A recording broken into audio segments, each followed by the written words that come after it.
The Project Gutenberg ebook of The Jacket, The Star Rover. This ebook is for the use of anyone anywhere in the United States and most other parts of the world at no cost and with almost no restrictions whatsoever. You may copy it, give it away or reuse it under the terms of the Project Gutenberg license included with this ebook or online at www.gutenberg.org. If you are not located in the United States, you will have to check the laws of the country where you are located before using this ebook. Title: The Jacket, The Star Rover. Author: Jack London. Release date: January 1, 1998. Ebook number 1162. Most recently updated, April 24, 2021. Language: English. Credits: David Price. Start of the Project Gutenberg ebook. The Jacket, The Star Rover. The Jacket, The Star Rover. By Jack London. Contents: Chapter I, Chapter 2, Chapter 3, Chapter 4, Chapter V, Chapter 6, Chapter 7, Chapter 8, Chapter 9, Chapter X, Chapter 11, Chapter 12, Chapter 13, Chapter 14, Chapter 15, Chapter 16, Chapter 17, Chapter 18, Chapter 19, Chapter XX, Chapter XXI, Chapter XXII, Chapter I. All my life I have had an awareness of other times and places. I have been aware of other persons in me, oh, and trust me, so have you, my reader. That is to be. Read back into your childhood, and this sense of awareness I speak of will be remembered as an experience of your childhood. You were then not fixed, not crystallized. You were plastic, a soul in flux, a consciousness, and an identity in the process of forming of forming and forgetting. You have forgotten much, my reader, and yet, as you read these lines, you remember dimly the hazy vistas of other times and places into which your child eyes peered. They seem dreams to you today. Yet, if they were dreams, dreamed then, whence the substance of them? Our dreams are grotesquely compounded of the things we know. The stuff of our sheerest dreams is the stuff of our experience. As a child, a wee child, you dreamed you fell great heights, you dreamed you flew through the air as things of the air fly, you were vexed by crawling spiders and many-legged creatures of the slime, you heard other voices, saw other faces nightmarishly familiar, and gazed upon sunrises and sunsets other than you know now, looking back, you ever looked upon. Very well. These child glimpses are of otherworldness, of other lifeness, of things that you had never seen in this particular world of your particular life. Then whence? Other lives? Other worlds? Perhaps, when you have read all that I shall write, you will have received answers to the perplexities I have propounded to you, and that you yourself, ere you came to read me, propounded to yourself. Wordsworth knew. He was neither seer nor prophet, but just ordinary man like you or any man. What he knew, you know, any man knows. But he most aptly stated it in his passage that begins not in utter nakedness, not in entire forgetfulness. Ah, truly, shades of the prison house close about us, the newborn things, and all too soon do we forget. And yet, when we were newborn we did remember other times and places. We, helpless infants in arms or creeping quadruped-like on the floor, dreamed our dreams of air flight. Yes, and we endured the torment and torture of nightmare fears of dim and monstrous things. We newborn infants, without experience, were born with fear, with memory of fear, and memory is experience. As for myself, at the beginnings of my vocabulary, at so tender a period that I still made hunger noises and sleep noises, yet even then did I know that I had been a star rover. Yes, I, whose lips had never lisped the word king, remembered that I had once been the son of a king. More, I remembered that once I had been a slave and a son of a slave, and worn an iron collar round my neck. Still more, when I was 3 and 4 and 5 years of age, I was not yet I. I was a mere becoming, a flux of spirit not yet cooled solid in the mold of my particular flesh and time and place. In that period all that I had ever been in 10,000 lives before strove in me, and troubled the flux of me, in the effort to incorporate itself in me and become me. Silly, isn't it? But remember, my reader, whom I hope to have travel far with me through time and space, remember, please, my reader, that I have thought much on these matters, that through bloody nights and sweats of dark that lasted years long, I have been alone with my many selves to consult and contemplate my many selves. I have gone through the hells of all existences to bring you news which you will share with me in a casual comfortable hour over my printed page. So, to return, I say, during the ages of 3 and 4 and 5, I was not yet I was merely becoming as I took form in the mold of my body, and all the mighty, indestructible past wrought in the mixture of me to determine what the form of that becoming would be. It was not my voice that cried out in the night, in fear of things known, which I, forsooth, did not and could not know. The same with my childish angers, my loves, and my laughters. Other voices screamed through my voice, the voices of men and women aforetime, of all shadowy hosts of progenitors. And the snarl of my anger was blended with the snarls of beasts, more ancient than the mountains, and the vocal madness of my child hysteria, with all the red of its wrath, was chorded with the insensate, stupid cries of beasts pre-Adamic and progeologic in time. And there the secret is out. The red wrath. It has undone me in this, my present life. Because of it, a few short weeks hence, I shall be led from this cell to a high place with unstable flooring, graced above by a well-stretched rope, and there they will hang me by the neck until I am dead. The red wrath always has undone me in all my lives, for the red wrath is my disastrous, catastrophic heritage from the time of the slimy things ere the world was prime. It is time that I introduce myself. I am neither fool nor lunatic. I want you to know that, in order that you will believe the things I shall tell you. I am Darrell Standing. Some few of you who read this will know me immediately. But, to the majority, who are bound to be strangers, let me exposit myself. 8 years ago I was professor of agronomics in the College of Agriculture of the University of California. 8 years ago the sleepy little university town of Berkeley was shocked by the murder of Professor Haskell in one of the laboratories of the mining building. Darrell Standing was the murderer. I am Darrell Standing. I was caught red-handed. Now the right and the wrong of this affair with Professor Haskell I shall not discuss. It was purely a private matter. The point is, that in a surge of anger, obsessed by that catastrophic red wrath that has cursed me down the ages, I killed my fellow professor. The court records show that I did, and, for once, I agree with the court records. No, I am not to be hanged for his murder. I received a life sentence for my punishment. I was 36 years of age at the time. I am now 44 years old. I have spent the 8 intervening years in the California State Prison of San Quentin.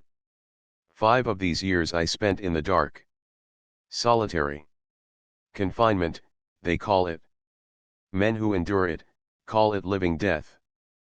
But through these 5 years of death in life I managed to attain freedom such as few men have ever known. Closest confined of prisoners, not only did I range the world, but I ranged time. They who immured me for petty years gave to me, all unwittingly, the largesse of centuries. Truly, thanks to Ed Morel, I have had 5 years of star roving. But Ed Morel is another story. I shall tell you about him a little later. I have so much to tell I scarce know how to begin. Well, a beginning. I was born on a quarter section in Minnesota. My mother was the daughter of an immigrant Swede. Her name was Hilda Tunneson. My father was Chauncey Standing, of old American stock. He traced back to Alfred Standing, an indentured servant, or slave if you please, who was transported from England to the Virginia plantations in the days that were even old when the youthful Washington went a-surveying in the Pennsylvania wilderness. A son of Alfred Standing fought in the War of the Revolution, a grandson, in the War of 1812. There have been no wars since in which the Standings have not been represented. I, the last of the Standings, dying soon without issue, fought as a common soldier in the Philippines, in our latest war, and to do so, I resigned, in the full early ripeness of career, my professorship in the University of Nebraska. Good heavens, when I so resigned I was headed for the deanship of the College of Agriculture in that university. The star rover, the red-blooded adventurer, the vagabondish Cain of the centuries, the militant priest of remotest times, the moon-dreaming poet of ages forgotten, and today unrecorded in man's history of man. And here I am, my hands dyed red in Murderers' Row, in the state prison of Folsom, awaiting the day decreed by the machinery of state when the servants of the state will lead me away into what they fondly believe is the dark they fear, the dark that gives them fearsome and superstitious fancies, the dark that drives them, driveling and yammering, to the altars of their fear-created, anthropomorphic gods. No, I shall never be dean of any college of agriculture. And yet I knew agriculture. It was my profession. I was born to it, reared to it, trained to it, and I was a master of it. It was my genius. I can pick the high percentage butterfat cow with my eye and let the Babcock tester prove the wisdom of my eye. I can look, not at land, but at landscape, and pronounce the virtues and the shortcomings of the soil. Litmus paper is not necessary when I determine a soil to be acid or alkali. I repeat, farm husbandry, in its highest scientific terms, was my genius, and is my genius. And yet the state, which includes all the citizens of the state, believes that it can blot out this wisdom of mine in the final dark by means of a rope about my neck and the abruptive jerk of gravitation. This wisdom of mine that was incubated through the millenniums, and that was well hatched ere the farmed fields of Troy were ever pastured by the flocks of nomad shepherds. Corn. Who else knows corn? There is my demonstration at Wista, whereby I increased the annual corn yield of every county in Iowa by $500,000. This is history. Many a farmer, riding in his motor car today, knows who made possible that motor car. Many a sweet-bosomed girl and bright-browed boy, poring over high school textbooks, little dreams that I made that higher education possible by my corn demonstration at Wista. And farm management. I know the waste of superfluous motion without studying a moving picture record of it, whether it be farm or farmhand, the layout of buildings or the layout of the farmhand's labor. There is my handbook and tables on the subject. Beyond the shadow of any doubt, at this present Moment, 100,000 farmers are nodding their brows over its spread pages ere they tap out their final pipe and go to bed. And yet, so far was I beyond my tables, that all I needed was a mere look at a man to know his predispositions, his coordinations, and the index fraction of his motion wastage. And here I must close this first chapter of my narrative. It is 9 o'clock, and in Murderers' Row that means lights out. Even now, I hear the soft tread of the gum-showed guard as he comes to censure me for my coal oil lamp still burning. As if the mere living could censure the doomed to die. Chapter 2. I am Daryl Standing. They are going to take me out and hang me pretty soon. In the meantime I say my say, and write in these pages of the other times and places. After my sentence, I came to spend the rest of my natural life in the prison of San Quentin. I proved incorrigible. And incorrigible is a terrible human being, at least such is the connotation of incorrigible in prison psychology.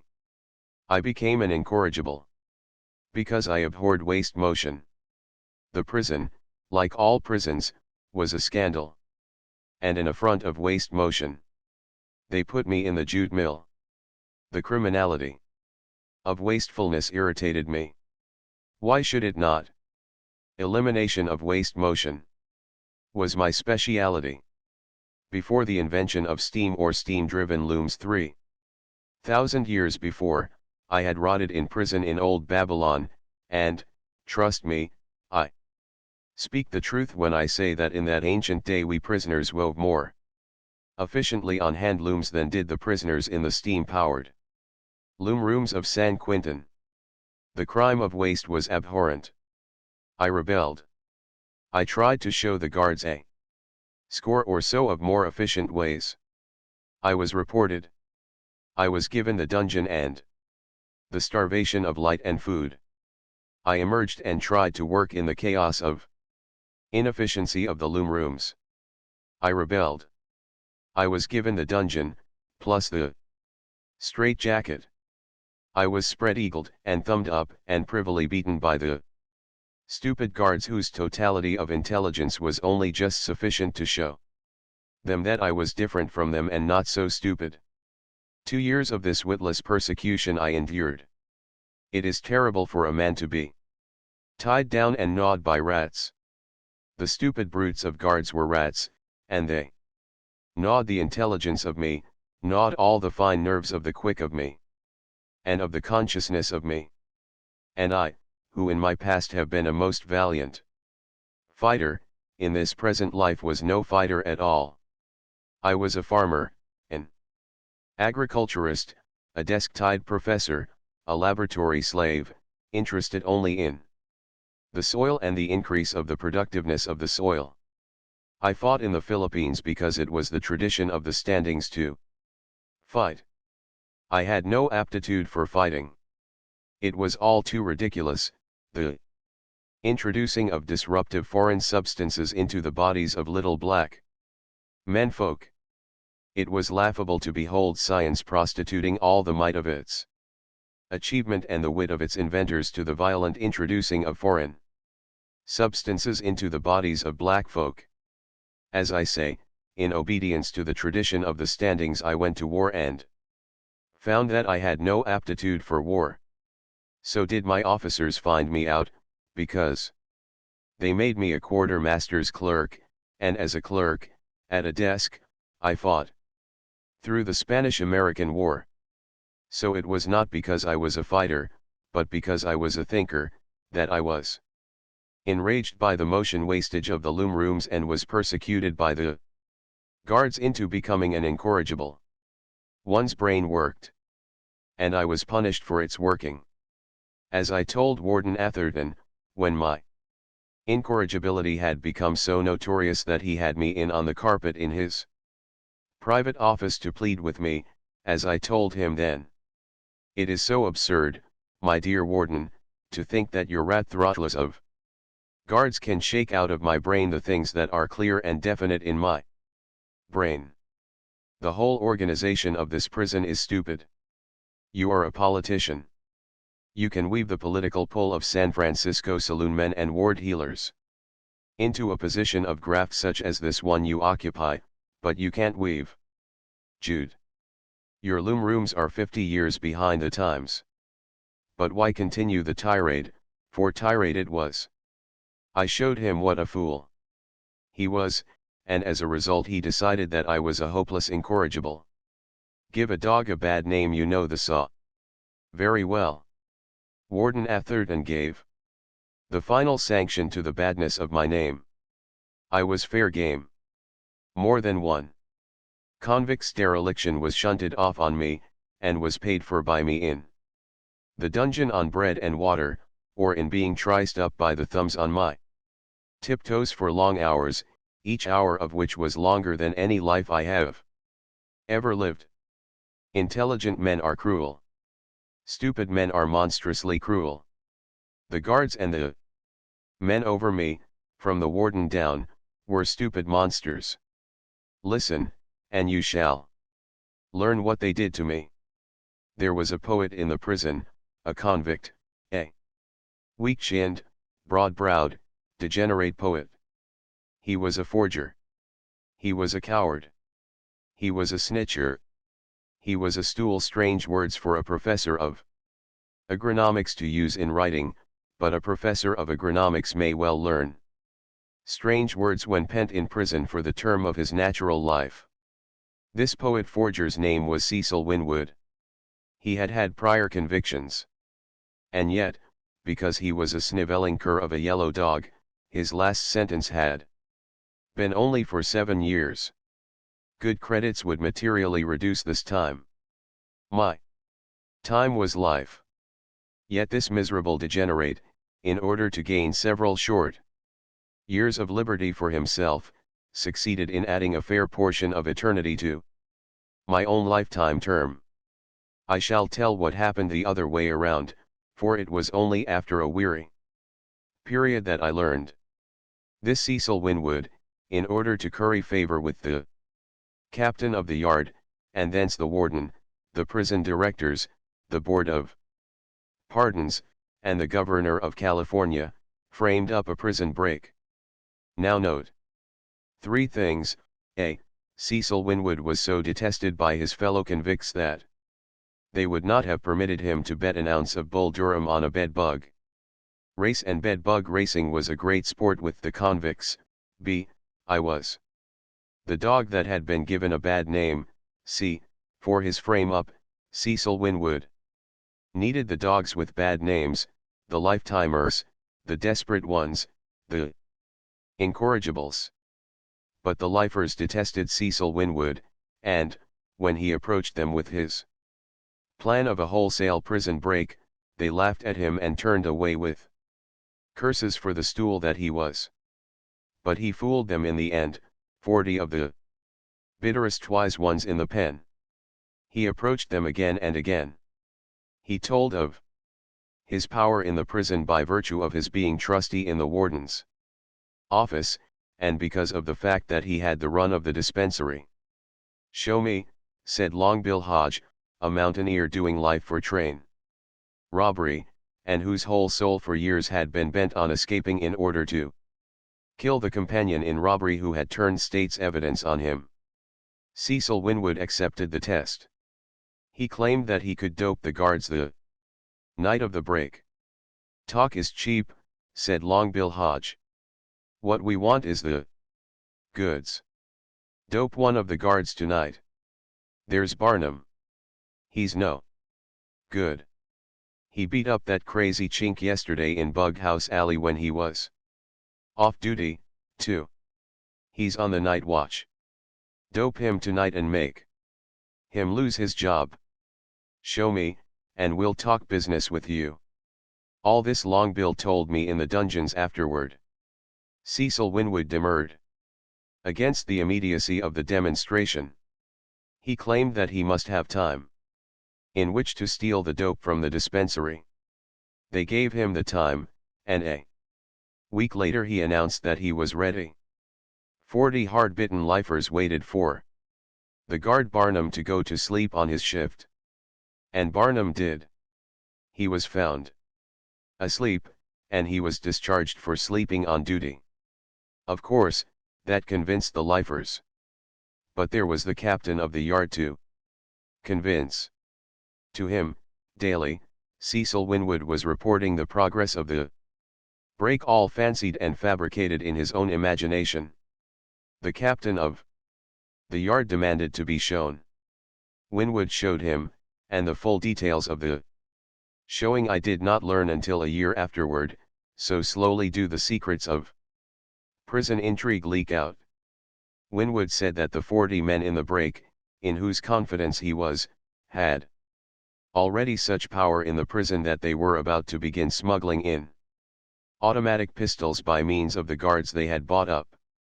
"Show me," the captain of the yard must have demanded. And the forger poet showed him.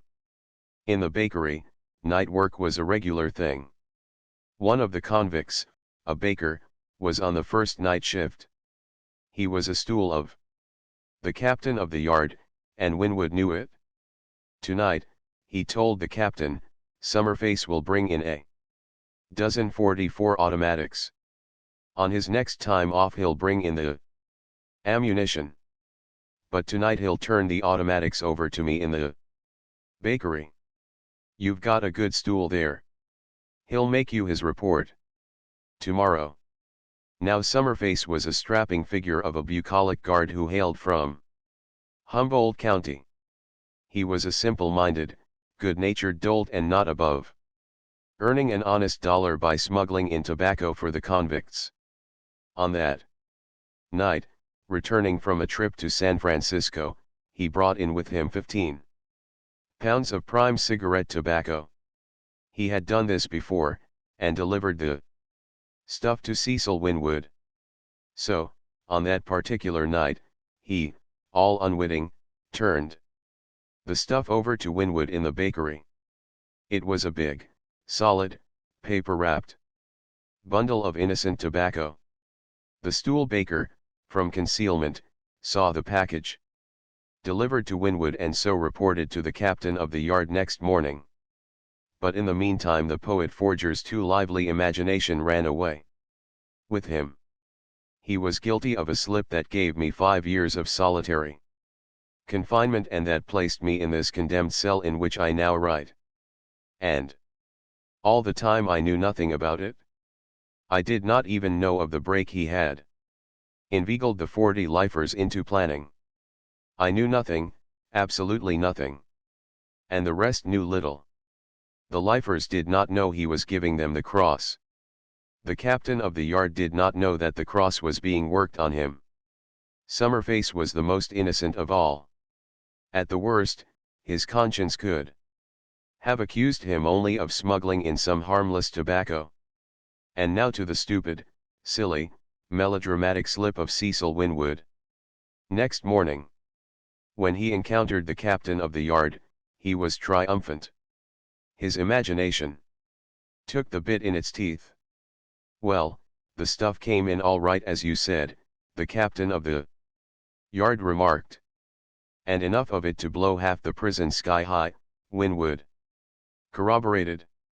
"Enough of what?" the captain demanded.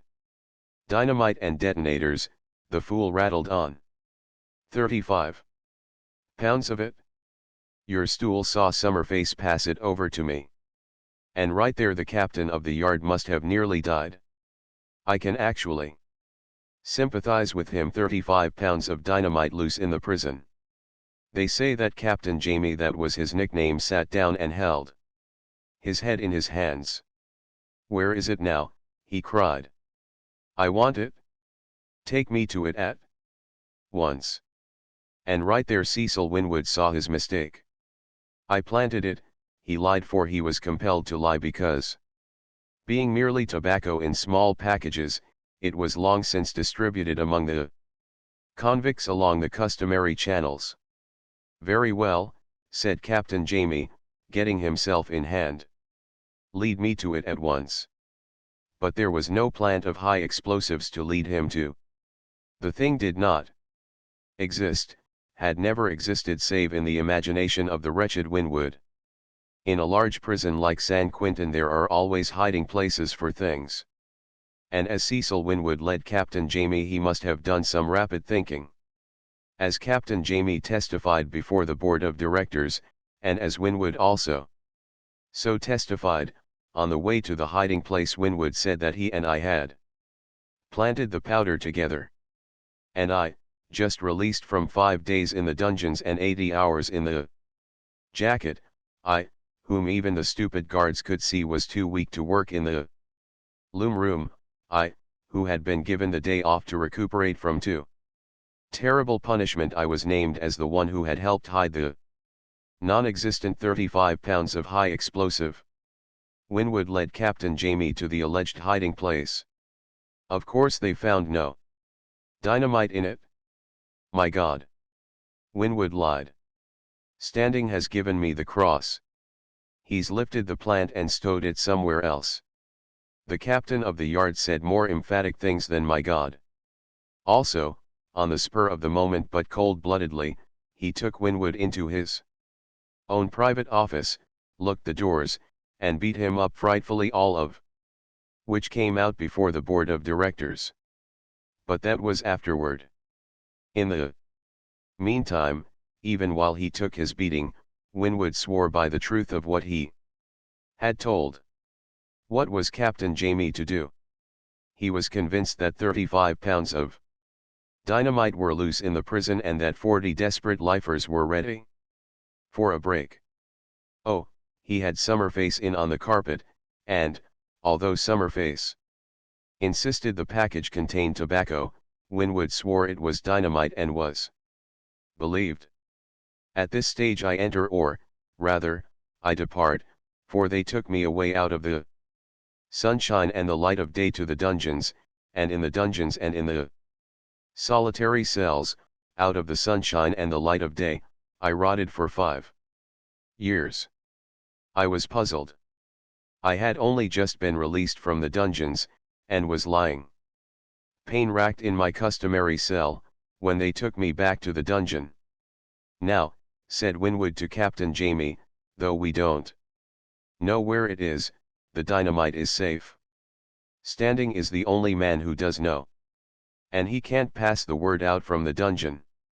The men are ready to make the break. We can catch them red-handed. It is up to me to set the time. I'll tell them 2 o'clock tonight, and tell them that, with the guards doped, I'll unlock their cells and give them their automatics. If, at 2 o'clock tonight, you don't catch the 40 I shall name, with their clothes on and wide awake, then, Captain, you can give me solitary for the rest of my sentence.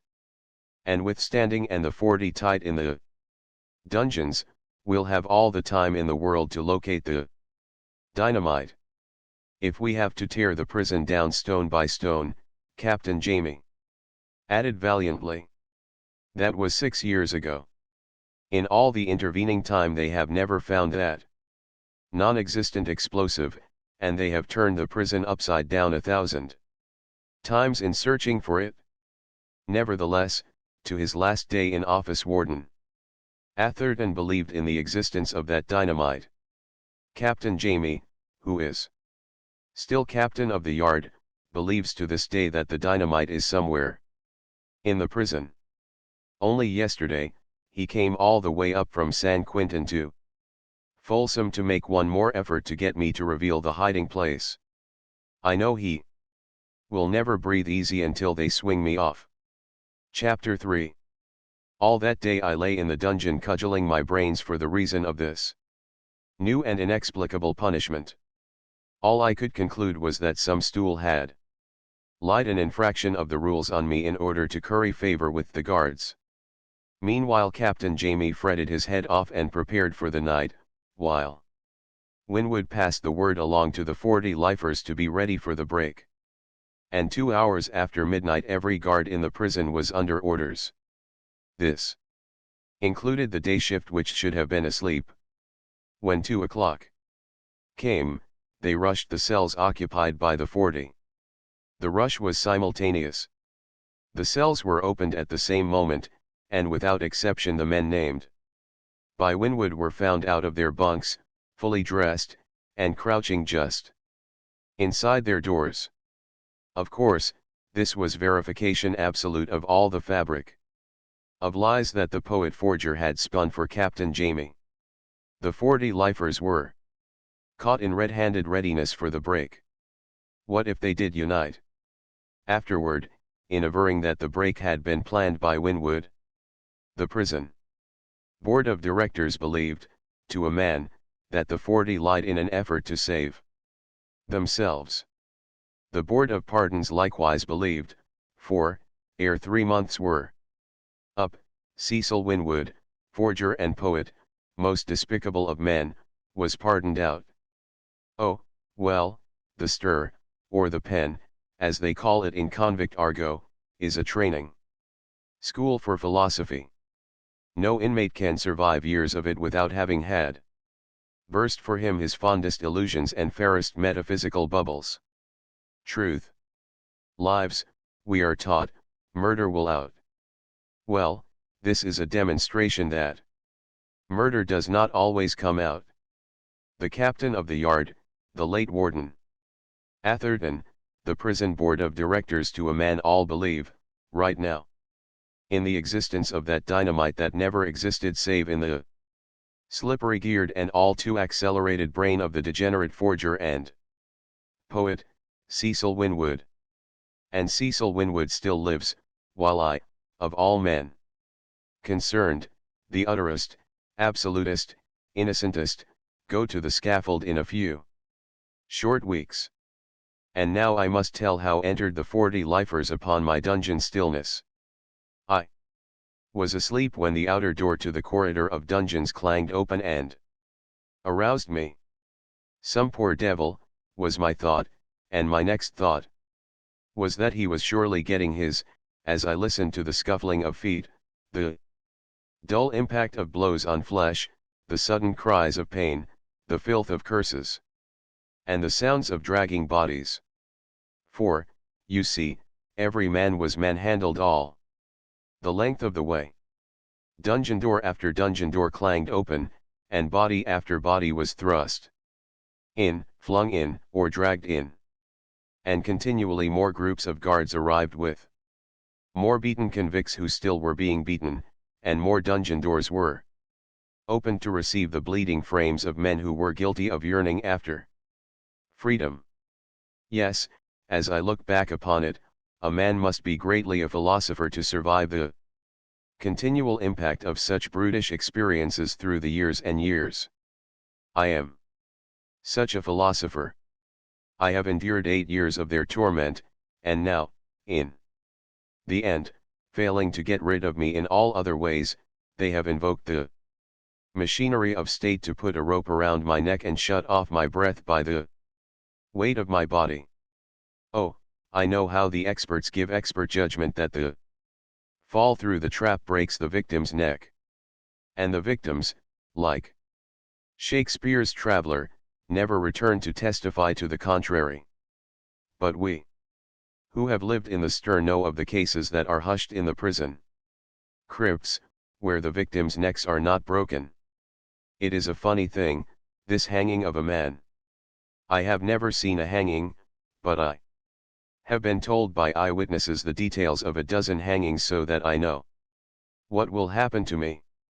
Standing on the trap, leg manacled and arm manacled, the knot against the neck, the black cap drawn, they will drop me down until the momentum of my descending weight is fetched up abruptly short by the tautening of the rope. Then the doctors will group around me, and one will relieve another in successive turns in standing on a stool, his arms passed around me to keep me from swinging like a pendulum, his ear pressed close to my chest, while he counts my fading heartbeats. Sometimes 20 minutes elapse after the trap is sprung ere the heart stops beating. Oh, trust me, they make most scientifically sure that a man is dead once they get him on a rope. I still wander aside from my narrative to ask a question or two of society. I have a right so to wander and so to question, for in a little while they are going to take me out and do this thing to me. If the neck of the victim be broken by the alleged shrewd arrangement of knot and noose, and by the alleged shrewd calculation of the weight of the victim and the length of slack, then why do they manacle the arms of the victim? Society, as a whole, is unable to answer this question. But I know why, so does any amateur who ever engaged in a lynching bee and saw the victim throw up his hands, clutch the rope, and ease the throttle of the noose about his neck so that he might breathe.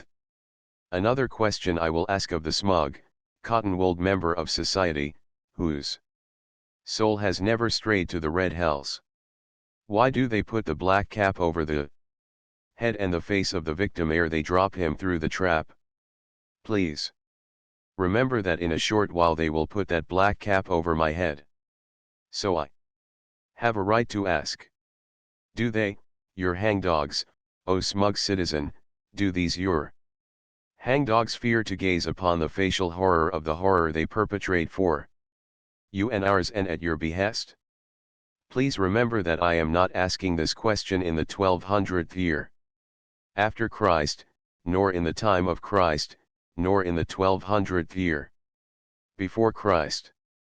I, who am to be hanged this year, the 1913th after Christ, ask these questions of you who are assumably Christ's followers, of you whose hangdogs are going to take me out and hide my face under a black cloth because they dare not look upon the horror they do to me while I yet live. And now back to the situation in the dungeons. When the last guard departed and the outer door clanged shut, all the 40 beaten, disappointed men began to talk and ask questions. But, almost immediately, roaring like a bull in order to be heard, Skysail Jack, a giant sailor of a lifer, ordered silence while a census could be taken.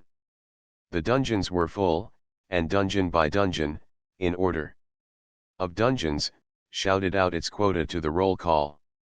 Thus, every dungeon was accounted for as occupied by trusted convicts, so that there was no opportunity for a stool to be hidden away and listening. Of me, only, were the convicts dubious, for I was the one man who had not been in the plot. They put me through a searching examination.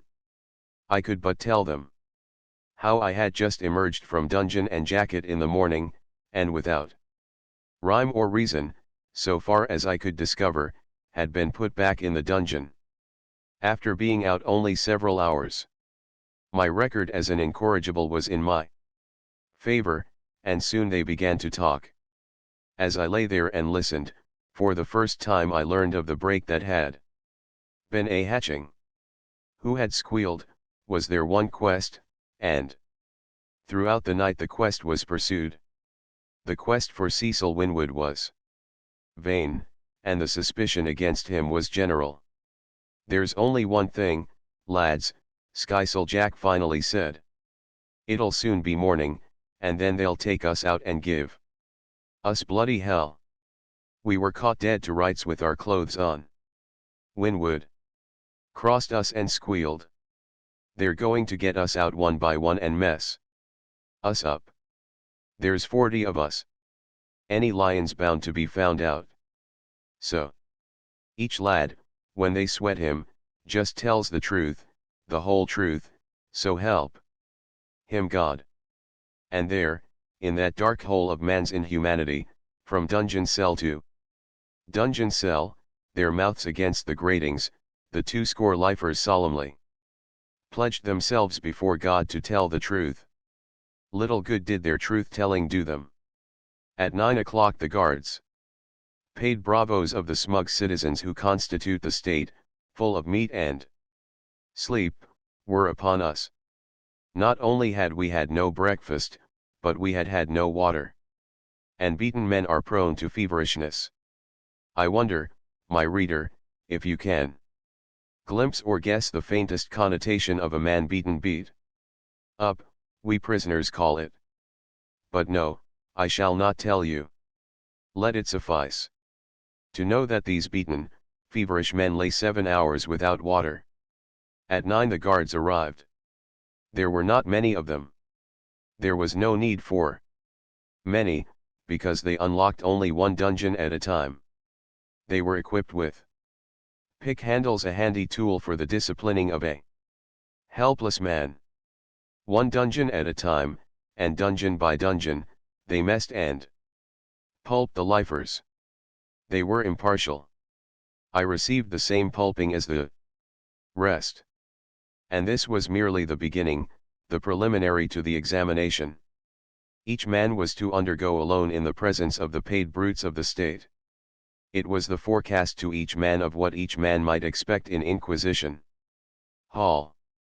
I have been through most of the red hells of prison life, but, worst of all, far worse than what they intend to do with me in a short while, was the particular hell of the dungeons in the days that followed. Long Bill Hodge, the hard-bitten mountaineer, was the first man interrogated. He came back 2 hours later, or, rather, they conveyed him back, and threw him on the stone of his dungeon floor. They then took away Luigi Palazzo, a San Francisco hoodlum, the first native generation of Italian parentage, who jeered and sneered at them and challenged them to wreak their worst upon him. It was some time before Long Bill Hodge mastered his pain sufficiently to be coherent. "What about this dynamite?" he demanded. "Who knows anything about dynamite?" And of course nobody knew, although it had been the burden of the interrogation put to him. Luigi Palazzo came back in a little less than 2 hours, and he came back a wreck that babbled in delirium and could give no answer to the questions showered upon him along the echoing corridor of dungeons by the men who were yet to get what he had got, and who desired greatly to know what things had been done to him and what interrogations had been put to him. Twice again in the next 48 hours Luigi was taken out and interrogated. After that, a gibbering imbecile, he went to live in Bughouse Alley. He has a strong constitution. His shoulders are broad, his nostrils wide, his chest is deep, his blood is pure. He will continue to gibber in Bughouse Alley long after I have swung off and escaped the torment of the penitentiaries of California. Man after man was taken away, one at a time, and the wrecks of men were brought back, one by one, to rave and howl in the darkness. And as I lay there and listened to the moaning and the groaning, and all the idle chattering of pain-addled wits, somehow, vaguely reminiscent, it seemed to me that somewhere, sometime, I had sat in a high place, callous and proud, and listened to a similar chorus of moaning and groaning. Afterwards, as you shall learn, I identified this reminiscence and knew that the moaning and the groaning was of the sweep slaves manacled to their benches, which I heard from above, on the poop, a soldier passenger on a galley of old Rome. That was when I sailed for Alexandria, a captain of men, on my way to Jerusalem, but that is a story I shall tell you later. In the meanwhile. Chapter 4. In the meanwhile obtained the horror of the dungeons, after the discovery of the plot to break prison. And never, during those eternal hours of waiting, was it absent from my consciousness that I should follow these other convicts out, endure the hells of Inquisition they endured, and be brought back a wreck and flung on the stone floor of my stone-walled, iron-doored dungeon. They came for me. Ungraciously and ungently, with blow and curse, they haled me forth, and I faced Captain Jamie and Warden Atherton, themselves arrayed with the strength of half a dozen state-bought, tax-paid brutes of guards who lingered in the room to do any bidding. But they were not needed. "Sit down," said Warden Atherton, indicating a stout armchair. I, beaten and sore, without water for a night long and a day long, faint with hunger, weak from a beating that had been added to 5 days in the dungeon, and 80 hours in the jacket, oppressed by the calamity of human fate. Apprehensive of what was to happen to me from what I had seen happen to the others, I, a wavering waif of a human man and an erstwhile professor of agronomy in a quiet college town, I hesitated to accept the invitation to sit down. Warden Atherton was a large man and a very powerful man. His hands flashed out to a grip on my shoulders. I was a straw in his strength. He lifted me clear of the floor and crashed me down in the chair. "Now," he said, while I gasped and swallowed my pain, "tell me all about it, standing. Spit it out, all of it, if you know what's healthy for you." "I don't know anything about what has happened," I began. That was as far as I got. With a growl and a leap he was upon me. Again he lifted me in the air and crashed me down into the chair. "No nonsense, standing," he warned. "Make a clean breast of it. Where is the dynamite?" "I don't know anything of any dynamite," I protested. Once again I was lifted and smashed back into the chair. I have endured tortures of various sorts, but when I reflect upon them in the quietness of these my last days, I am confident that no other torture was quite the equal of that chair torture. By my body that stout chair was battered out of any semblance of a chair. Another chair was brought, and in time that chair was demolished. But more chairs were brought, and the eternal questioning about the dynamite went on. When Warden Atherton grew tired, Captain Jamie relieved him, and then the guard Monahan took Captain Jamie's place in smashing me down into the chair. And always it was dynamite, dynamite, where is the dynamite, and there was no dynamite. Why, toward the last I would have given a large portion of my immortal soul for a few pounds of dynamite to which I could confess.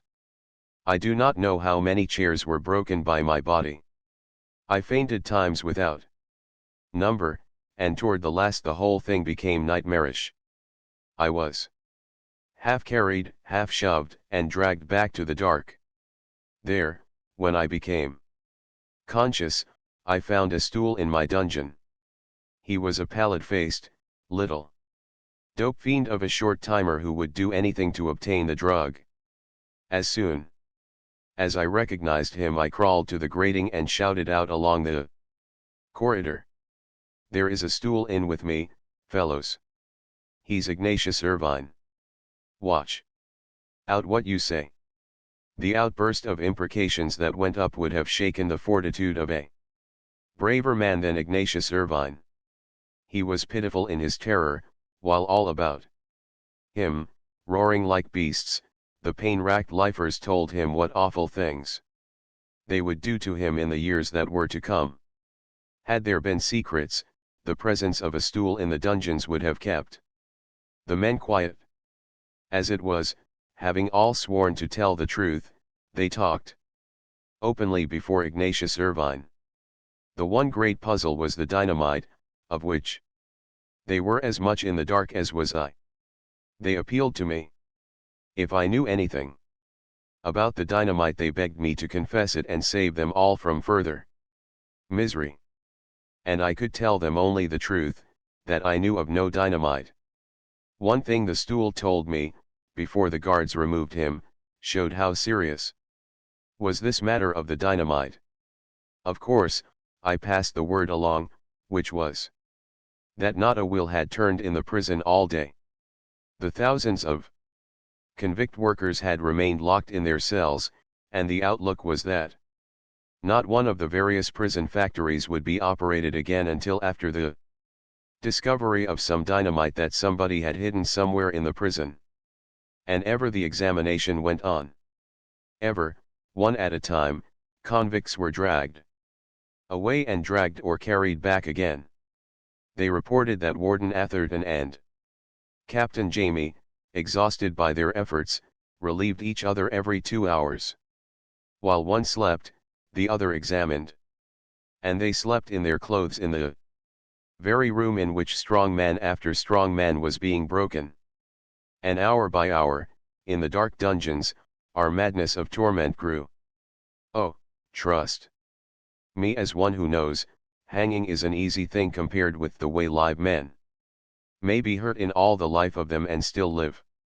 I, too, suffered equally with them from pain and thirst, but added to my suffering was the fact that I remained conscious to the sufferings of the others. I had been an incorrigible for 2 years, and my nerves and brain were hardened to suffering. It is a frightful thing to see a strong man broken. About me, at the one time, were 40 strong men being broken. Ever the cry for water went up, and the place became lunatic with the crying, sobbing, babbling and raving of men in delirium. Don't you see? Our truth, the very truth we told, was our damnation. When 40 men told the same things with such unanimity, Warden Atherton and Captain Jamie could only conclude that the testimony was a memorized lie which each of the 40 rattled off parrot-like. From the standpoint of the authorities, their situation was as desperate as ours. As I learned afterward, the Board of Prison Directors had been summoned by telegraph, and 2 companies of state militia were being rushed to the prison. It was winter weather, and the frost is sometimes shrewd even in a California winter. We had no blankets in the dungeons. Please know that it is very cold to stretch bruised human flesh on frosty stone. In the end they did give us water. Jeering and cursing us, the guards ran in the fire hoses and played the fierce streams on us, dungeon by dungeon, hour after hour, until our bruised flesh was battered all anew by the violence with which the water smote us, until we stood knee-deep in the water which we had raved for and for which now we raved to cease. I shall skip the rest of what happened in the dungeons. In passing I shall merely state that no one of those 40 lifers was ever the same again. Luigi Palazzo never recovered his reason. Long Bill Hodge slowly lost his sanity, so that a year later, he, too, went to live in Bughouse Alley. Oh, and others followed Hodge and Palazzo, and others, whose physical stamina had been impaired, fell victims to prison tuberculosis. Fully 25% of the 40 have died in the succeeding 6 years. After my 5 years in solitary, when they took me away from San Quentin for my trial, I saw Skysail Jack. I could see little, for I was blinking in the sunshine like a bat, after 5 years of darkness, yet I saw enough of Skysail Jack to pain my heart. It was in crossing the prison yard that I saw him. His hair had turned white. He was prematurely old. His chest had caved in. His cheeks were sunken. His hands shook as with palsy. He tottered as he walked. And his eyes blurred with tears as he recognized me, for I, too, was a sad wreck of what had once been a man. I weighed 87 pounds. My hair, streaked with gray, was a 5 years' growth, as were my beard and mustache. And I, too, tottered as I walked, so that the guards helped to lead me across that sun-blinding patch of yard. And Skysail Jack and I peered and knew each other under the wreckage. Men such as he are privileged, even in a prison, so that he dared an infraction of the rules by speaking to me in a cracked and quavering voice. "You're a good one, standing," he cackled. "You never squealed." "But I never knew, Jack," I whispered back. I was compelled to whisper, for 5 years of disuse had well nigh lost me my voice. "I don't think there ever was any dynamite." "That's right," he cackled, nodding his head childishly. "Stick with it. Don't ever let 'em know. You're a good one. I take my hat off to you, standing. You never squealed." And the guards led me on, and that was the last I saw of Skysoul Jack. It was plain that even he had become a believer in the dynamite myth. Twice they had me before the full board of directors. I was alternately bullied and cajoled. Their attitude resolved itself into two propositions. If I delivered up the dynamite, they would give me a nominal punishment of 30 days in the dungeon and then make me a trustee in the prison library. If I persisted in my stubbornness and did not yield up the dynamite, then they would put me in solitary for the rest of my sentence. In my case, being a life prisoner, this was tantamount to condemning me to solitary confinement for life. Oh, no, California is civilized. There is no such law on the statute books. It is a cruel and unusual punishment, and no modern state would be guilty of such a law.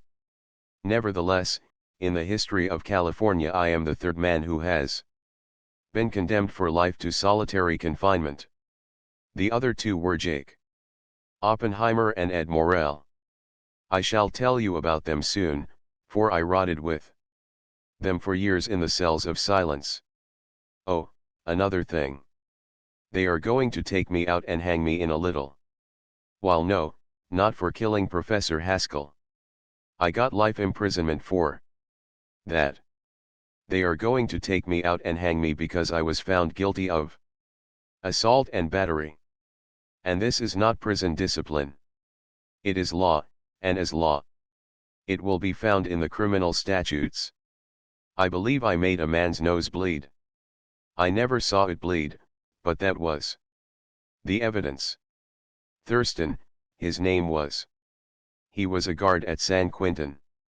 He weighed 170 pounds and was in good health.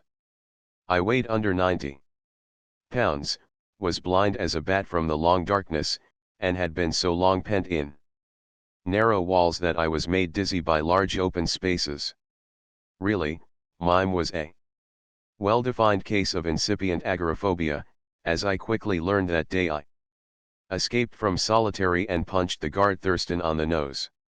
I struck him on the nose and made it bleed when he got in my way and tried to catch hold of me. And so they are going to hang me. It is the written law of the state of California that a lifetimer like me is guilty of a capital crime when he strikes a prison guard like Thurston.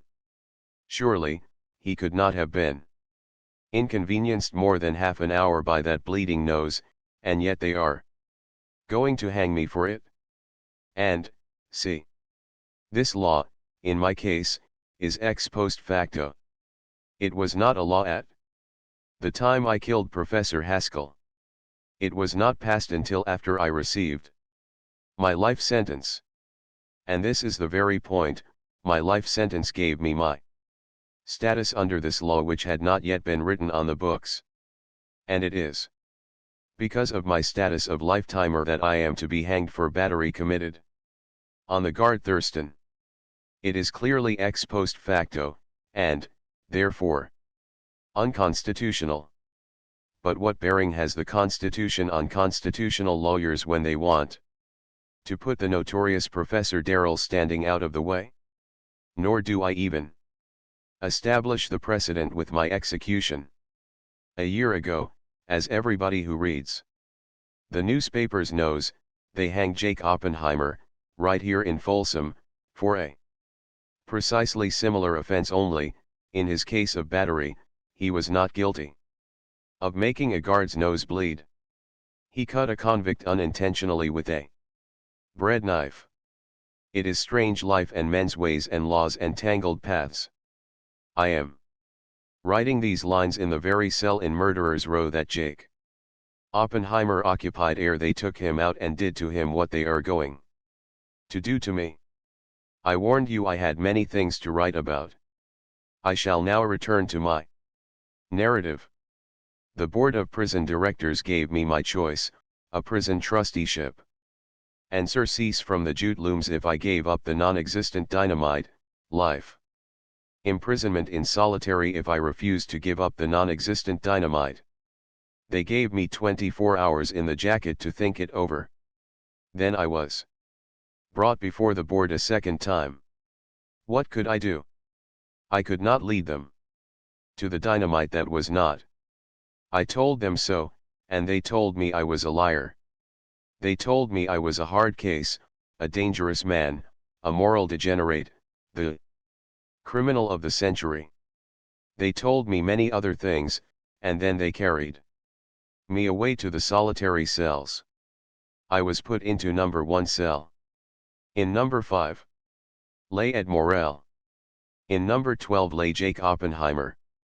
And he had been there for 10 years. Ed Morel had been in his cell only 1 year. He was serving a 50-year sentence. Jake Oppenheimer was a lifer. And so was I a lifer. Wherefore the outlook was that the three of us would remain there for a long time. And yet, 6 years only are past, and not one of us is in solitary. Jake Oppenheimer was swung off. Ed Morel was made head trustee of San Quentin. And then pardoned out only the other day. And here I am in Folsom waiting the day duly set by Judge Morgan, which will be my last day. The fools! As if they could throttle my immortality with their clumsy device of rope and scaffold. I shall walk, and walk again, oh, countless times, this fair earth. And I shall walk in the flesh, be prince and peasant, savant and fool. Sit in the high place and groan under the wheel. Chapter V. It was very lonely, at first, in solitary, and the hours were long. Time was marked by the regular changing of the guards, and by the alternation of day and night. Day was only a little light, but it was better than the all dark of the night. In solitary the day was a news, a slimy seepage of light from the bright outer world. Never was the light strong enough to read by. Besides, there was nothing to read. One could only lie and think and think. And I was a lifer, and it seemed certain, if I did not do a miracle, make 35 pounds of dynamite out of nothing, that all the years of my life would be spent in the silent dark. My bed was a thin and rotten tick of straw spread on the cell floor. One thin and filthy blanket constituted the covering. There was no chair, no table, nothing but the tick of straw and the thin, aged blanket. I was ever a short sleeper and ever a busy-brained man. In solitary one grows sick of oneself in his thoughts, and the only way to escape oneself is to sleep. 4 years I had averaged 5 hours sleep a night. I now cultivated sleep. I made a science of it. I became able to sleep 10 hours, then 12 hours, and at last, as high as 14 and 15 hours out of the 24. But beyond that I could not go, and, perforce, was compelled to lie awake and think. And think. And that way, for an active-brained man, lay madness. I sought devices to enable me mechanically to abide my waking hours. I squared and cubed long series of numbers, and by concentration and will carried on most astonishing geometric progressions. I even dallied with the squaring of the circle until I found myself beginning to believe that that possibility could be accomplished. Whereupon, realizing that there, too, lay madness, I forwent the squaring of the circle, although I assure you it required a considerable sacrifice on my part, for the mental exercise involved was a splendid time killer. By sheer visualization under my eyelids I constructed chessboards and played both sides of long games through to checkmate. But when I had become expert at this visualized game of memory, the exercise palled on me. Exercise it was, for there could be no real contest when the same player played both sides. I tried, and tried vainly, to split my personality into two personalities and to pit one against the other. But ever I remained the one player, with no planned ruse or strategy on one side that the other side did not immediately apprehend. And time was very heavy and very long. I played games with flies, with ordinary house flies that oozed into solitary as did the dim gray light, and learned that they possessed a sense of play. For instance, lying on the cell floor, I established an arbitrary and imaginary line along the wall some 3 feet above the floor. When they rested on the wall above this line they were left in peace. The instant they lighted on the wall below the line I tried to catch them. I was careful never to hurt them, and, in time, they knew as precisely as did I where ran the imaginary line. When they desired to play, they lighted below the line, and often for an hour at a time a single fly would engage in the sport. When it grew tired, it would come to rest on the safe territory above. Of the dozen or more flies that lived with me, there was only one who did not care for the game. He refused steadfastly to play, and, having learned the penalty of alighting below the line, very carefully avoided the unsafe territory. That fly was a sullen, disgruntled creature. As the convicts would say, it had a grouch against the world. He never played with the other flies either. He was strong and healthy, too, for I studied him long to find out. His indisposition for play was temperamental, not physical. Believe me, I knew all my flies. It was surprising to me the multitude of differences I distinguished between them. Oh, each was distinctly an individual, not merely in size and markings, strength and speed of flight, and in the manner and fancy of flight and play, of dodge and dart, of will and swiftly repeat or will and reverse, of touch and go on the danger wall, or of feint the touch and alight elsewhere within the zone. They were likewise sharply differentiated in the minutest shades of mentality and temperament. I knew the nervous ones, the phlegmatic ones. There was a little undersized one that would fly into real rages, sometimes with me, sometimes with its fellows. Have you ever seen a colt or a calf throw up its heels and dash madly about the pasture from sheer excess of vitality and spirits? Well, there was one fly, the keenest player of them all, by the way, who, when it had alighted 3 or 4 times in rapid succession on my taboo wall and succeeded each time in eluding the velvet careful swoop of my hand, would grow so excited and jubilant that it would dart around and around my head at top speed, wheeling, veering, reversing, and always keeping within the limits of the narrow circle in which it celebrated its triumph over me. Why, I could tell well in advance when any particular fly was making up its mind to begin to play. There are 1,000 details in this one matter alone that I shall not bore you with, although these details did serve to keep me from being bored too utterly during that first period in solitary. But one thing I must tell you. To me it is most memorable the time when the one with a grouch, who never played, alighted in a moment of absent-mindedness within the taboo precinct and was immediately captured in my hand. Do you know? He sulked for an hour afterward. And the hours were very long in solitary, nor could I sleep them all away, nor could I while them away with house flies, no matter how intelligent. For house flies are house flies, and I was a man, with a man's brain, and my brain was trained and active, stuffed with culture and science, and always geared to a high tension of eagerness to do. And there was nothing to do, and my thoughts ran abominably on in vain speculations. There was my pentose and methylpentose determination in grapes and wines, to which I had devoted my last summer vacation at the Asti vineyards. I had all but completed the series of experiments. Was anybody else going on with it, I wondered, and if so, with what success? You see, the world was dead to me. No news of it filtered in. The history of science was making fast, and I was interested in 1,000 subjects. Why? There was my theory of the hydrolysis of casein by trypsin, which Professor Walters had been carrying out in his laboratory. Also, Professor Schleimer had similarly been collaborating with me in the detection of phytosterol in mixtures of animal and vegetable fats. The work surely was going on, but with what results?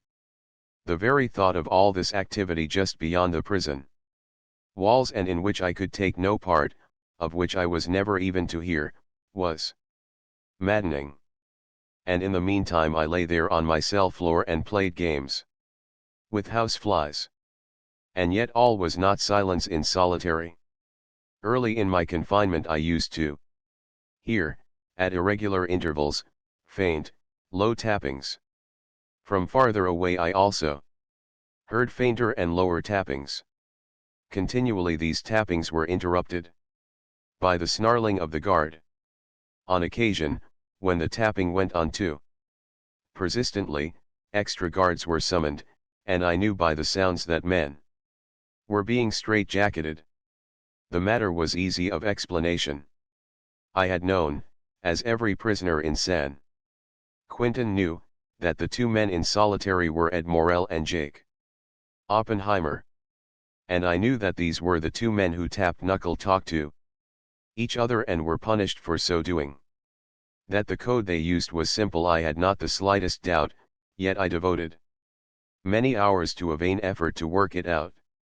Heaven knows it had to be simple, yet I could not make head nor tail of it. And simple it proved to be. When I learned it, and simplest of all proved the trick they employed which had so baffled me. Not only each day did they change the point in the alphabet where the code initialed, but they changed it every conversation, and, often, in the midst of a conversation.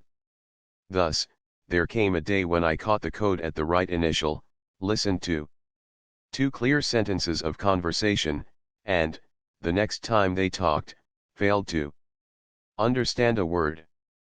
But that first time. Say Ed, what would you give right now for brown papers and a sack of Bull Durham? Asked the one who tapped from farther away. I nearly cried out in my joy. Here was communication. Here was companionship. I listened eagerly, and the nearer tapping, which I guessed must be Ed Morel's, replied. I would do 20 hours straight in the jacket for a 5-cent sack. Then came the snarling interruption of the guard, cut that out. Morel. It may be thought by the layman that the worst has been done to men sentenced to solitary for life, and therefore that a mere guard has no way of compelling obedience to his order to cease tapping. But the jacket remains. Starvation remains. Thirst remains. Manhandling remains. Truly, a man pent in a narrow cell is very helpless. So the tapping ceased, and that night, when it was next resumed, I was all at sea again. By prearrangement they had changed the initial letter of the code. But I had caught the clue, and, in the matter of several days, occurred again the same initialment I had understood. I did not wait on courtesy. Hello, I tapped. Hello, stranger, Morel tapped back, and, from Oppenheimer. Welcome to our city. They were curious to know who I was, how long I was condemned to solitary, and why I had been so condemned. But all this I put to the side in order first to learn their system of changing the code initial. After I had this clear, we talked. It was a great day, for the two lifers had become three, although they accepted me only on probation. As they told me long after, they feared I might be a stool placed there to work a frame up on them. It had been done before, to Oppenheimer, and he had paid dearly for the confidence he reposed in Warden Atherton's tool. To my surprise, yes, To my elation be it said, both my fellow prisoners knew me through my record as an incorrigible. Even into the living grave Oppenheimer had occupied for 10 years had my fame, or notoriety, rather, penetrated. I had much to tell them of prison happenings and of the outside world. The conspiracy to escape of the 40 lifers, the search for the alleged dynamite, and all the treacherous frame-up of Cecil Winwood was news to them. As they told me, news did occasionally dribble into solitary by way of the guards, but they had had nothing for a couple of months. The present guards on duty in solitary were a particularly bad and vindictive set. Again and again that day we were cursed for our knuckle-talking by whatever guard was on. But we could not refrain. The 2 of the living dead had become 3, and we had so much to say, while the manner of saying it was exasperatingly slow, and I was not so proficient as they at the knuckle game. "Wait till Pie-Face comes on tonight," Morel rapped to me. "He sleeps most of his watch, and we can talk a streak." How we did talk that night! Sleep was farthest from our eyes. Pie-Face Jones was a mean and bitter man, despite his fatness, but we blessed that fatness, because it persuaded to stolen snatches of slumber. Nevertheless our incessant tapping bothered his sleep and irritated him so that he reprimanded us repeatedly. And by the other night guards we were roundly cursed. In the morning all reported much tapping during the night, and we paid for our little holiday, for, at 9, came Captain Jamie with several guards to lace us into the torment of the jacket. Until 9 the following morning, for 24 straight hours, laced and helpless on the floor, without food or water, we paid the price for speech. Oh, our guards were brutes. And under their treatment we had to harden to brutes in order to live. Hard work makes calloused hands. Hard guards make hard prisoners.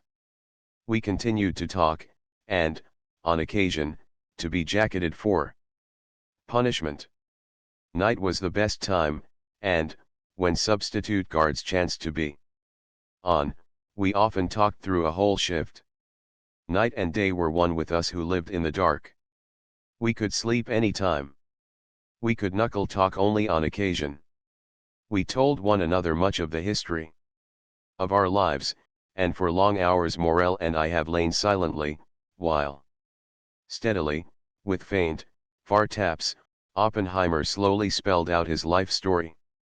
From the early years in a San Francisco slum, through his gang training, through his initiation into all that was vicious, when as a lad of 14 he served as night messenger in the red light district, through his first detected infraction of the laws, and on through thefts and robberies to the treachery of a comrade and to red slayings inside prison walls. They call Jake Oppenheimer the human tiger. Some cub reporter coined the phrase that will long outlive the man to whom it was applied. And yet I ever found in Jake Oppenheimer all the cardinal traits of right humanness. He was faithful and loyal. I know of the times he has taken punishment in preference to informing on a comrade. He was brave. He was patient. He was capable of self-sacrifice. I could tell a story of this, but shall not take the time. And justice, with him, was a passion. The prison killings done by him were due entirely to this extreme sense of justice. And he had a splendid mind. A lifetime in prison, 10 years of it in solitary, had not dimmed his brain. Morel, ever a true comrade, too had a splendid brain. In fact, and I who am about to die have the right to say it without incurring the charge of immodesty, the 3 best minds in San Quentin from the warden down were the 3 that rotted there together in solitary.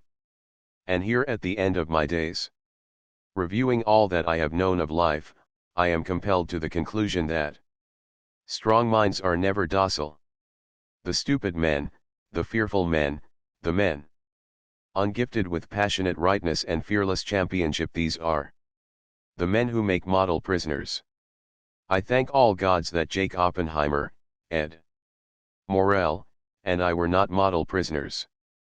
Chapter 6. There is more than the germ of truth in things erroneous in the child's definition of memory as the thing one forgets with. To be able to forget means sanity. Incessantly to remember, means obsession, lunacy. So the problem I faced in solitary, where incessant remembering strove for possession of me, was the problem of forgetting. When I gamed with flies, or played chess with myself, or talked with my knuckles, I partially forgot. What I desired was entirely to forget. There were the boyhood memories of other times and places, the trailing clouds of glory of Wordsworth. If a boy had had these memories, were they irretrievably lost when he had grown to manhood? Could this particular content of his boy brain be utterly eliminated? Or were these memories of other times and places still residual, asleep, immured in solitary in brain cells similarly to the way I was immured in a cell in San Quentin? Solitary life prisoners have been known to resurrect and look upon the sun again. Then why could not these other-world memories of the boy resurrect? But how? In my judgment, by attainment of complete forgetfulness of present and of manhood past. And again, how? Hypnotism should do it. If by hypnotism the conscious mind were put to sleep, and the subconscious mind awakened, then was the thing accomplished, then would all the dungeon doors of the brain be thrown wide. Then would the prisoners emerge into the sunshine. So I reasoned, with what result you shall learn. But first I must tell how, as a boy, I had had these other-world memories. I had glowed in the clouds of glory I trailed from lives aforetime. Like any boy, I had been haunted by the other beings I had been at other times. This had been during my process of becoming, ere the flux of all that I had ever been had hardened in the mold of the one personality that was to be known by men for a few years as Darrell Standing. Let me narrate just one incident. It was up in Minnesota on the old farm. I was nearly 6 years old. A missionary to China, returned to the United States and sent out by the Board of Missions to raise funds from the farmers, spent the night in our house. It was in the kitchen just after supper, as my mother was helping me undress for bed, and the missionary was showing photographs of the Holy Land. And what I am about to tell you I should long since have forgotten had I not heard my father recite it to wondering listeners so many times during my childhood. I cried out at sight of one of the photographs and looked at it, first with eagerness, and then with disappointment. It had seemed of a sudden most familiar, in much the same way that my father's barn would have been in a photograph. Then it had seemed altogether strange. But as I continued to look, the haunting sense of familiarity came back. The Tower of David, the missionary said to my mother. No. I cried with great positiveness. You mean that isn't its name? The missionary asked. I nodded. Then what is its name, my boy? Its name is, I began, then concluded lamely. I forget. It don't look the same now, I went on after a pause. They've been fixin' it up awful. Here the missionary handed to my mother another photograph he had sought out. I was there myself 6 months ago, Mrs. Standing. He pointed with his finger. That is the Jaffa Gate where I walked in, and right up to the Tower of David in the back of the picture where my finger is now. The authorities are pretty well agreed on such matters. El Kola, as it was known by. But here I broke in again, pointing to rubbish piles of ruined masonry on the left edge of the photograph. Over there somewhere, I said. That name you just spoke was what the Jews called it? But we called it something else. We called it? I forget. Listen to the youngster, my father chuckled. You'd think he'd been there. I nodded my head, for in that moment I knew I had been there, though all seemed strangely different. My father laughed the harder, but the missionary thought I was making game of him. He handed me another photograph. It was just a bleak waste of a landscape, barren of trees and vegetation, a shallow canyon with easy sloping walls of rubble. In the middle distance was a cluster of wretched, flat-roofed hovels. Now, my boy, where is that? The missionary quizzed. And the name came to me. Samaria, I said instantly. My father clapped his hands with glee, my mother was perplexed at my antic conduct, while the missionary evinced irritation. The boy is right, he said. It is a village in Samaria. I passed through it. That is why I bought it. And it goes to show that the boy has seen similar photographs before. This my father and mother denied. But it's different in the picture, I volunteered, while all the time my memory was busy reconstructing the photograph. The general trend of the landscape and the line of the distant hills were the same. The differences I noted aloud and pointed out with my finger. The houses was about right here, and there was more trees, lots of trees, and lots of grass, and lots of goats. I can see M now, and two boys drivin' M. And right here is a lot of men walkin' behind one man. And over there I pointed to where I had placed my village is a lot of tramps. They ain't got nothin' on except in rags. And they're sick.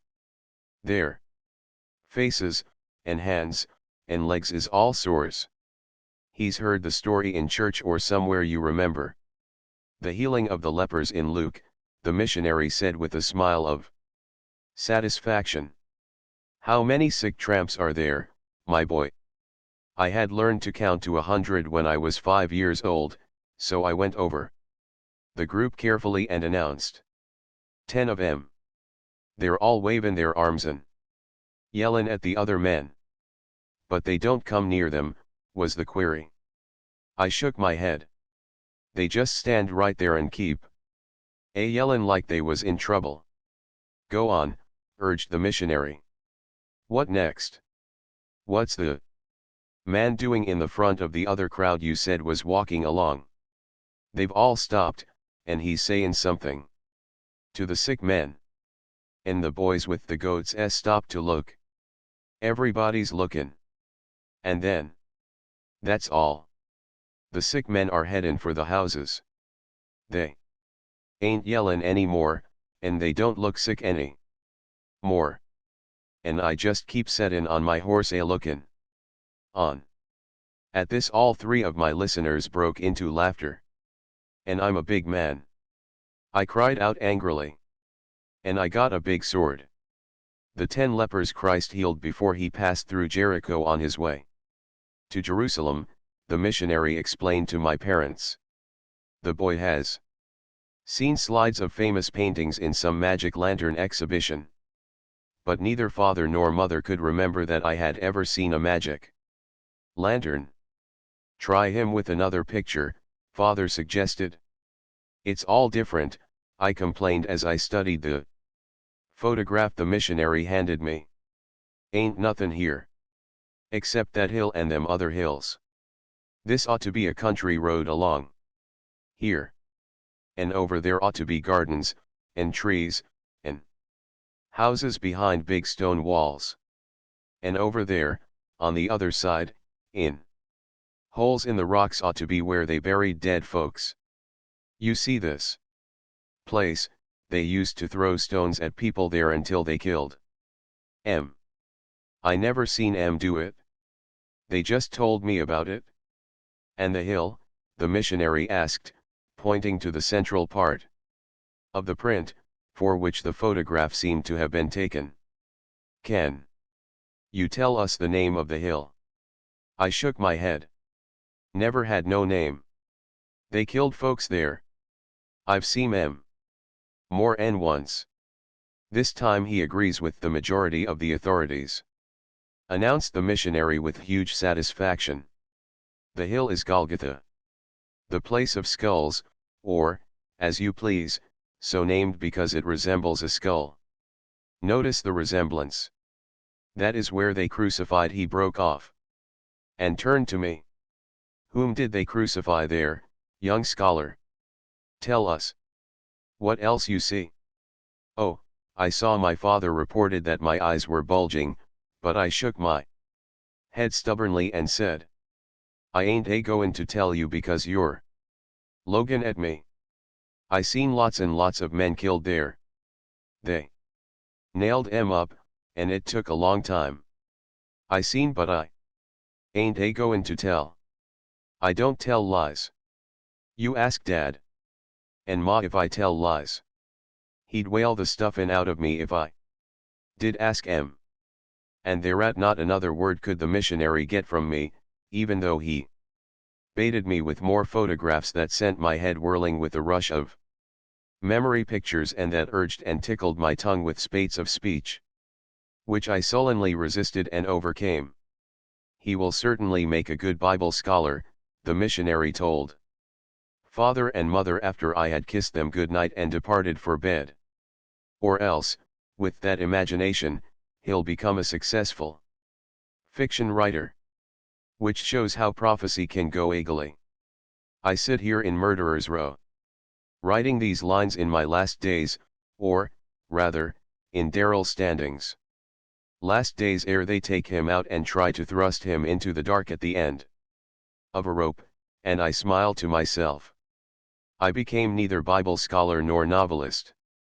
On the contrary, until they buried me in the cells of silence for half a decade, I was everything that the missionary forecasted: not an agricultural expert, a professor of agronomy, a specialist in the science of the elimination of waste motion, a master of farm efficiency, a precise laboratory scientist where precision and adherence to microscopic fact are absolute requirements.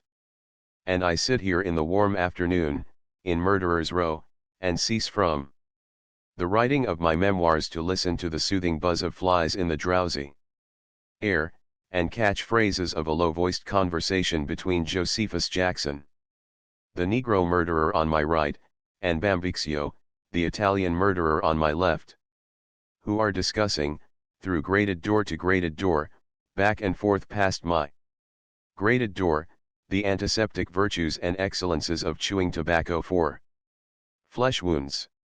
And in my suspended hand I hold my fountain pen, and as I remember that other hands of me, in long gone ages, wielded ink brush, and quill, and stylus, I also find thought space in time to wonder if that missionary, when he was a little lad, ever trailed clouds of glory and glimpsed the brightness of old star-roving days.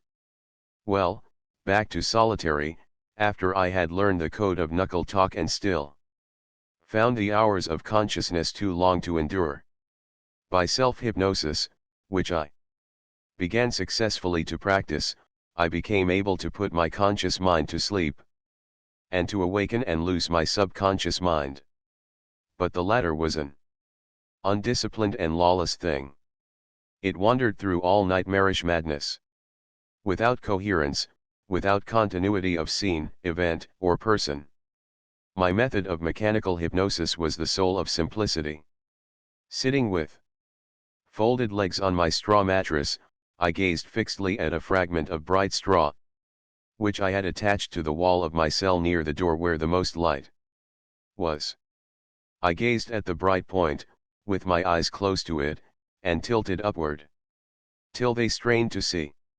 At the same time I relaxed all the will of me and gave myself to the swaying dizziness that always eventually came to me. And when I felt myself sway out of balance backward, I closed my eyes and permitted myself to fall supine and unconscious on the mattress. and then, for half an hour, 10 minutes, or as long as an hour or so, I would wander erratically and foolishly through the stored memories of my eternal recurrence on earth. But times and places shifted too swiftly. I knew afterward, when I awoke, that I, Darrell Standing, was the linking personality that connected all bizarreness and grotesqueness. But that was all. I could never live out completely one full experience, one point of consciousness in time and space. My dreams, if dreams they may be called, were rhymeless and reasonless. Thus, as a sample of my rovings, in a single interval of 15 minutes of subconsciousness I have crawled and bellowed in the slime of the primeval world, and sat beside Haas further and cleaved the 20th century air in a gas-driven monoplane. Awake, I remembered that I, Darrell Standing, in the flesh, during the year preceding my incarceration in San Quentin, had flown with Haas further over the Pacific at Santa Monica. Awake, I did not remember the crawling and the bellowing in the ancient slime. Nevertheless, awake, I reasoned that somehow I had remembered that early adventure in the slime, and that it was a verity of long previous experience, when I was not yet Darrell Standing but somebody else, or something else that crawled and bellowed. One experience was merely more remote than the other. Both experiences were equally real, or else how did I remember them? Oh, what a fluttering of luminous images and actions! In a few short minutes of loose subconsciousness I have sat in the halls of kings, above the salt and below the salt, been fool and jester, man-at-arms, clerk and monk, and I have been ruler above all, at the head of the table, temporal power in my own sword arm, in the thickness of my castle walls, and the numbers of my fighting men, spiritual power likewise mine, by token of the fact that cowled priests and fat abbots sat beneath me and swigged my wine and swined my meat. I have worn the iron collar of the serf about my neck in cold climes, and I have loved princesses of royal houses in the tropic warmed and sun-scented night, where black slaves fanned the sultry air with fans of peacock plumes, while from afar, across the palm and fountains, drifted the roaring of lions and the cries of jackals. I have crouched in chill desert places warming my hands at fires builded of camel's dung, and I have lain in the meager shade of sun-parched sagebrush by dry water holes and yearned dry-tongued for water, while about me, dismembered and scattered in the alkali, were the bones of men and beasts who had yearned and died. I have been Secuny and Bravo, scholar and recluse. I have pored over hand-written pages of huge and musty tomes in the scholastic quietude and twilight of cliff-perched monasteries, while beneath on the lesser slopes, peasants still toiled beyond the end of day among the vines and olives, and drove in from pastures the blatting goats and lowing kine. Yes, and I have led shouting rabbles down the wheel-worn, chariot-rutted paves of ancient and forgotten cities, and, solemn-voiced and grave as death, I have enunciated the law, stated the gravity of the infraction, and imposed the due death on men who, like Darrell Standing in Folsom Prison, had broken the law. Aloft, at giddy mastheads oscillating above the decks of ships, I have gazed on sun-flashed water where coral growths iridesced from profounds of turquoise deeps, and conned the ships into the safety of mirrored lagoons where the anchors rumbled down close to palm-fronded beaches of sea-pounded coral rock. And I have striven on forgotten battlefields of the elder days, when the sun went down on slaughter that did not cease and that continued through the night hours, with the stars shining down and with a cool night wind blowing from distant peaks of snow that failed to chill the sweat of battle. And again, I have been little Darrell Standing, barefooted in the dew-lush grass of spring, on the Minnesota farm, chilblained when of frosty mornings I fed the cattle in their breath-steaming stalls, sobered to fear and awe of the splendor and terror of God when I sat on Sundays under the rant and preachment of the New Jerusalem and the agonies of hell fire. Now, the foregoing were the glimpses and glimmerings that came to me, when, in cell 1 of solitary in San Quintin, I stared myself unconscious by means of a particle of bright, light radiating straw. How did these things come to me? Surely I could not have manufactured them out of nothing inside my pent walls.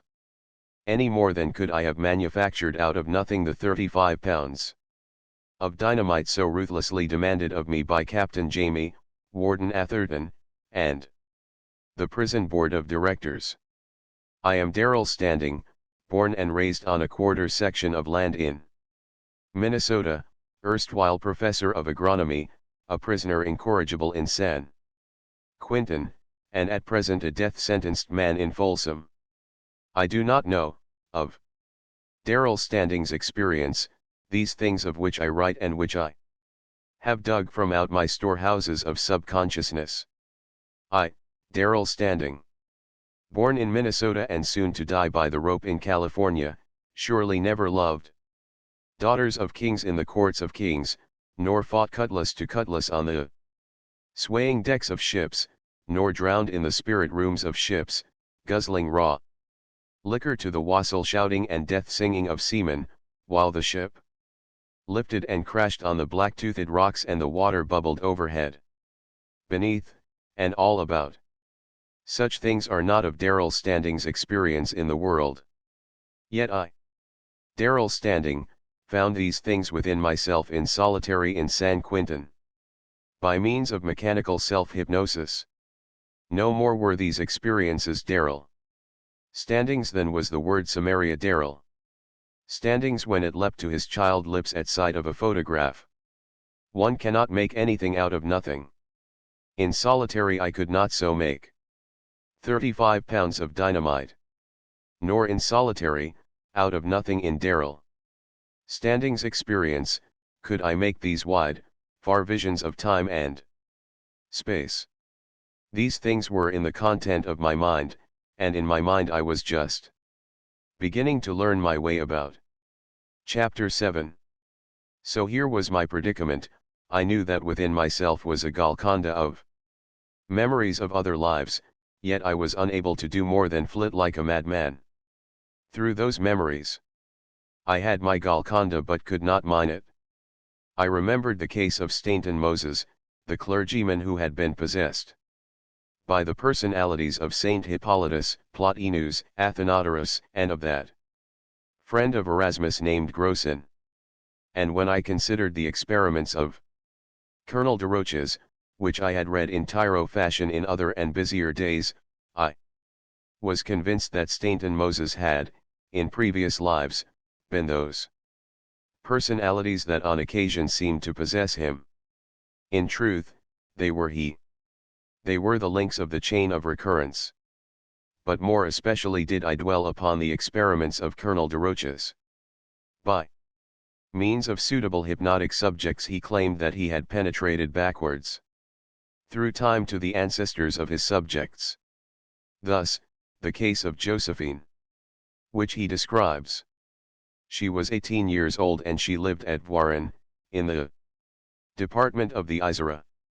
Under hypnotism Colonel Desroches sent her adventuring back through her adolescence, her girlhood, her childhood, breast infancy, and the silent dark of her mother's womb, and, still, back, through the silence and the dark of the time when she, Josephine, was not yet born, to the light and life of a previous living, when she had been a churlish, suspicious, and embittered old man, by name Jean-Claude Bourdon, who had served his time in the 7th Artillery at Besançon, and who died at the age of 70, long bedridden. Yes, and did not Colonel de Roches in turn hypnotize the shade of Jean-Claude Bourdon, so that he adventured farther back into time, through infancy and birth and the dark of the unborn, until he found again light and life when, as a wicked old woman, he had been Philomene Carteron? But try as I would with my bright bit of straw in the oozement of light into solitary, I failed to achieve any such definiteness of previous personality. I became convinced, through the failure of my experiments, that only through death could I clearly and coherently resurrect the memories of my previous selves. But the tides of life ran strong in me. I, Darrell Standing, was so strongly disinclined to die that I refused to let Warden Atherton and Captain Jamie kill me. I was always so innately urged to live that sometimes I think that is why I am still here, eating and sleeping, thinking and dreaming, writing this narrative of my various me's, and awaiting the incontestable rope that will put an ephemeral period in my long-linked existence. And then came death in life. I learned the trick, Ed Morel taught it me, as you shall see. It began through Warden Atherton and Captain Jamie. They must have experienced a recrudescence of panic at thought of the dynamite they believed hidden. They came to me in my dark cell, and they told me plainly that they would jacket me to death if I did not confess where the dynamite was hidden. And they assured me that they would do it officially without any hurt to their own official skins. My death would appear on the prison register as due to natural causes. Oh, dear, cotton wool citizen, please believe me when I tell you that men are killed in prisons today as they have always been killed since the first prisons were built by men. I well knew the terror, the agony, and the danger of the jacket. Oh, the men. Spirit broken by the jacket. I have seen them. And I have seen men crippled for life by the jacket. I have seen men, strong men, men so strong that their physical stamina resisted all attacks of prison tuberculosis, after a prolonged bout with the jacket, their resistance broken down, fade away, and die of tuberculosis within 6 months. There was slant-eyed Wilson, with an unguist weak heart of fear, who died in the jacket within the first hour while the unconvinced inefficient of a prison doctor looked on and smiled. And I have seen a man confess, after half an hour in the jacket, truths and fictions that cost him years of credits. I had had my own experiences. At the present moment 1,000 scars mark my body. They go to the scaffold with me. Did I live 100 years to come, those same scars in the end would go to the grave with me. Perhaps, dear citizen who permits and pays his hangdogs to lace the jacket for you, perhaps you are unacquainted with the jacket. Let me describe it, so that you will understand the method by which I achieved death in life, became a temporary master of time and space, and vaulted the prison walls to rove among the stars. Have you ever seen canvas tarpaulins or rubber blankets with brass eyelets set in along the edges? Then imagine a piece of stout canvas, some 4½ feet in length, with large and heavy brass eyelets running down both edges. The width of this canvas is never the full girth of the human body it is to surround. The width is also irregular, broadest at the shoulders, next broadest at the hips, and narrowest at the waist. The jacket is spread on the floor. The man who is to be punished, or who is to be tortured for confession, is told to lie face downward on the flat canvas. If he refuses, he is manhandled. After that he lays himself down with a will. Which is the will of the hangdogs, which is your will, dear citizen, who feeds and fees the hangdogs for doing this thing for you. The man lies face downward. The edges of the jacket are brought as nearly together as possible along the center of the man's back. Then a rope, on the principle of a shoelace, is run through the eyelets, and on the principle of a shoelacing the man is laced in the canvas. Only he is laced more severely than any person ever laces his shoe. They call it cinching in prison lingo. On occasion, when the guards are cruel and vindictive, or when the command has come down from above, in order to ensure the severity of the lacing. The guards press with their feet into the man's back as they draw the lacing tight. Have you ever laced your shoe too tightly, and, after half an hour, experienced that excruciating pain across the instep of the obstructed circulation? And do you remember that after a few minutes of such pain you simply could not walk another step and had to untie the shoelace and ease the pressure? Very well. Then try to imagine your whole body so laced, only much more tightly, and that the squeeze, instead of being merely on the instep of one foot, is on your entire trunk, compressing to the seeming of death your heart, your lungs, and all the rest of your vital and essential organs. I remember the first time they gave me the jacket down in the dungeons. It was at the beginning of my incorrigibility, shortly after my entrance to prison, when I was weaving my loom task of 100 yards a day in the jute mill and finishing 2 hours ahead of the average day. Yes, and my jute sacking was far above the average demanded. I was sent to the jacket that first time, according to the prison books, because of skips and breaks in the cloth, in short, because my work was defective. Of course this was ridiculous. In truth, I was sent to the jacket because I, a new convict, a master of efficiency, a trained expert in the elimination of waste motion, had elected to tell the stupid head weaver a few things he did not know about his business.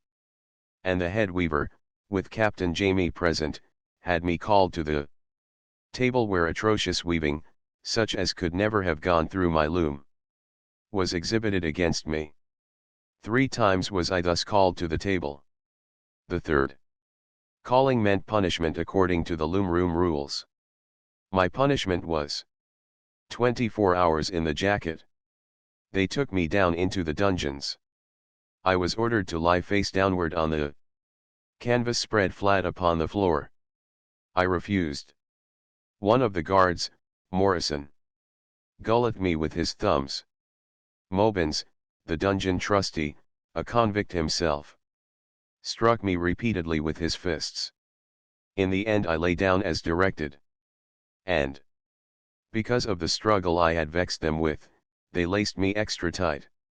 Then they rolled me over like a log upon my back. It did not seem so bad at first. When they closed my door, with clang and clash of lavered boltage, and left me in the utter dark, it was 11 o'clock in the morning. For a few minutes I was aware merely of an uncomfortable constriction which I fondly believed would ease as I grew accustomed to it. On the contrary, my heart began to thump and my lungs seemed unable to draw sufficient air for my blood. This sense of suffocation was terrorizing, and every thump of the heart threatened to burst my already bursting lungs. After what seemed hours, and after what, out of my countless succeeding experiences in the jacket I can now fairly conclude to have been not more than half an hour, I began to cry out, to yell, to scream, to howl, in a very madness of dying. The trouble was the pain that had arisen in my heart. It was a sharp, definite pain, similar to that of pleurisy, except that it stabbed hotly through the heart itself. To die is not a difficult thing, but to die in such slow and horrible fashion was maddening. Like a trapped beast of the wild, I experienced ecstasies of fear, and yelled and howled until I realized that such vocal exercise merely stabbed my heart more hotly and at the same time consumed much of the little air in my lungs. I gave over and lay quiet for a long time, an eternity it seemed then. Though now I am confident that it could have been no longer than a quarter of an hour. I grew dizzy with semi-asphyxiation, and my heart thumped until it seemed surely it would burst the canvas that bound me. Again I lost control of myself and set up a mad howling for help. In the midst of this I heard a voice from the next dungeon. "Shut up," it shouted, though only faintly it percolated to me. "Shut up. You make me tired." "I'm dying," I cried out. "Pound your ear and forget it," was the reply. "But I am dying," I insisted. "Then why worry," came the voice. "You'll be dead pretty quick and out of it. Go ahead and croak, but don't make so much noise about it. You're interruptin' my beauty sleep." So angered was I by this callous indifference that I recovered self-control and was guilty of no more than smothered groans. This endured an endless time, possibly 10 minutes, and then a tingling numbness set up in all my body. It was like pins and needles, and for as long as it hurt like pins and needles I kept my head. But when the prickling of the multitudinous darts ceased to hurt and only the numbness remained and continued verging into greater numbness, I once more grew frightened. "How am I goin' to get a wink of sleep?" my neighbor complained. "I ain't any more happy than you. My jacket's just as tight as yourn, and I want to sleep and forget it." "How long have you been in?" I asked, thinking him a newcomer compared to the centuries I had already suffered. "Since day before yesterday," was his answer. "I mean in the jacket," I amended. "Since day before yesterday, brother." "My God!" I screamed. "Yes, brother, 50 straight hours, and you don't hear me raisin' a roar about it? They cinched me with their feet in my back. I am some tight, believe me. You ain't the only one that's got troubles. You ain't been in an hour yet." "I been in hours and hours," I protested. "Brother, you may think so, but it don't make it so. I'm just tellin' you you ain't been in an hour." I heard listen. You. The thing was incredible. Already, in less than an hour, I had died 1,000 deaths. And yet this neighbor, balanced and equable, calm-voiced, and almost beneficent despite the harshness of his first remarks, had been in the jacket 50 hours. "How much longer are they going to keep you in?" I asked. "The Lord only knows. Captain Jamie is real peeved with me, and he won't let me out until I'm about croakin'. Now, brother, I'm going to give you the tip. The only way is shut your face and forget it. Yellin' and hollerin' don't win you no money in this joint. And the way to forget is to forget. Just get to rememberin' every girl you ever knew. That'll eat up hours for you. Mebbe you'll feel yourself gettin' woozy. Well, get woozy. You can't beat that for killin' time. And when the girls won't hold you, get to thinkin' of the fellows you got it in for. And what you'd do to 'em if you got a chance, and what you're goin' to do to 'em when you get that same chance." That man was Philadelphia Red. Because of prior conviction he was serving 50 years for highway robbery committed on the streets of Alameda. He had already served a dozen of his years at the time he talked to me in the jacket, and that was 7 years ago. He was one of the 40 lifers who were double-crossed by Cecil Winwood. For that offense Philadelphia Red lost his credits. He is middle-aged now, and he is still in San Quentin. If he survives he will be an old man when they let him out. I lived through my 24 hours, and I have never been the same man since. Oh, I don't mean physically, although next morning, when they unlaced me, I was semi-paralyzed and in such a state of collapse that the guards had to kick me in the ribs to make me crawl to my feet. But I was a changed man. Mentally, morally. The brute physical torture of it was humiliation and affront to my spirit and to my sense of justice. Such discipline does not sweeten a man. I emerged from that first jacketing filled with a bitterness and a passionate hatred that has only increased through the years. My God, when I think of the things men have done to me. 24 hours in the jacket. Little I thought that morning when they kicked me to my feet that the time would come when 24 hours in the jacket meant nothing, when 100 hours in the jacket found me smiling when they released me, when 240 hours in the jacket found the same smile on my lips. Yes, 240 hours. Dear cotton woolly citizen, do you know what that means? It means 10 days and 10 nights in the jacket. Of course, such things are not done anywhere in the Christian world 1900 years after Christ. I don't ask you to believe me. I don't believe it myself. I merely know that it was done to me in San Quentin, and that I lived to laugh at them and to compel them to get rid of me by swinging me off because I bloodied a guard's nose.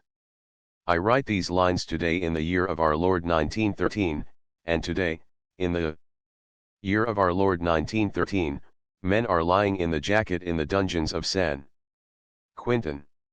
I shall never forget, as long as further living and further lives be vouchsafed me, my parting from Philadelphia Red that morning.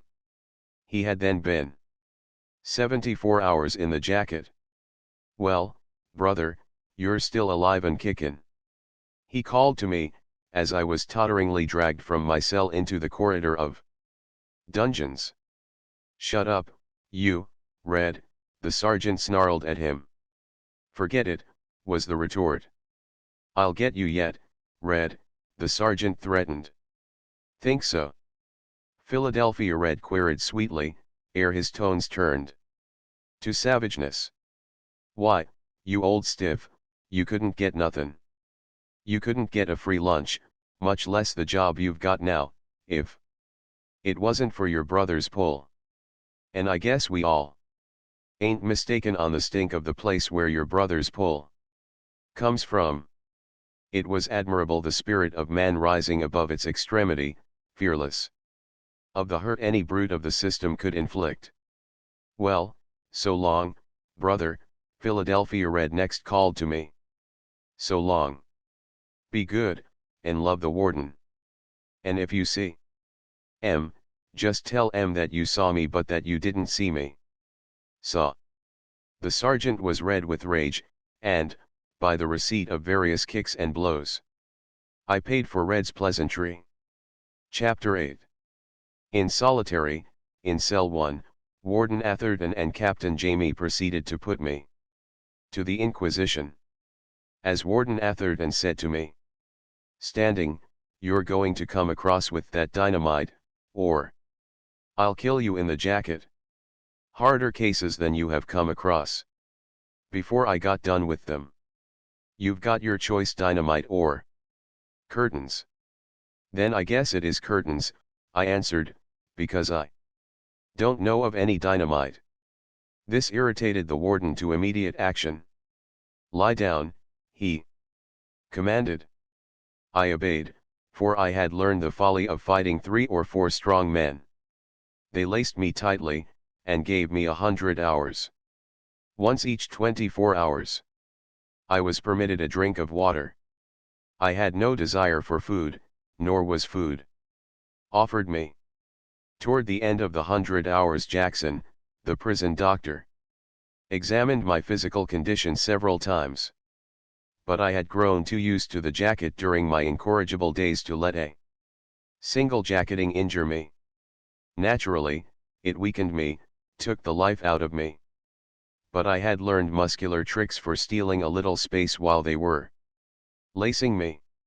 At the end of the first 100 hours bout I was worn and tired, but that was all. Another bout of this duration they gave me, after a day and a night to recuperate. And then they gave 150 hours. Much of this time I was physically numb and mentally delirious.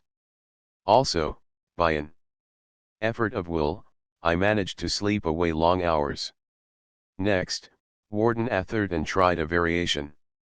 I was given irregular intervals of jacket and recuperation. I never knew when I was to go into the jacket. Thus I would have 10 hours recuperation, and do 20 in the jacket, or I would receive only 4 hours rest. At the most unexpected hours of the night my door would clang open and the changing guards would lace me. Sometimes rhythms were instituted. Thus, for 3 days and nights I alternated 8 hours in the jacket and 8 hours out. And then, just as I was growing accustomed to this rhythm, it was suddenly altered and I was given 2 days and nights straight. And ever the eternal question was propounded to me, where was the dynamite? Sometimes Warden Atherton was furious with me. On occasion, when I had endured an extra severe jacketing, he almost pleaded with me to confess. Once he even promised me 3 months in the hospital of absolute rest and good food, and then the trusty job in the library.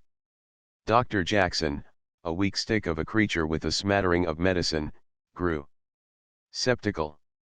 He insisted that jacketing, no matter how prolonged, could never kill me, and his insistence was a challenge to the warden to continue the attempt.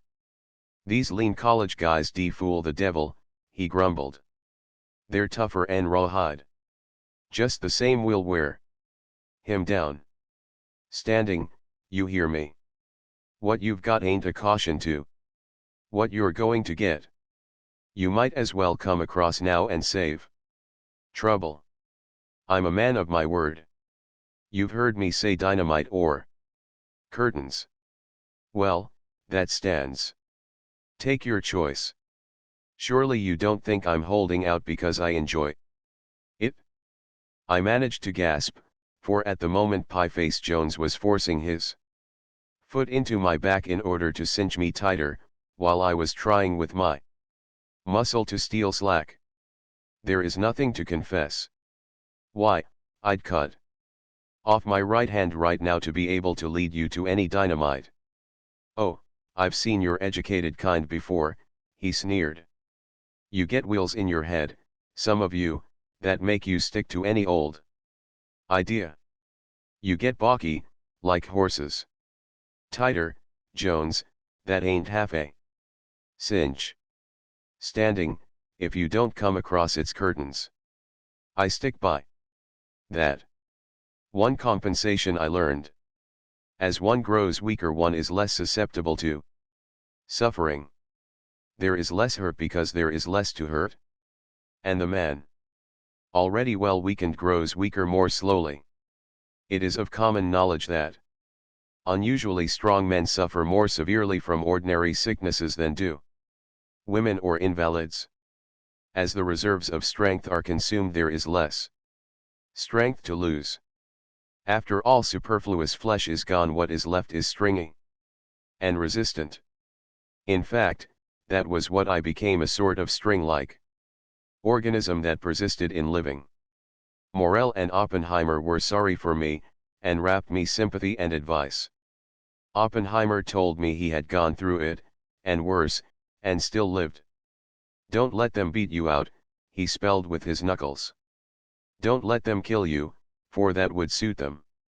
And don't squeal on the plant.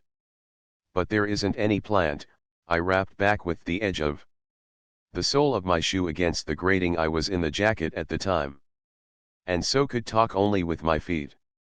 I don't know anything about the damned dynamite. That's right, Oppenheimer praised. He's the stuff, ain't he, Ed? Which goes to show what chance I had of convincing Warden Atherton of my ignorance of the dynamite. His very persistence in the quest convinced a man like Jake Oppenheimer, who could only admire me for the fortitude with which I kept a close mouth. During this first period of the jacket inquisition I managed to sleep a great deal. My dreams were remarkable. Of course they were vivid and real, as most dreams are. What made them remarkable was their coherence and continuity. Often, I addressed bodies of scientists on abstruse subjects, reading aloud to them Carefully prepared papers on my own researches or on my own deductions from the researches and experiments of others. When I awakened, my voice would seem still ringing in my ears, while my eyes still could see typed on the white paper whole sentences and paragraphs that I could read again and marvel at ere the vision faded. In passing, I call attention to the fact that at the time I noted that the process of reasoning employed in these dream speeches was invariably deductive. Then there was a great farming section, extending north and south for hundreds of miles in some part of the temperate regions, with a climate and flora and fauna largely resembling those of California. Not once, nor twice, but thousands of different times I journeyed through this dream region.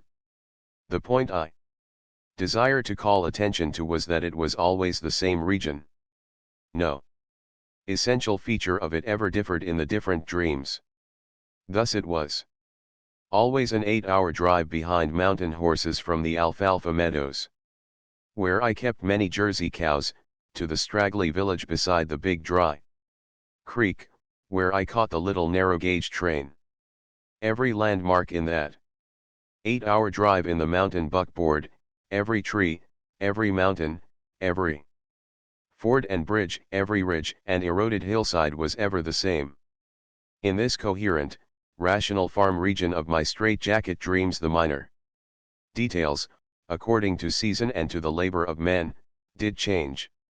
Thus on the upland pastures behind my alfalfa meadows I developed a new farm with the aid of Angora goats. Here I marked the changes with every dream visit, and the changes were in accordance with the time that elapsed between visits. Oh, those brush-covered slopes! How I can see them now, just as when the goats were first introduced. And how I remembered the consequent changes, the paths beginning to form as the goats literally ate their way through the dense thickets, the disappearance of the younger, smaller bushes that were not too tall for total browsing, the vistas that formed in all directions through the older, taller bushes, as the goats browsed as high as they could stand and reach on their hind legs, the driftage of the pasture grasses that followed in the wake of the clearing by the goats. Yes, the continuity of such dreaming was its charm. Came the day when the men with axes chopped down all the taller brush so as to give the goats access to the leaves and buds and bark. Came the day, in winter weather, when the dry denuded skeletons of all these bushes were gathered into heaps and burned. Came the day when I moved my goats onto other brush impregnable hillsides, with following in their wake my cattle, pasturing knee-deep in the succulent grasses that grew where before had been only brush. And came the day when I moved my cattle on, and my plowmen went back and forth across the slopes contour, plowing the rich sod under to rot to live, and crawling humus in which to bed my seeds of crops to be. Yes, and in my dreams, often, I got off the little narrow-gauge train where the straggly village stood beside the big dry creek, and got into the buckboard behind my mountain horses, and drove hour by hour past all the old familiar landmarks of my alfalfa meadows, and onto my upland pastures where my rotated crops of corn and barley and clover were ripe for harvesting, and where I watched my men engaged in the harvest, while beyond, ever climbing, my goats browsed the higher slopes of brush into cleared, tilled fields. But these were dreams, frank dreams, fancied adventures of my deductive subconscious mind. Quite unlike them, as you shall see, were my other adventures when I passed through the gates of the living death and relived the reality of the other lives that had been mine in other days. In the long hours of waking in the jacket I found that I dwelt a great deal on Cecil Winwood, the poet forger who had wantonly put all this torment on me, and who was even then at liberty out in the free world again. No, I did not hate him. The word is too weak. There is no word in the language strong enough to describe my feelings. I can say only that I knew the gnawing of a desire for vengeance on him that was a pain in itself and that exceeded all the bounds of language. I shall not tell you of the hours I devoted to plans of torture on him, nor of the diabolical means and devices of torture that I invented for him. Just one example. I was enamored of the ancient trick whereby an iron basin, containing a rat, is fastened to a man's body. The only way out for the rat is through the man himself. As I say, I was enamored of this until I realized that such a death was too quick, whereupon I dwelt long and favorably on the Moorish trick of but no, I promised to relate no further of this matter. Let it suffice that many of my pain-maddening waking hours were devoted to dreams of vengeance on Cecil Winwood. Chapter 9. One thing of great value I learned in the long, pain-weary hours of waking, namely, the mastery of the body by the mind. I learned to suffer passively, as, undoubtedly, all men have learned who have passed through the postgraduate courses of straitjacketing. Oh, it is no easy trick to keep the brain in such serene repose that it is quite oblivious to the throbbing, exquisite complaint of some tortured nerve. And it was this very mastery of the flesh by the spirit which I so acquired, that enabled me easily to practice the secret Ed Morel told to me. Think it is curtains. Ed Morel rapped to me one night. I had just been released from 100 hours, and I was weaker than I had ever been before. So weak was I that though my whole body was one mass of bruise and misery, nevertheless I scarcely was aware that I had a body. It looks like curtains, I rapped back. They will get me if they keep it up much longer. Don't let them, he advised. There is a way. I learned it myself, down in the dungeons, when Massey and I got ours good and plenty. I pulled through. But Massey croaked. If I hadn't learned the trick, I'd have croaked along with him. You've got to be pretty weak first, before you try it. If you try it when you are strong, you make a failure of it, and then that queers you forever after. I made the mistake of telling Jake the trick when he was strong. Of course, he could not pull it off. And in the time since when he did need it, it was too late, for his first failure had queered it. He won't even believe it now. He thinks I am kidding him. Ain't that right, Jake? And from cell 13 Jake rapped back, don't swallow it, Daryl. It's a sure fairy story. Go on and tell me, I rapped to Morel. That is why I waited for you to get real weak, he continued. Now you need it, and I am going to tell you. It's up to you. If you have got the will, you can do it. I've done it 3 times, and I know. Well, what is it? I rapped eagerly. The trick is to die in the jacket, to will yourself to die. I know you don't get me yet, but wait. You know how you get numb in the jacket, how your arm or your leg goes to sleep. Now you can't help that, but you can take it for the idea and improve on it.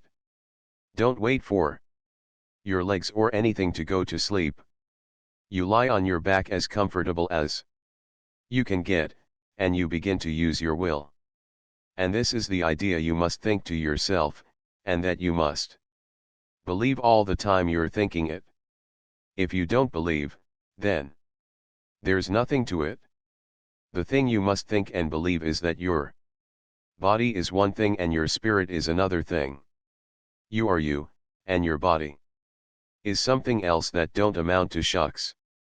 Your body don't count. You're the boss. You don't need any body. And thinking and believing all this, you proceed to prove it by using your will.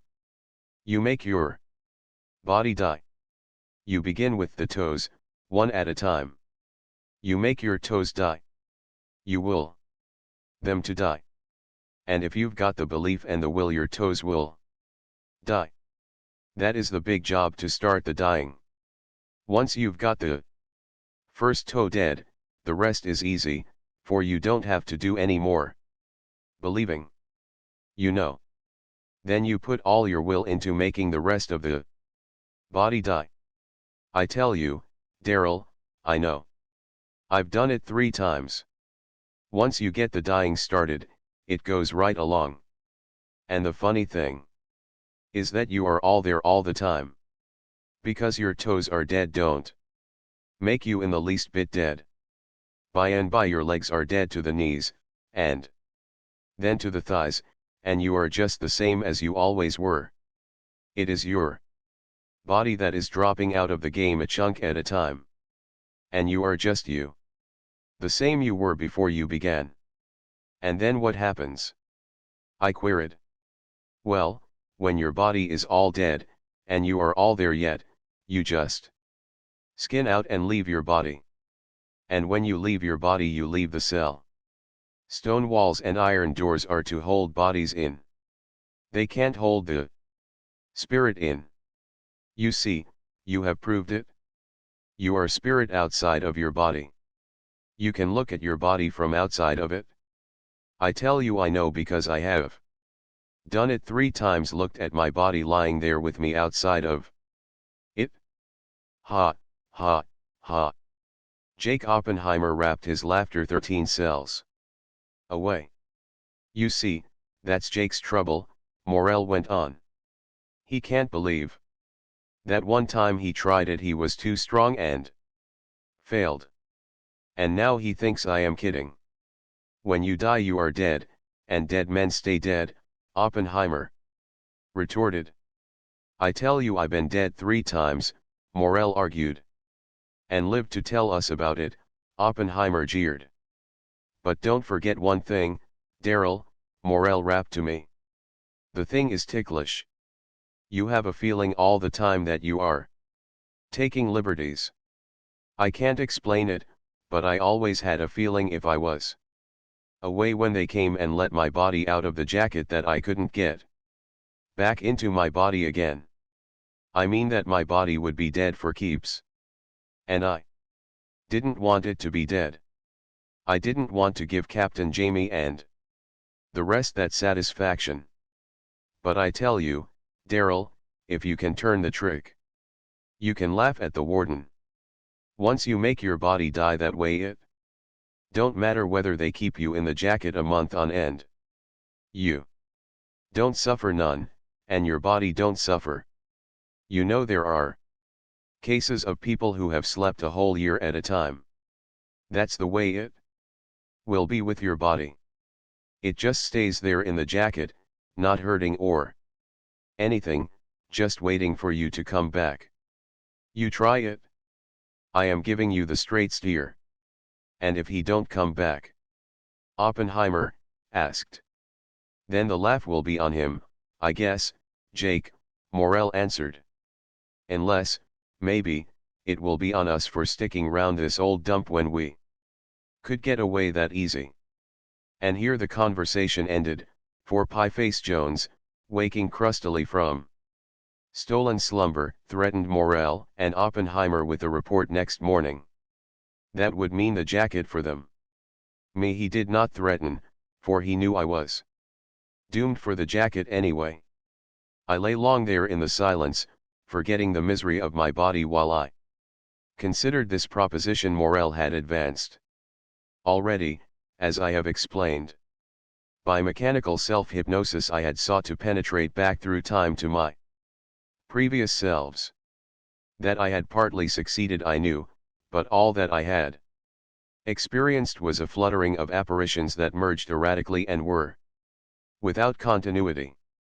But Morell's method was so patently the reverse of my method of self-hypnosis that I was fascinated. By my method, my consciousness went first of all. By his method, consciousness persisted last of all, and, when the body was quite gone, passed into stages so sublimated that it left the body, left the prison of San Quentin, and journeyed afar, and was still consciousness. It was worth a trial, anyway, I concluded. And, despite the skeptical attitude of the scientist that was mine, I believed. I had no doubt I could do what Morel said he had done 3 times. Perhaps this faith that so easily possessed me was due to my extreme debility. Perhaps I was not strong enough to be skeptical. This was the hypothesis already suggested by Morel. It was a conclusion of pure empiricism, and I, too, as you shall see, demonstrated it empirically. Chapter X. And above all things, next morning Warden Atherton came into my cell on murder intent. With him were Captain Jamie, Dr. Jackson, Pieface Jones, and Al Hutchins. Al Hutchins was serving a 40-year sentence, and was in hopes of being pardoned out. For 4 years he had been head trustee of San Quentin. That this was a position of great power you will realize when I tell you that the graft alone of the head trustee was estimated at $3,000 a year. Wherefore Al Hutchins, in possession of $10,000 or $12,000 and of the promise of a pardon, could be depended upon to do the warden's bidding blind. I have just said that Warden Atherton came into my cell intent on murder. His face showed it. His actions proved it. Examine him, he ordered Dr. Jackson. That wretched apology of a creature stripped from me my dirt-encrusted shirt that I had worn since my entrance to solitary, and exposed my poor wasted body. The skin ridged like brown parchment over the ribs and sore infested from the many bouts with the jacket. The examination was shamelessly perfunctory. Will he stand it? The warden demanded. Yes, Dr. Jackson answered. How's the heart? Splendid. You think he'll stand 10 days of it? Document. Sure. I don't believe it, the warden announced savagely. But we'll try it just the same. Lie down, standing. I obeyed, stretching myself face downward on the flat spread jacket. The warden seemed to debate with himself for a moment. Roll over, he commanded. I made several efforts, but was too weak to succeed, and could only sprawl and squirm in my helplessness. Putting it on, was Jackson's comment. Well, he won't have to put it on when I'm done with him, said the warden. Lend him a hand. I can't waste any more time on him. So they rolled me over on my back, where I stared up into Warden Atherton's face. Standing, he said slowly, I've given you all the rope I am going to. I am sick and tired of your stubbornness. My patience is exhausted. Dr. Jackson says you are in condition to stand 10 days in the jacket. You can figure your chances. But I am going to give you your last chance now. Come across with the dynamite. The moment it is in my hands, I'll take you out of here. You can bathe and shave and get clean clothes. I'll let you loaf for 6 months on hospital grub, and then I'll put you trustee in the library. You can't ask me to be fairer with you than that. Besides, you're not squealing on anybody. You are the only person in San Quentin who knows where the dynamite is. You won't hurt anybody's feelings by giving in, and you'll be all to the good from the moment you do give in.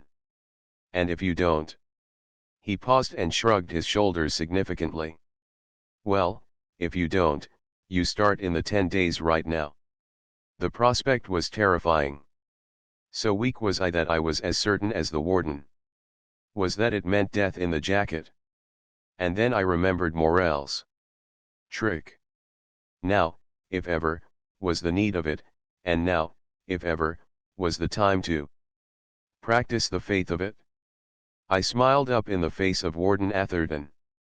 And I put faith in that smile, and faith in the proposition I made to him. Warden, I said, do you see the way I am smiling? Well, if, at the end of the 10 days, when you unlace me, I smile up at you in the same way, will you give a sack of Bull Durham and a package of brown papers to Morell and Oppenheimer? Ain't they the crazy ginks, these college guys, Captain? Jamie snorted. Warden Atherton was a choleric man, and he took my request for insulting braggadocio. Just for that you get an extra cinching, he informed me. I made you a sporting proposition, Warden, I said quietly. You can cinch me as tight as you please, but if I smile 10 days from now, will you give the Bull Durham to Morell and Oppenheimer? You are mighty sure of yourself, he retorted. That's why I made the proposition, I replied. Getting religion, he sneered. No, was my answer. It merely happens that I possess more life than you can ever reach the end of. Make it 100 days if you want. And I'll smile at you when it's over. I guess 10 days will more than do you, standing. That's your opinion, I said. Have you got faith in it? If you have, you won't even lose the price of the 2 5-cent sacks of tobacco. Anyway, what have you got to be afraid of? For 2 cents I'd kick the face off of you right now, he snarled. Don't let me stop you. I was impudently suave. Kick as hard as you please, and I'll still have enough face left with which to smile. In the meantime, while you are hesitating, suppose you accept my original proposition. A man must be terribly weak and profoundly desperate to be able, under such circumstances, to beard the warden in solitary. Or he may be both, and, in addition, he may have faith. I know now that I had the faith and so acted on it. I believed what Morell had told me. I believed in the lordship of the mind over the body. I believed that not even 100 days in the jacket could kill me. Captain Jamie must have sensed this faith that informed me, for he said, I remember a Swede that went crazy 20 years ago. That was before your time, Warden. He'd killed a man in a quarrel over 25 cents. And got life for it. He was a cook. He got religion. He said that a golden chariot was coming to take him to heaven, and he sat down on top the red-hot range and sang hymns and hosannas while he cooked. They dragged him off, but he croaked 2 days afterward in hospital. He was cooked to the bone. And to the end he swore he'd never felt the heat. Couldn't get a squeal out of him. We'll make standing squeal, said the warden. Since you are so sure of it, why don't you accept my proposition? I challenged. The warden was so angry that it would have been ludicrous to me had I not been in so desperate plight. His face was convulsed. He clenched his hands, and, for a moment, it seemed that he was about to fall upon me and give me a beating. Then, with an effort, he controlled himself. All right, standing, he snarled. I'll go you. But you bet your sweet life you'll have to go some to smile 10 days from now. Roll him over, boys, and cinch him till you hear his ribs crack. Hutchins. Show him you know how to do it. And they rolled me over and laced me as I had never been laced before. The head trustee certainly demonstrated his ability. I tried to steal what little space I could. Little it was, for I had long since shed my flesh, while my muscles were attenuated to mere strings. I had neither the strength nor bulk to steal more than a little, and the little I stole I swear I managed by sheer expansion at the joints of the bones of my frame. And of this little I was robbed by Hutchins, who, in the old days before he was made head trustee, had learned all the tricks of the jacket from the inside of the jacket. You see, Hutchins was a cur at heart, or a creature who had once been a man, but who had been broken on the wheel. He possessed 10 or 12,000 dollars, and his freedom was in sight if he obeyed orders. Later, I learned that there was a girl who had remained true to him, and who was even then waiting for him. The woman factor explains many things of men. If ever a man deliberately committed murder, Al Hutchins did that morning in solitary at the warden's bidding. He robbed me of the little space I stole. And, having robbed me of that, my body was defenseless, and, with his foot in my back while he drew the lacing light, he constricted me as no man had ever before succeeded in doing. So severe was this constriction of my frail frame upon my vital organs that I felt, there and then, immediately, that death was upon me. And still the miracle of faith was mine. I did not believe that I was going to die. I knew that I was not going to die. My head was swimming, and my heart was pounding from my toenails to the hair roots in my scalp. "That's pretty tight," Captain Jamie urged reluctantly. "The hell it is," said Dr. Jackson. "I tell you nothing can hurt him. He's a wuss. He ought to have been dead long ago." Warden Atherton, after a hard struggle, managed to insert his forefinger between the lacing and my back. He brought his foot to bear upon me, with the weight of his body added to his foot, and pulled, but failed to get any fraction of an inch of slack. "I take my hat off to you, Hutchins," he said. "You know your job. Now roll him over and let's look at him." They rolled me over on my back. I stared up at them with bulging eyes. This I know, had they laced me in such fashion the first time I went into the jacket, I would surely have died in the first 10 minutes. But I was well trained. I had behind me the thousands of hours in the jacket, and, plus that, I had faith in what Morel had told me. "Now, laugh, damn you, laugh," said the warden to me. "Start that smile you've been bragging about." So, while my lungs panted for a little air, while my heart threatened to burst, while my mind reeled, nevertheless I was able to smile up into the warden's face. Chapter 11. The door clanged, shutting out all but a little light, and I was left alone on my back. By the tricks I had long since learned in the jacket, I managed to writhe myself across the floor an inch at a time until the edge of the sole of my right shoe touched the door. There was an immense cheer in this. I was not utterly alone. If the need arose, I could at least rap-knuckle talk to Morel. But Warden Atherton must have left strict injunctions on the guards, for though I managed to call Morel and tell him I intended trying the experiment, he was prevented by the guards from replying. Me they could only curse, for, in so far as I was in the jacket for a 10 days bout, I was beyond all threat of punishment. I remember remarking at the time my serenity of mind. The customary pain of the jacket was in my body, but my mind was so passive that I was no more aware of the pain than was I aware of the floor beneath me or the walls around me. Never was a man in better mental and spiritual condition for such an experiment.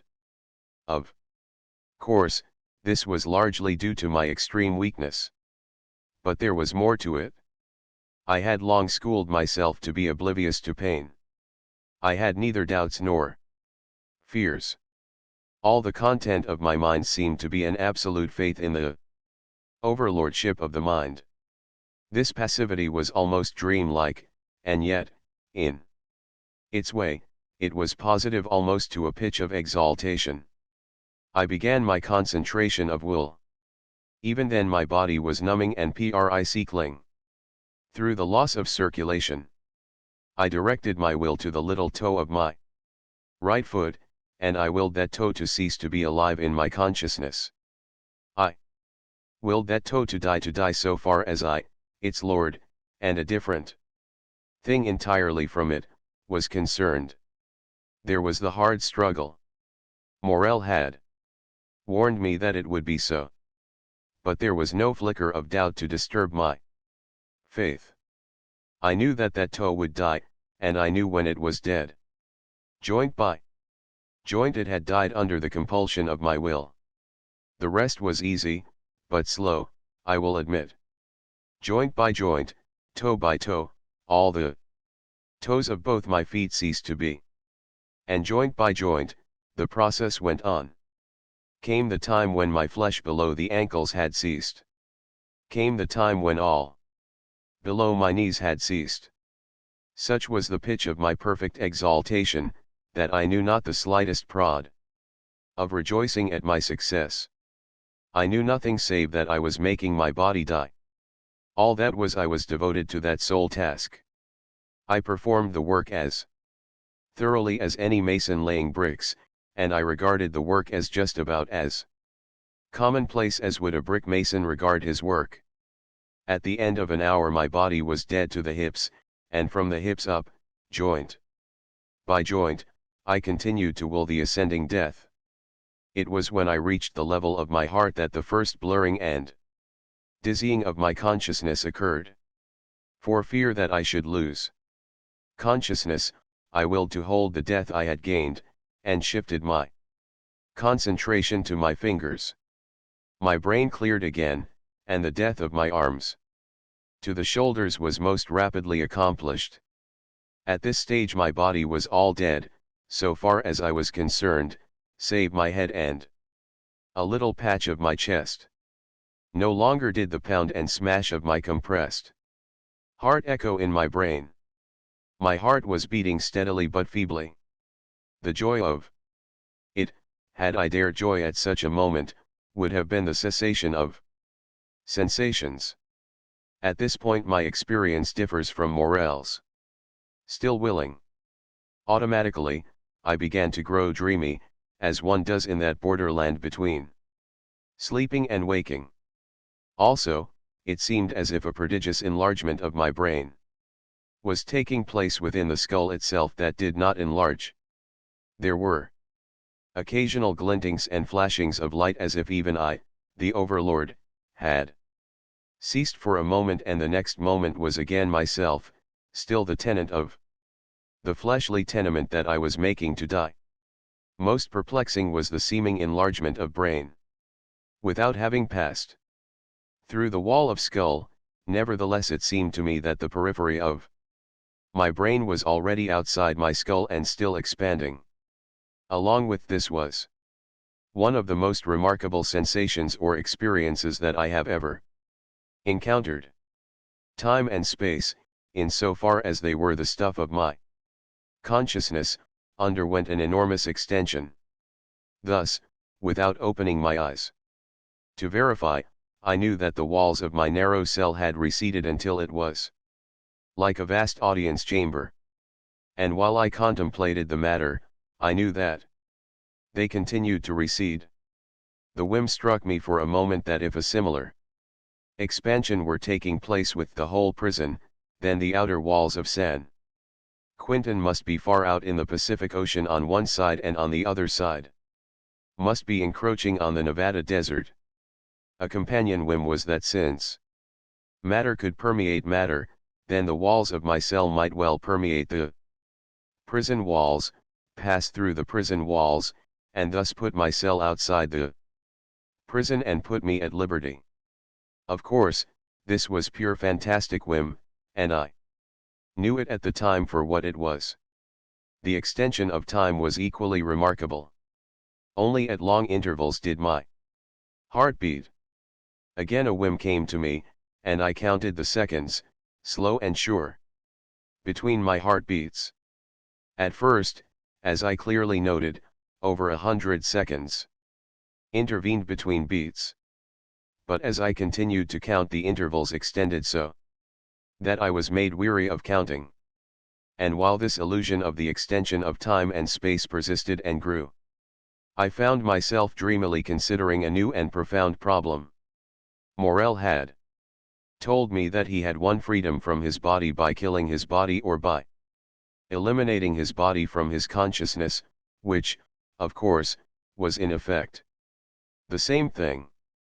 Now, my body was so near to being entirely dead that I knew in all absoluteness that by a quick concentration of will on the yet alive patch of my torso it, too, would cease to be.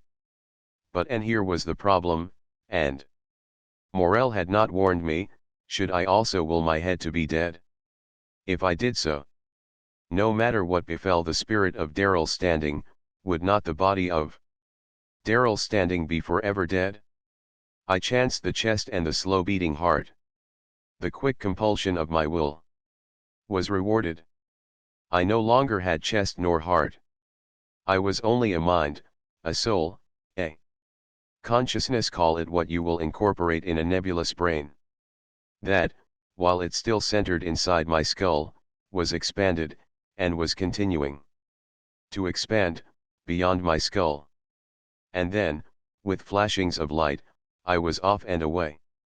At a bound I had vaulted prison roof and California sky, and was among the stars. I say stars advisedly. I walked among the stars. I was a child. I was clad in frail, fleece-like, delicate-colored robes that shimmered in the cool starlight. These robes, of course, were based upon my boyhood observance of circus actors and my boyhood conception of the garb of young angels. Nevertheless, thus clad, I trod interstellar space, exalted by the knowledge that I was bound on vast adventure, where, at the end, I would find all the cosmic formulae and have made clear to me the ultimate secret of the universe. In my hand I carried a long glass wand. It was borne in upon me that with the tip of this wand I must touch each star in passing. And I knew, in all absoluteness, that did I but miss one star I should be precipitated into some unplummeted abyss of unthinkable and eternal punishment and guilt. Long I pursued my starry quest. When I say long, you must bear in mind the enormous extension of time that had occurred in my brain. For centuries I trod space, with the tip of my wand and with unerring eye and hand, tapping each star I passed. Ever the way grew brighter. Ever the ineffable goal of infinite wisdom grew nearer. And yet I made no mistake. This was no other self of mine. This was no experience that had once been mine. I was aware all the time that it was I, Darrell Standing, who walked among the stars and tapped them with a wand of glass. In short, I knew that here was nothing real, nothing that had ever been nor could ever be. I knew that it was nothing else than a ridiculous orgy of the imagination, such as men enjoy in drug dreams, in delirium, or in mere ordinary slumber. And then, as all went merry and well with me on my celestial quest, the tip of my wand missed a star, and on the instant I knew I had been guilty of a great crime. And on the instant a knock, vast and compulsive, inexorable and mandatory as the stamp of the iron hoof of doom, smote me and reverberated across the universe. The whole sidereal system coruscated, reeled, and fell in flame. I was torn by an exquisite and disruptive agony. And on the instant I was Darrell Standing, the life convict, lying in his straitjacket in solitary.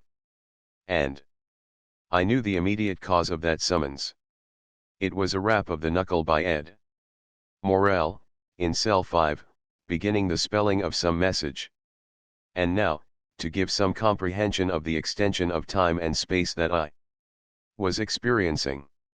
Many days afterwards I asked Morel what he had tried to convey to me. It was a simple message, namely, Standing, are you there? He had tapped it rapidly, while the guard was at the far end of the corridor into which the solitary cells opened. As I say, he had tapped the message very rapidly.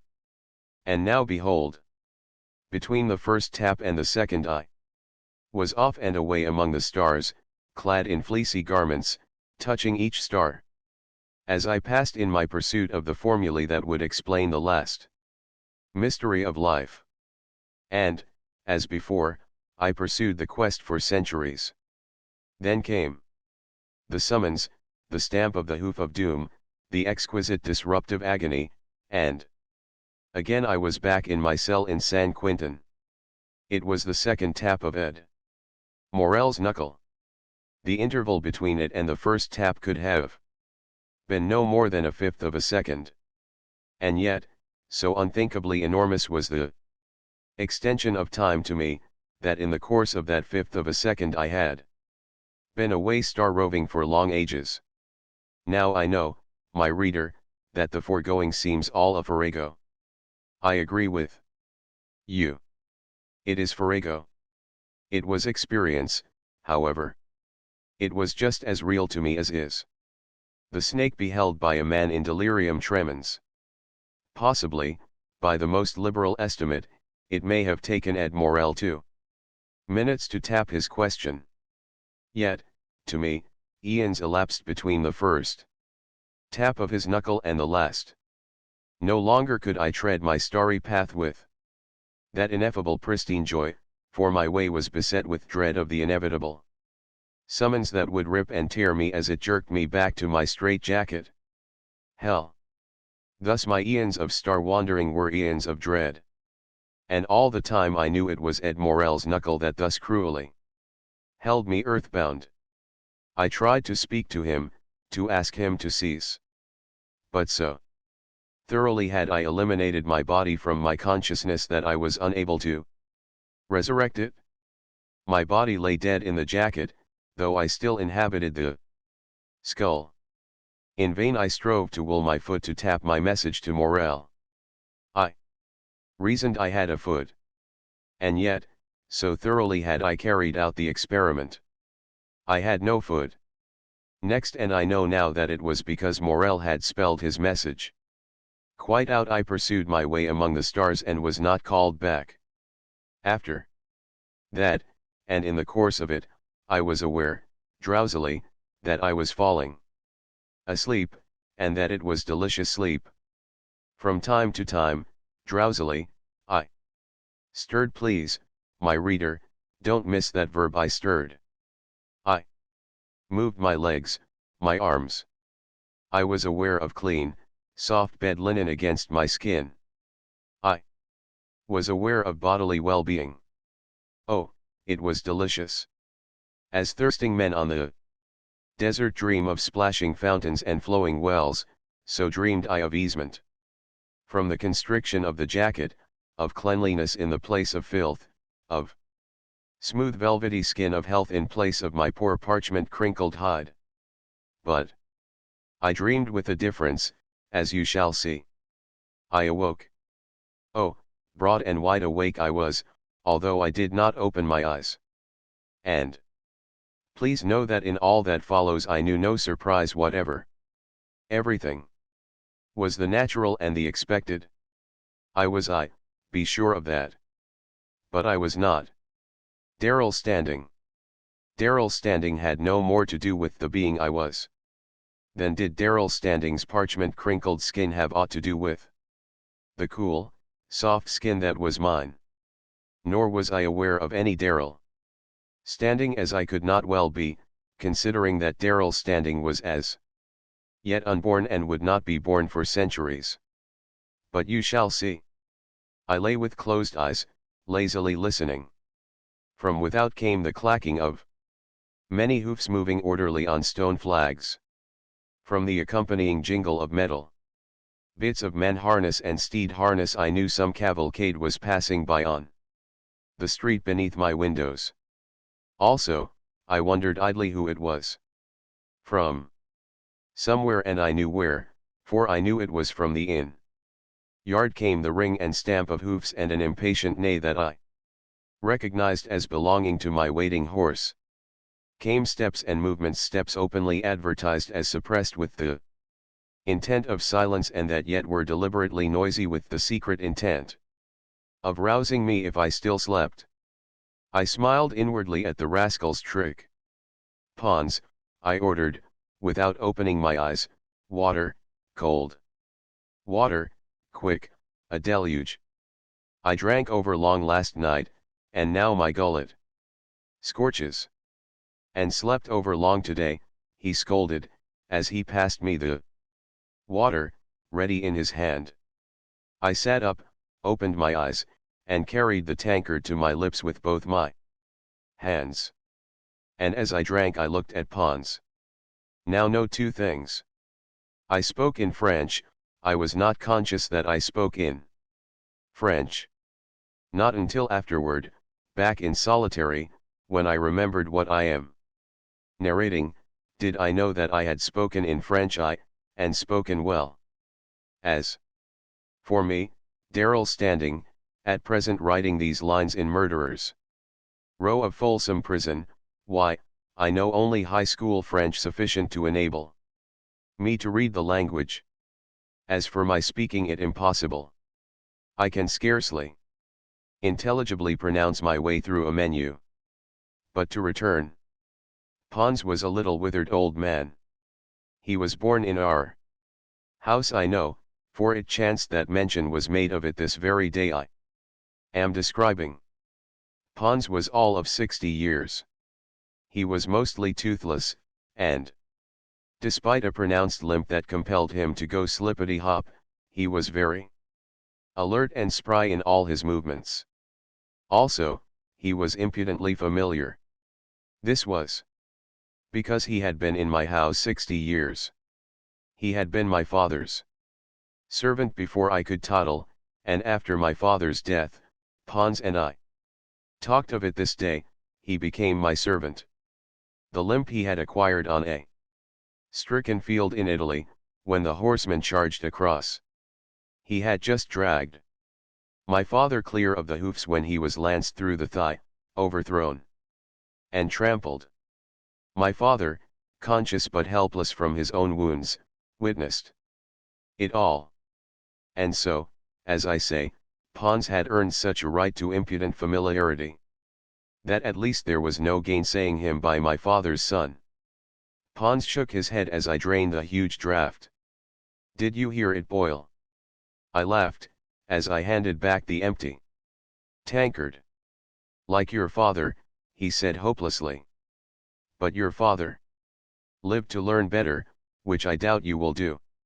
"He got a stomach affliction," I devilled, "so that one mouthful of spirits turned it outside in. It were wisdom not to drink when one's tank will not hold the drink." While we talked, Pons was gathering to my bedside my clothes for the day. "Drink on, my master," he answered. "It won't hurt you. You'll die with a sound stomach." "You mean mine is an iron-lined stomach?"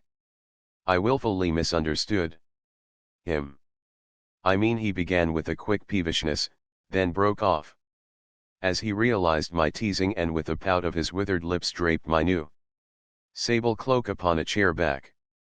800 ducats, he sneered. 8,000 goats and 100 fat oxen in a coat to keep you warm. A score of farms on my gentleman's fine back. And in that 100 fine farms, with a castle or two thrown in, to say nothing, perhaps, of a palace," I said, reaching out my hand and touching the rapier which he was just in the act of depositing on the chair. "So your father won with his good right arm," Pons retorted.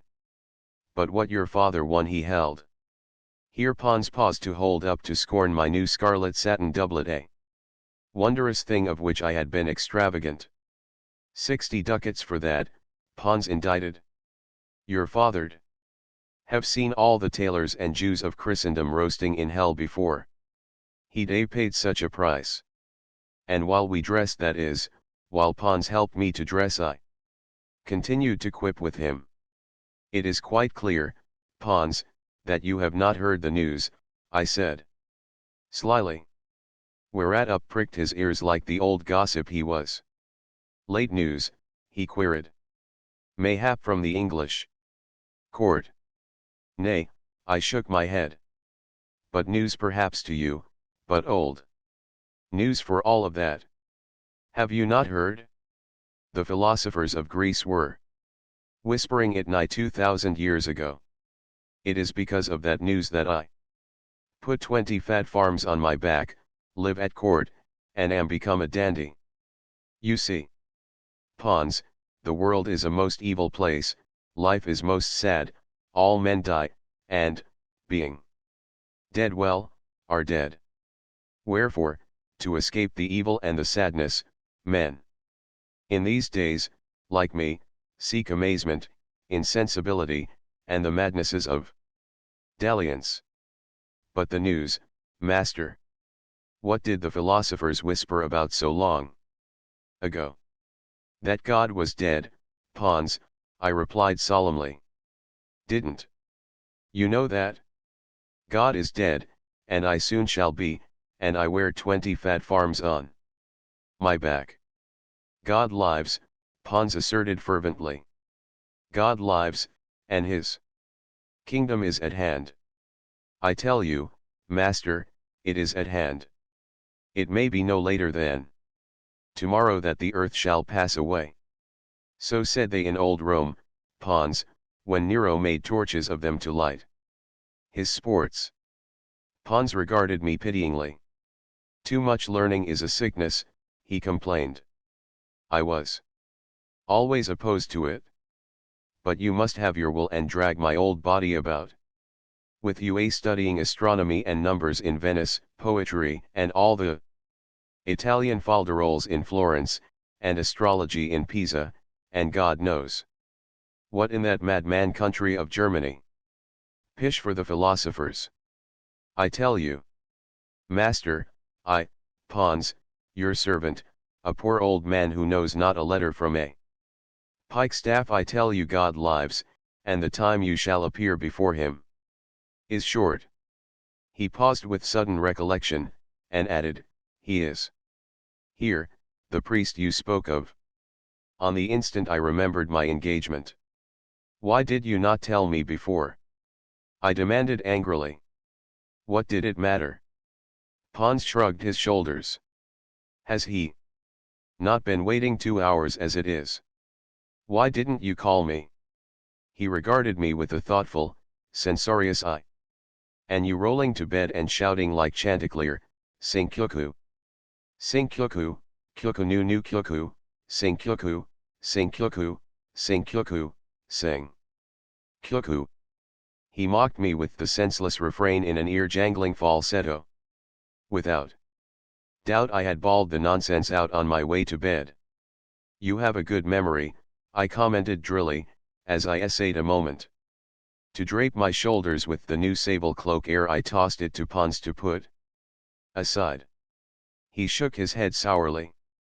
No need of memory when you roared it over and over for the 1,000th time till half the inn was a knock at the door to spit you for the sleep killer. You were. And when I had you decently in the bed, did you not call me to you? And command, if the devil called, to tell him my lady slept? And did you not call me back again, and, with a grip on my arm that leaves it bruised and black, this day, command me, as I loved life, fat meat, and the warm fire, to call you? Not of the morning save for one thing. Which was? I prompted, unable for the life of me to guess what I could have said. Which was the heart of one, a black buzzard, you said, by name Martinelli, whoever he may be, for the heart of Martinelli smoking on a gold platter. The platter must be gold, you said, and you said I must call you by singing, sing kyuku, sing kyuku, sing kyuku. Whereat you began to teach me how to sing, sing kyuku, sing kyuku, sing kyuku. And when Pons had said the name, I knew it at once for the priest, Martinelli, who had been knocking his heels 2 mortal hours in the room without. When Martinelli was permitted to enter, and as he saluted me by title and name, I knew at once my name and all of it. I was Count Guillaume de Saint-Maur. You see, only could I know then, and remember afterward, what was in my conscious mind. The priest was Italian, dark and small, lean as with fasting or with a wasting hunger not of this world, and his hands were as small and slender as a woman's. But his eyes, they were cunning and trustless, narrow-slitted and heavy-lidded, at one and the same time as sharp as a ferret's and as indolent as a basking lizard's. There has been much delay, Count de Saint Maur, he began promptly, when Pons had left the room at a glance from me. He whom I serve grows impatient. Change your tune, priest, I broke in angrily. Remember, you are not now in Rome. My august master, he began, rules augustly in Rome, mayhap, I again interrupted. This is France. Martinelli shrugged his shoulders meekly and patiently, but his eyes, gleaming like a basilisk's, gave his shoulders the lie. My august master has some concern with the doings of France, he said quietly. The lady is not for you. My master has other plans. He moistened his thin lips with his tongue. Other plans for the lady and for you. Of course, by the lady I knew he referred to the great Duchess Philippa, widow of Geoffrey, last Duke of Aquitaine. But great Duchess, widow, and all. Philippa was a woman, and young, and gay, and beautiful, and, by my faith, fashioned for me. What are his plans? I demanded bluntly. They are deep and wide, Count Saint Maur, too deep and wide for me to presume to imagine, much less know or discuss with you or any man. Oh, I know big things are afoot and slimy worms squirming underground, I said.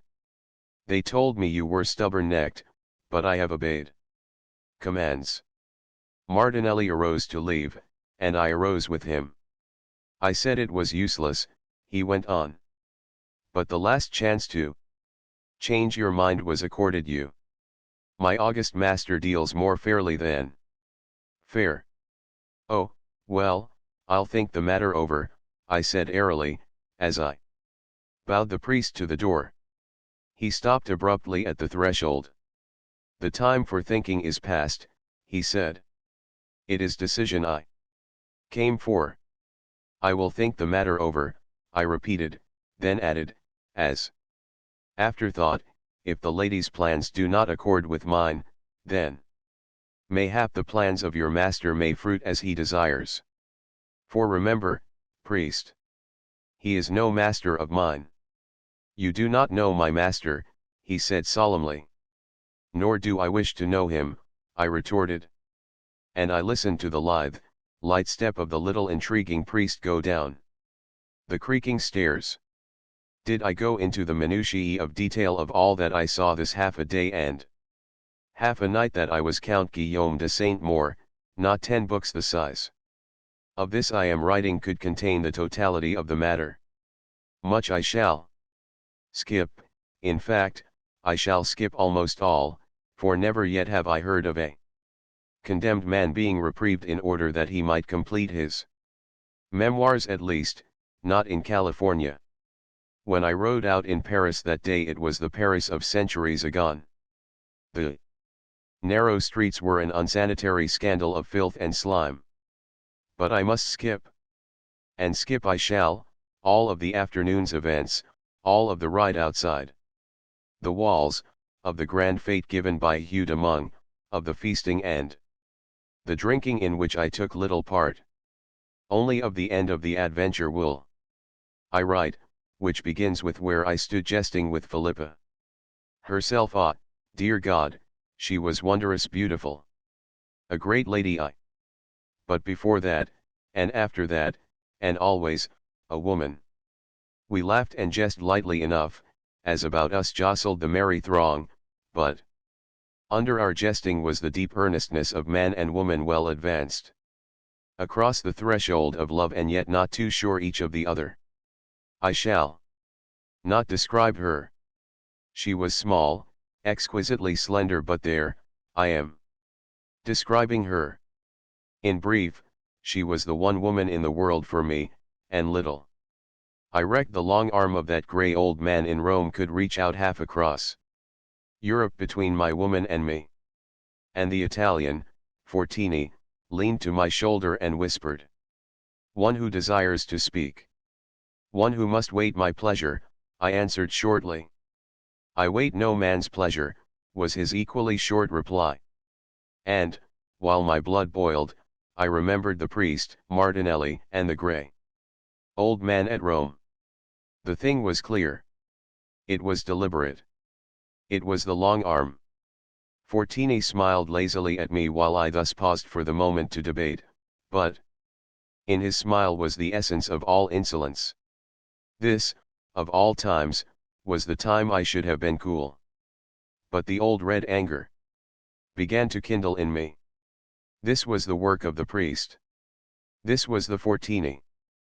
Impoverished of all save lineage, reckoned the best sword come up out of Italy in half a score of years. Tonight it was Fortini. If he failed the grey old man's command tomorrow it would be another sword, the next day another. And, perchance still failing, then might I expect the common bravos steel in my back or the common poisoner's filter in my wine, my meat, or bread. I am busy, I said. Begone. My business with you presses, was his reply. Insensibly our voices had slightly risen, so that Philippa heard. Begone, you Italian hound, I said. Take your howling from my door. I shall attend to you presently. The moon is up, he said. The grass is dry and excellent. There is no dew. Beyond the fish pond, an arrow's flight to the left, is an open space, quiet and private. Presently you shall have your desire, I muttered impatiently. But still he persisted in waiting at my shoulder. Presently, I said. Presently I shall attend to you. Then spoke Philippa, in all the daring spirit and the iron of her. Satisfy the gentleman's desire, Saint Moore. Attend to him now. And good fortune go with you. She paused to beckon to her uncle. Jean de Joinville, who was passing uncle on her mother's side, of the de Joinvilles of Anjou. Good fortune go with you, she repeated, and then leaned to me so that she could whisper, and my heart goes with you, Saint Moore. Do not be long. I shall await you in the big hall. I was in the seventh heaven. I trod on air. It was the first frank admittance of her love. And with such benediction I was made so strong that I knew I could kill a score of Fortinis and snap my fingers at a score of grey old men in Rome. Jean de Joinville bore Philippa away in the press, and Fortini and I settled our arrangements in a trice. We separated, he to find a friend or so, and I to find a friend or so, and all to meet at the appointed place beyond the fish pond. First I found Robert Lanfranc, and, next, Henry Bohemond. But before I found them I encountered a windlestraw which showed which way blew the wind and gave promise of a very gale. I knew the windlestraw, Guy de Villehardouin, a raw young provincial, come up the first time to court, but a fiery little cockerel. For all of that, he was red-haired. His blue eyes, small and pinched close together, were likewise red, at least in the whites of them, and his skin, of the sort that goes with such types, was red and freckled. He had quite a parboiled appearance. As I passed him by a sudden movement he jostled me. Oh, of course, the thing was deliberate. And he flamed at me while his hand dropped to his rapier. Faith, thought I, the grey old man has many and strange tools, while to the cockerel I bowed and murmured, your pardon for my clumsiness. The fault was mine. Your pardon, Villehardouin. But he was not to be appeased thus easily. and while he fumed and strutted I glimpsed Robert Lanfranc, beckoned him to us, and explained the happening. Saint Moore has accorded you satisfaction, was his judgment. He has prayed your pardon. In truth, yes, I interrupted in my suavest tones. And I pray your pardon again, Villehardouin, for my very great clumsiness. I pray your pardon 1,000 times. The fault was mine, though unintentioned. In my haste to an engagement I was clumsy, most woeful clumsy, but without intention. What could the dolt do but grudgingly accept the amends I so freely proffered him? Yet I knew, as Lanfranc and I hastened on, that ere many days, or hours, the flame-headed youth would see to it that we measured steel together on the grass. I explained no more to Lanfranc than my need of him, and he was little interested to pry deeper into the matter. He was himself a lively youngster of no more than 20, but he had been trained to arms, had fought in Spain, and had an honorable record on the grass. Merely his black eyes flashed when he learned what was toward, and such was his eagerness that it was he who gathered Henry Bohemond into our number. When the three of us arrived in the open space beyond the fishpond, Fortini and two friends were already waiting us. One was Felix Pasquini, nephew to the cardinal of that name, and as close in his uncle's confidence as was his uncle close in the confidence of the grey old man. The other was Raoul de Goncourt, whose presence surprised me, he being too good and noble a man for the company he kept. We saluted properly, and properly went about the business. It was nothing new to any of us. The footing was good, as promised. There was no dew. The moon shone fair, and Fortini's blade and mine were out and at earnest play. This I knew, good swordsman as they reckoned me in France, Fortini was a better. This, too, I knew, that I carried my lady's heart with me this night, and that this night, because of me, there would be one Italian less in the world. I say I knew it. In my mind the issue could not be in doubt. And as our rapiers played I pondered the manner I should kill him. I was not minded for a long contest. Quick and brilliant had always been my way. And further, what of my past gay months of carousal and of singing sing kyuku, sing kyuku, at ungodly hours, I knew I was not conditioned for a long contest. Quick and brilliant was my decision. But quick and brilliant was a difficult matter with so consummate a swordsman as Fortini opposed to me. Besides, as luck would have it, Fortini, always the cold one, always the tireless wrist, always sure and long, as report had it. In going about such business, on this night elected, too, the quick and brilliant. It was nervous, tingling work, for as surely as I sensed his intention of briefness, just as surely had he sensed mine. I doubt that I could have done the trick had it been broad day instead of moonlight. The dim light aided me. Also was I aided by divining, the moment in advance, what he had in mind. It was the time attack, a common but perilous trick that every novice knows, that has laid on his back many a good man who attempted it, and that is so fraught with danger to the perpetrator that swordsmen are not enamored of it. We had been at work barely a minute, when I knew under all his darting, flashing show of offense that Fortini meditated this very time attack. He desired of me a thrust and lunge, not that he might parry it but that he might time it and deflect it by the customary slight turn of the wrist, his rapier point directed to meet me as my body followed in the lunge. A ticklish thing a ticklish thing in the best of light. Did he deflect a fraction of a second too early, I should be warned and saved.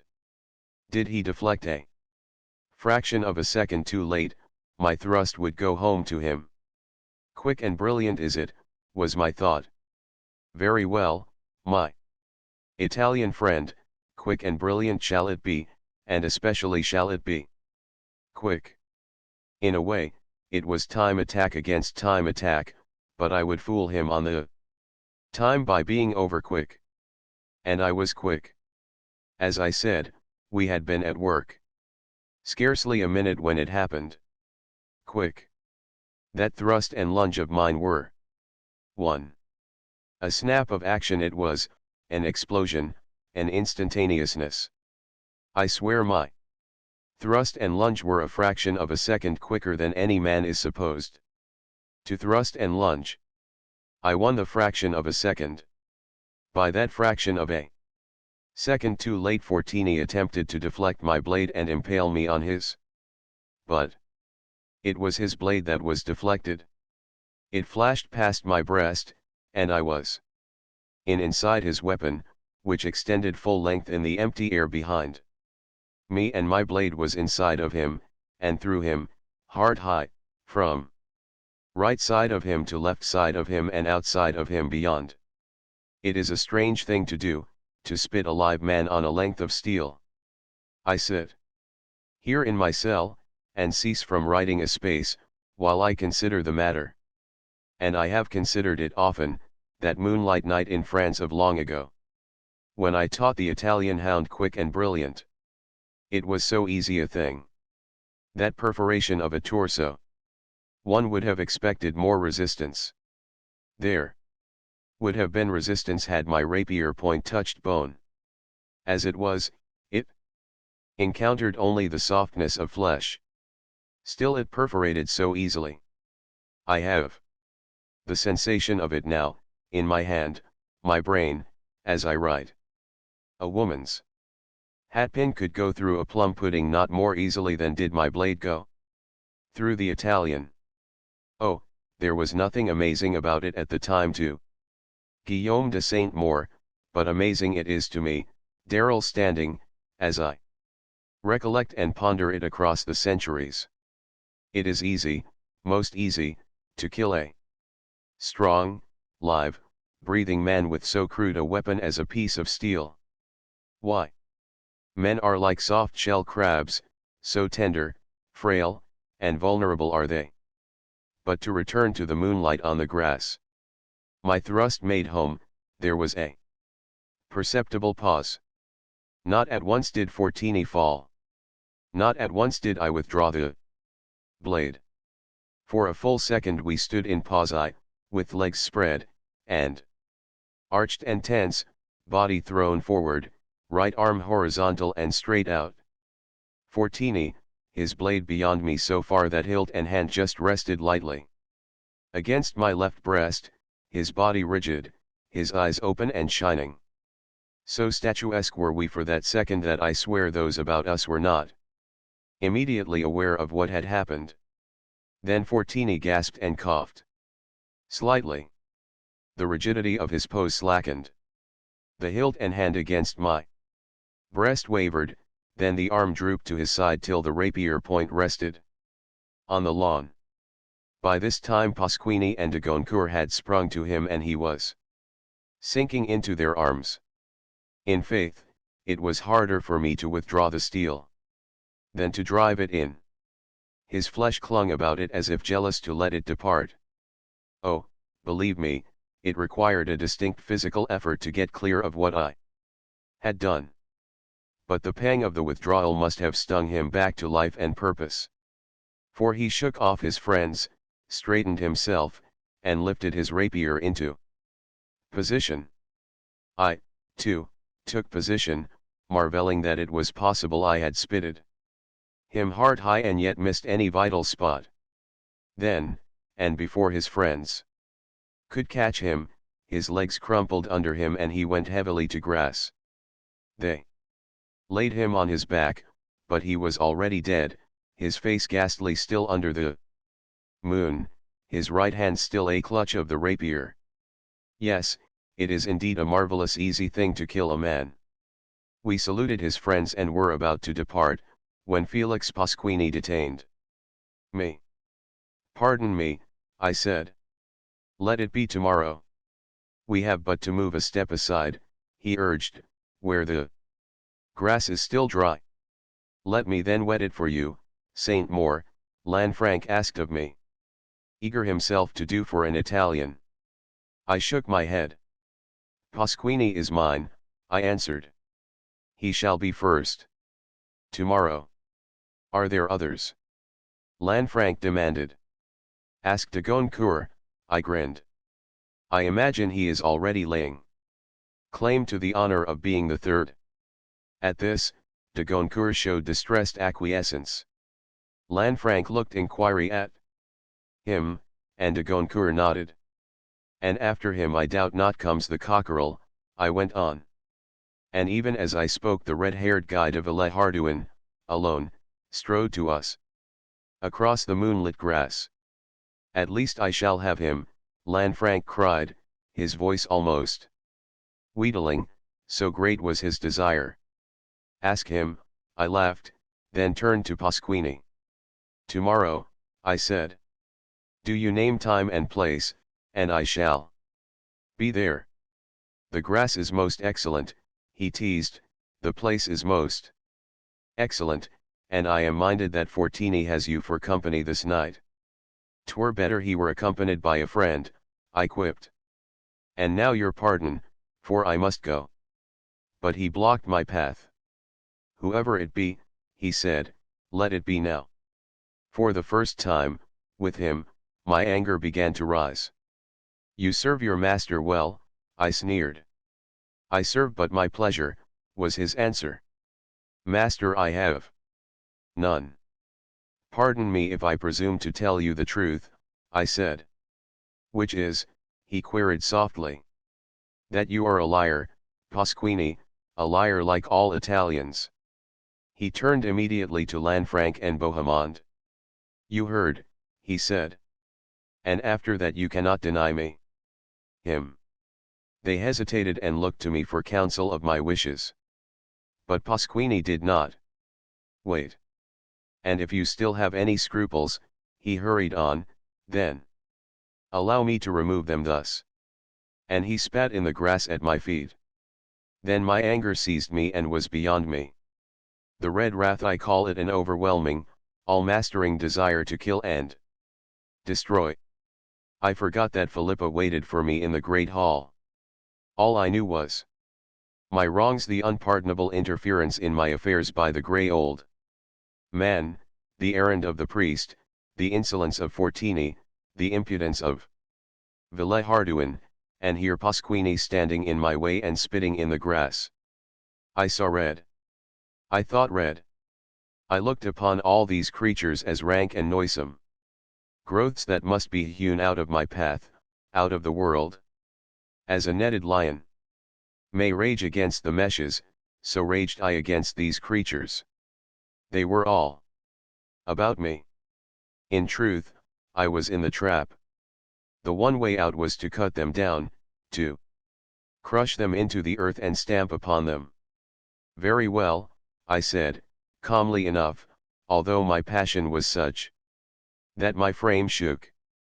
You first, Pasquini. And you next, de Goncourt? And at the end, de Villehardouin. Each nodded in turn, and Pasquini and I prepared to step aside.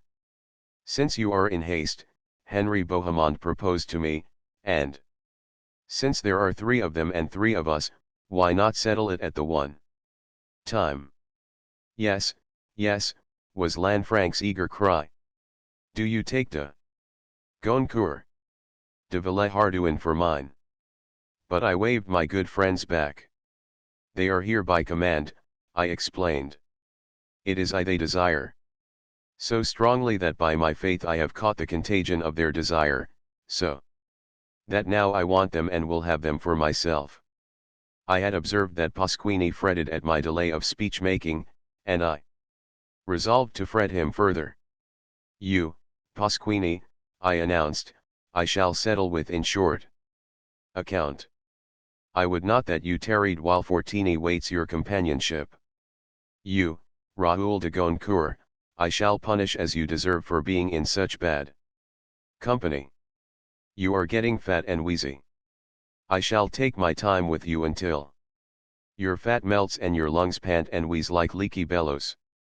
You, de Villeharduin, I have not decided in what manner I shall kill. And then I saluted Pasquini, and we were at it. Oh, I was minded to be rarely devilish this night. Quick and brilliant, that was the thing. Nor was I unmindful of that deceptive moonlight. As with Fortini would I settle with him. If he dared the time attack. If he did not, and quickly, then I would dare it. Despite the fret I had put him in, he was cautious. Nevertheless I compelled the play to be rapid, and in the dim light, depending less than usual on sight, and more than usual on feel, our blades were in continual touch. Barely was the first minute of play past when I did the trick. I feigned a slight slip of the foot, and, in the recovery, feigned loss of touch with Pasquini's blade. He thrust tentatively, and again I feigned, this time making a needlessly wide parry. The consequent exposure of myself was the bait I had purposely dangled to draw him on. And draw him on I did. Like a flash he took advantage of what he deemed an involuntary exposure. Straight and true was his thrust, and all his will and body were heartily in the weight of the lunge he made. And all had been feigned on my part, and I was ready for him. Just lightly did my steel meet his as our blades slithered. And just firmly enough. And no more did my wrist twist and deflect his blade on my basket hilt. Oh! Such a slight deflection, a matter of inches, just barely sufficient to send his point past me so that it pierced a fold of my satin doublet in passing. Of course, his body followed his rapier in the lunge, while, hard high, right side, my rapier point met his body. And my outstretched arm was stiff and straight as the steel into which it elongated, and behind the arm and the steel my body was braced and solid. Hard high, I say, my rapier entered Pasquini's side on the right, but it did not emerge, on the left, for, well nigh through him, it met a rib. Oh!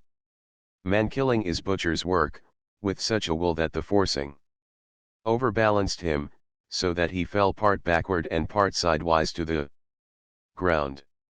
And even as he fell, and ere he struck, with jerk and wrench I cleared my weapon of him.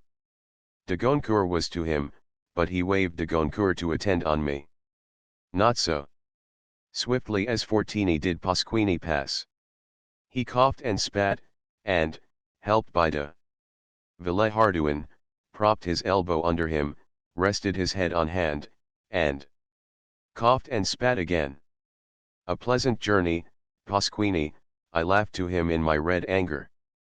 Pray hasten, for the grass where you lie is become suddenly wet, and if you linger you will catch your death of cold. When I made immediately to begin with de Goncourt, Bohemond protested that I should rest a space.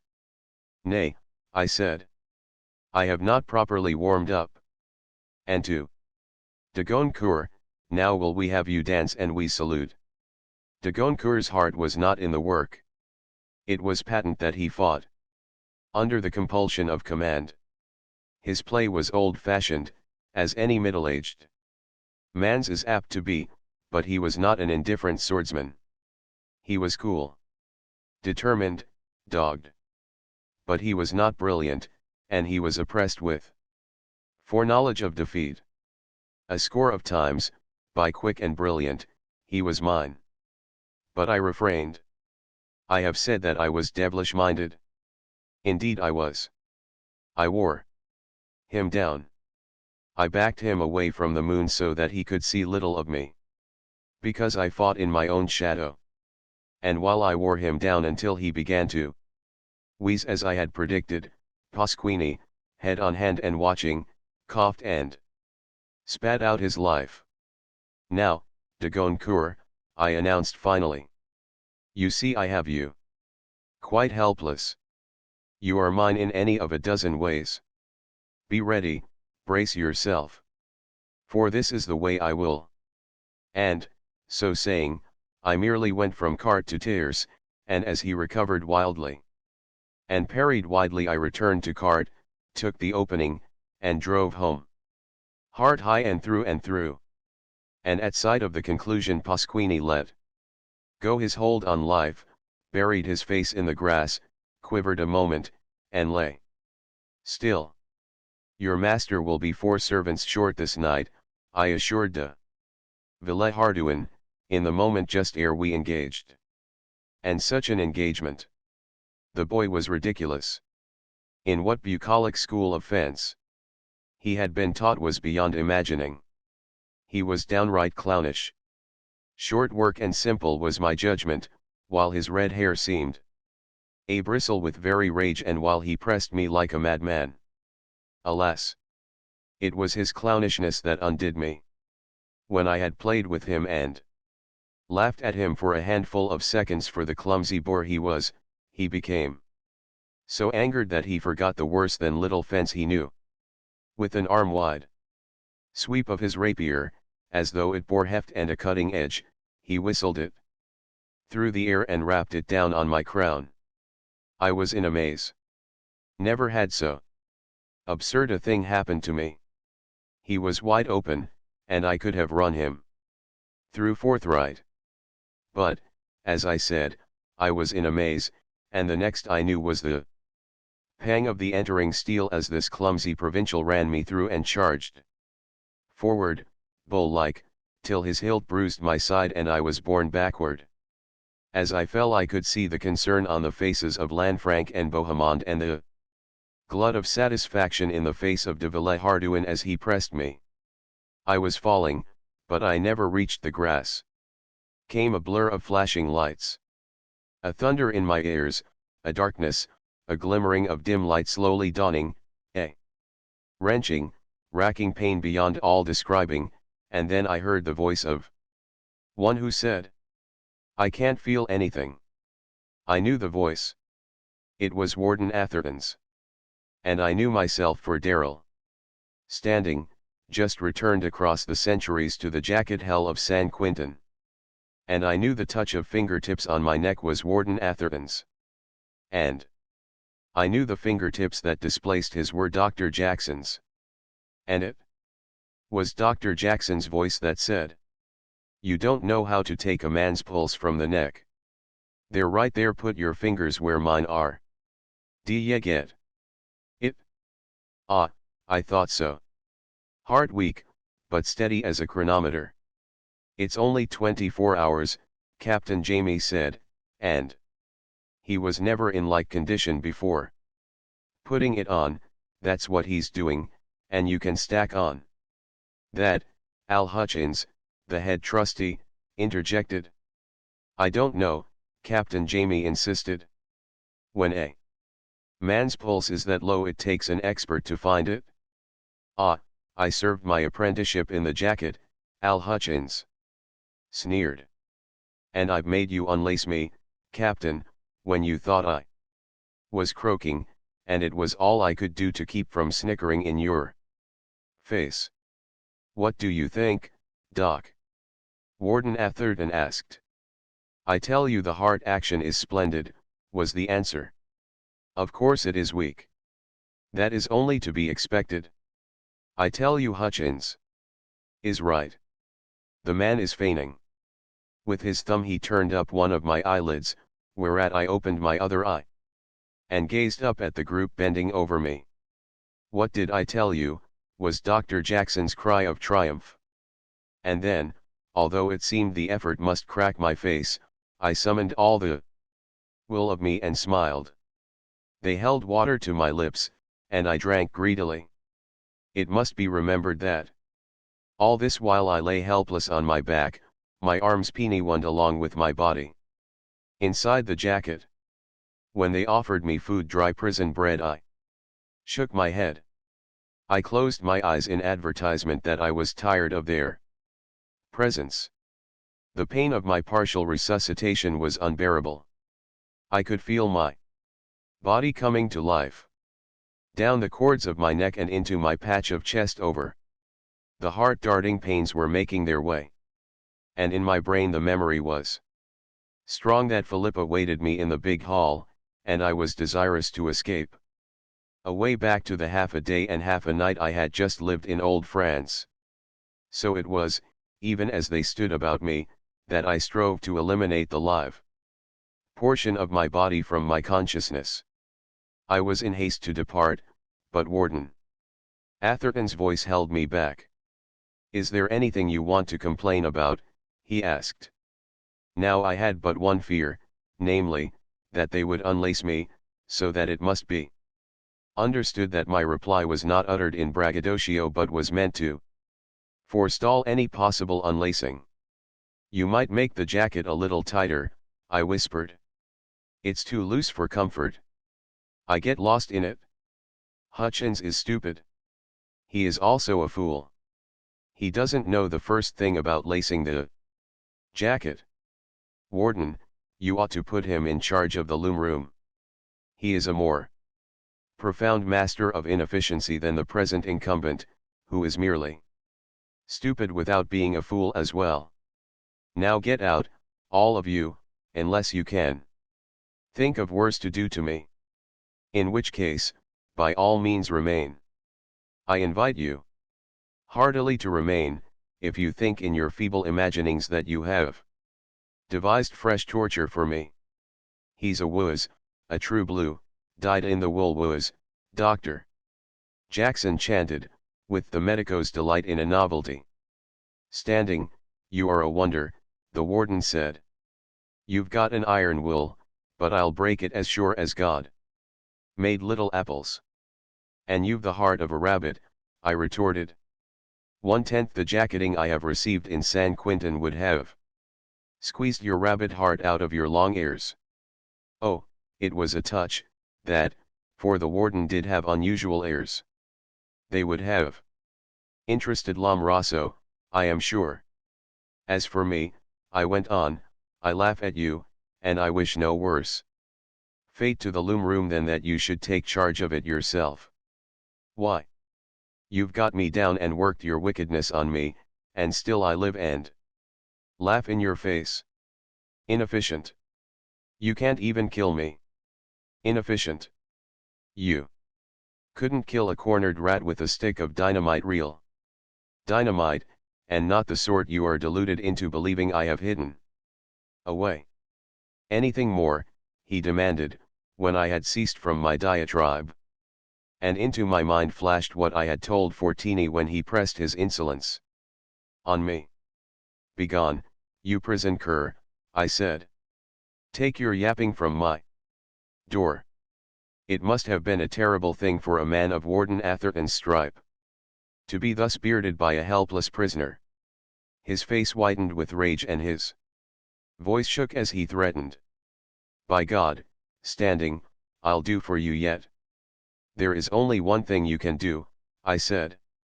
"You can tighten this distressingly loose jacket. If you won't, then get out.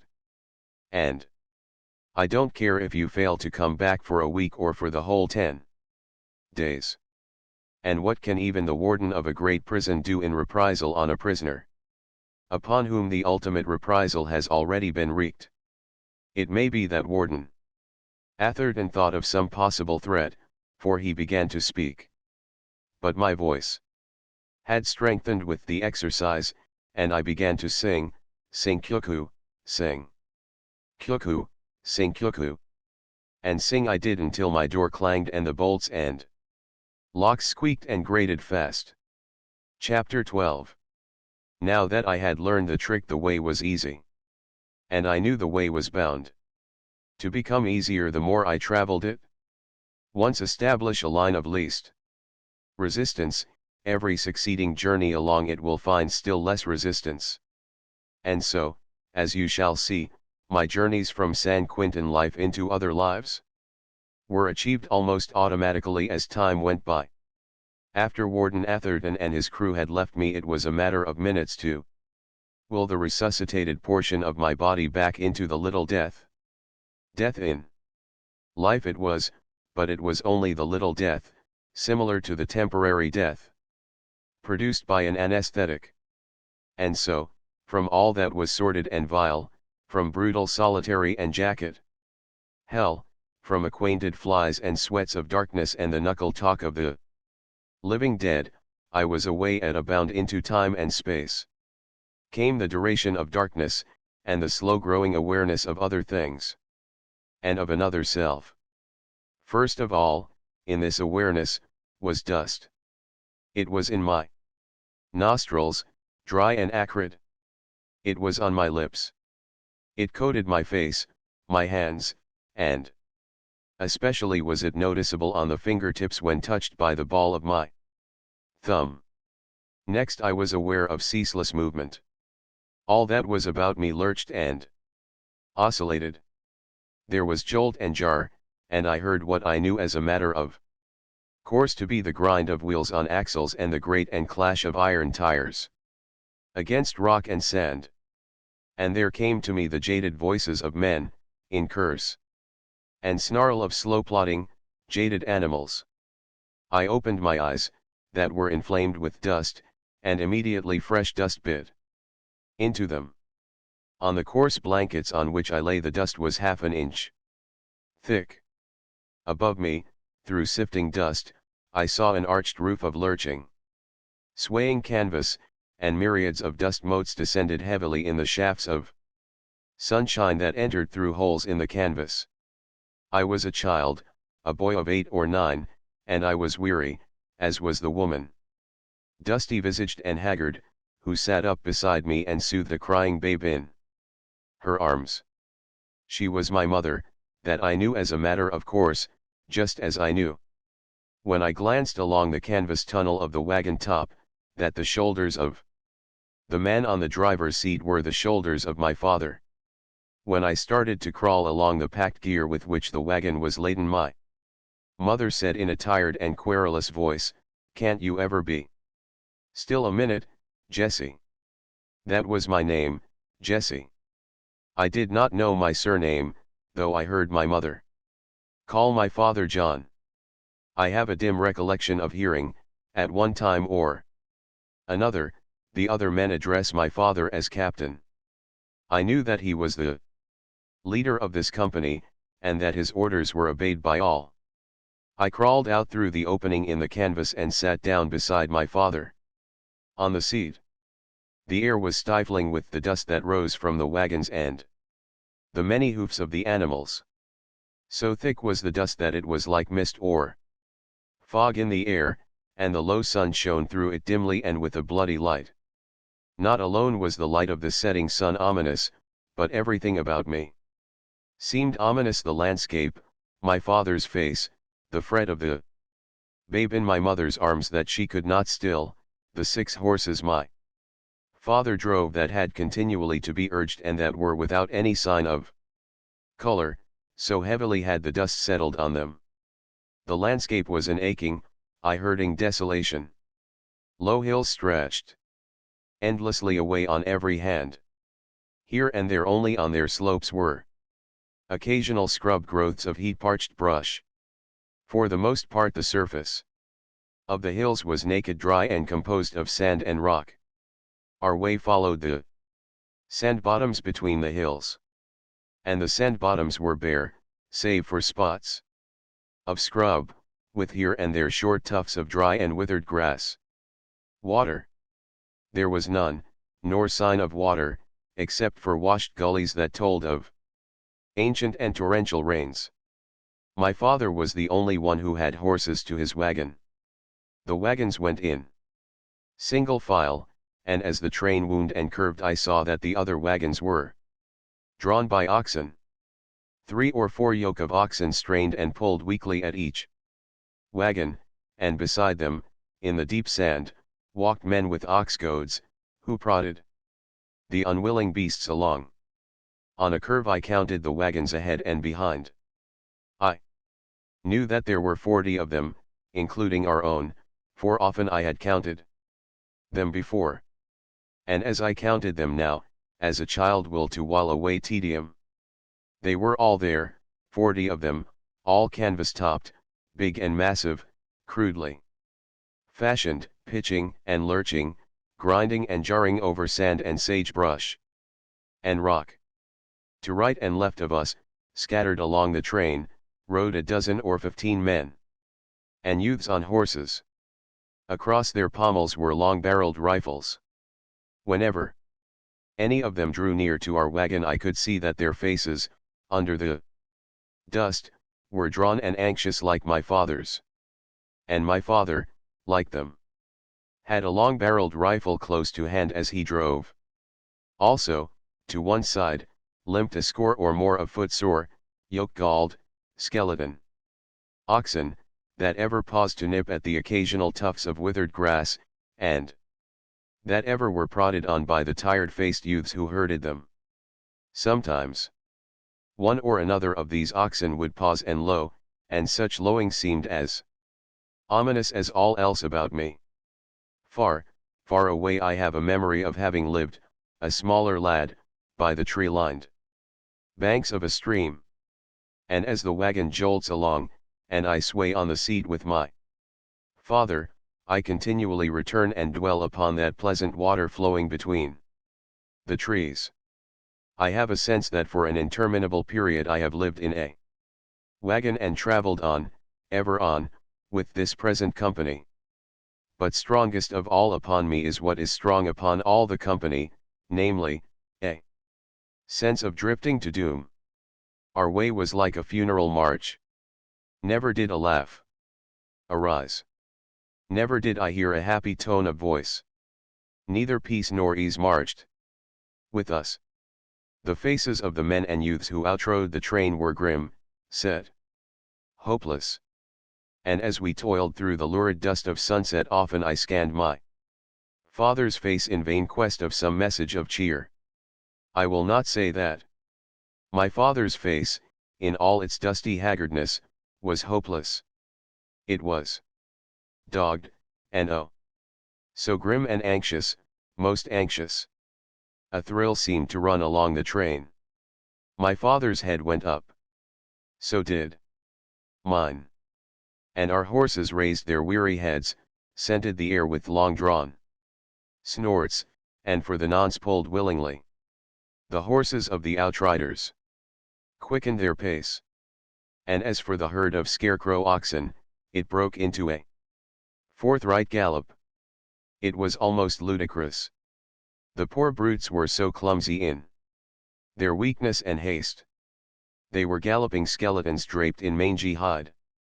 And they outdistanced the boys who herded them. But this was only for a time. Then they fell back to a walk, a quick, eager, shambling, sore-footed walk, and they no longer were lured aside by the dry bunch grass. "What is it?" my mother asked from within the wagon. "Water," was my father's reply.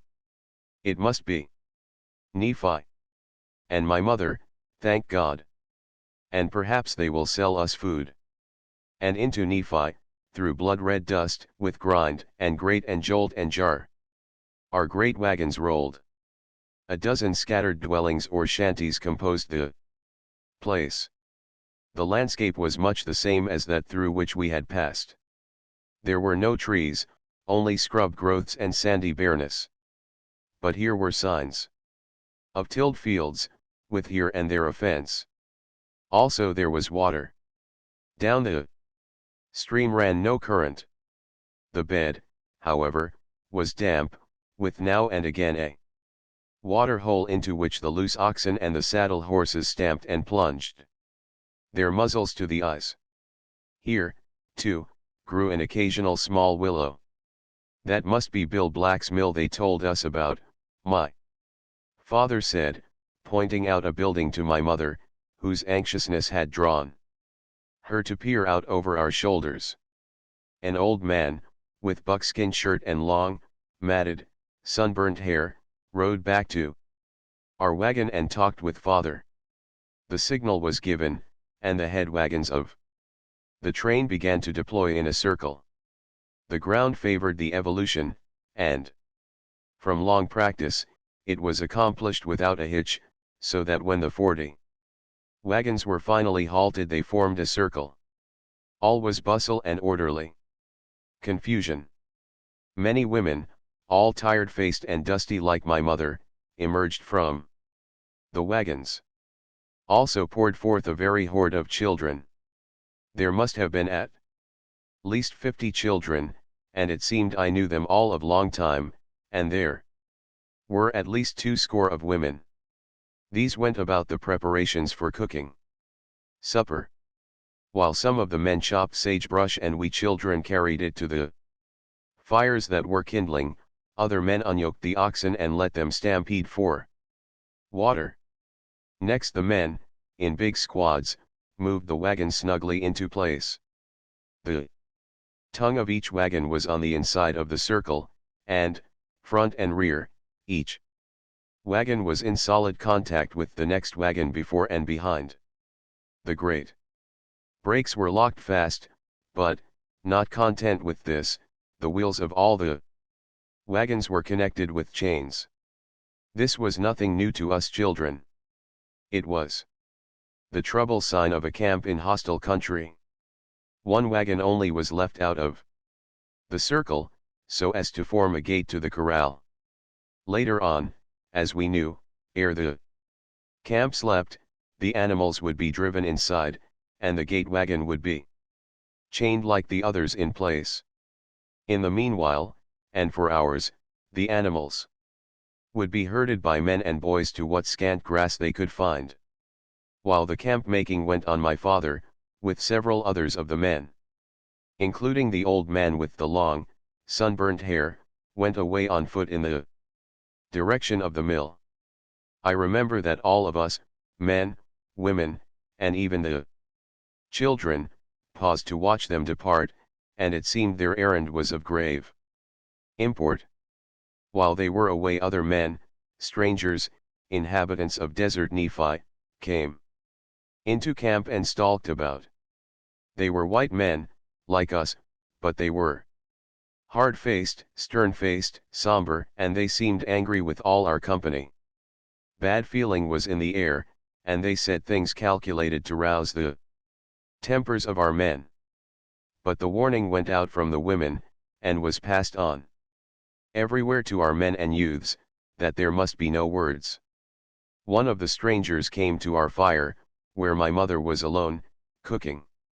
I had just come up with an armful of sagebrush, and I stopped to listen and to stare at the intruder, whom I hated, because it was in the air to hate, because I knew that every last person in our company hated these strangers who were white-skinned like us, and because of whom we had been compelled to make our camp in a circle. This stranger at our fire had blue eyes, hard and cold and piercing. His hair was sandy. His face was shaven to the chin, and from under the chin, covering the neck and extending to the ears, sprouted a sandy fringe of whiskers, well streaked with gray. Mother did not greet him, nor did he greet her. He stood and glowered at her for some time. He cleared his throat and said with a sneer, "Wished you was back in Missouri right now, I bet." I saw Mother tighten her lips in self-control ere she answered. "We are from Arkansas." "I guess you got good reasons to deny where you come from," he next said, "you that drove the Lord's people from Missouri." Mother made no reply. "Seein'," he went on, after the pause accorded her, "as you're now comin' a whinin' a beggin' bread at our hands that you persecuted." Whereupon, and instantly, child that I was, I knew anger, the old, red, intolerant wrath, ever unrestrainable and unsubduable. "You lie," I piped up. "We ain't Missourians. We ain't whinin'. And we ain't beggars. We got the money to buy." "Shut up, Jessie," my mother cried, landing the back of her hand stingingly on my mouth. And then, to the stranger, "Go away and let the boy alone. I'll shoot you full of lead, you damned Mormon." I screamed. And sobbed at him, too quick for my mother this time, and dancing away around the fire from the back sweep of her hand. As for the man himself, my conduct had not disturbed him in the slightest. I was prepared for I knew not what violent visitation from this terrible stranger, and I watched him warily while he considered me with the utmost gravity. At last he spoke, and he spoke solemnly, with solemn shaking of the head, as if delivering a judgment. Like fathers like sons, he said. The young generation is as bad as the elder. The whole breed is unregenerate and damned. There is no saving it, the young or the old. There is no atonement. Not even the blood of Christ can wipe out its iniquities. Damned Mormon, was all I could sob at him. Damned Mormon. Damned Mormon. Damned Mormon. And I continued to damn him and to dance around the fire before my mother's avenging hand, until he strode away. When my father, and the men who had accompanied him, returned, camp work ceased, while all crowded anxiously about him. He shook his head. They will not sell, some woman demanded. Again he shook his head. A man spoke up, a blue-eyed, blonde-whiskered giant of 30, who abruptly pressed his way into the center of the crowd. They say they have flour and provisions for 3 years, Captain, he said. They have always sold to the immigration before. And now they won't sell. And it ain't our quarrel. Their quarrel's with the government, and they're talking it out on us. It ain't right, Captain. It ain't right, I say, us with our women and children, and California months away, winter comin' on. And nothin' but desert in between. We ain't got the grub to face the desert. He broke off for a moment to address the whole crowd. Why, you all don't know what desert is. This around here ain't desert. I tell you it's paradise, and heavenly pasture. And flowin' with milk and honey alongside what we're goin' to face. I tell you, Captain, we got to get flour first. If they won't sell it, then we must just up and take it. Many of the men and women began crying out in approval, but my father hushed them by holding up his hand. I agree with everything you say, Hamilton, he began. But the cries now drowned his voice, and he again held up his hand. Except one thing you forgot to take into account, Hamilton, a thing that you and all of us must take into account. Brigham Young has declared martial law, and Brigham Young has an army. We could wipe out Nephi in the shake of a lamb's tail and take all the provisions we can carry. But we wouldn't carry them very far. Brigham's saints would be down upon us and we would be wiped out in another shake of a lamb's tail. You know it. I know it. We all know it. His words carried conviction to listeners already convinced. What he had told them was old news. They had merely forgotten it in a flurry of excitement and desperate need. Nobody will fight quicker for what is right than I will, Father continued. But it just happens we can't afford to fight now. If ever a ruction starts, we haven't a chance. And we've all got our women and children to recollect. We've got to be peaceable at any price. And put up with whatever dirt is heaped on us. But what will we do with the desert coming? Cried a woman who nursed a babe at her breast. There's several settlements before we come to the desert. Father answered. Fillmore's 60 miles south. Then comes Corn Creek. And Beaver's another 50 miles. Next is Parowan. Then it's 20 miles to Cedar City. The farther we get away from Salt Lake, the more likely they'll sell us provisions. And if they won't, the same woman persisted. Then we're quit of them, said my father. Cedar City. Is the last settlement. We'll have to go on, that's all, and thank our stars we are quit of them. 2 days' journey beyond is good pasture. And water. They call it mountain meadows. Nobody lives there, and that's the place we'll rest our cattle and feed them up before we tackle the desert. Maybe we can shoot some meat. And if the worst comes to the worst, we'll keep going as long as we can, then abandon the wagons, pack what we can on our animals, and make the last stages on foot. We can eat our cattle as we go along. It would be better to arrive in California without a rag to our backs than to leave our bones here, and leave them we will if we start a ruction.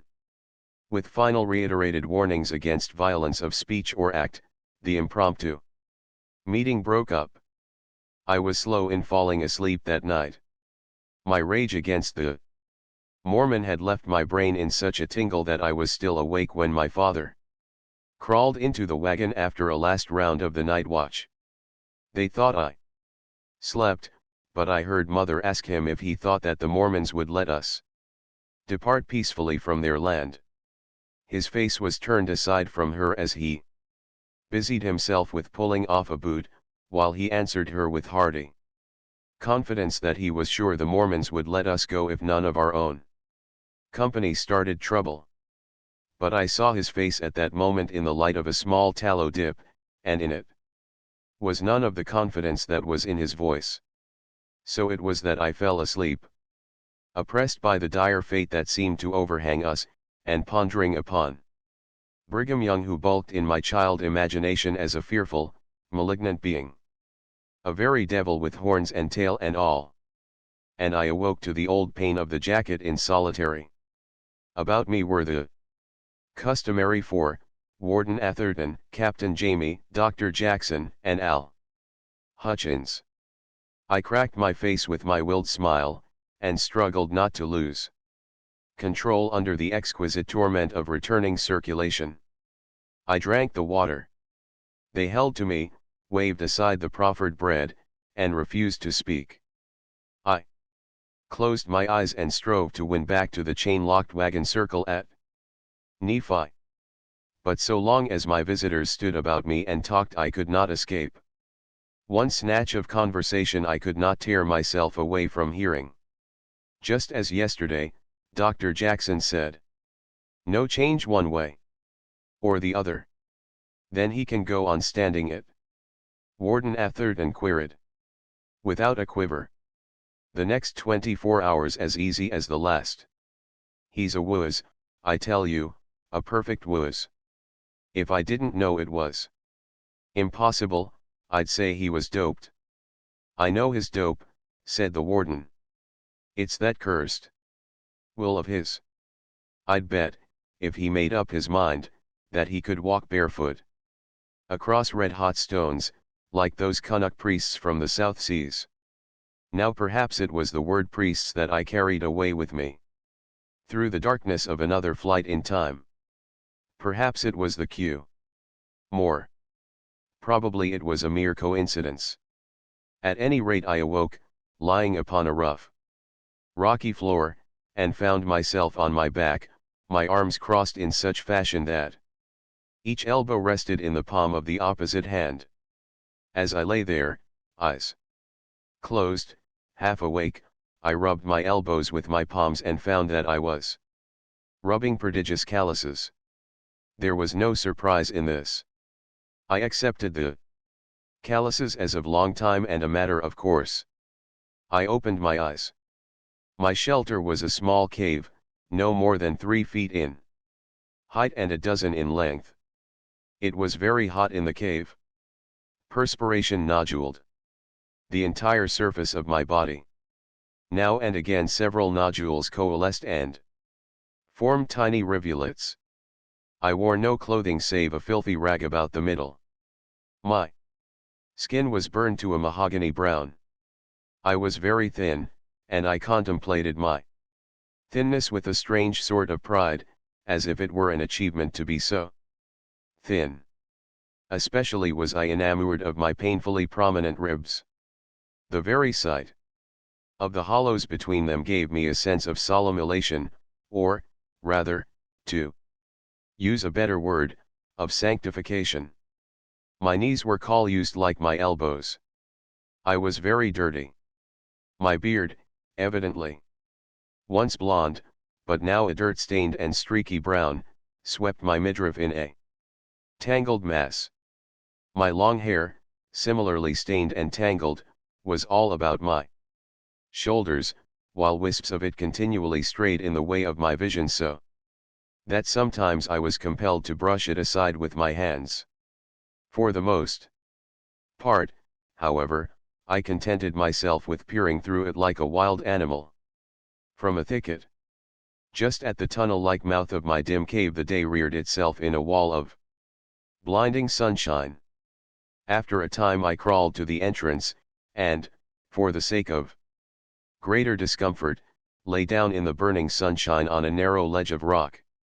It positively baked me, that terrible sun, and the more it hurt me the more I delighted in it, or in myself rather, in that I was thus the master of my flesh, and superior to its claims and remonstrances.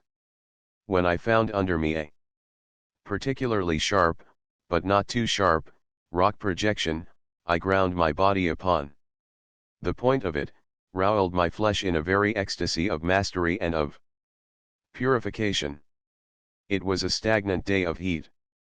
Not a breath of air moved over the river valley, on which I sometimes gazed.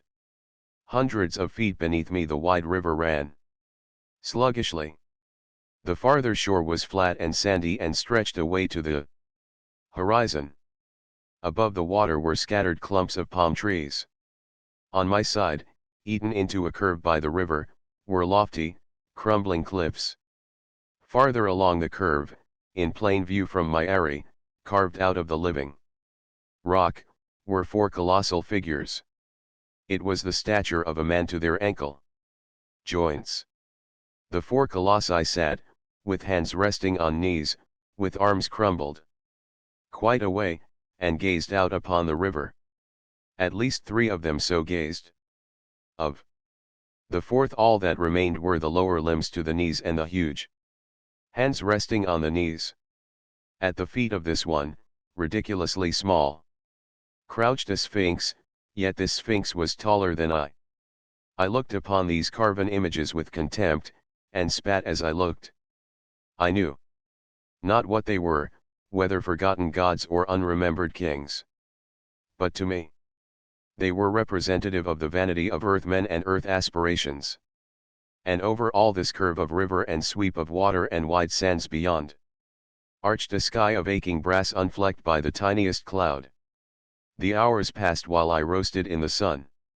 Often, for quite decent intervals, I forgot my heat and pain in dreams and visions and in memories. All this I knew crumbling colossi and river and sand and sun and brazen sky was to pass away in the twinkling of an eye. At any moment the trumps of the archangels might sound, the stars fall out of the sky, the heavens roll up as a scroll, and the Lord God of all come with his hosts for the final judgment. Ah, I knew it so profoundly that I was ready for such sublime event. That was why I was here in rags and filth and wretchedness. I was meek and lowly, and I despised the frail needs and passions of the flesh. And I thought with contempt, and with a certain satisfaction, of the far cities of the plain I had known, all unheeding, in their pomp and lust, of the last day so near at hand. Well, they would see soon enough, but too late for them. And I should see. But I was ready. And to their cries and lamentations would I arise, reborn and glorious, and take my well-earned and rightful place in the city of God. At times, between dreams and visions in which I was verily and before my time in the city of God, I conned over in my mind old discussions and controversies. Yes, Novatus was right in his contention that penitent apostates should never again be received into the churches. Also, there was no doubt that Sabellianism was conceived of the devil. So was Constantine, the archfiend, the devil's right hand. Continually I returned to contemplation of the nature of the unity of God, and went over and over the contentions of Noetus, the Syrian. Better, however, did I like the contentions of my beloved teacher, Arius. Truly, if human reason could determine anything at all, there must have been a time, in the very nature of sonship, when the Son did not exist. In the nature of sonship there must have been a time when the Son commenced to exist. A father must be older than his Son. To hold otherwise were a blasphemy and a belittlement of God.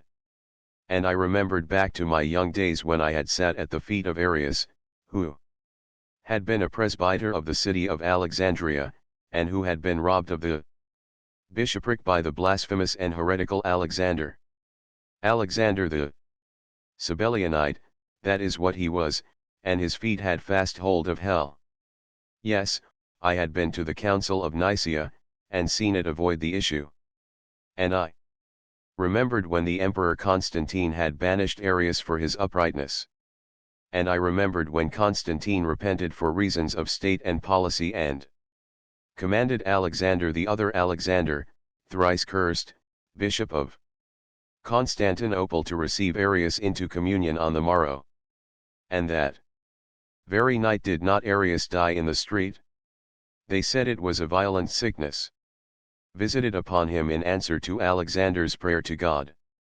But I said, and so said all we Arians, that the violent sickness was due to a poison, and that the poison was due to Alexander himself, Bishop of Constantinople and devil's poisoner.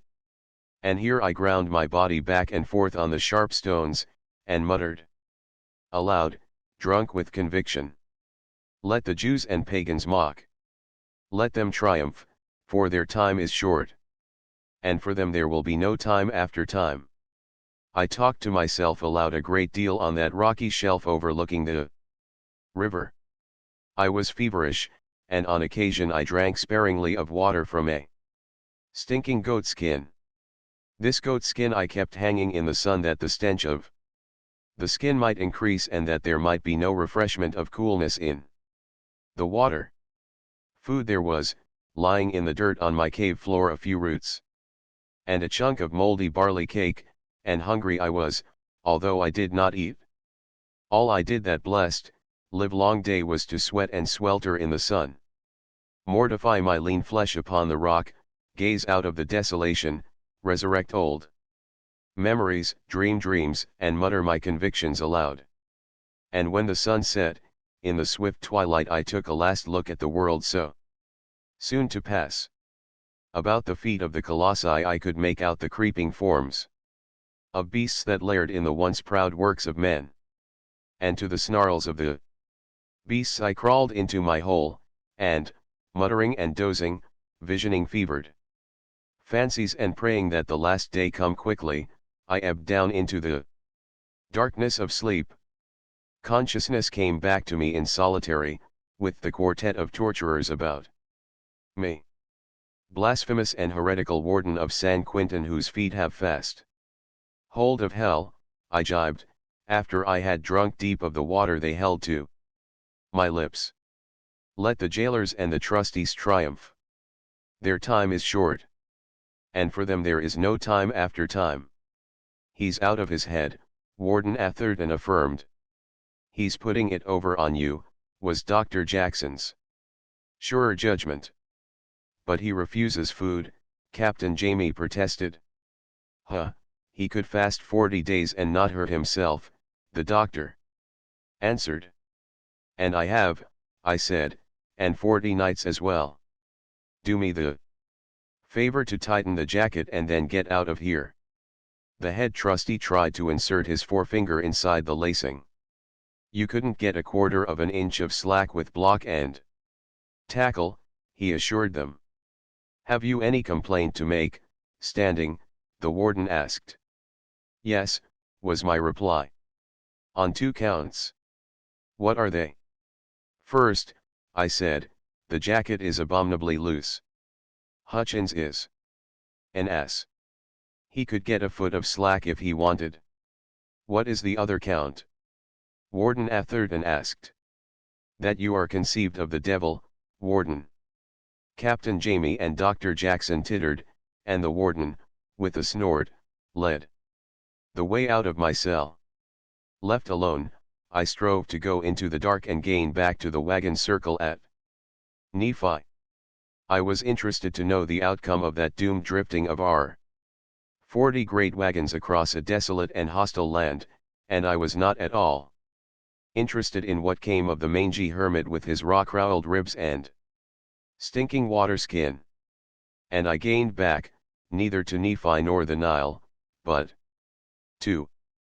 But here I must pause in the narrative, my reader, in order to explain a few things and make the whole matter easier to your comprehension. This is necessary, because my time is short in which to complete my jacket memoirs. In a little while, in a very little while, they are going to take me out and hang me. Did I have the full time of 1,000 lifetimes, I could not complete the last details of my jacket experiences. Wherefore I must briefen the narrative. First of all, Bergson is right. Life cannot be explained in intellectual terms. As Confucius said long ago, when we are so ignorant of life, can we know death? And ignorant of life we truly are when we cannot explain it in terms of the understanding. We know life only phenomenally, as a savage may know a dynamo, but we know nothing of life noumenonally, nothing of the nature of the intrinsic stuff of life. Secondly, Marinity is wrong when he claims that matter is the only mystery and the only reality. I say, and as you, my reader, realize, I speak with authority. I say that matter is the only illusion. Comte called the world, which is tantamount to matter, the great fetish, and I agree with Comte. It is life that is the reality and the mystery. Life is vastly different from mere chemic matter fluxing in high modes of notion. Life persists. Life is the thread of fire that persists through all the modes of matter. I know. I am life. I have lived 10,000 generations. I have lived millions of years. I have possessed many bodies. I, the possessor of these many bodies, have persisted. I am life. I am the unquenched spark ever flashing and astonishing.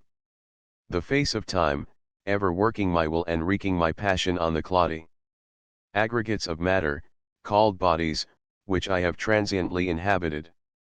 For look you, this finger of mine, so quick with sensation, so subtle to feel, so delicate in its multifarious dexterities, so firm and strong to crook and bend or stiffen by means of cunning leverages, this finger is not I cut it off. I live. The body is mutilated. I am not mutilated. The spirit that is I is whole. Very well. Cut off all my fingers. I am I. The spirit is entire. Cut off both hands. Cut off both arms at the shoulder sockets. Cut off both legs at the hip sockets. And I, the unconquerable and indestructible I, survive. Am I any the less for these mutilations, for these subtractions of the flesh? Certainly not. Clip my hair. Shave from me with sharp razors my lips, my nose, my ears, and tear out the eyes of me by the roots, and there, mute in that featureless skull that is attached to a hacked and mangled torso, therein that cell of the chemic flesh, will still be I, unmutilated, undiminished. Oh, the heart still beats. Very well. Cut out the heart, or, better, fling the flesh remnant into a machine of 1,000 blades and make mincemeat of it, and I, don't you understand, all the spirit and the mystery and the vital fire and life of me, Am off and away. I have not perished. Only the body has perished, and the body is not I.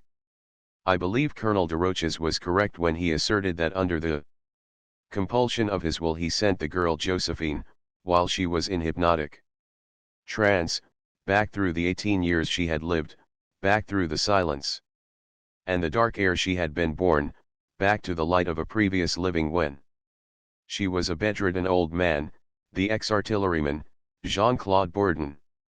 And I believe that Colonel Desroches did truly hypnotize this resurrected shade of the old man and, by compulsion of will, send him back through the 70 years of his life, back into the dark and through the dark into the light of day when he had been the wicked old woman, Philomene Carteron.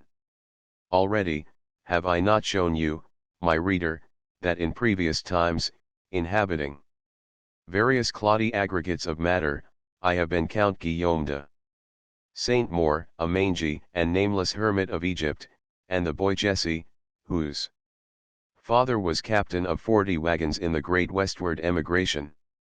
And, also, am I not now, as I write these lines, Darrell Standing, under sentence of death, in Folsom Prison and one-time professor of agronomy in the College of Agriculture of the University of California?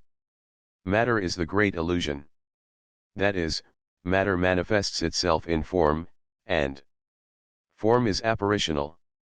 Where, now, are the crumbling rock cliffs of old Egypt? Where once I laired me like a wild beast while I dreamed of the city of God? Where, now, is the body of Guillaume de Saint-Maur that was thrust through on the moonlit grass so long ago by the flame-headed guide of Hardouin? Where, now, are the 40 great wagons in the circle at Nephi, and all the men and women and children and lean cattle that sheltered inside that circle? All such things no longer are, for they were forms, manifestations of fluxing matter air. They melted into the flux again. They have passed and are not. And now my argument becomes plain. The spirit is the reality that endures. I am spirit, and I endure. I, Darrell Standing, the tenant of many fleshly tenements, shall write a few more lines of these memoirs and then pass on my way. The form of me that is my body will fall apart when it has been sufficiently hanged by the neck, and of it naught will remain in all the world of matter. In the world of spirit the memory of it will remain. Matter has no memory, because its forms are evanescent, and what is engraved on its forms perishes with the forms. One word more ere I return to my narrative. In all my journeys through the dark, into other lives that have been mine, I have never been able to guide any journey to a particular destination. Thus many new experiences of old lives were mine before ever I chanced to return to the boy Jesse at Nephi.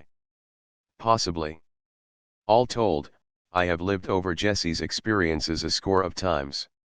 Sometimes taking up his career when he was quite small in the Arkansas settlements, and at least a dozen times carrying on past the point where I left him at Nephi.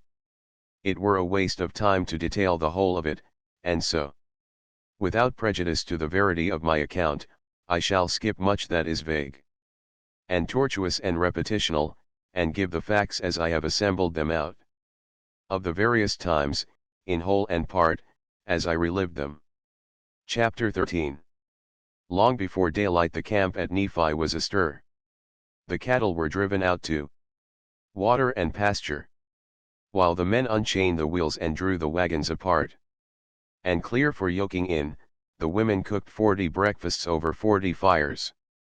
The children, in the chill of dawn, clustered about the fires, sharing places here and there, with the last relief of the night watch waiting sleepily for coffee.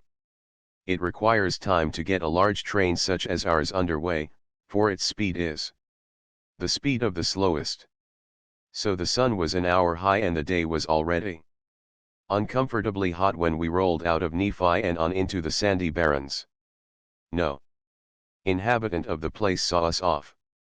All chose to remain indoors, thus making our departure as ominous as they had made our arrival the night before. Again it was long hours of parching heat and biting dust, sagebrush, and sand. And a land accursed. No dwellings of men, neither cattle, nor fences, nor any sign of humankind, did we encounter all that day, and at night we made our wagon circle beside an empty stream, in the damp sand of which we dug many holes that filled slowly with water seepage. Our subsequent journey is always a broken experience to me. We made camp so many times, always with the wagons drawn in circle, that to my child mind a weary long time passed after Nephi. But always, strong upon all of us, was that sense of drifting to an impending and certain doom. We averaged about 15 miles a day. I know, for my father had said it was 60 miles to Fillmore, the next Mormon settlement, and we made 3 camps on the way. This meant 4 days of travel. From Nephi to the last camp of which I have any memory we must have taken 2 weeks or a little less. At Fillmore the inhabitants were hostile, as all had been since Salt Lake. They laughed at us when we tried to buy food, and were not above taunting us with being Missourians. When we entered the place, hitched before the largest house of the dozen houses that composed the settlement were 2 saddle horses, dusty, streaked with sweat, and drooping. The old man I have mentioned, the one with long, sunburnt hair and buckskin shirt and who seemed a sort of aide or lieutenant to father, rode close to our wagon and indicated the jaded saddle animals with a cock of his head. "Not sparin' horse flesh, Captain," he muttered in a low voice. "And what in the name of Sam Hill are they hard riding for? If it ain't for us." But my father had already noted the condition of the 2 animals, and my eager eyes had seen him. And I had seen his eyes flash, his lips tighten, and haggard lines form for a moment on his dusty face. That was all. But I put 2 and 2 together, and knew that the 2 tired saddle horses were just one more added touch of ominousness to the situation. "I guess they're keeping an eye on us, Laban," was my father's sole comment. It was at Fillmore that I saw a man that I was to see again. He was a tall, broad-shouldered man, well on in middle age, with all the evidence of good health and immense strength not alone of body but of will. Unlike most men I was accustomed to about me, he was smooth-shaven. Several days' growth of beard showed that he was already well-grayed. His mouth was unusually wide, with thin lips tightly compressed as if he had lost many of his front teeth. His nose was large, square, and thick. So was his face square, wide between the cheekbones, underhung with massive jaws, and topped with a broad, intelligent forehead. And the eyes, rather small, a little more than the width of an eye apart, were the bluest blue I had ever seen. It was at the flour mill at Fillmore that I first saw this man. Father, with several of our company, had gone there to try to buy flour, and I, disobeying my mother in my curiosity to see more of our enemies, had tagged along unperceived. This man was one of 4 or 5 who stood in a group with the miller during the interview. "You seen that smooth-faced old cuss?" Laban said to father, after we had got outside and were returning to camp. Father nodded. "Well, that's Lee," Laban continued. "I seen him in Salt Lake. He's a regular son of a gun. Got 19 wives and 50 children, they all say. And he's rank crazy on religion. Now, what's he followin' us up for through this God-forsaken country?" Our weary, doomed drifting went on. The little settlements, wherever water and soil permitted, were from 20 to 50 miles apart. Between stretched the barrenness of sand and alkali and drought. And at every settlement are peaceful. Attempts to buy food were vain. They denied us harshly, and wanted to know who of us had sold them food when we drove them from Missouri. It was useless on our part to tell them we were from Arkansas. From Arkansas we truly were, but they insisted on our being Missourians. At Beaver, 5 days' journey south from Fillmore, we saw Lee again. And again we saw hard-ridden horses tethered before the houses. But we did not see Lee at Parowan. Cedar City was the last settlement. Laban, who had ridden on ahead, came back and reported to father. His first news was significant. "I seen that Lee skedaddling out as I rid in, Captain. And there's more menfolk and horses in Cedar City than the size of the place d warrant. But we had no trouble at the settlement. Beyond refusing to sell us food, they left us to ourselves.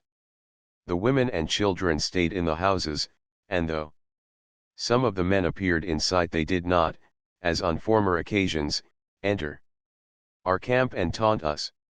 It was at Cedar City that the Wainwright baby died.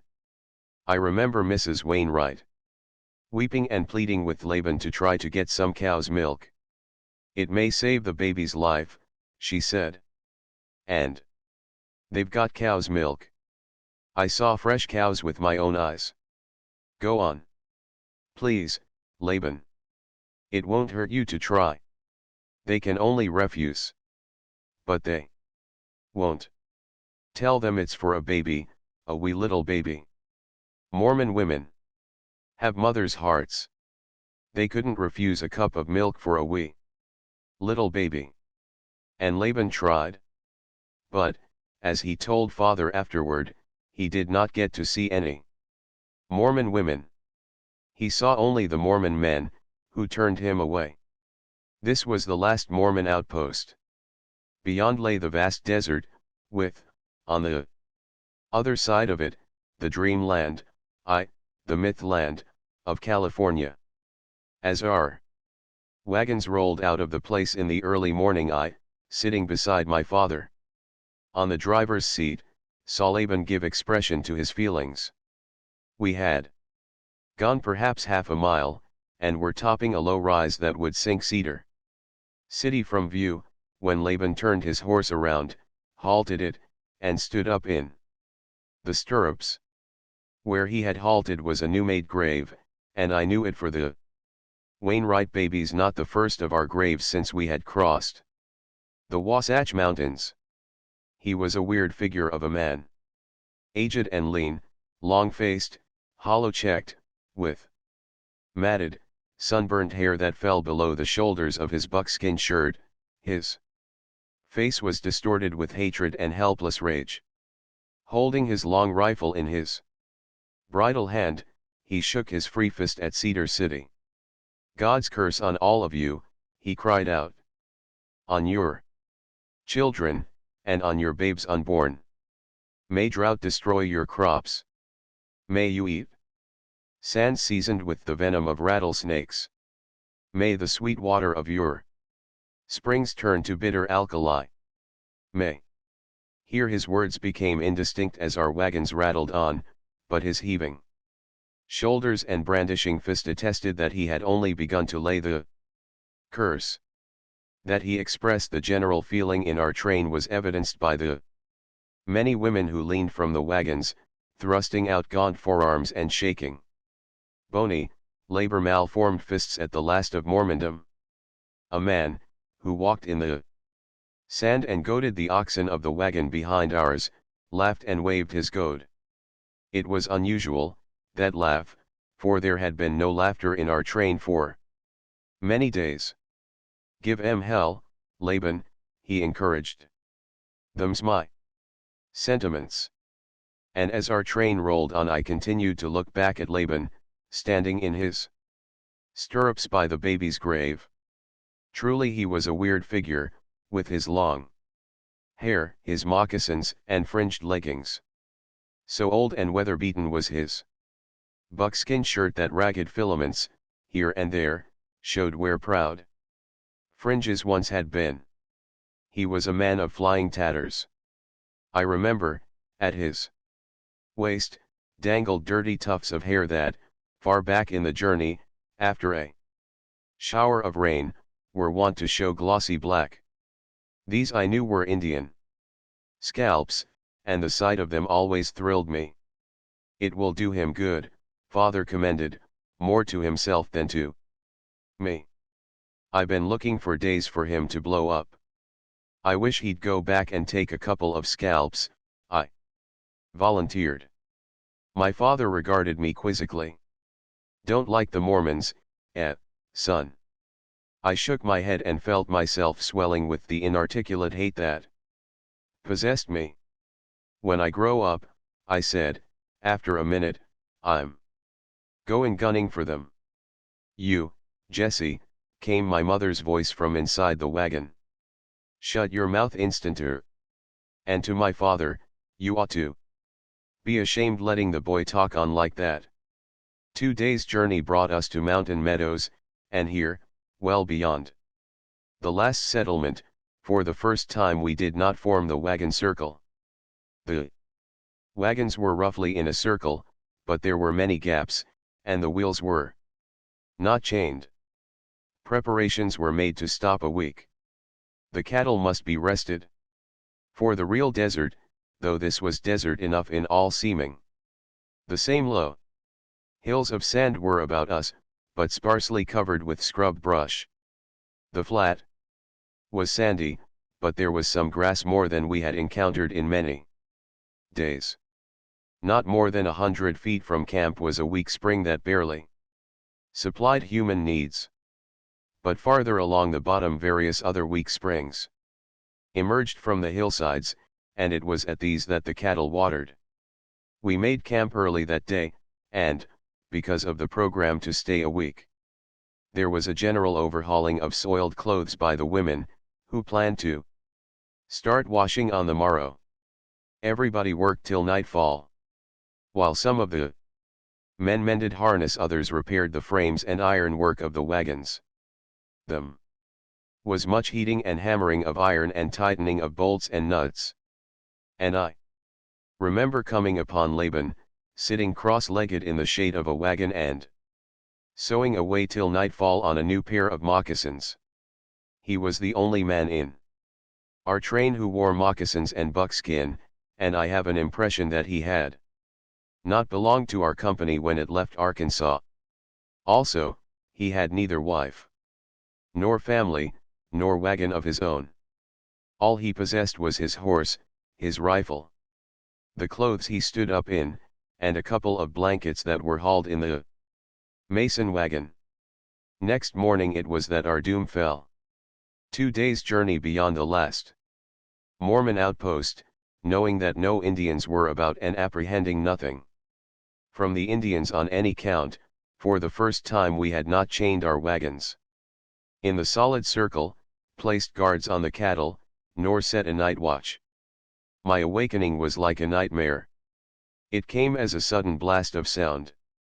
I was only stupidly awake for the first moments and did nothing except to try to analyze and identify the various noises that went to compose the blast that continued without let up. I could hear near and distant explosions of rifles, shouts and curses of men, women screaming, and children bawling. Then I could make out the thuds and squeals of bullets that hit wood and iron in the wheels and under construction of the wagon. Whoever it was that was shooting, the aim was too low. When I started to rise, my mother, evidently just in the act of dressing, pressed me down with her hand. Father, already up and about, at this stage erupted into the wagon. Out of it, he shouted. Quick! To the ground. He wasted no time. With a hook-like clutch that was almost a blow, so swift was it, he flung me bodily out of the rear end of the wagon. I had barely time to crawl out from under when father, mother, and the baby came down pell-mell. where I had been. "Here, Jesse," father shouted to me, and I joined him in scooping out sand behind the shelter of a wagon wheel. We worked barehanded and wildly. Mother joined in. "Go ahead and make it deeper, Jesse," father ordered. He stood up and rushed away in the gray light, shouting commands as he ran. I had learned by now my surname. I was Jesse Fancher. My father was Captain Fancher. "Lie down." I could hear him. "Get behind the wagon wheels and burrow in the sand.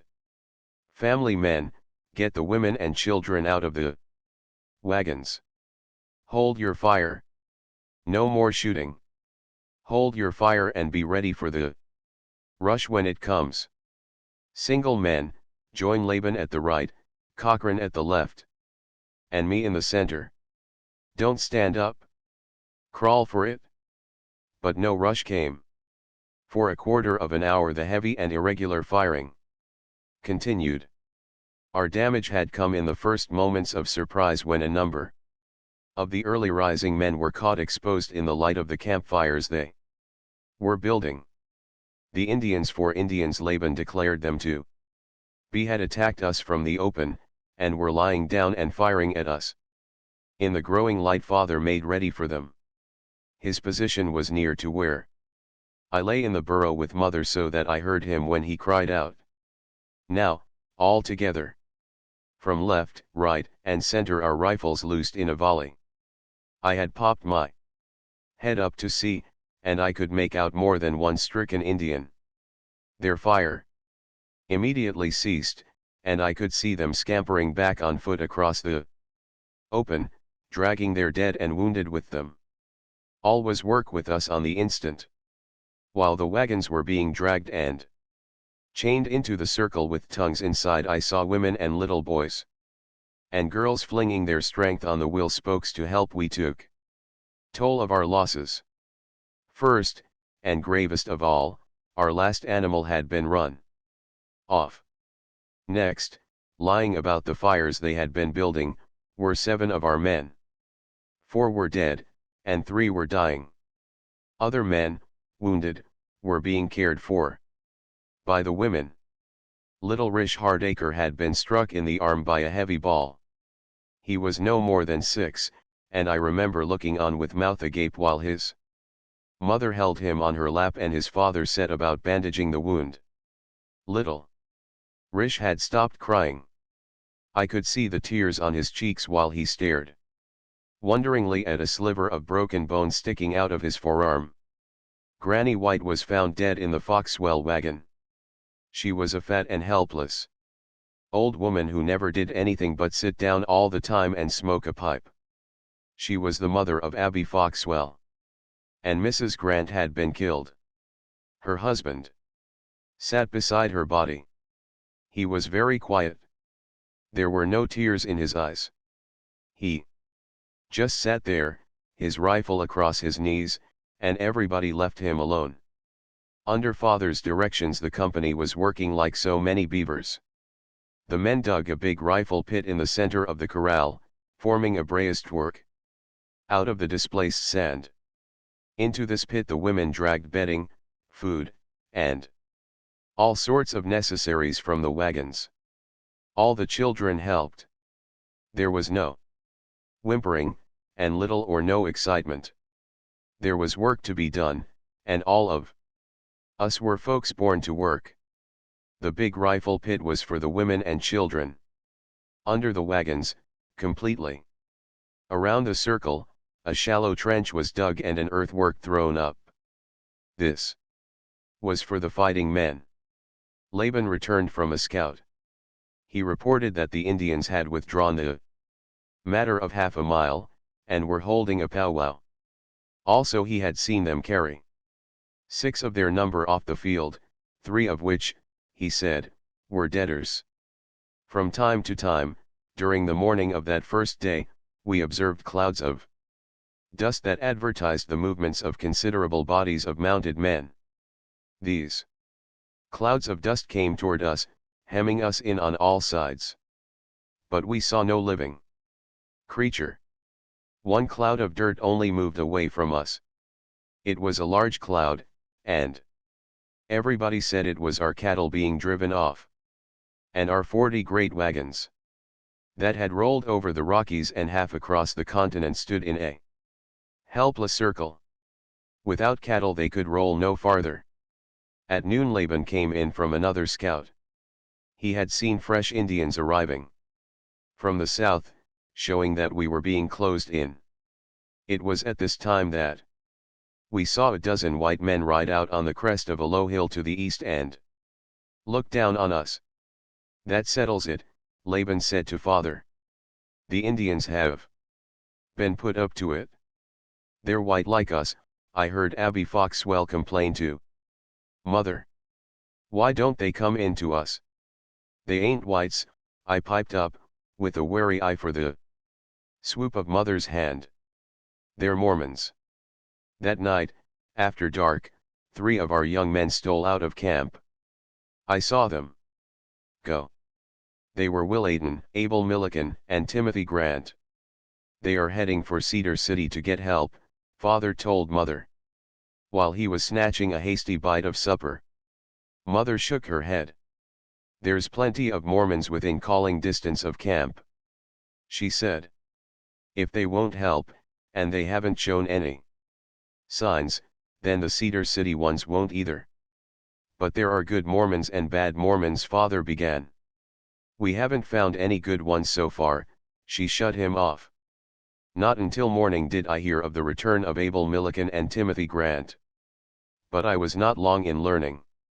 The whole camp was downcast by reason of their report. The 3 had gone only a few miles when they were challenged by white men. As soon as Will Aden spoke up, telling that they were from the Fancher Company, going to Cedar City for help, he was shot down. Milliken and Grant escaped back with the news, and the news settled the last hope in the hearts of our company. The whites were behind the Indians, and the doom so long apprehended was upon us. This morning of the second day our men, going for water, were fired upon. The spring was only 100 feet outside our circle, but the way to it was commanded by the Indians who now occupied the low hill to the east. It was close range, for the hill could not have been more than 15 rods away. But the Indians were not good shots, evidently, for our men brought in the water without being hit. Beyond an occasional shot into camp the morning passed quietly. We had settled down in the rifle pit, and, being used to rough living, were comfortable enough. Of course it was bad for the families of those who had been killed, and there was the taking care of the wounded. I was forever stealing away from mother in my insatiable curiosity to see everything that was going on, and I managed to see pretty much of everything. Inside the corral, to the south of the big rifle pit, the men dug a hole and buried the 7 men and 2 women. Altogether, only Mrs. Hastings, who had lost her husband and father, made much trouble. She cried and screamed out, and it took the other women a long time to quiet her. On the low hill to the east the Indians kept up a tremendous powwowing and yelling. But beyond an occasional harmless shot they did nothing. What's the matter with the ornery cusses? Laban impatiently wanted to know. Can't they make up their minds what they're goin' to do, and then do it? It was hot in the corral that afternoon. The sun blazed down out of a cloudless sky, and there was no wind.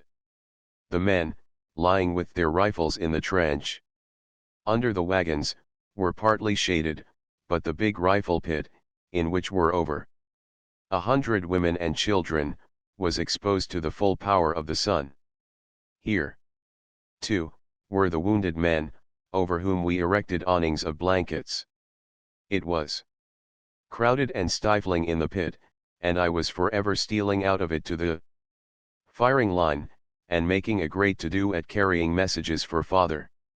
Our grave mistake had been in not forming the wagon circle so as to enclose the spring.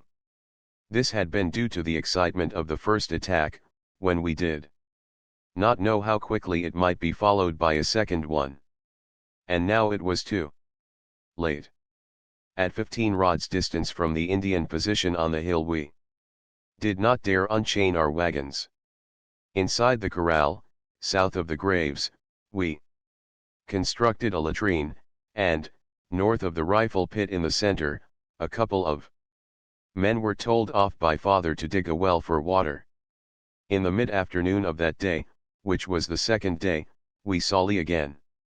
He was on foot, crossing diagonally over the meadow to the northwest just out of rifle shot from us. Father hoisted one of mother's sheets on a couple of ox goads lashed together. This was our white flag. But Lee took no notice of it, continuing on his way. Laban was for trying a long shot at him, but father stopped him, saying that it was evident the whites had not made up their minds what they were going to do with us, and that a shot at Lee might hurry them into making up their minds the wrong way. "Here, Jesse," father said to me, tearing a strip from the sheet and fastening it to an ox goad. "Take this and go out and try to talk to that man. Don't tell him anything about what's happened to us. Just try to get him to come in and talk with us."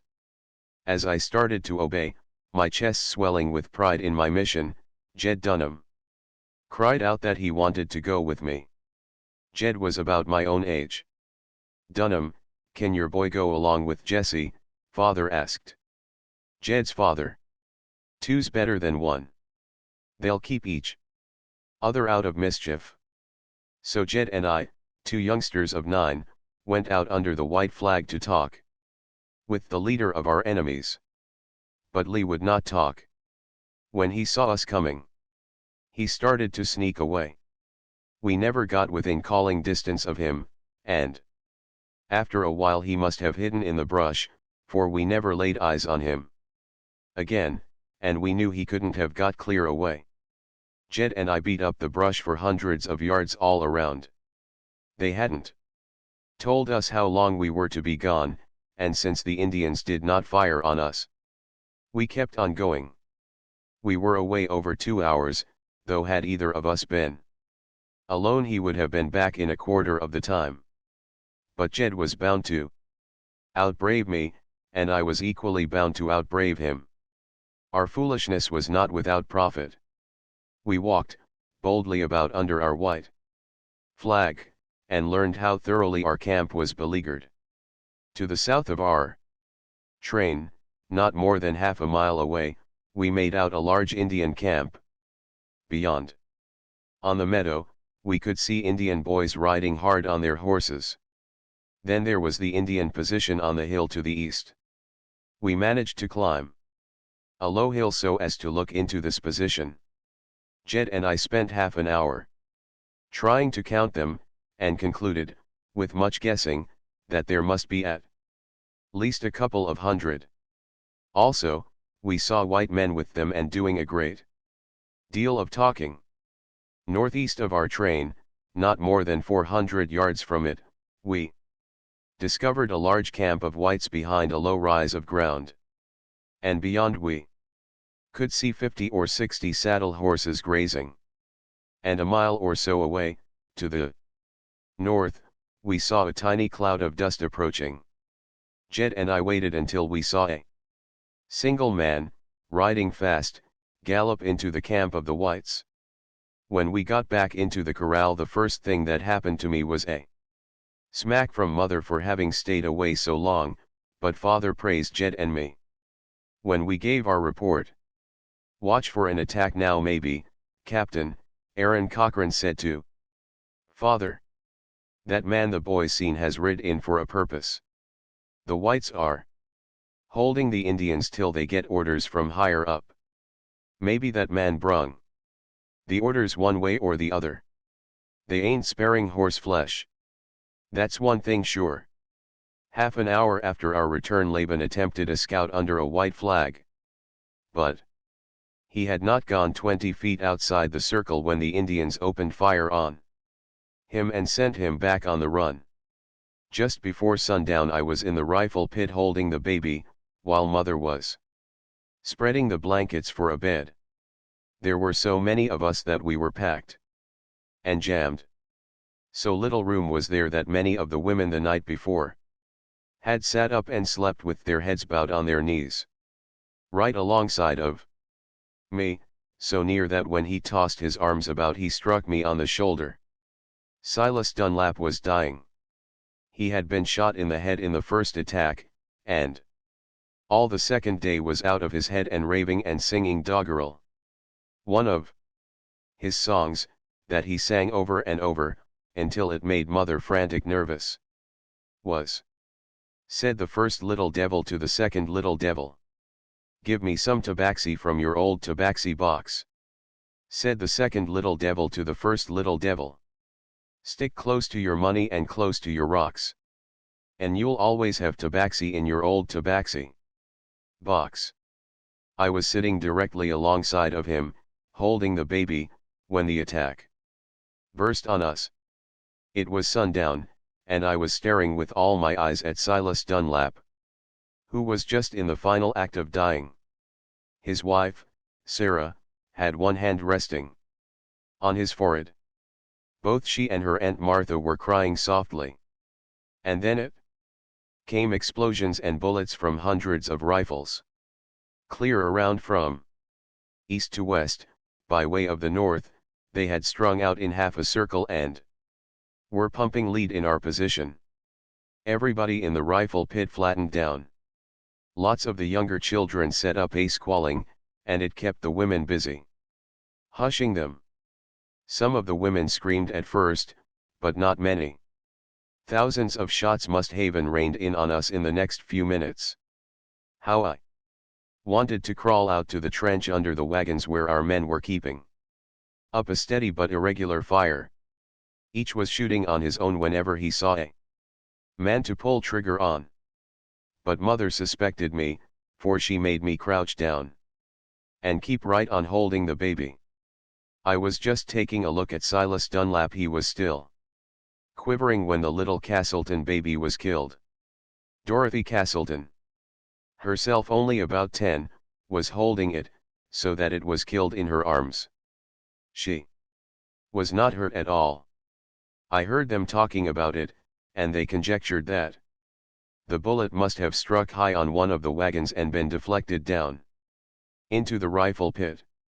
It was just an accident, they said, and that except for such accidents we were safe where we were.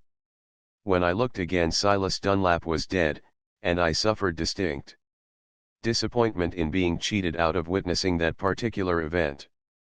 I had never been lucky enough to see a man actually die before my eyes. Dorothy Castleton got hysterics over what had happened, and yelled and screamed for a long time, and she set Mrs. Hastings going again. Altogether such a row was raised that father sent What Cummings crawling back to us to find out what was the matter. Well, along into twilight the heavy firing ceased, although there were scattering shots during the night. 2 of our men were wounded in the second attack, and were brought into the rifle pit. Bill Tyler was killed instantly. And they buried him, Silas Dunlap, and the Castleton baby, in the dark, alongside of the others.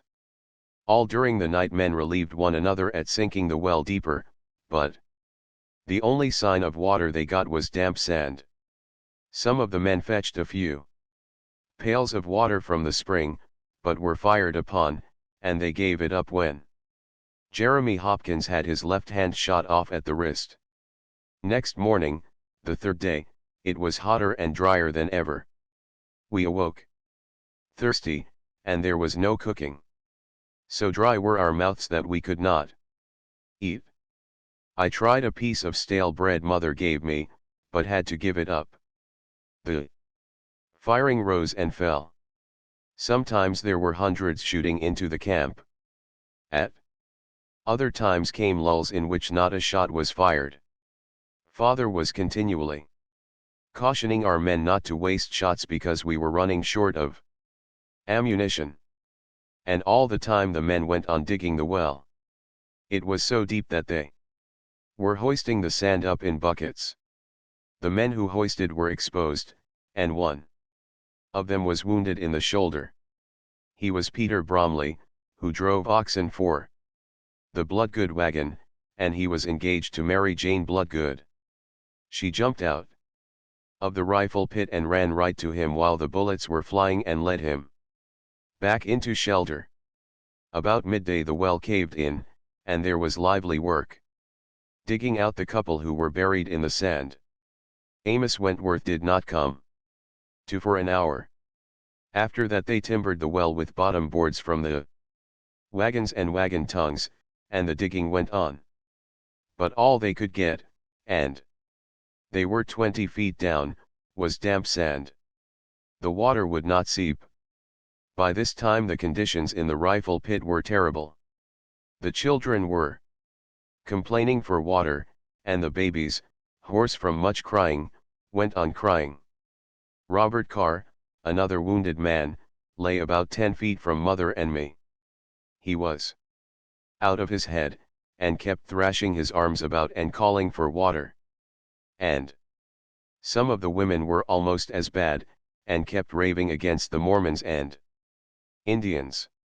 Some of the women prayed a great deal, and the 3 Groendomdijk sisters, with their mother, sang gospel hymns. Other women got damp sand that was hoisted out of the bottom of the well, and packed it against the bare bodies of the babies to try to cool and soothe them. The 2 Fairfax brothers couldn't stand it any longer, and, with pails in their hands, crawled out under a wagon and made a dash for the spring. Giles never got halfway, when he went down. Roger made it there and back without being hit. He brought 2 pails part full, for some splashed out when he ran. Giles crawled back, and when they helped him into the rifle pit he was bleeding at the mouth and coughing.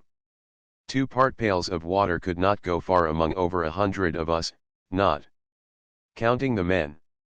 Only the babies, and the very little children, and the wounded men, got any. I did not get a sip, although mother dipped a bit of cloth into the several spoonfuls she got for the baby and wiped my mouth out. She did not even do that for herself, for she left me the bit of damp rag to chew. The situation grew unspeakably worse in the afternoon. The quiet sun blazed down through the clear windless air and made a furnace of our hole in the sand. And all about us were the explosions of rifles and yells of the Indians. Only once in a while did father permit a single shot from the trench, and at that only by our best marksmen, such as Laban and Timothy Grant. But a steady stream of lead poured into our position all the time.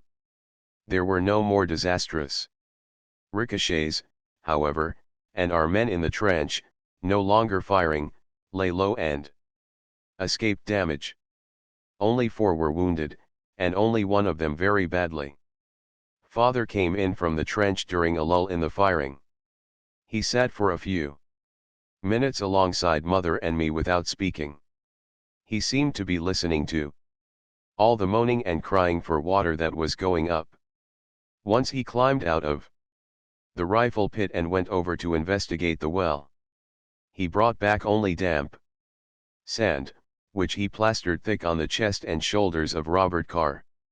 Then he went to where Jed Dunham and his mother were, and sent for Jed's father to come in from the trench. So closely packed were we that when anybody moved about inside the rifle pit he had to crawl carefully over the bodies of those lying down. After a time father came crawling back to us. "Jesse," he asked, "are you afraid of the Indians?" I shook my head emphatically, guessing that I was to be sent on another proud mission. "Are you afraid of the damned Mormons?" "Not of any damned Mormon," I answered, taking advantage of the opportunity to curse our enemies without fear of the avenging back of mother's hand. I noted the little smile that curled his tired lips for the moment when he heard my reply. "Well, then, Jesse," he said, "will you go with Jed to the spring for water?" I was all eagerness. "We're going to dress the two of you up as girls," he continued, "so that maybe they won't fire on you." I insisted on going as I was, as a male human that wore pants, but I surrendered quickly enough when father suggested that he would find some other boy to dress up and go along with Jed.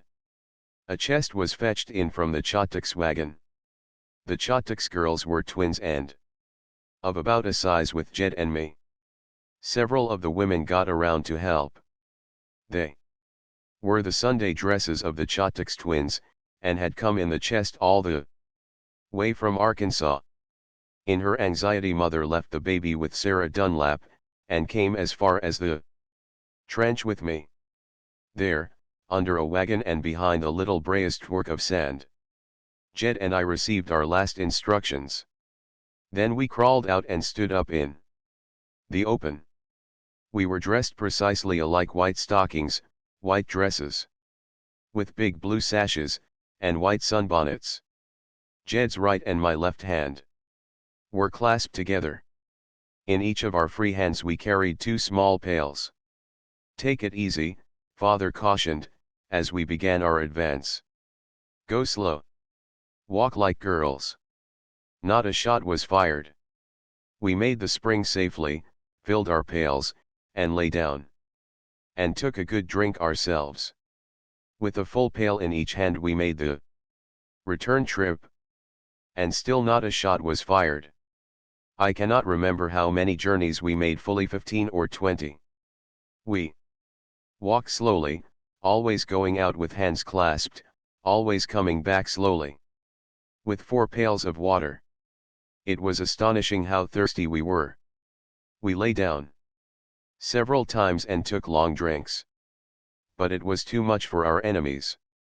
I cannot imagine that the Indians would have withheld their fire for so long, girls or no girls, had they not obeyed instructions from the whites who were with them. At any rate, Jed and I were just starting on another trip when a rifle went off from the Indian hill, and then another. "Come back," mother cried out. I looked at Jed, and found him looking at me. I knew he was stubborn and had made up his mind to be the last one in. So I started to advance, and at the same instant he started. "You, Jesse," cried my mother. And there was more than a smacking in the way she said it. Jed offered to clasp hands, but I shook my head. "Run for it," I said. And while we hot-footed it across the sand, it seemed all the rifles on Indian hill were turned loose on us. I got to the spring a little ahead, so that Jed had to wait for me to fill my pails. "Now run for it," he told me, and from the leisurely way he went about filling his own pails, I knew he was determined to be in last. So I crouched down, and, while I waited, watched the puffs of dust raised by the bullets. We began the return side by side and running. "Not so fast," I cautioned him, "or you'll spill half the water." That stung him, and he slacked back perceptibly. Midway I stumbled and fell headlong. A bullet, striking directly in front of me, filled my eyes with sand. For the moment I thought I was shot. "Done it a purpose," Jed sneered as I scrambled to my feet. He had stood and waited for me. I caught his idea. He thought I had fallen deliberately in order to spill my water and go back for more. This rivalry between us was a serious matter, so serious, indeed, that I immediately took advantage of what he had imputed and raced back to the spring. And Jed Dunham, scornful of the bullets that were puffing dust all around him, stood there upright in the open and waited for me. We came in side by side, with honors even in our boys' foolhardiness. But when we delivered the water, Jed had only one pailful. A bullet had gone through the other pail close to the bottom. Mother took it out on me with a lecture on disobedience. She must have known, after what I had done, that father wouldn't let her smack me, for, while she was lecturing, father winked at me across her shoulder. It was the first time he had ever winked at me. Back in the rifle pit, Jed and I were heroes. The women wept and blessed us, and kissed us and mauled us. And I confess I was proud of the demonstration. Although, like Jed, I let on that I did not like all such making over. But Jeremy Hopkins, a great bandage about the stump of his left wrist, said we were the stuff white men were made out of, men like Daniel Boone, like Kit Carson, and Davy Crockett. I was prouder of that than all the rest. The remainder of the day I seemed to have been bothered principally with the pain of my right eye caused by the sand that had been kicked into it by the bullet. The eye was bloodshot, Mother said, and to me it seemed to hurt just as much, whether I kept it open or closed. I tried both ways. Things were quieter in the rifle pit, because all had had water, though strong. Upon us was the problem of how the next water was to be procured. Coupled with this was the known fact that our ammunition was almost exhausted. A thorough overhauling of the wagons by father had resulted in finding 5 pounds of powder. A very little more was in the flasks of the men. I remembered the sundown attack of the night before, and anticipated it this time by crawling to the trench before sunset. I crept into a place alongside of Laban. He was busy chewing tobacco, and did not notice me. For some time I watched him, fearing that when he discovered me he would order me back. He would take a long squint out between the wagon wheels, chew steadily a while, and then spit carefully into a little depression he had made in the sand. "How's tricks?" I asked finally. It was the way he always addressed me. "Fine," he answered. "Most remarkable fine, Jesse, now that I can chew again.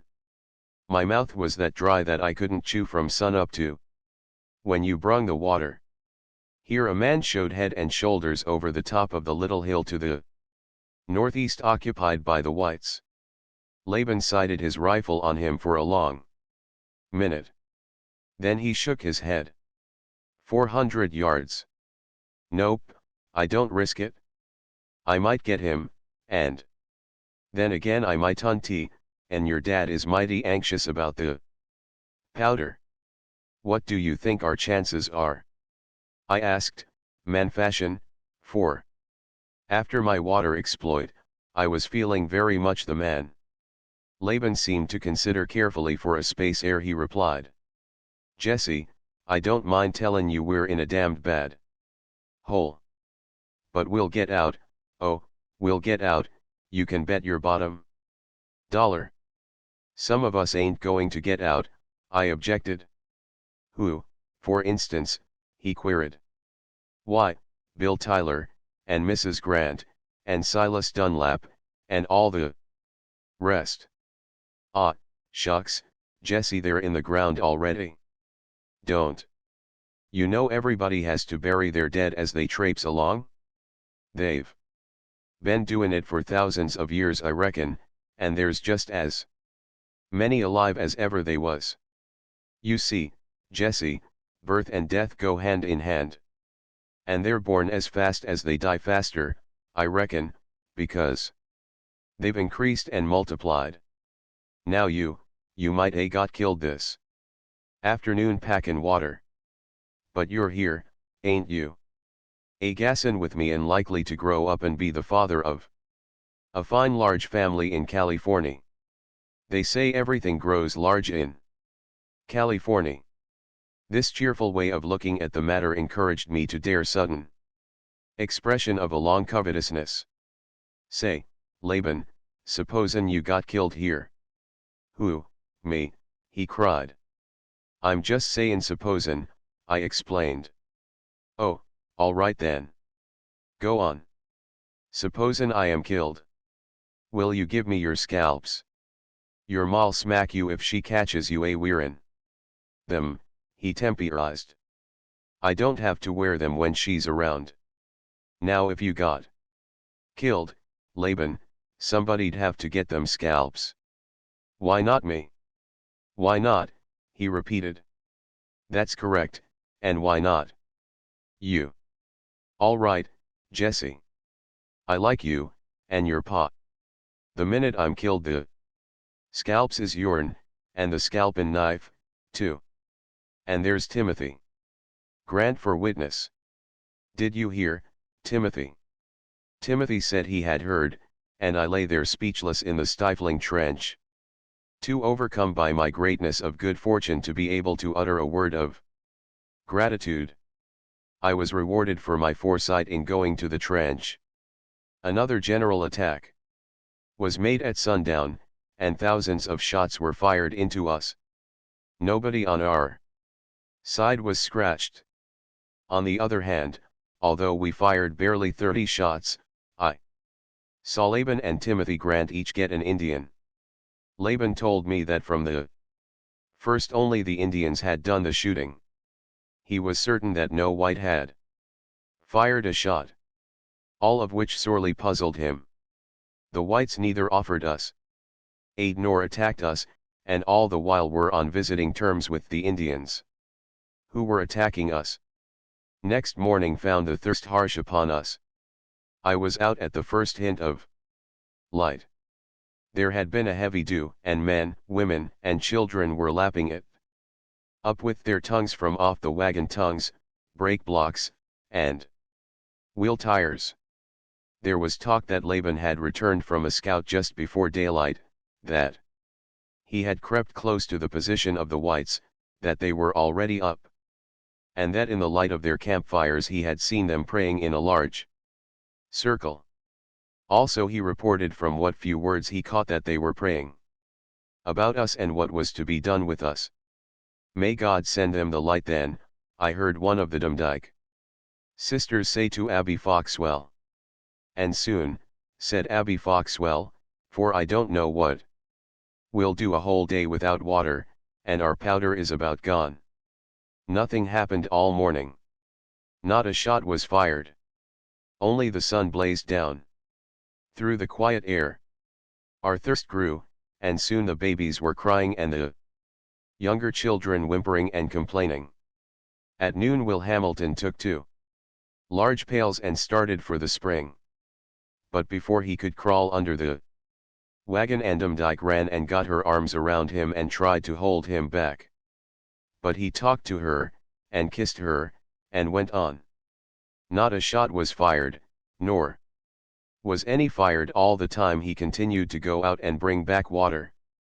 Praise God, cried old Mrs. Demdike. It is a sign.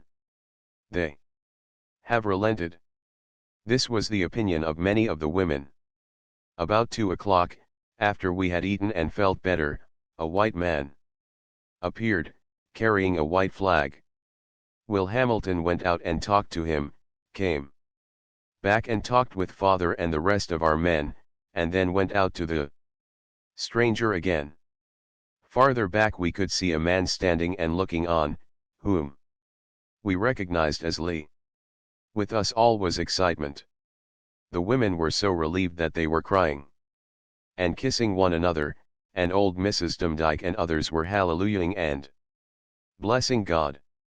The proposal, which our men had accepted, was that we would put ourselves under the flag of truce and be protected from the Indians. We had to do it, I heard father tell mother.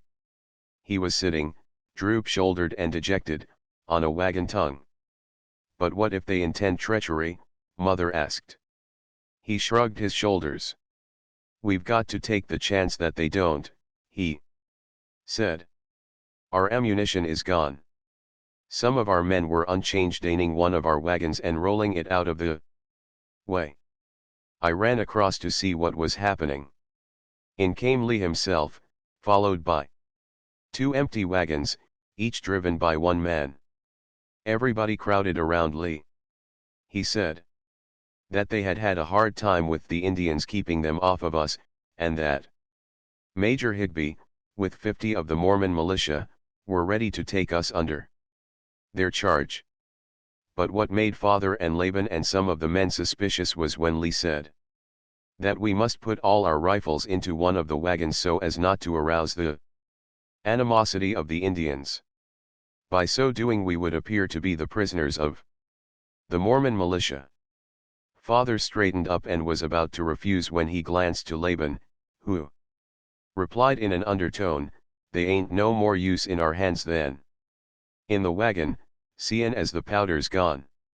2 of our wounded men who could not walk were put into the wagons, and along with them were put all the little children. Lee seemed to be picking them out. Over 8 and under 8. Jed and I were large for our age, and we were 9. Besides, so Lee put us with the older bunch and told us we were to march with the women on foot. When he took our baby from mother and put it in a wagon, she started to object. Then I saw her lips draw tightly together, and she gave in. She was a gray-eyed, strong-featured, middle-aged woman, large-boned and fairly stout. But the long journey and hardship had told on her, so that she was hollow-cheeked and gaunt, and like all the women in the company she wore an expression of brooding, never-ceasing anxiety. It was when Lee described the order of march that Laban came to me. Lee said that the women and the children that walked should go first in the line, following behind the 2 wagons.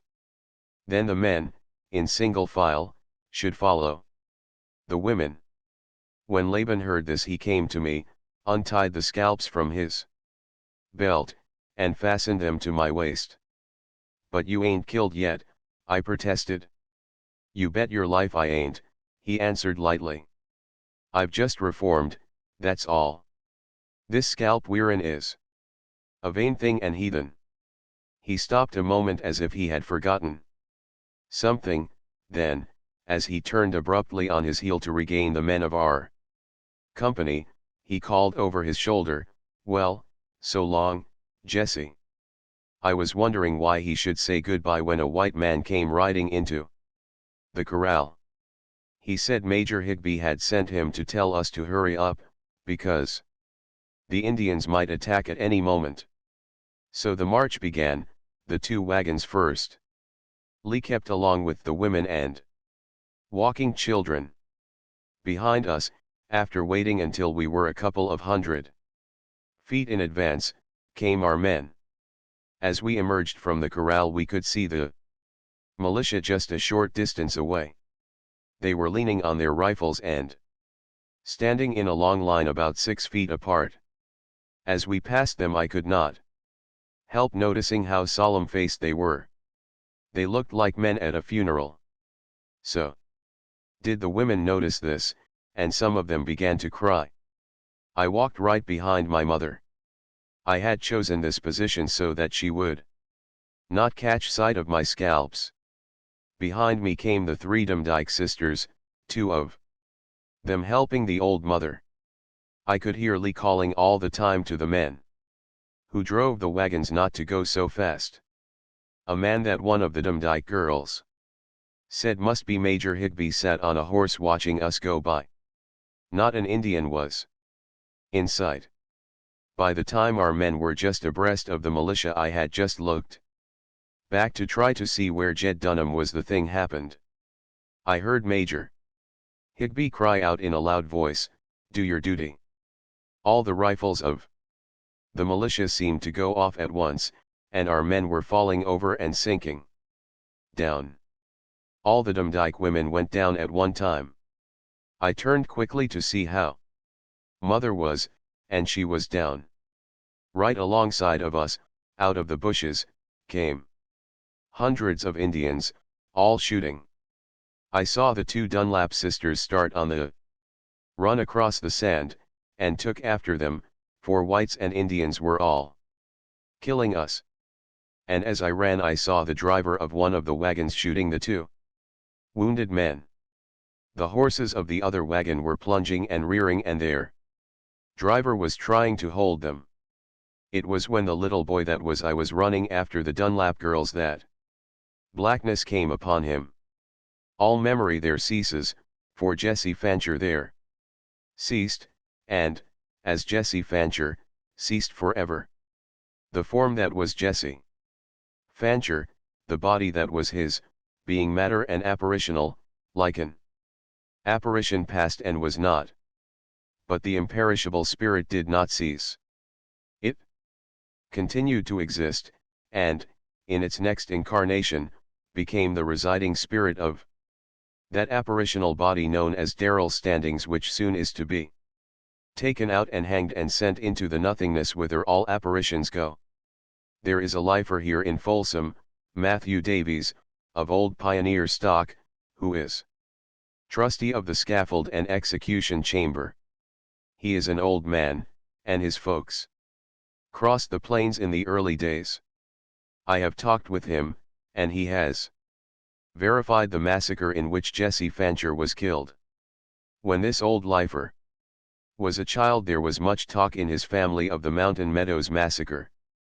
The children in the wagons, he said, were saved, because they were too young to tell tales. All of which I submit. Never, in my life of Darrell Standing, have I read a line or heard a word spoken of the Fancher company that perished at Mountain Meadows. Yet, in the jacket in San Quentin prison, all this knowledge came to me. I could not create this knowledge out of nothing, any more than could I create dynamite out of nothing. This knowledge and these facts I have related have but one explanation. They are out of the spirit content of me, the spirit that, unlike matter, does not perish. In closing this chapter, I must state that Matthew Davies also told me that some years after the massacre, Lee was taken by United States government officials to the Mountain Meadows and there executed on the site of our old corral. Chapter 14. When, at the conclusion of my first 10 days' term in the jacket, I was brought back to consciousness by Dr. Jackson's thumb pressing open an eyelid, I opened both eyes and smiled up into the face of Warden Atherton. "Too cussed to live and too mean to die," was his comment. "The 10 days are up, Warden," I whispered. "Well, we're going to unlace you," he growled. "It is not that," I said. "You observed my smile. You remember we had a little wager. Don't bother to unlace me first. Just give the Bull Durham and cigarette papers to Morell and Oppenheimer. And for full measure, here's another smile." "Oh, I know you're kind, Standing," the warden lectured. "But it won't get you anything. If I don't break you, you'll break all straitjacket records." "He's broken them already," Dr. Jackson said. "Who ever heard of a man smiling after 10 days of it?" "Well and bluff," Warden Atherton answered. "Unlace him." "Hutchins. Why such haste?" I queried, in a whisper, of course, for so low had life ebbed in me that it required all the little strength I possessed and all the will of me to be able to whisper even. "Why such haste? I don't have to catch a train, and I am so confounded comfortable as I am that I prefer not to be disturbed." But unlace me they did, rolling me out of the fetid jacket and upon the floor. An inert, helpless thing. "No wonder he was comfortable," said Captain Jamie.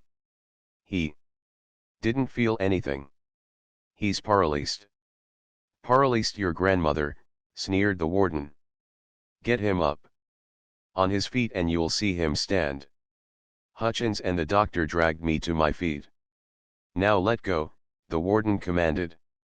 Not all at once could life return into the body that had been practically dead for 10 days, and as a result, with no power as yet over my flesh, I gave at the knees, crumpled, pitched sidewise, and gashed my forehead against the wall. "You see," said Captain Jamie. "Good acting," retorted the warden. "That man's got Nerve to do anything. You're right, Warden, I whispered from the floor. I did it on purpose. It was a stage fall. Lift me up again, and I'll repeat it. I promise you lots of fun. I shall not dwell upon the agony of returning circulation. It was to become an old story with me, and it bore its share in cutting the lines in my face that I shall carry to the scaffold. When they finally left me, I lay for the rest of the day stupid and half comatose. There is such a thing as anesthesia of pain, engendered by pain. Too exquisite to be borne. And I have known that anesthesia. By evening I was able to crawl about my cell, but not yet could I stand up. I drank much water, and cleansed myself as well as I could, but not until next day could I bring myself to eat, and then only by deliberate force of my will. The program, as given me by Warden Atherton, was that I was to rest up and recuperate for a few days, and then, if in the meantime I had not confessed to the hiding place of the dynamite, I should be given another 10 days in the jacket. Sorry to cause you so much trouble, Warden, I had said in reply. It's a pity I don't die in the jacket and so put you out of your misery. At this time I doubt that I weighed an ounce over 90 pounds. Yet, 2 years before, when the doors of San Quentin first closed on me, I had weighed 165 pounds. It seems incredible that there was another ounce I could part with and still live. Yet in the months that followed, ounce by ounce I was reduced until I know I must have weighed nearer 80 than 90 pounds. I do know, after I managed my escape from solitary and struck the guard Thurston on the nose, that before they took me to San Rafael for trial, while I was being cleaned and shaved I weighed 89 pounds. There are those who wonder how men grow hard. Warden Atherton was a hard man. He made me hard, and my very hardness reacted on him and made him harder. And yet he never succeeded in killing me.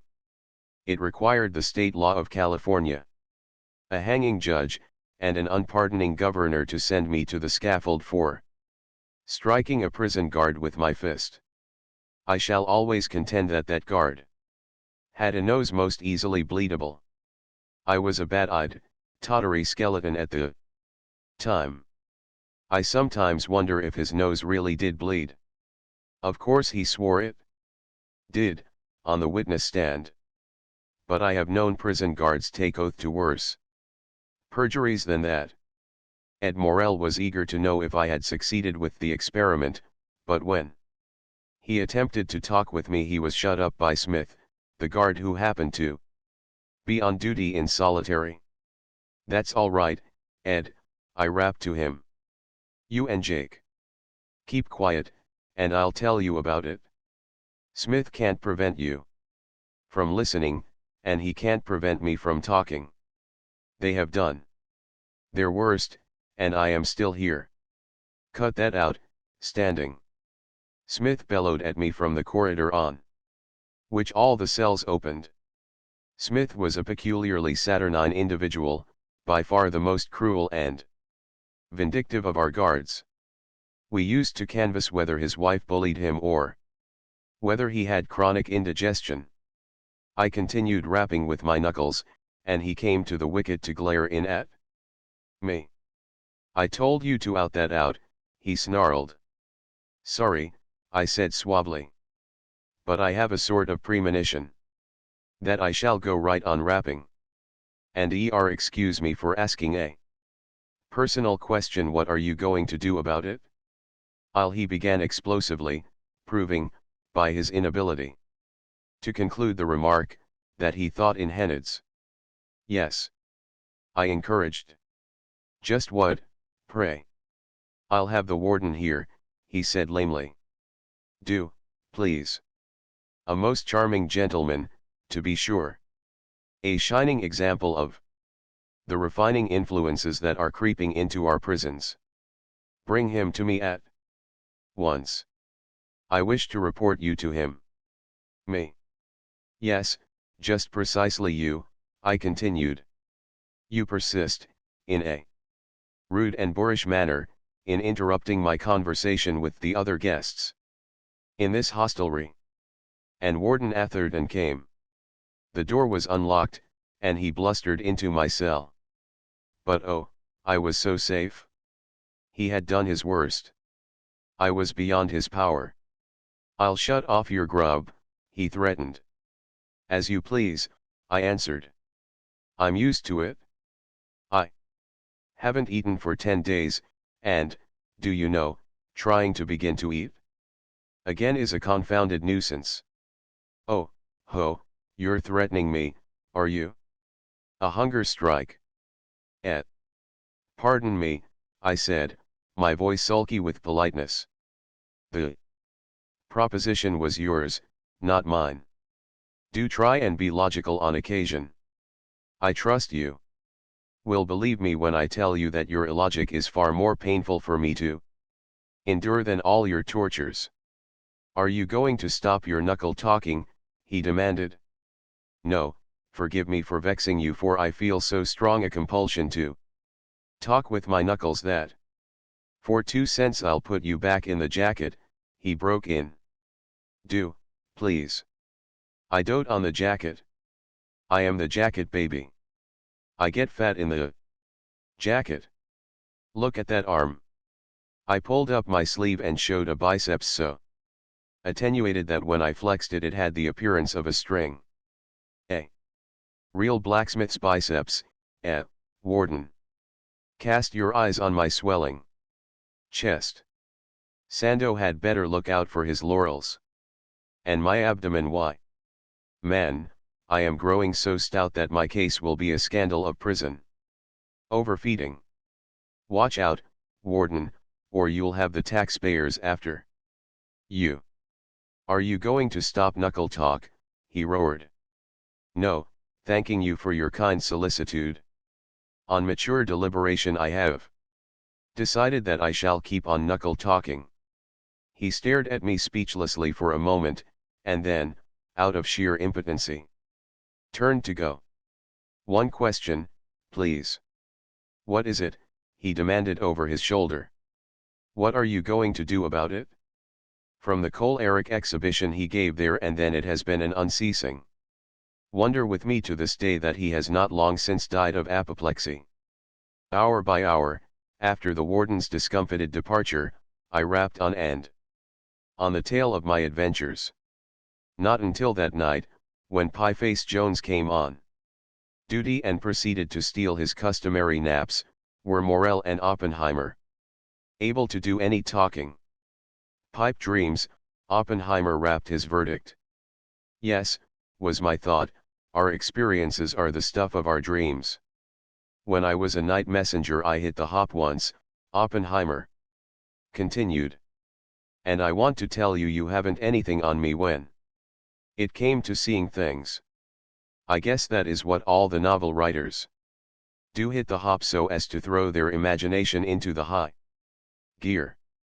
But Ed Morel, who had traveled the same road as I, although with different results, believed my tale. He said that when his body died in the jacket, and he himself went forth from prison, he was never anybody but Ed Morel. He never experienced previous existences. When his spirit wandered free, it wandered always in the present. As he told us, just as he was able to leave his body and gaze upon it lying in the jacket on the cell floor, so could he leave the prison, and, in the present, revisit San Francisco and see what was occurring. In this manner he had visited his mother twice, both times finding her asleep. In this spirit roving he said he had no power over material things. He could not open or close a door, move any object, make a noise, nor manifest his presence. On the other hand, material things had no power over him. Walls and doors were not obstacles.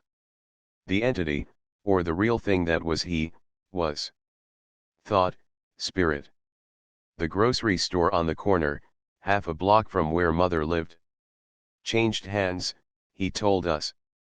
I knew it by the different sign over the place. I had to wait 6 months after that before I could write my first letter, but when I did I asked Mother about it. And she said yes, it had changed. Did you read that grocery sign? Jake Oppenheimer asked. Sure thing I did, was Morell's response. Or how could I have known it? All right, rapped Oppenheimer the unbelieving. You can prove it easy.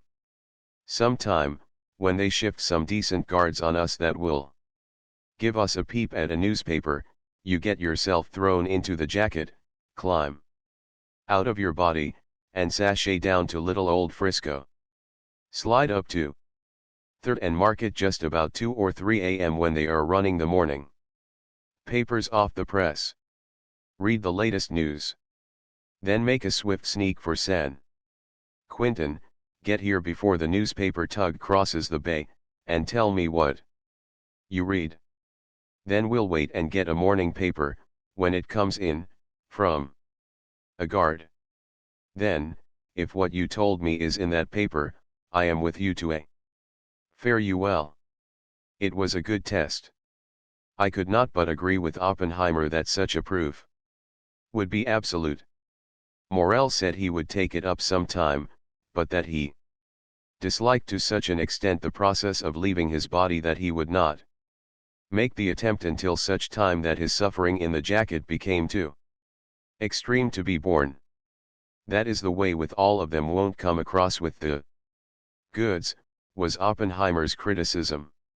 My mother believed in spirits. When I was a kid she was always seeing them and talking with them and getting advice from them. But she never come across with any goods from them. The spirits couldn't tell her where the old man could nail a job or find a gold mine or mark an 8 spot in Chinese lottery. Not on your life. The bunk they told her was that the old man's uncle had had a goitre, or that the old man's grandfather had died of galloping consumption, or that we were going to move house inside 4 months, which last was dead easy, seeing as we moved on an average of 6 times a year. I think, had Oppenheimer had the opportunity for thorough education, he would have made a Marinity or a Haeckel. He was an earthman in his devotion to the irrefragable fact, and his logic was admirable though frosty. You've got to show me, was the ground rule by which he considered all things. He lacked the slightest iota of faith. This was what Morell had pointed out. Lack of faith had prevented Oppenheimer from succeeding in achieving the little death in the jacket. You will see, my reader, that it was not all hopelessly bad in solitary. Given 3 minds such as ours, there was much with which to while away the time. It might well be that we kept one another from insanity, although I must admit that Oppenheimer rotted 5 years in solitary entirely by himself, ere Morell joined him, and yet had remained sane. On the other hand, do not make the mistake of thinking that life in solitary was one wild orgy of blithe communion and exhilarating psychological research. We had much and terrible pain. Our guards were brutes, your hangdogs. Citizen. Our surroundings were vile. Our food was filthy, monotonous, innutritious. Only men, by force of will, could live on so unbalanced a ration. I know that our prize cattle, pigs, and sheep on the university demonstration farm at Davis would have faded away and died had they received no more scientifically balanced a ration than what we received. We had no books to read. Our very knuckle talk was a violation of the rules. The world, so far as we were concerned, practically did not exist. It was more a ghost world. Oppenheimer, for instance, had never seen an automobile or a motorcycle. News did occasionally filter in, but such dim. Long after the event, Unreal News. Oppenheimer told me he had not learned of the Russo-Japanese War until 2 years after it was over.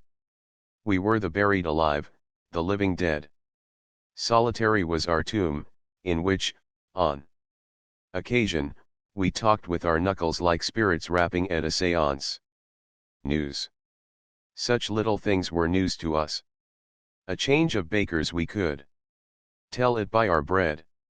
What made Pie-Face Jones lay off a week? Was it vacation? Or sickness? Why was Wilson, on the night shift for only 10 days, transferred elsewhere? Where did Smith get that black eye? We would speculate for a week over so trivial a thing as the last. Some convict given a month in solitary was an event. And yet we could learn nothing from such transient and oft-time stupid Dantes who would remain in our inferno too short a time to learn knuckle talk ere they went forth again into the bright wide world of the living. Still, again, all was not so trivial in our abode of shadows. As example, I taught Oppenheimer to play chess. Consider how tremendous such an achievement is to teach a man, 13 cells away, by means of knuckle raps, to teach him to visualize a chessboard, to visualize all the pieces, pawns and positions, to know the various manners of moving, and to teach him it also thoroughly that he and I, by pure visualization, were in the end able to play entire games of chess in our minds. In the end, did I say? Another tribute to the magnificence of Oppenheimer's mind. In the end he became my master at the game, he who had never seen a chessman in his life. What image of a bishop, for instance, could possibly form in his mind when I rapped our code sign for bishop? In vain and often I asked him this very question. In vain he tried to describe in words that mental image of something he had never seen but which nevertheless he was able to handle in such masterly fashion as to bring confusion upon me countless times in the course of play. I can only contemplate such exhibitions of will and spirit and conclude, as I so often conclude, that precisely there resides reality. The spirit only is real. The flesh is phantasmagoria and apparitional. I ask you how I repeat, I ask you how matter or flesh in any form can play chess on an imaginary board with imaginary pieces, across a vacuum of 13 cells, spanned only with knuckle taps? Chapter 15. I was once Adam Strang, an Englishman. The period of my living, as near as I can guess it, was somewhere between 1550 and 1650, and I lived to a ripe old age, as you shall see. It has been a great regret to me, ever since Ed Morel taught me the way of the little death, that I had not been a more thorough student of history. I should have been able to identify and place much that is obscure to me. As it is, I am compelled to grope and guess my way to times and places of my earlier existences. A peculiar thing about my Adam Strang existence is that I recollect so little of the first 30 years of it. Many times, in the jacket, has Adam Strang recrudesced, but always he springs into being full-statured, heavy-thewed, a full 30 years of age. I, Adam Strang, invariably assume my consciousness on a group of low, sandy islands somewhere under the equator in what must be the western Pacific Ocean. I am always at home there, and seem to have been there some time. There are thousands of people on these islands, although I am the only white man. The natives are a magnificent breed, big-muscled, broad-shouldered, tall. A 6-foot man is a commonplace. The king, Rakuk, is at least 6 inches above 6 feet, and though he would weigh fully 300 pounds, is so equitably proportioned that one could not call him fat. Many of his chiefs are as large, while the women are not much smaller than the men.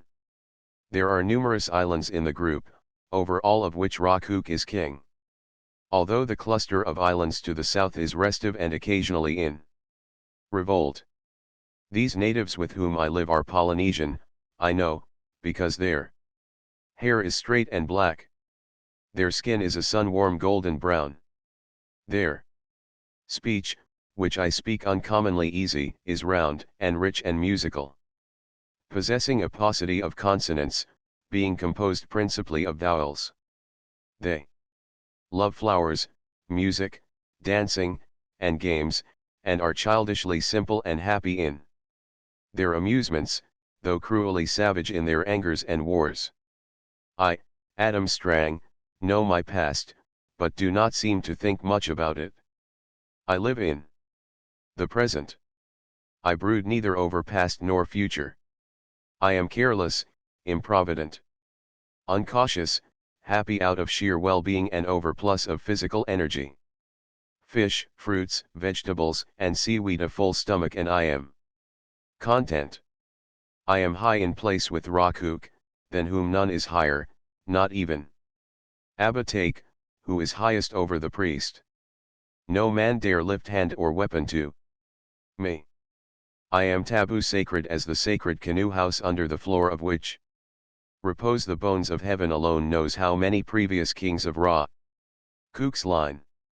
I know all about how I happened to be wrecked and be there alone of all my ship's company. It was a great drowning and a great wind, but I do not moon over the catastrophe. When I think back at all, rather do I think far back to my childhood at the skirts of my milk-skinned, flaxen-haired, buxom English mother. It is a tiny village of a dozen straw-thatched cottages in which I lived. I hear again blackbirds and thrushes in the hedges, and see again bluebells spilling out from the oak woods and over the velvet turf like a creaming of blue water. And most of all I remember a great, hairy fetlocked stallion, often led dancing, sidling, and nickering down the narrow street. I was frightened of the huge beast and always fled screaming to my mother, clutching her skirts and hiding in them wherever I might find her. But enough. The childhood of Adam Strang is not what I set out to write. I lived for several years on the islands which are nameless to me, and upon which I am confident I was the first white man.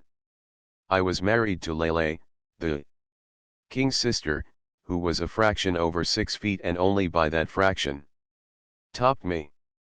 I was a splendid figure of a man, broad-shouldered, deep-chested, well set up. Women of any race, as you shall see, looked on me with a favoring eye. Under my arms, sun-shielded, my skin was milk-white as my mother's. My eyes were blue. My mustache, beard, and hair were that golden yellow such as one sometimes sees in paintings of the northern sea kings. I must have come of that old stock, long settled in England, and, though born in a countryside cottage, the sea still ran so salt in my blood that I early found my way to ships to become a sea cuny. That is what I was, neither officer nor gentleman, but sea cuny, hard-worked, hard-bitten, hard-enduring. I was of value to Rockhook, hence his royal protection. I could work in iron. And our wrecked ship had brought the first iron to Rockhook's land. On occasion, 10 leagues to the northwest, we went in canoes to get iron from the wreck. The hull had slipped off the reef and lay in 15 fathoms. And in 15 fathoms we brought up the iron. Wonderful divers and workers under water were these natives. I learned to do my 15 fathoms, but never could I equal them in their fishy exploits. On the land, by virtue of my English training and my strength, I could throw any of them. Also, I taught them quarterstaff, until the game became a very contagion and broken heads anything but novelties. Brought up from the wreck was a journal, so torn and mushed and pulped by the sea water, with ink so run about, that scarcely any of it was decipherable. However, in the hope that some antiquarian scholar may be able to place more definitely the date of the events I shall describe. I here give an extract. The peculiar spelling may give the clue. Note that while the letter S is used, it more commonly is replaced by the letter S. The wind being favorable, gave us an opportunity of examining and drying some of our provision, particularly some Chinese hams and dry fish, which constituted part of our victualling. Divine service also was performed on deck. In the afternoon the wind was southerly, with fresh gales, but dry, so that we were able the following morning to clean between decks, and also to fumigate the ship with gunpowder. But I must hasten, for my narrative is not of Adam Strang the shipwrecked sea cuny on a coral isle, but of Adam Strang, later named Yi Yongik, the mighty one, who was one time favorite of the powerful Yunsan, who was lover and husband of the Lady Om of the princely house of Min, and who was long time beggar and pariah in all the villages of all the coasts and roads of Chosen. Ah, ha, I have you there. Chosen, it means the land of the morning calm. In modern speech it is called Korea. Remember, it was between 3 and 4 centuries back that I lived, the first white man, on the coral isles of Rakuk. In those waters, at that time, the keels of ships were rare. I might well have lived out my days there, in peace and fatness, under the sun where frost was not, had it not been for the Sparware. The Sparware was a Dutch merchantman daring the uncharted seas for Indies beyond the Indies. And she found me instead, and I was all she found. Have I not said that I was a gay-hearted, golden, bearded giant of an irresponsible boy that had never grown up? With scarce a pang, when the Sparware's water casks were filled, I left Rakuk and his pleasant land, left Lele and all her flower-garlanded sisters, and with laughter on my lips and familiar ship smells sweet in my nostrils, sailed away. Sea Cuny once more, under Captain Johannes Martens. A marvelous wandering, that which followed on the old Sparware. We were in quest of new lands of silk and spices. In truth, we found fevers, violent deaths, pestilential paradises where death and beauty kept charnel house together. That old Johannes Martens, with no hint of romance in that stolid face and grisly square head of his, sought the islands of Solomon, the mines of Golconda.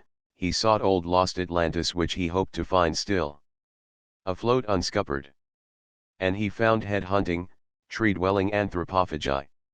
Instead, we landed on strange islands, sea-pounded on their shores and smoking at their summits, where kinky-haired little animal men made monkey wailings in the jungle, planted their forest runways with thorns and stake pits, and blew poisoned splinters into us from out the twilight jungle bush. And whatsoever man of us was wasp-stung by such a splinter died horribly and howling.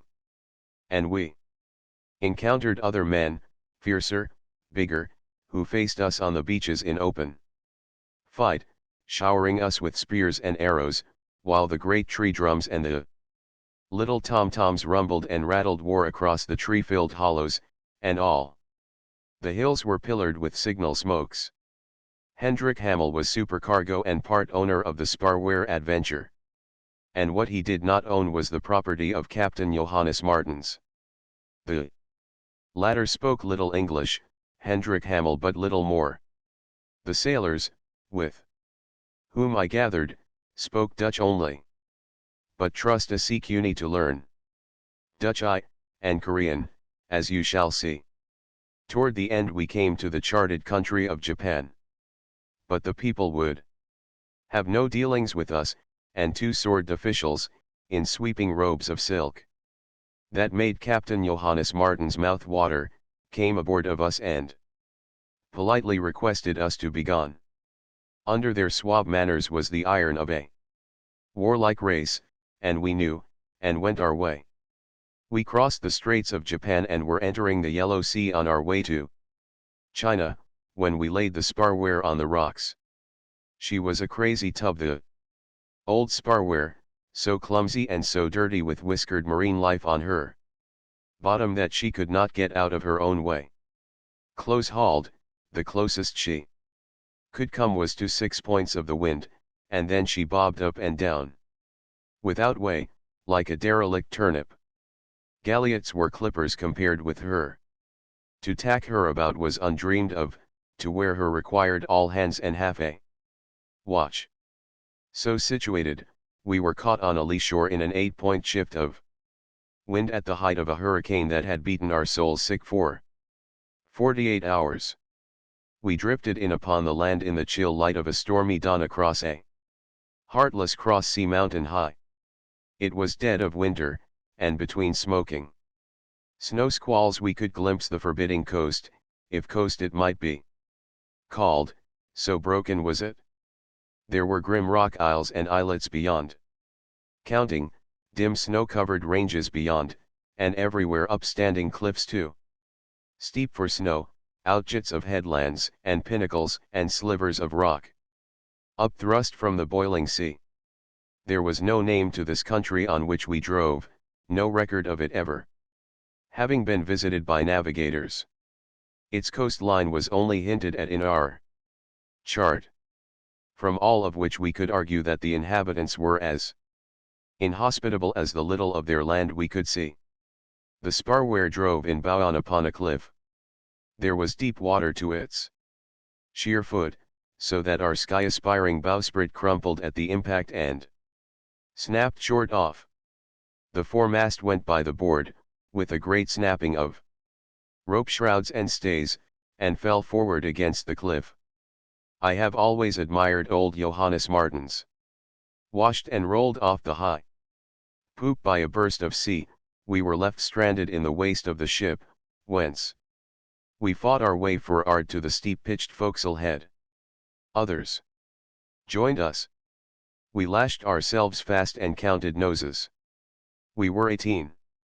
The rest had perished. Johannes Martens touched me and pointed upward through cascading salt water.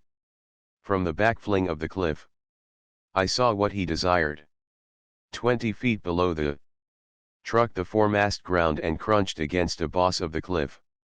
Above the boss was a cleft. He wanted to know if I would dare the leap from the masthead into the cleft.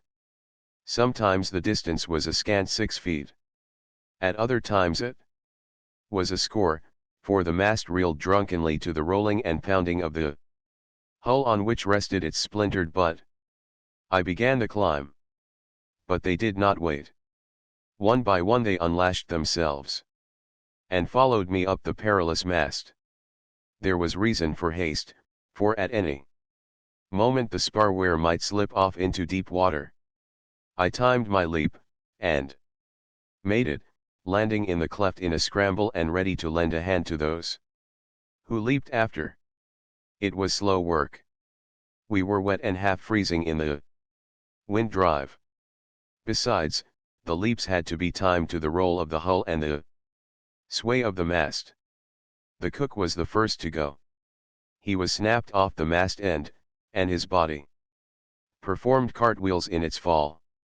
A fling of sea caught him and crushed him to a pulp against the cliff.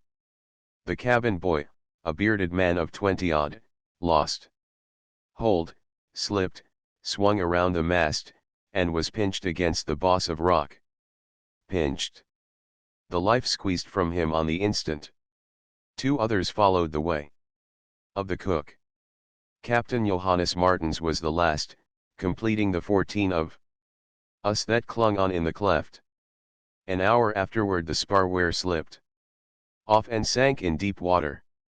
2 days and nights saw us near to perishing on that cliff, for there was way neither up nor down. The 3rd morning a fishing boat found us.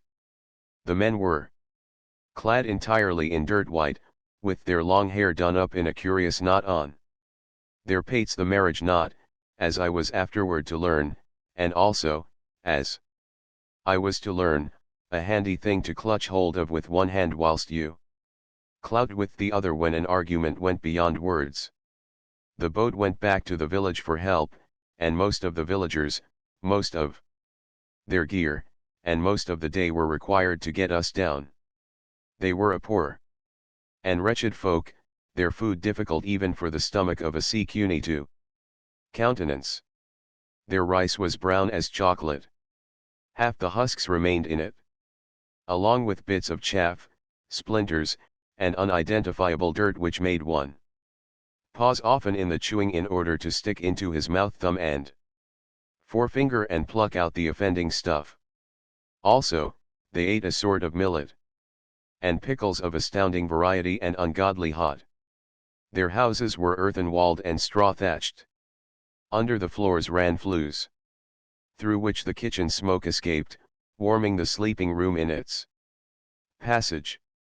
Here we lay and rested for days, soothing ourselves with their mild and tasteless tobacco, which we smoked in tiny bowls at the end of yard-long pipes. Also, there was a warm, sourish, milky-looking drink, heady only when taken in enormous doses. After guzzling I swear gallons of it, I got singing drunk, which is the way of sea cunies the world over. Encouraged by my success, the others persisted, and soon we were all a-roaring, little recking of the fresh snow gale piping up outside, and little worrying that we were cast away in an uncharted, God-forgotten land. Old Johannes Martens laughed and trumpeted and slapped his thighs with the best of us. Hendrik Hamel, a cold-blooded, chilly-poised dark brunette of a Dutchman with beady black eyes, was as rarely devilish as the rest of us, and shelled out silver like any drunken sailor for the purchase of more of the milky brew. Our carrying on was a scandal, but the women fetched the drink while all the village that could crowd in jammed the room to witness our antics. The white man has gone around the world in mastery, I do believe, because of his unwise uncaringness. That has been the manner of his going, although, of course, he was driven on by restiveness and lust for booty. So it was that Captain Johannes Martens, Hendrik Hamel, and the 12 sea cunies of us roistered and bawled in the fisher village while the winter gales whistled across the yellow sea. From the little we had seen of the land and the people we were not impressed by Chosen. If these miserable fishers were a fair sample of the natives, we could understand why the land was unvisited of navigators. But we were to learn different. The village was on an inlying island, and its headman must have sent word across to the mainland, for one morning 3 big 2-mast junks with lateens of rice matting dropped anchor off the beach. When the sampans came ashore, Captain Johannes Martens was all interest, for here were silks again.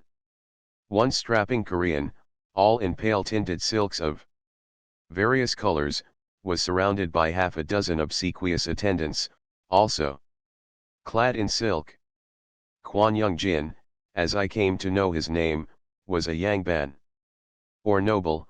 Also he was what might be called magistrate or governor of the district or province. This means that his office was appointive, and that he was a tithe squeezer or tax farmer. Fully 100 soldiers were also landed and marched into the village. They were armed with 3-pronged spears, slicing spears, and chopping spears, with here and there a matchlock of so heroic mold that there were 2 soldiers to a matchlock, one to carry and set the tripod on which rested the muzzle, the other to carry and fire the gun. As I was to learn, sometimes the gun went off. Sometimes it did not, all depending upon the adjustment of the fire punk and the condition of the powder in the flash pan. So it was that Kwan Young Jin traveled. The headmen of the village were cringingly afraid of him, and for good reason, as we were not over long in finding out. I stepped forward as interpreter, for already I had the hang of several score of Korean words. He scowled and waved me aside. But what did I reck? I was as tall as he, outweighed him by a full 2 stone, and my skin was white, my hair golden. He turned his back and addressed the head man of the village while his 6 silken satellites made a cordon between us. While he talked, more soldiers from the ship carried up several shoulder loads of inch planking. These planks were about 6 feet long and 2 feet wide, and curiously split in half lengthwise. Nearer one end than the other was a round hole larger than a man's neck. Kwan Yung Jin gave a command. Several of the soldiers approached Tromp, who was sitting on the ground nursing a felon. Now Tromp was a rather stupid, slow-thinking, slow-moving cuny, and before he knew what was doing, one of the planks, with a scissors-like opening and closing, was about his neck and clamped. Discovering his predicament, he set up a bull roaring and dancing, till all had to back away to give him clear space for the flying ends of his plank. Then the trouble began, for it was plainly Kwan Yung Jin's intention to plank all of us. Oh, we fought, barefisted, with 100 soldiers and as many villagers, while Kwan Yung Jin stood apart in his silks and lordly disdain. Here was where I earned my name, Yi Yongik, the mighty. Long after our company was subdued and planked, I fought on. My fists were of the hardness of topping mauls, and I had the muscles and will to drive them. To my joy, I quickly learned that the Koreans did not understand a fist blow, and were without the slightest notion of guarding. They went down like 10 pins, fell over each other in heaps. But Kwan Yung Jin was my man, and all that saved him when I made my rush was the intervention of his satellites. They were flabby creatures. I made a mess of them and a muss and muck of their silks ere the multitude could return upon me. There were so many of them. They clogged my blows by the sheer numbers of them, those behind shoving the front ones upon me. And how I dropped them! Toward the end they were squirming 3 deep under my feet. But by the time the crews of the 3 junks and most of the village were on top of me, I was fairly smothered. The planking was easy. God in heaven, what now? Asked Vandervoot, another cuny, when we had been bundled aboard a junk. We sat on the open deck, like so many trussed fowls, when he asked the question, and the next moment, as the junk heeled to the breeze, we shot down the deck, planks and all, fetching up in the lee scuppers with skinned necks. And from the high poop Kwan Yung Jin gazed down at us as if he did not see us. For many years to come Vandervoot was known amongst us as what now? Vandervoot. Poor devil. He froze to death one night on the streets of Kehoe with every door barred against him. To the mainland we were taken and thrown into a stinking, vermin-infested prison. Such was our introduction to the officialdom of Chosen, but I was to be revenged for all of us on Kwan Yung Jin, as you shall see, in the days when the Lady Om was kind and power was mine. In prison we lay for many days. We learned afterward the reason. Kwan Yung Jin had sent a dispatch to Kehoe, the capital, to find what royal disposition was to be made of us. In the meantime we were a menagerie. From dawn till dark our barred windows were besieged by the natives, for no member of our race had they ever seen before. Nor was our audience mere rabble. Ladies, born in palanquins, on the shoulders of coolies, came to see the strange devils cast up by the sea. And while their attendants drove back the common folk with whips, they would gaze long and timidly at us. Of them we saw little, for their faces were covered, according to the custom of the country. Only dancing girls, low women, and grand dames ever were seen abroad with exposed faces. I have often thought that Kwan Yung Jin suffered from indigestion, and that when the attacks were acute he took it out on us. At any rate, without rhyme or reason, whenever the whim came to him, we were all taken out on the street, before the prison and well beaten with sticks to the gleeful shouts of the multitude. The Asiatic is a cruel beast, and delights in spectacles of human suffering. At any rate we were pleased when an end to our beatings came. This was caused by the arrival of Kim. Kim. All I can say, and the best I can say, is that he was the whitest man I ever encountered in Chosen. He was a captain of 50 men when I met him. He was in command of the palace guards before I was done doing my best by him. And in the end he died for the Lady Om's sake and for mine. Kim was Kim. Immediately he arrived the planks were taken from our necks and we were lodged in the best in the place boasted. We were still prisoners, but honorable prisoners, with a guard of 50 mounted soldiers. The next day we were under way on the royal high road, 14 sailormen astride the dwarf horses that obtain in Chosen, and bound for Kehoe itself. The emperor, so Kim told me, had expressed a desire to gaze upon the strangeness of the sea devils. It was a journey of many days, half the length of Chosen, north and south as it lies. It chanced, at the first off-saddling, that I strolled around to witness the feeding of the dwarf horses. And what I witnessed set me bawling. What now, Vandervoot, till all our crew came running. As I am a living man, what the horses were feeding on was bean soup, hot bean soup at that, and naught else did they have on all the journey but hot bean soup. It was the custom of the country. They were truly dwarf horses. On a wager with Kim I lifted one, despite his squeals and struggles, squarely across my shoulders, so that Kim's men, who had already heard my new name, called me Yongik, the mighty one. Kim was a large man as Koreans go, and Koreans are a tall muscular race, and Kim fancied himself a bit.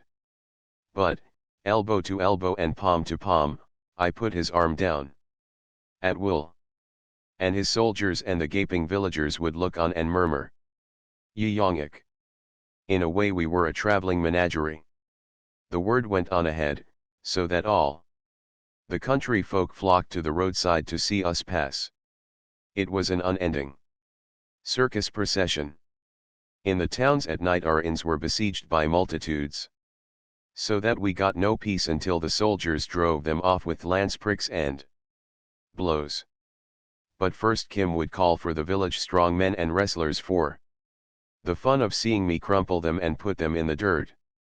Bread there was none, but we ate white rice, the strength of which resides in one's muscles not long, a meat which we found to be dog, which animal is regularly butchered for food in Chosen, and the pickles ungodly hot but which one learns to like exceeding well. And there was drink, real drink, not milky slush, but white, biting stuff distilled from rice, a pint of which would kill a weakling and make a strong man mad and merry. At the walled city of Chongho, I put Kim and the city notables under the table with the stuff, or on the table, rather, for the table was the floor where we squatted to cramp knots in my hams for the 1000th time. And again all muttered Yongik, and the word of my prowess passed on before even to Kehoe and the emperor's court.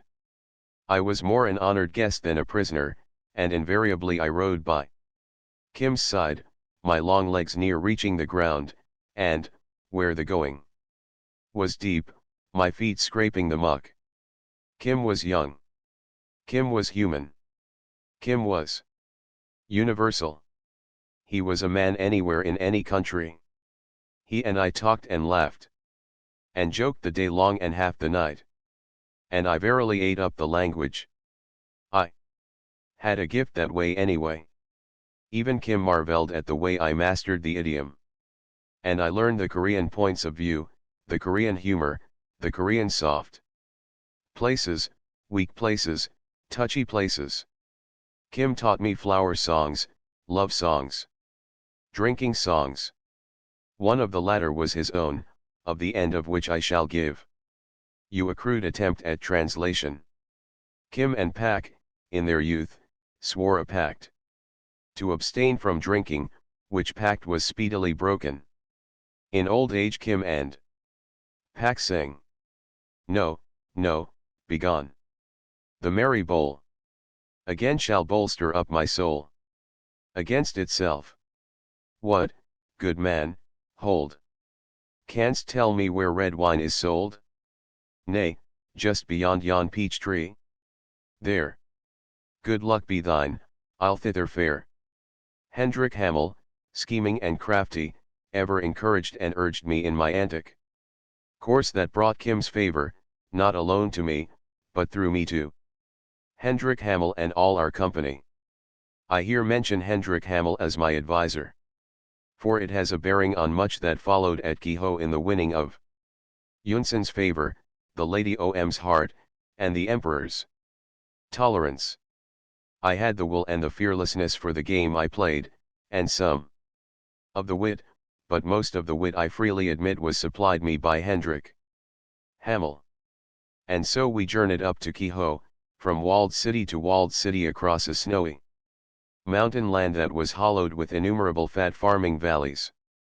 And every evening, at fall of day, beacon fires sprang from peak to peak and ran along the land. Always Kim watched for this nightly display. From all the coasts of Chosen, Kim told me, these chains of fire speech ran to Kehoe to carry their message to the emperor. One beacon meant the land was in peace. Two beacons meant revolt or invasion. We never saw but one beacon. And ever, as we rode, Vandervoot brought up the rear, wondering, God in heaven, what now? Kehoe we found a vast city where all the population, with the exception of the nobles or yang bands, dressed in the eternal white. This, Kim explained, was an automatic determination and advertisement of caste. Thus, at a glance, could one tell the status of an individual by the degrees of cleanness or of filthiness of his garments.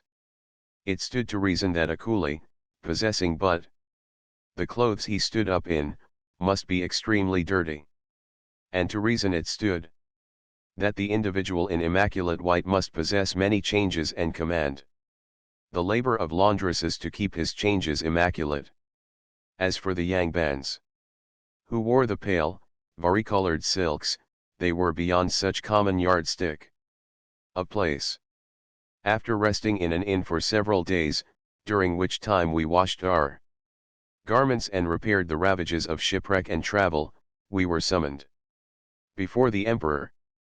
In the great open space before the palace wall were colossal stone dogs that looked more like tortoises.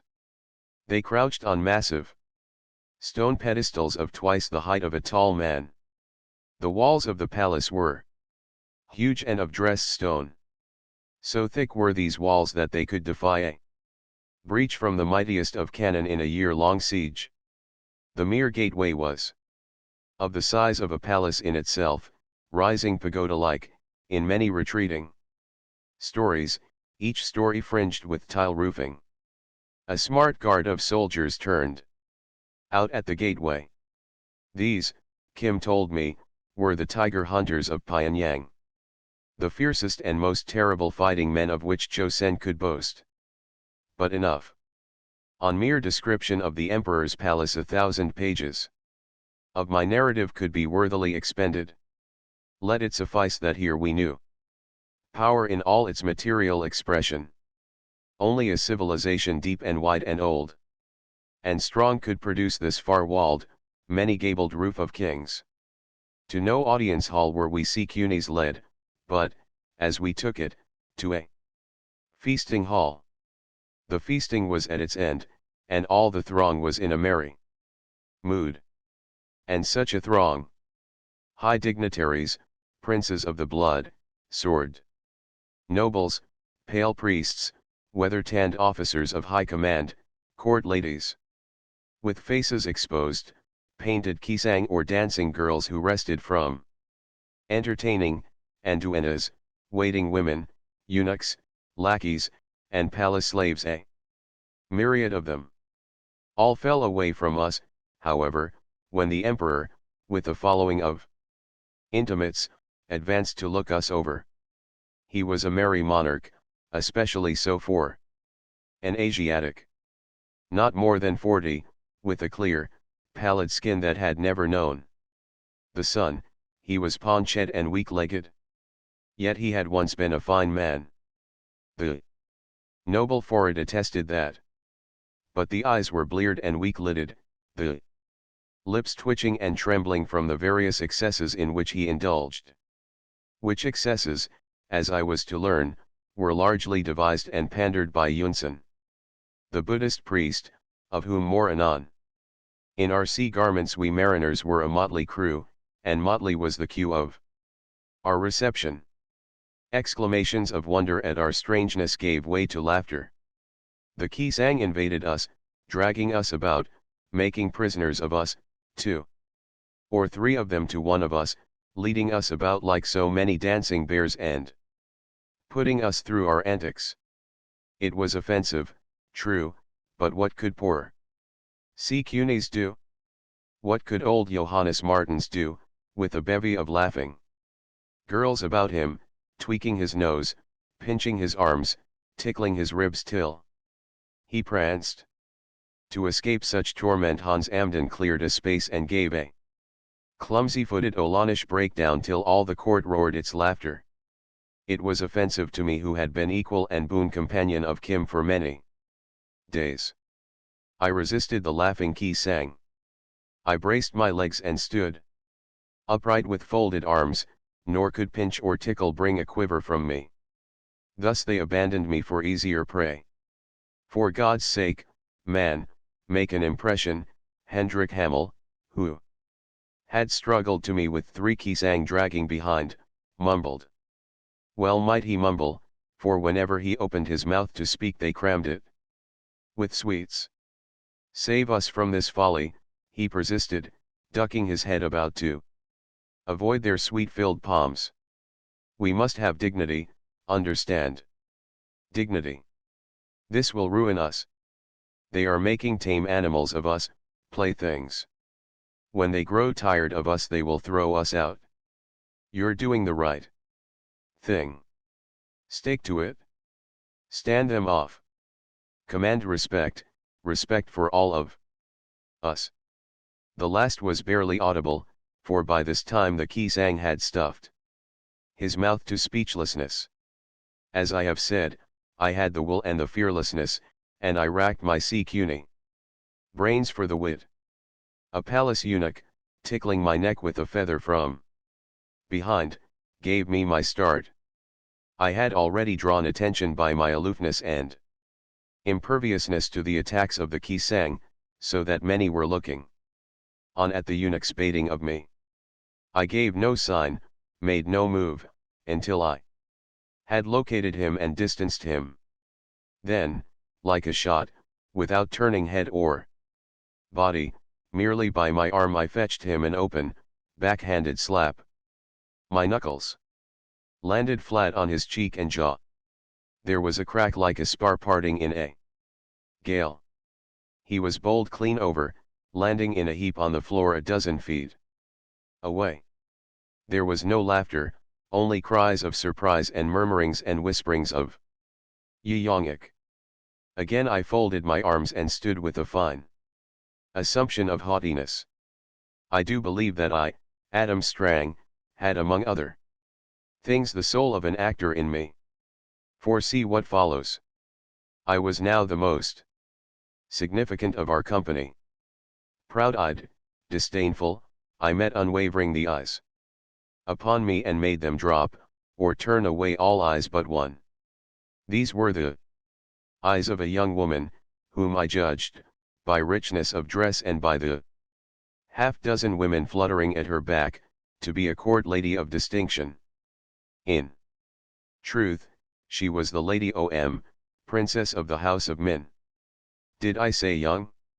She was fully my own age, 30, and for all that and her ripeness and beauty a princess still unmarried, as I was to learn. She alone looked me in the eyes without wavering until it was I who turned away. She did not look me down, for there was neither challenge nor antagonism. In her eyes only fascination. I was loath to admit this defeat by one small woman, and my eyes, turning aside, lighted on the disgraceful rout of my comrades and the trailing kisang and gave me the pretext. I clapped my hands in the Asiatic fashion when one gives command. Let be. I thundered in their own language, and in the form one addressee underlings. Oh, I had a chest and a throat, and could bull roar to the hurt of eardrums. I warrant so loud a command had never before cracked the sacred air of the Emperor's palace. The great room was aghast. The women were startled, and pressed toward one another as for safety. The Kisang released the cunis and shrank away, giggling apprehensively. Only the Lady Om made no sign nor motion but continued to gaze wide-eyed into my eyes which had returned to hers. Then fell a great silence, as if all waited some word of doom. A multitude of eyes timidly stole back and forth from the Emperor to me and from me to the Emperor. And I had wit to keep the silence and to stand there, arms folded, haughty and remote. He speaks our language, quoth the Emperor at the last, and I swear there was such a relinquishment of held breaths that the whole room was one vast sigh. I was born with this language, I replied, my puny wits running rashly to the first madness that prompted. I spoke it at my mother's breast. I was the marvel of my land. Wise men journeyed far to see me and to hear. But no man knew the words I spoke. In the many years since, I have forgotten much, but now, in Chosen, the words come back like long lost friends. An impression I certainly made. The Emperor swallowed and his lips twitched air. He asked, how explain you this? I am an accident, I answered, following the wayward lead my wit had opened. The gods of birth were careless, and I was mislaid in a far land and nursed by an alien people. I am Korean, and now, at last, I have come to my home. What an excited whispering and conferring took place. The Emperor himself interrogated Kim. He was always thus, our speech in his mouth, from the time he came out of the sea. Kim lied like the good fellow he was. Bring me Yangban's garments as befits me, I interrupted, and you shall see. As I was led away in compliance, I turned on the key sang. And leave my slaves alone. They have journeyed far and are weary. They are my faithful slaves. In another room Kim helped me change, sending the lackeys away, and quick and to the point was the dress rehearsal he gave me. He knew no more toward what I drove than did I, but he was a good fellow. The funny thing, once back in the crowd and spouting Korean which I claimed was rusty from long disuse, was that Hendrik Hamel and the rest, too stubborn-tongued to learn new speech, did not know a word I uttered. I am of the blood of the house of Kuryu, I told the Emperor. That ruled at Songdo many a long year agone when my house arose on the ruins of Silla. Ancient history, all, told me by Kim on the long ride, and he struggled with his face to hear me parrot his teaching. These, I said, when the Emperor had asked me about my company. These are my slaves, all except that old churl there. I indicated Johannes Martens, who is the son of a freedman. I told Hendrik Hamel to approach. This one, I wantoned on, was born in my father's house of a seed slave who was born there before him. He is very close to me. We are of an age, born on the same day, and on that day my father gave him me. Afterwards, when Hendrik Hamel was eager to know all that I had said, and when I told him, he reproached me and was in a pretty rage. "The fat's in the fire, Hendrik," quoth I. "What I have done has been out of witlessness and the need to be saying something. But done it is. Nor you nor I can pluck forth the fat. We must act our parts and make the best of it." Taiwan, the emperor's brother, was a sot of sots, and as the night wore on he challenged me to a drinking. The emperor was delighted, and commanded a dozen of the noblest sots to join in the bout. The women were dismissed, and we went to it, drink for drink, measure for measure. Kim I kept by me, and midway along, despite Hendrik Hamel's warning scowls, dismissed him and the company, first requesting, and obtaining, palace lodgment instead of the inn. Next day the palace was abuzz with my feast, for I had put Taiwan and all his champions snoring on the mats and walked unaided to my bed. Never, in the days of vicissitude that came later, did Taiwan doubt my claim of Korean birth. Only a Korean, he averred, could possess so strong a head. The palace was a city in itself, and we were lodged in a sort of summer house that stood apart. The princely quarters were mine, of course, and Hamel and Martin's, with the rest of the grumbling cunies, had to content themselves with what remained. I was summoned before Yunsan, the Buddhist priest I have mentioned. It was his first glimpse of me and my first of him. Even Kim he dismissed from me, and we sat alone on deep mats in a twilight room. Lord, Lord, what a man and a mind was Yunsan! He made to probe my soul. He knew things of other lands and places that no one in Chosen dreamed to know. Did he believe my fabled birth? I could not guess, for his face was less changeful than a bowl of bronze. What Yunsan's thoughts were only Yunsan knew.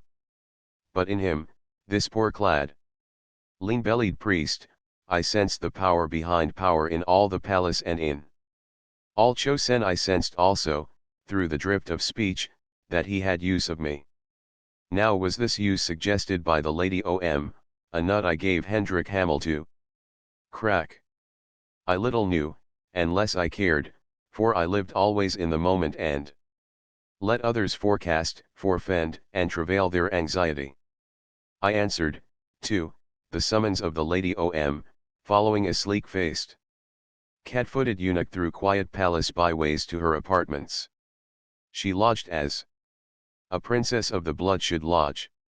She, too, had a palace to herself, among lotus ponds where grow forests of trees centuries old but so dwarfed that they reached no higher than my middle. Bronze bridges, so delicate and rare that they looked as if fashioned by jewelsmiths, spanned her lily ponds, and a bamboo grove screened her palace apart from all the palace. My head was a whirl. See cuny that I was no doled with women, and I sensed more than idle curiosity in her sending for me. I had heard love tales of common men and queens, and was wondering if now it was my fortune to prove such tales true. The Lady wasted little time. There were women about her, but she regarded their presence no more than a carter his horses. I sat beside her on deep mats that made the room half a couch, and wine was given me and sweets to nibble, served on tiny, foot-high tables inlaid with pearl. Lord, Lord, I had but to look into her eyes but wait. Make no mistake. The Lady was no fool. I have said she was of my own age.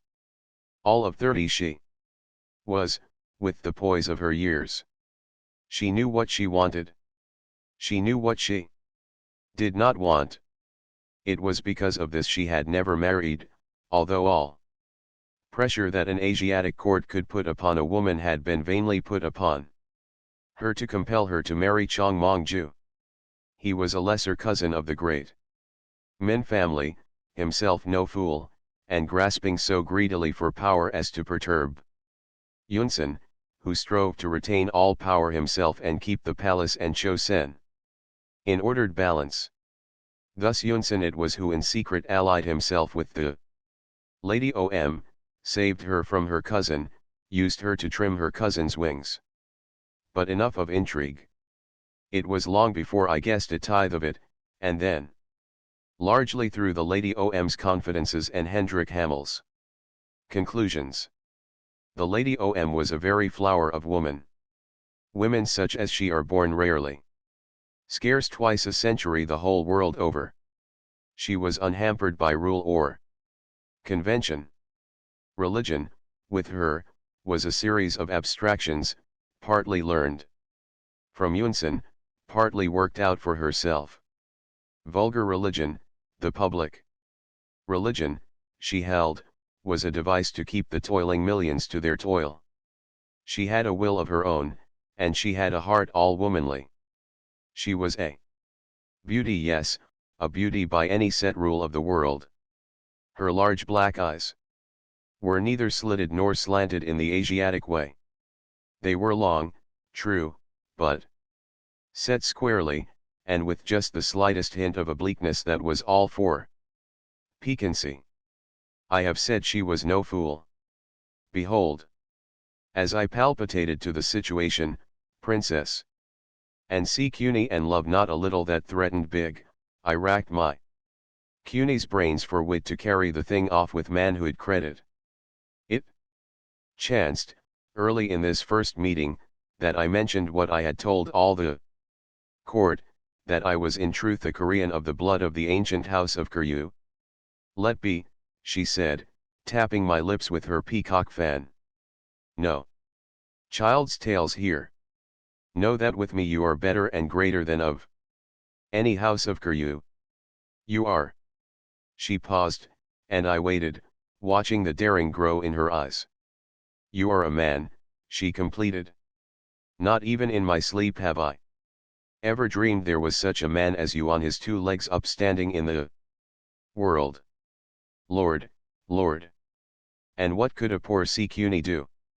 This particular sea cuny, I admit, blushed through his sea tan till the Lady Om's eyes were twin pools of roguishness in their teasing deliciousness, and my arms were all but about her. And she laughed tantalizingly and alluringly, and clapped her hands for her women, and I knew that the audience, for this once, was over. I knew also, there would be other audiences, there must be other audiences. Back to Hamel, my head a whirl.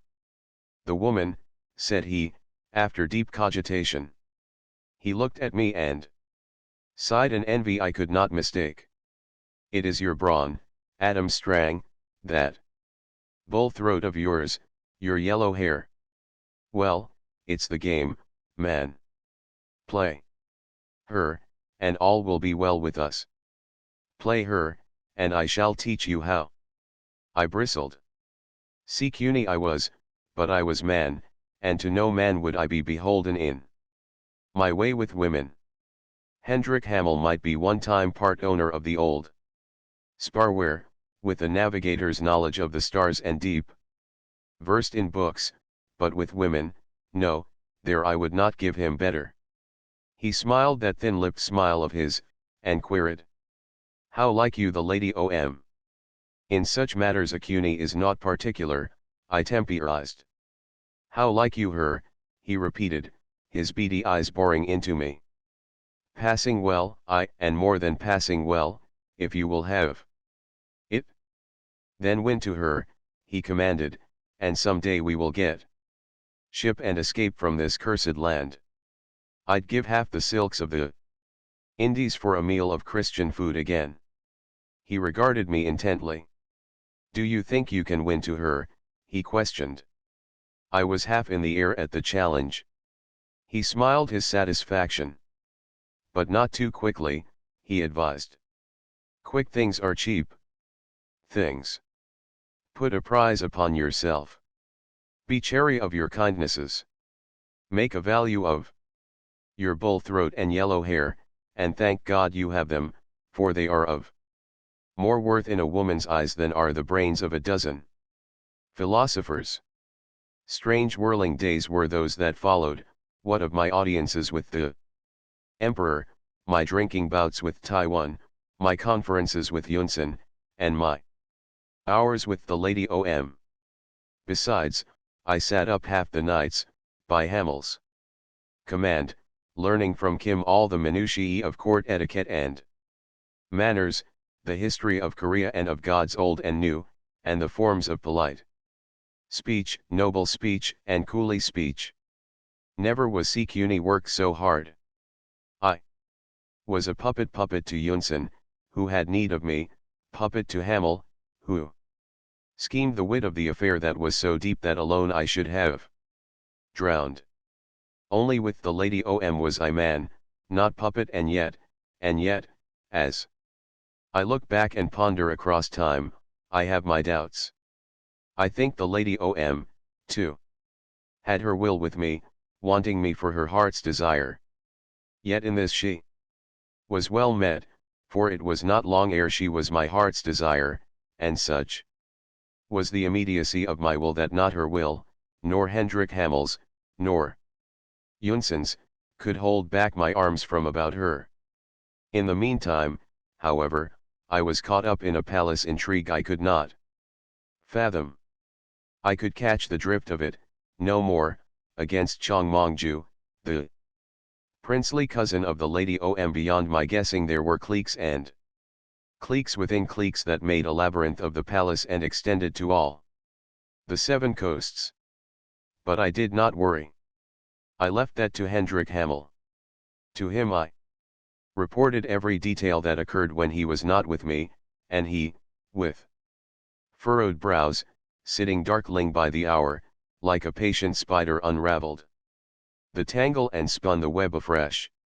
As my body slave he insisted upon attending me everywhere, being only barred on occasion by Yunsan.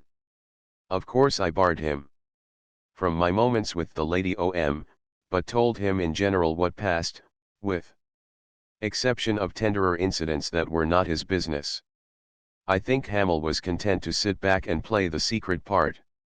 He was too cold-blooded not to calculate that the risk was mine. If I prospered, he prospered. If I crashed to ruin, he might creep out like a ferret. I am convinced that he so reasoned, and yet it did not save him in the end, as you shall see. Stand by me, I told Kim, and whatsoever you wish shall be yours. Have you a wish? I would command the tiger hunters of Pyongyang, and so command the palace guards, he answered. Wait, said I, and that will you do? I have said it. The how of the matter was beyond me. But he who has naught can dispense the world in largesse, and I, who had naught, gave Kim captaincy of the palace guards. The best of it is that I did fulfill my promise. Kim did come to command the tiger hunters, although it brought him to a sad end. Scheming and intriguing I left to Hamel and Yunsan, who were the politicians. I was mere man and lover, and merrier than theirs was the time I had. Picture it to yourself: a hard-bitten, joy-loving sea-cuny, irresponsible, unaware ever of past or future, whining and dining with kings, the accepted lover of a princess, and with brains like Hamel's and Yunsan's to do all planning and executing for me. More than once Yunsan almost divined the mind behind my mind, but when he probed Hamel, Hamel proved a stupid slave, 1,000 times less interested in affairs of state and policy than was he interested in my health and comfort, and garrulously anxious about my drinking contests with Taiwan. I think the Lady O.M. guessed the truth and kept it to herself. Wit was not her desire, but, as Hamel had said, a bull throat and a man's yellow hair. Much that passed between us I shall not relate, though the Lady O.M. is dear dust these centuries. But she was not to be denied, nor was I, and when a man and Woman will their hearts together, heads may fall and kingdoms crash, and yet they will not forego. Came the time when our marriage was moot, though, quietly, at first, most quietly, as mere palace gossip in dark corners between eunuchs and waiting women. But in a palace the gossip of the kitchen scullions will creep to the throne. Soon there was a pretty to-do. The palace was the pulse of Chosen, and when the palace rocked, Chosen trembled. And there was reason for the rocking. Our marriage would be a blow straight between the eyes of Chong Mongju. He fought, with a show of strength for which Yunsan was ready. Chong Mongju disaffected half the provincial priesthood, until they pilgrimaged in processions a mile long to the palace gates and frightened the emperor into a panic. But Yunsan held like a rock. The other half of the provincial priesthood was his, with, in addition, all the priesthood of the great cities such as Keho, Fusan, Songdo, Pyongyang, Chenampo, and Kemalpo. Yunsan and the Lady Om. Between them, twisted the emperor right about. As she confessed to me. Afterward, she bullied him with tears and hysteria and threats of a scandal that would shake the throne. And to cap it all, at the psychological moment, Yunsan pandered the emperor to novelties of excess that had been long preparing. You must grow your hair for the marriage knot, Yunsan warned me.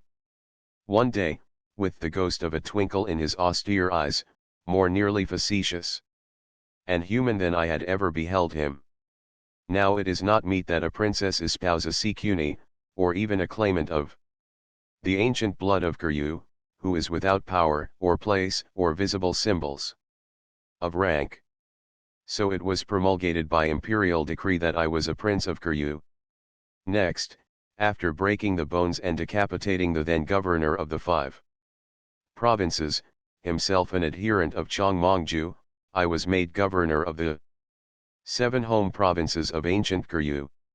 In Chosen 7 is the magic number. 2. Complete this number, 2 of the provinces were taken over from the hands of 2 more of Chong Mongju's adherents. Lord, a Sikuni, and dispatched north over the Mandarin road with 500 soldiers and a retinue at my back. I was a governor of 7 provinces, where 50,000 troops awaited me. Life, death, and torture, I carried at my disposal. I had a treasury and a treasurer, to say nothing of a regiment of scribes. Awaiting me also was a full 1,000 of tax farmers, who squeezed the last coppers from the toiling people. The 7 provinces constituted the northern march. Beyond lay what is now Manchuria, but which was known by us as the country of the Hongdu, or Redheads. They were wild raiders, on occasion crossing the Yalu in great masses and overrunning northern Chosen like locusts. It was said they were given to cannibal practices. I know of experience that they were terrible fighters, most difficult to convince of a beating. A whirlwind year it was. While Yunsan and the Lady Om at Keho completed the disgrace of Chong Mongju, I proceeded to make a reputation for myself. Of course it was really Hendrik Hamel at my back, but I was the fine figurehead that carried it off. Through me Hamel taught our soldiers drill and tactics and taught the redheads strategy. The fighting was grand, and though it took a year, the year's end saw peace on the northern border and no redheads. But dead redheads on our side the Yalu. I do not know if this invasion of the redheads is recorded in Western history. But if so, it will give a clue to the date of the times of which I write. Another clue: when was Hideyoshi the shogun of Japan?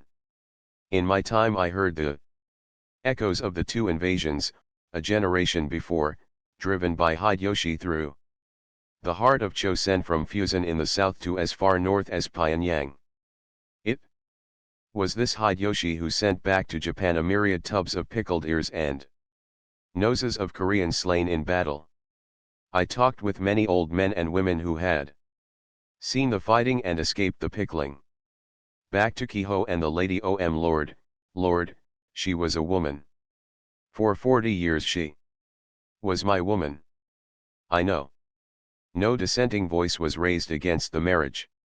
Chong Mong-ju, clipped of power, in disgrace, had retired to sulk somewhere on the far northeast coast. Yunsan was absolute. Nightly the single beacons flared their message of peace across the land. The emperor grew more weak-legged and blear-eyed. What of the ingenious deviltries devised for him by Yunsan? The Lady and I had won to our heart's desires. Kim was in command of the palace guards. Kwan Young Jin, the provincial governor who had planked and beaten us when we were first cast away, I had shorn of power and banished forever from appearing within the walls of Kehoe. Oh, and Johannes Martens' discipline is well hammered into a sea cuny, and despite my new greatness, I could never forget that he had been my captain in the days we sought new Indies in the spar where, according to my tale, first told in court, he was the only free man in my following. The rest of the cunies, being considered my slaves, could not aspire to office of any sort under the crown. But Johannes could, and did. The sly old fox. I little guessed his intent when he asked me to make him governor of the paltry little province of Gyeongju. Gyeongju had no wealth of farms or fisheries. The taxes scarce paid the collecting, and the governorship was little more than an empty honor. The place was in truth a graveyard, a sacred graveyard, for on Tabong mountain were shrined and sepultured the bones of the ancient kings of Silla. Better governor of Gyeongju than retainer of Adam Strang, was what I thought was in his mind, nor did I dream that it was except for fear of loneliness that caused him to take 4 of the cunies with him. Gorgeous were the 2 years that followed. My 7 provinces I governed mainly, though needy Yangban selected for me by Yunsan. An occasional inspection, done in state and accompanied by the Lady was all that was required of me. She possessed a summer palace on the south coast, which we frequented much. Then there were man's diversions. I became patron of the sport of wrestling, and revived archery among the Yangbans. Also, there was tiger hunting in the northern mountains. A remarkable thing was the tides of Chosen on our northeast coast. There was scarce a rise and fall of a foot. On our west coast the neap tides ran as high as 60 feet. Chosen had no commerce, no foreign traders. There was no voyaging beyond her coasts, and no voyaging of other peoples to her coasts. This was due to her immemorial policy of isolation. Once in a decade or a score of years Chinese ambassadors arrived, but they came overland, around the Yellow Sea, across the country of the Hongdu, and down the Mandarin Road to Kehoe. The round trip was a year-long journey. Their mission was to exact from our emperor the empty ceremonial of acknowledgement of China's ancient suzerainty. But Hamel, from long brooding, was ripening for action. His plans grew apace. Chosen was Indies enough for him could he but work it right. Little he confided, but when he began to play to have me made admiral of the Chosen Navy of junks, and to inquire more than casually of the details of the store places of the imperial treasury, I could put 2 and 2 together. Now I did not care to depart from Chosen except with the Lady When I broached the possibility of it, she told me, warm in my arms, that I was her king and that wherever I led she would follow. As you shall see, it was truth, full truth, that she uttered. It was Yunsan's fault for letting Chong Mongju live. And yet it was not Yunsan's fault. He had not dared otherwise. Disgraced at court. Nevertheless Chong Mongju had been too popular with the provincial priesthood. Yunsan had been compelled to hold his hand, and Chongmongju, apparently sulking on the northeast coast, had been anything but idle. His emissaries, chiefly Buddhist priests, were everywhere, went everywhere, gathering in even the least of the provincial magistrates to allegiance to him. It takes the cold patience of the Asiatic to conceive and execute huge and complicated conspiracies. The strength of Chongmongju's palace clique grew beyond Yunsan's wildest dreaming. Chongmongju corrupted the very palace guards, the tiger hunters of Pyongyang whom Kim commanded. And while Yunsan nodded, while I devoted myself to sport and to the Lady O.M., while Hendrik Hamel perfected plans for the looting of the imperial treasury, and while Johannes Martin schemed his own scheme among the tombs of Tabong Mountain, the volcano of Chongmongju's devising gave no warning beneath us. Lord, Lord, when the storm broke, it was stand out from under, all hands, and save your necks. And there were necks that were not saved. The springing of the conspiracy was premature. Johannes Martins really precipitated the catastrophe, and what he did was too favorable for Chongmongju not to advantage by. 4. See. The people of Chosen are fanatical ancestor worshippers, and that old pirate of a booty-lusting Dutchman, with his 4 cunies, in far Gyeongju, did no less a thing than raid the tombs of the gold-coffined, long-buried kings of ancient Silla. The work was done in the night, and for the rest of the night they traveled for the sea coast. But the following day a dense fog lay over the land and they lost their way to the waiting junk which Johannes Martins had privily outfitted. He and the cunies were rounded in by Yi Sun Sin, the local magistrate, one of Chongmongju's adherents. Only Hermann Tromp escaped in the fog, and was able, long after, to tell me of the adventure. That night, although news of the sacrilege was spreading through Chosen and half the northern provinces had risen on their officials, Kiho and the court slept in ignorance.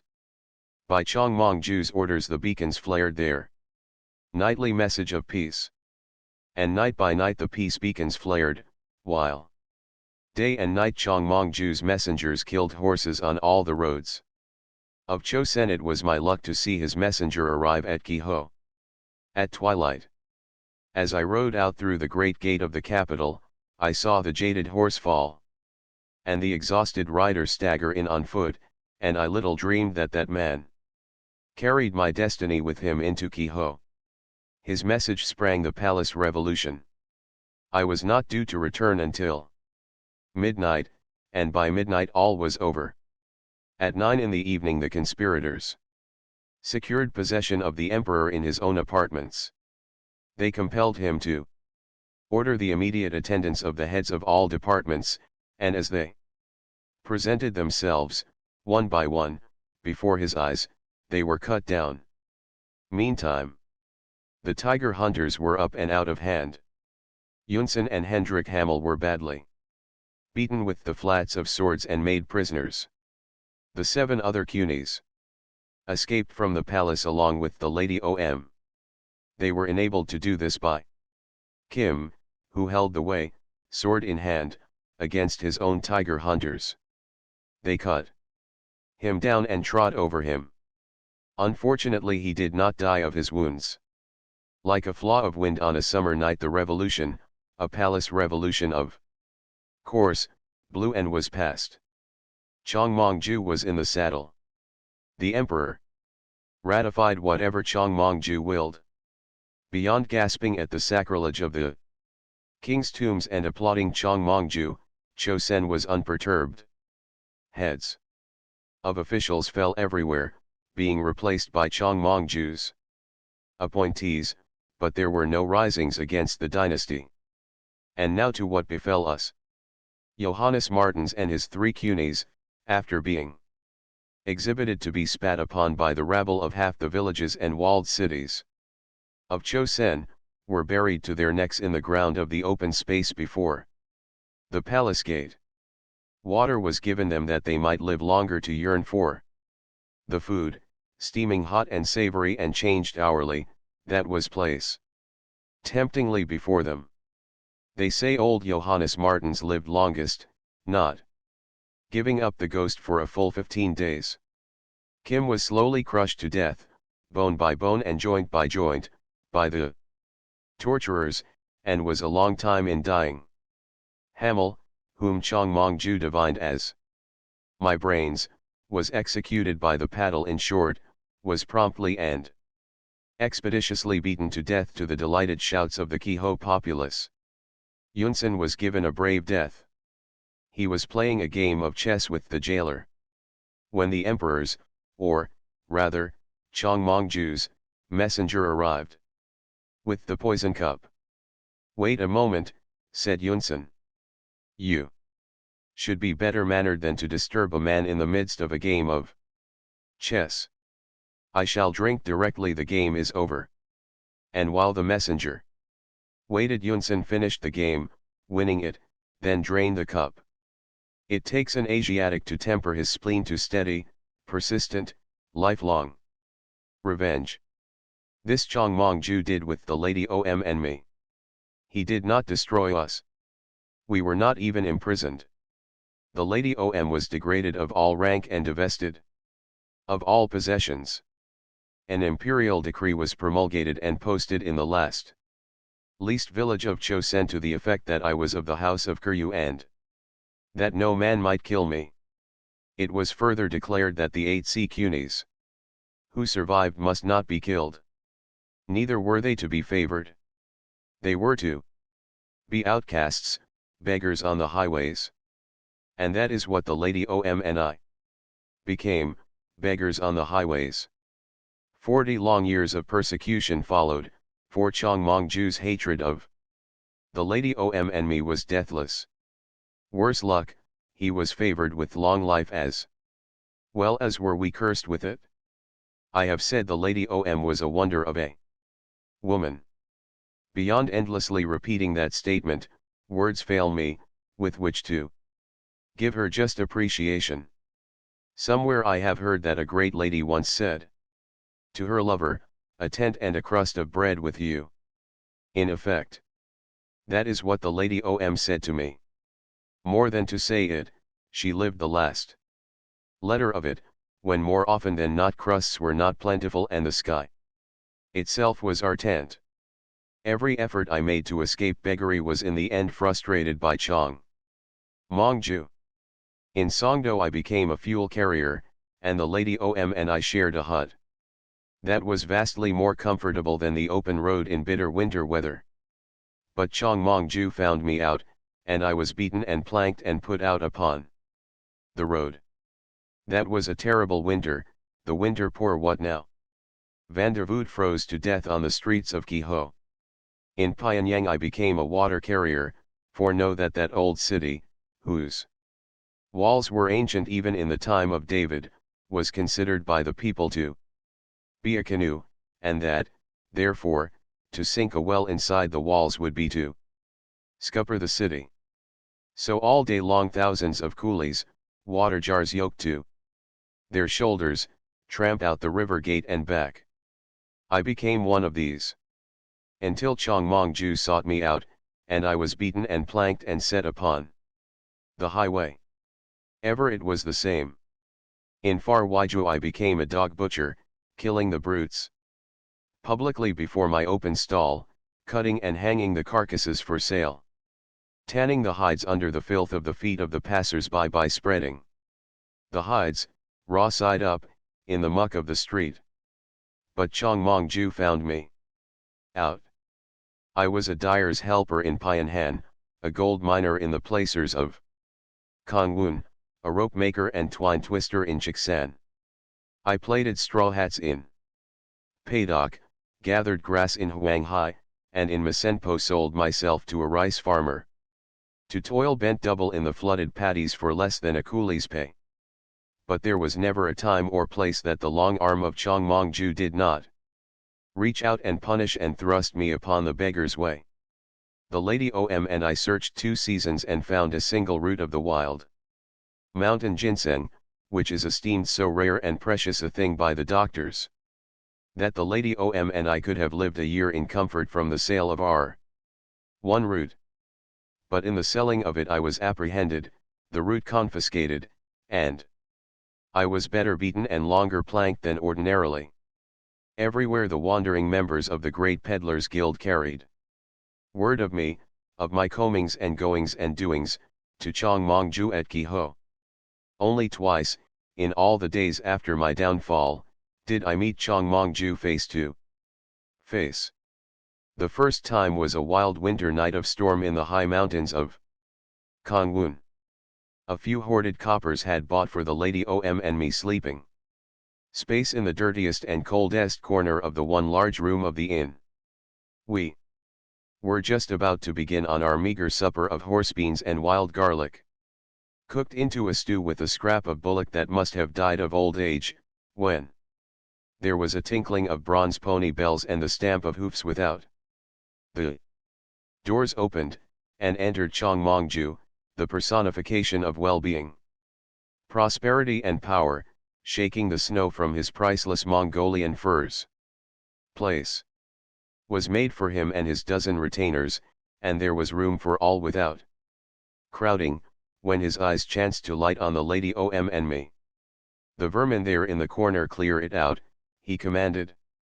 And his horseboys lashed us with their whips and drove us out into the storm. But there was to be another meeting, after long years, as you shall see. There was no escape. Never was I permitted to cross the northern frontier. Never was I permitted to put foot to a sampan on the sea. The peddlers' guild carried these commands of Chongmongju to every village and every soul. In all Chosen I was a marked man. Lord, Lord, Chosen, I know your every highway and mountain path, all your walled cities and the least of your villages. For 20 years I wandered and starved over you, and the Lady Om ever wandered and starved with me. What we in extremity have eaten, leavings of dog's flesh, putrid and unsaleable, flung to us by the mocking butchers, minery, a watercress, gathered from stagnant pools of slime, spoiled kimchi that would revolt the stomachs of peasants and that could be smelled a mile. I have stolen bones from curs, gleaned the public road for stray grains of rice, robbed ponies of their steaming bean soup on frosty nights.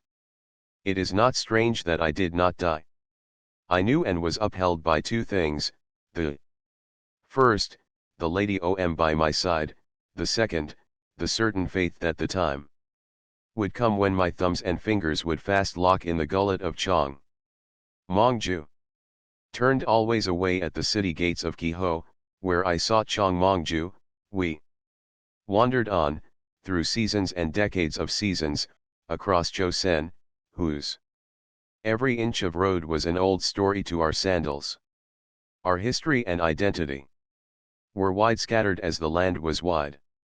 No person breathed who did not know us and our punishment.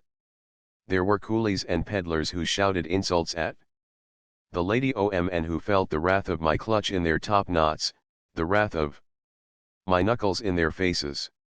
There were old women in far mountain villages who looked on the beggar woman by my side, the lost Lady Om, and sighed and shook their heads while their eyes dimmed with tears. And there were young women whose faces warmed with compassion as they gazed on the bulk of my shoulders, the blue of my eyes, and my long yellow hair, I who had once been a prince of Kuryu and the ruler of provinces. And there were rabbles of children that tagged at our heels, jeering and screeching, pelting us with filth of speech and of the common road. Beyond the Yalu, 40 miles wide, was the strip of waste that constituted the northern frontier and that ran from sea to sea. It was not really waste land, but land that had been deliberately made waste in carrying out Chosen's policy of isolation. On this 40-mile strip all farms, villages, and cities had been destroyed. It was no man's land, infested with wild animals and traversed by companies of mounted tiger hunters whose business was to kill any human being they found. That way there was no escape for us, nor was there any escape for us by sea. As the years passed, my 7 fellow cunies came more to frequent Fusen. It was on the southeast coast where the climate was milder. But more than climate, it lay nearest of all Chosen to Japan. Across the narrow straits, just farther than the eye can see, was the one hope of escape, Japan, where doubtless occasional ships of Europe came. Strong upon me is the vision of those 7 aging men on the cliffs of Fusen yearning with all their souls across the sea. They would never sail again. At times junks of Japan were sighted, but never lifted a familiar topsail of old Europe above the sea rim. Years came and went, and the 7 cunies and myself and the Lady O.M., passing through middle life into old age, more and more directed our footsteps to Fusen. And as the years came and went, now one, now another failed to gather at the usual place. Hans Amden was the first to die. Jacob Brinker, who was his roadmate, brought the news. Jacob Brinker was the last of the 7, and he was nearly 90 when he died, outliving Trompe scant 2 years. I well remember the pair of them, toward the last, worn and feeble, in beggars' rags, with beggars' bowls, sunning themselves side by side on the cliffs, telling old stories and cackling shrill-voiced like children. And Tromp would maunder over and over of how Johannes Martens and the cunies robbed the kings on Tabong Mountain, each embalmed in his golden coffin with an embalmed maid on either side, and of how these ancient proud ones crumbled to dust within the hour while the cunies cursed and sweated at junking the coffins. As sure as loot is loot, old Johannes Martens would have got away and across the Yellow Sea with his booty had it not been for the fog next day that lost him. That cursed fog. A song was made of it, that I heard and hated through all Chosen to my dying day. Here run 2 lines of it. Yangukani Chajan Anga. Huian Punctura di Unda. The thick fog of the Westerners broods over Huian Peak. For 40 years I was a beggar of Chosen. Of the 14 of us that were cast away only I survived. The Lady O.M. was of the same indomitable stuff, and we aged together. She was a little, weazened, toothless old woman toward the last. But ever she was the Wonder Woman, and she carried my heart in hers to the end. For an old man, 70, I still retained great strength. My face was withered, my yellow hair turned white, my broad shoulders shrunken, and yet much of the strength of my sea cuny days resided in the muscles left me. Thus it was that I was able to do what I shall now relate. It was a spring morning on the cliffs of Fusen, hard by the highway, that the Lady O.M. and I sat warming in the sun. We were in the rags of beggary, prideless in the dust, and yet I was laughing heartily at some mumbled merry quip of the Lady O.M. when a shadow fell upon us. It was the great litter of Chong Mongju, borne by 8 coolies, with outriders before and behind and fluttering attendants on either side. 2 emperors, civil war, famine, and a dozen palace revolutions had come and gone, and Chong Mongju remained, even then the great power at Kiho. He must have been nearly 80 that spring morning on the cliffs when he signaled with palsied hand for his litter to be rested down that he might gaze upon us, whom he had punished for so long. Now, O my king, the Lady O.M. mumbled low to me, then turned to whine and alms of Chong Mongju, whom she affected not to recognize. And I knew what was her thought. Had we not shared it for 40 years? And the moment of its consummation had come at last. So I, too, affected not to recognize my enemy, and, Putting on an idiotic senility, I, too, crawled in the dust toward the litter whining for mercy and charity. The attendants would have driven me back, but with age-quavering cackles Chong Mong-ju restrained them. He lifted himself on a shaking elbow, and with the other shaking hand drew wider apart the silken curtains. His withered old face was transfigured with delight as he gloated on us. "O my king," the lady Om whined to me in her beggar's chant. And I knew all her long-tried love and faith in my emprise were in that chant. And the red wrath was up in me, ripping and tearing at my will to be free. Small wonder that I shook with the effort to control the shaking, happily. They took for the weakness of age. I held up my brass begging bowl, and whined more dolefully, and bleared my eyes to hide the blue fire I knew was in them, and calculated the distance and my strength for the leap. Then I was swept away in a blaze of red. There was a crashing of curtains and curtain poles and a squawking and squalling of attendants as my hands closed on Chong Mong-ju's throat. The litter overturned, and I scarce knew whether I was heads or heels, but my clutch never relaxed. In the confusion of cushions and quilts and curtains, at first few of the attendants' blows found me. But soon the horsemen were in, and their heavy whip butts began to fall on my head, while a multitude of hands clawed and tore at me. I was dizzy, but not unconscious, and very blissful with my old fingers buried in that lean and scraggly old neck I had sought for so long.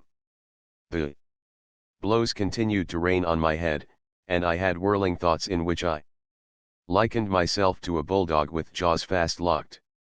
Chong Mong-ju could not escape me, and I know he was well dead ere darkness, like that of an anesthetic, descended upon me there on the cliffs of Fusan by the Yellow Sea. Chapter 16. Warden Atherton, when he thinks of me, must feel anything but pride.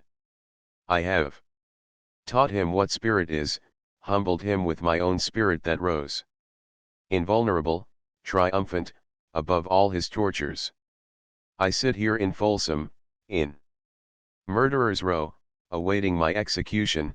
Warden Atherton still holds his political job and is king over San Quentin and all the damned within its walls. And yet, in his heart of hearts, he knows that I am greater than he. In vain Warden Atherton tried to break my spirit. And there were times, beyond any shadow of doubt, when he would have been glad had I died in the jacket. So the long inquisition went on, as he had told me, and as he told me repeatedly. It was dynamite or curtains.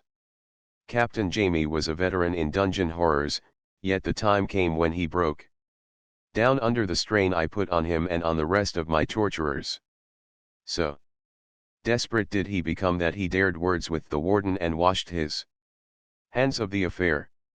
From that day until the end of my torturing he never set foot in solitary. Yes, and the time came when Warden Atherton grew afraid, although he still persisted in trying to wring from me the hiding place of the non-existent dynamite. Toward the last he was badly shaken by Jake Oppenheimer. Oppenheimer was fearless and outspoken. He had passed unbroken through all their prison hells, and out of superior will could beard them to their teeth. Morel rapped me a full account of the incident. I was unconscious in the jacket at the time. Warden, Oppenheimer had said, "You've bitten off more than you can chew. It ain't a case of killing standing. It's a case of killing 3 men, for as sure as you kill him, sooner or later Morel and I will get the word out and what you have done will be known from one end of California to the other. You've got your choice. You've either got to let up on Standing or kill all 3 of us. Standing's got your goat. So have I. So has Morel. You are a stinking coward, and you haven't got the backbone and guts to carry out the dirty butcher's work you'd like to do. Oppenheimer got 100 hours in the jacket for it, and, when he was unlaced, spat in the warden's face and received a second 100 hours on end. When he was unlaced this time, the warden was careful not to be in solitary.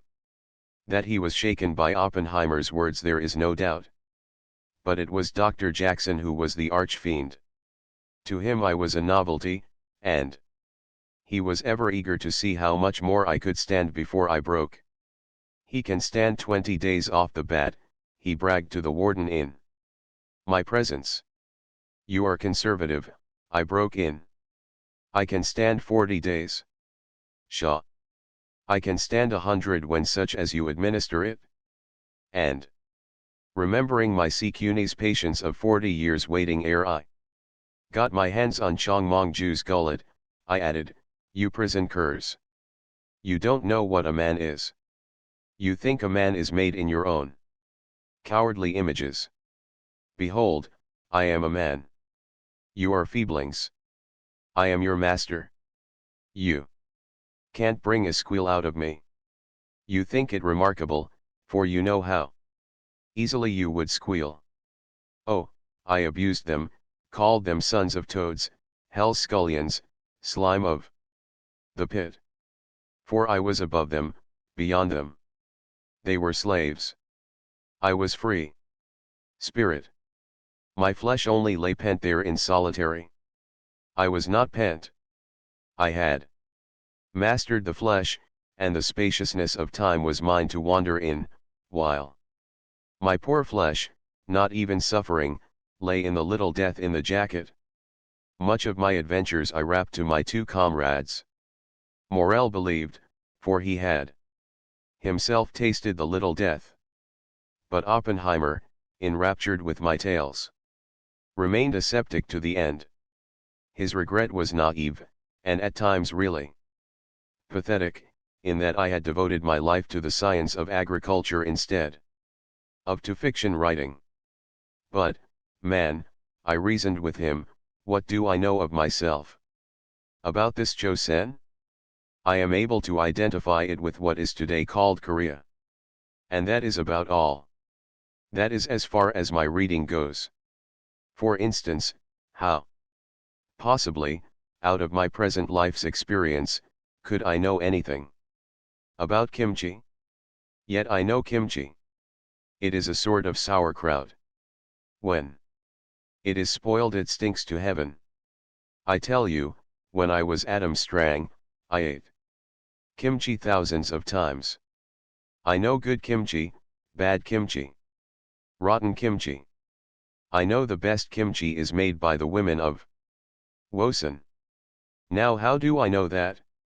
It is not in the content of my mind, Darrell Standing's mind.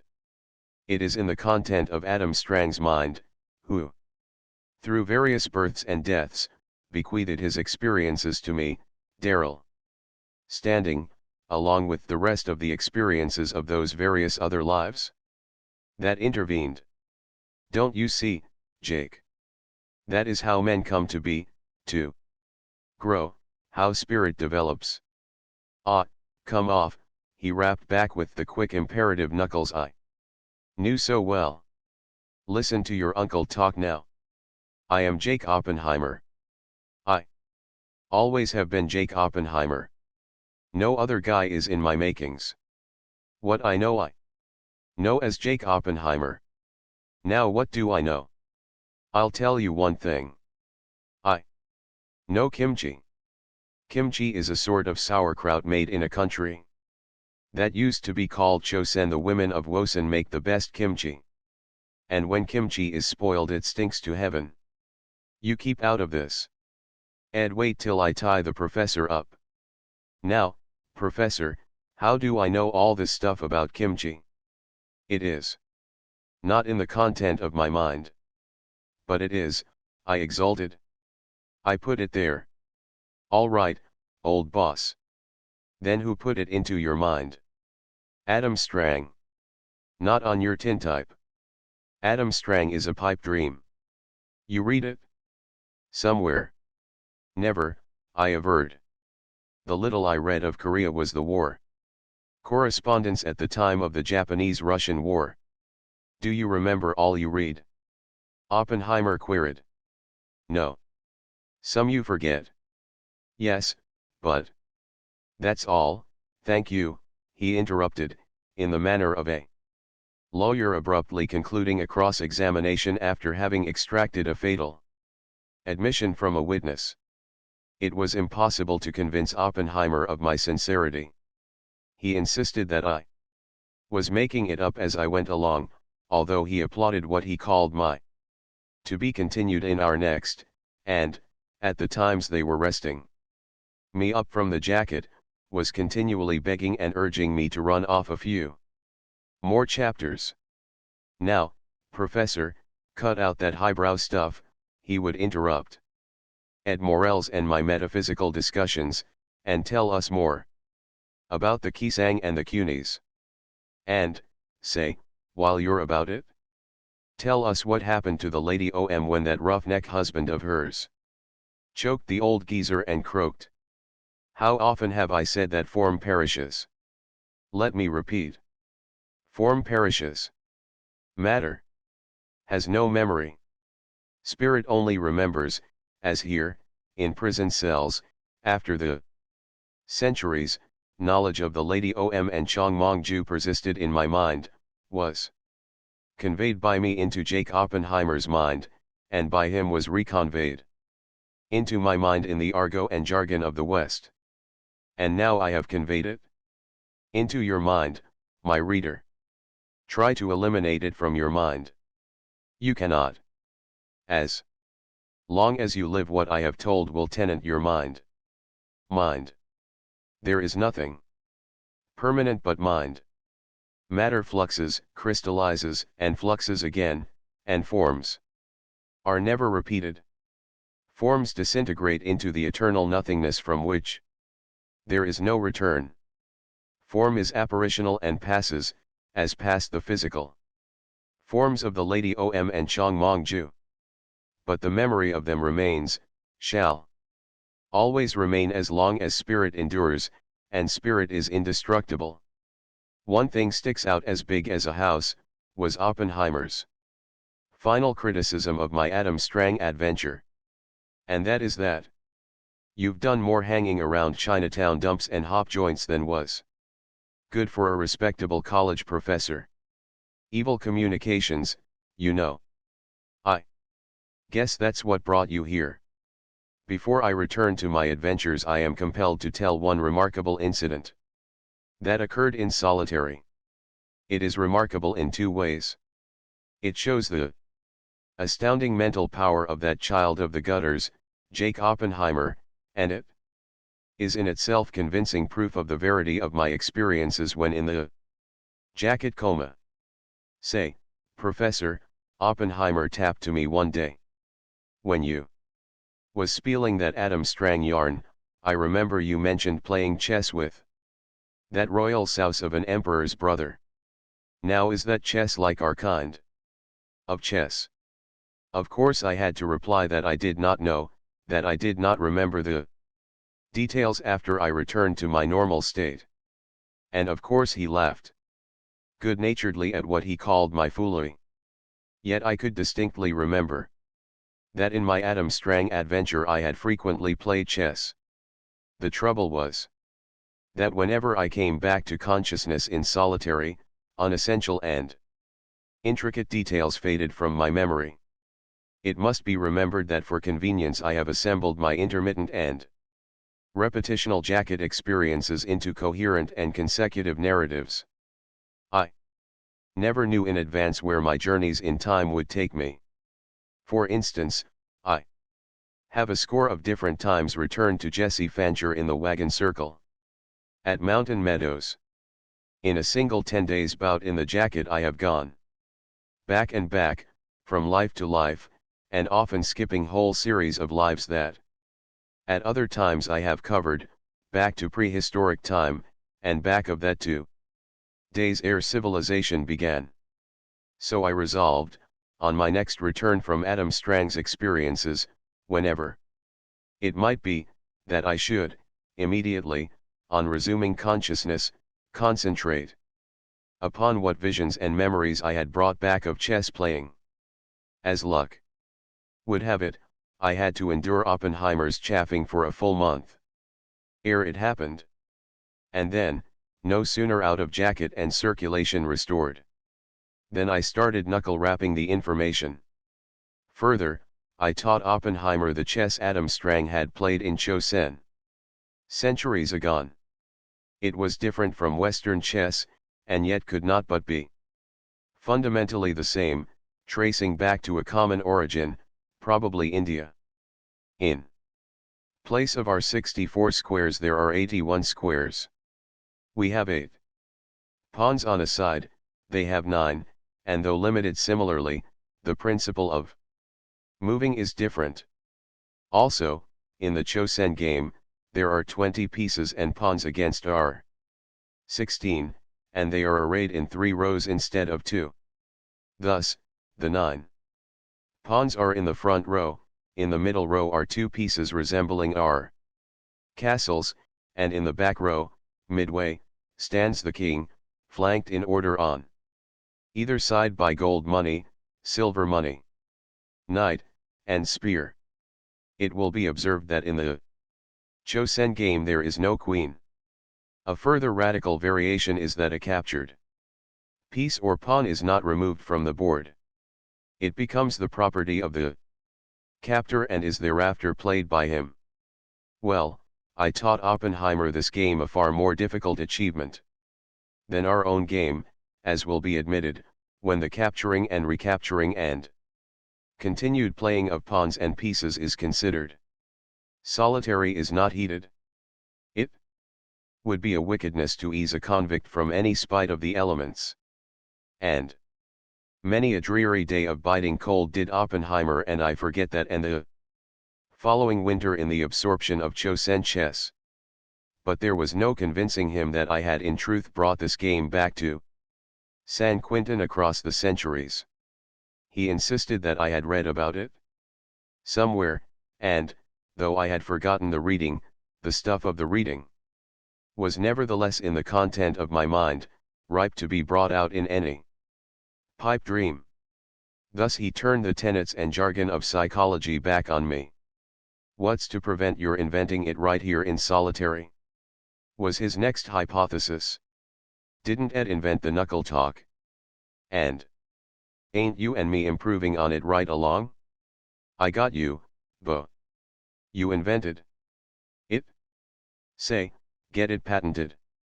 I remember when I was night messenger some guy invented a fool thing called pigs in clover and made millions out of it. There's no patenting this, I replied. Doubtlessly. The Asiatics have been playing it for thousands of years. Won't you believe me when I tell you I didn't invent it? Then you must have read about it, or seen the chinks playing it in some of those hop joints you was always hanging around, was his last word. But I have a last word. There is a Japanese murderer here in Folsom, or was, for he was executed last week.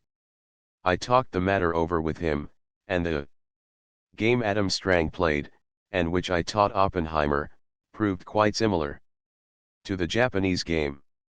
They are far more alike than is either of them like the Western game. Chapter 17. You, my reader, will remember, far back at the beginning of this narrative, how, when a little lad on the Minnesota farm, I looked at the photographs of the Holy Land and recognized places and pointed out changes in places. Also you will remember, as I described the scene I had witnessed of the healing of the lepers, I told the missionary that I was a big man with a big sword, astride a horse and looking on. That childhood incident was merely a trailing cloud of glory, as Wordsworth puts it. Not in entire forgetfulness had I, little Darrell Standing, come into the world. But those memories of other times and places that glimmered up to the surface of my child consciousness soon failed and faded. In truth, as is the way with all children, the shades of the prison house closed about me, and I remembered my mighty past no more. Every man born of woman has a past mighty as mine. Very few men born of women have been fortunate enough to suffer years of solitary and strait-jacketing. That was my good fortune. I was enabled to remember once again, and to remember, among other things, the time when I sat astride a horse and beheld the lepers healed. My name was Ragnar Lodbrog. I was in truth a large man. I stood half a head above the Romans of my legion. But that was later, after the time of my journey from Alexandria to Jerusalem, that I came to command a legion. It was a crowded life, that books, and years of writing could not record it all.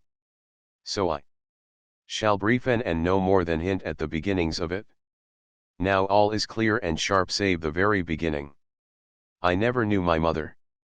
I was told that I was tempest-born, on a beaked ship in the northern sea, of a captured woman, after a sea fight and a sack of a coastal stronghold. I never heard the name of my mother. She died at the height of the tempest. She was of the North Danes, so old Lingard told me. He told me much that I was too young to remember, yet little could he tell. A sea fight and a sack, battle and plunder and torch, a flight seaward in the long ships to escape destruction upon the rocks, and a killing strain and struggle against the frosty foundering seas. Who, then, should know aught or mark a stranger woman in her hour with her feet fast set on the way of death? Many died. Men marked the living women, not the dead. Sharp bitten into my child imagination are the incidents immediately after my birth, as told me by old Lingard. Lingard, too old to labor at the sweeps, had been surgeon, undertaker, and midwife of the huddled captives in the open midships. So I was delivered in storm, with the spume of the cresting sea's salt upon me. Not many hours old was I when Tostig Lodbrog first laid eyes on me. His was the lean ship, and his the 7 other lean ships that had made the foray, fled the rapine, and won through the storm. Tostig Lodbrog was also called Muspel, meaning the burning, for he was ever aflame with wrath. Brave he was, and cruel he was, with no heart of mercy in that great chest of his. Ere the sweat of battle had dried on him, leaning on his axe, he ate the heart of Engrun after the fight at Hasforth. Because of mad anger he sold his son Gerulf into slavery to the Juts. I remember, under the smoky rafters of Brunanburh, how he used to call for the skull of Guthluf for a drinking beaker. Spiced wine he would have from no other cup than the skull of Guthluf. And to him, on the reeling deck after the storm was past, old Lingard brought me. I was only hours old, wrapped naked in a salt-crusted wolf skin. Now it happens, being prematurely born, that I was very small. Ho, ho, a dwarf, cried Tostig, lowering a pot of mead, half drained from his lips to stare at me. The day was bitter, but they say he swept me naked from the wolf skin, and by my foot, between thumb and forefinger, dangled me to the bite of the wind. A roach, he ho-hoed. A shrimp. A sea louse. And he made to squash me between huge forefinger and thumb, either of which, Lingard avers, was thicker than my leg or thigh. But another whim was upon him. The youngling is athirst. Let him drink. And therewith, head downward, into the half-pot of mead he thrust me. And might well have drowned in this drink of men I who had never known a mother's breast in the briefness of time I had lived had it not been for Lingard. But when he plucked me forth from the brew, Tostig Lodbrog struck him down in a rage.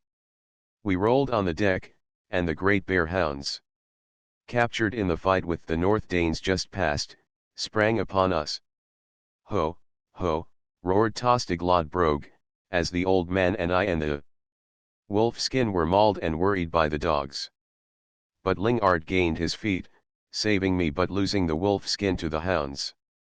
Tostig Lodbrog finished the meat and regarded me, while Lingard knew better than to beg for mercy where was no mercy.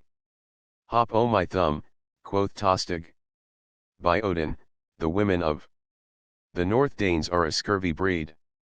They birth dwarfs, not men. Of what use is this thing? He will never make a man. Listen you, Lingard, grow him to be a drink boy at Brunanburh. And have an eye on the dogs lest they slobber him down by mistake as a meat crumb from the table. I knew no woman. Old Lingard was midwife and nurse, and for nursery were reeling decks and the stamp and trample of men in battle or storm. How I survived puling infancy, God knows.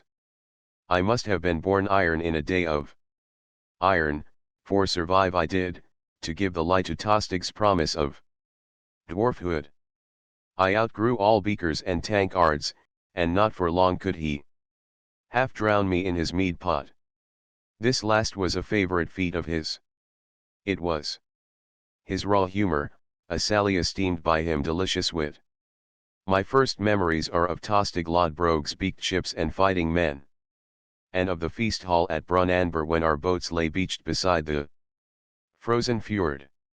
For I was made drink boy, and amongst my earliest recollections are toddling with the wine-filled skull of Guthluf to the head of the table, where Tostig bellowed to the rafters.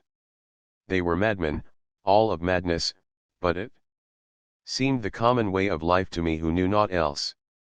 They were men of quick rages and quick battling. Their thoughts were ferocious, so was their eating ferocious, and their drinking. And I grew like them. How else could I grow, when I served the drink to the bellowings of drunkards and to the scalds, singing of Hylli, and the bold Hogne, and of the Nibelung's gold, and of Gudrun's revenge on Atli when she gave him the hearts of his children and hers to eat while battle swept the benches, tore down the hangings raped from southern coasts, and littered the feasting board with swift corpses. Oh, I, too, had a rage, well tutored in such school.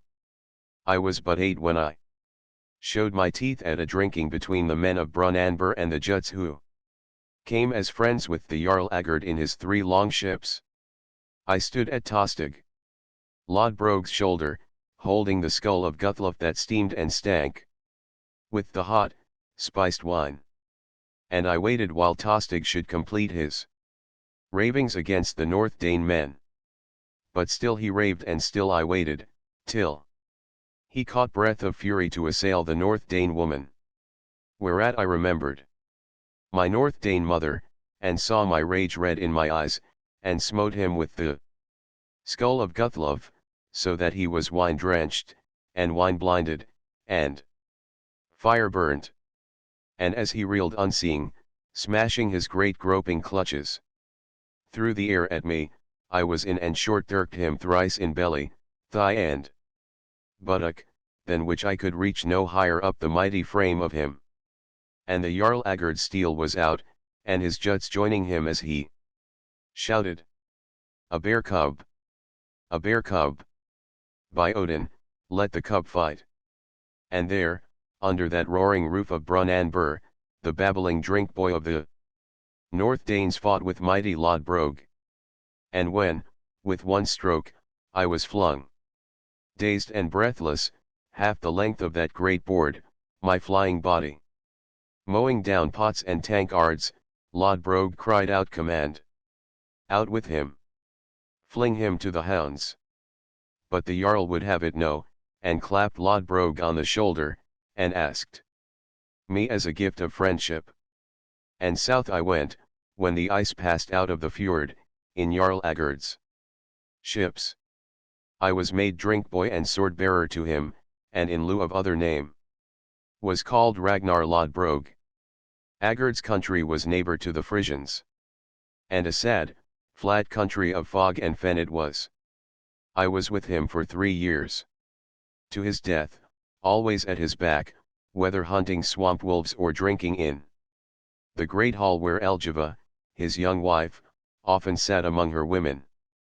I was with Agard in South Foray with his ships along what would be now the coast of France, and there I learned that still south were warmer seasons and softer climes and women. But we brought back Agard wounded to death and slow dying. And we burned his body on a great pyre, with Elgiva, in her golden corselet, beside him singing. And there were household slaves in golden collars that burned of a plenty there. With her, and 9 female thralls, and 8 male slaves of the Angles that were of gentle birth and battle captured. And there were live hawks so burned. And the 2 hawk boys with their birds. But I, the drink boy, Ragnar Lodbrog, did not burn. I was 11, and unafraid. And had never worn woven cloth on my body. And as the flames sprang up, and Elgiva sang her death song, and the thralls and slaves screeched their unwillingness to die, I tore away my fastenings, leaped, and gained the fens. The gold collar of my slavehood still on my neck, footing it with the hounds loose to tear me down. In the fens were wild men, masterless men, fled slaves, and outlaws, who were hunted in sport as the wolves were hunted.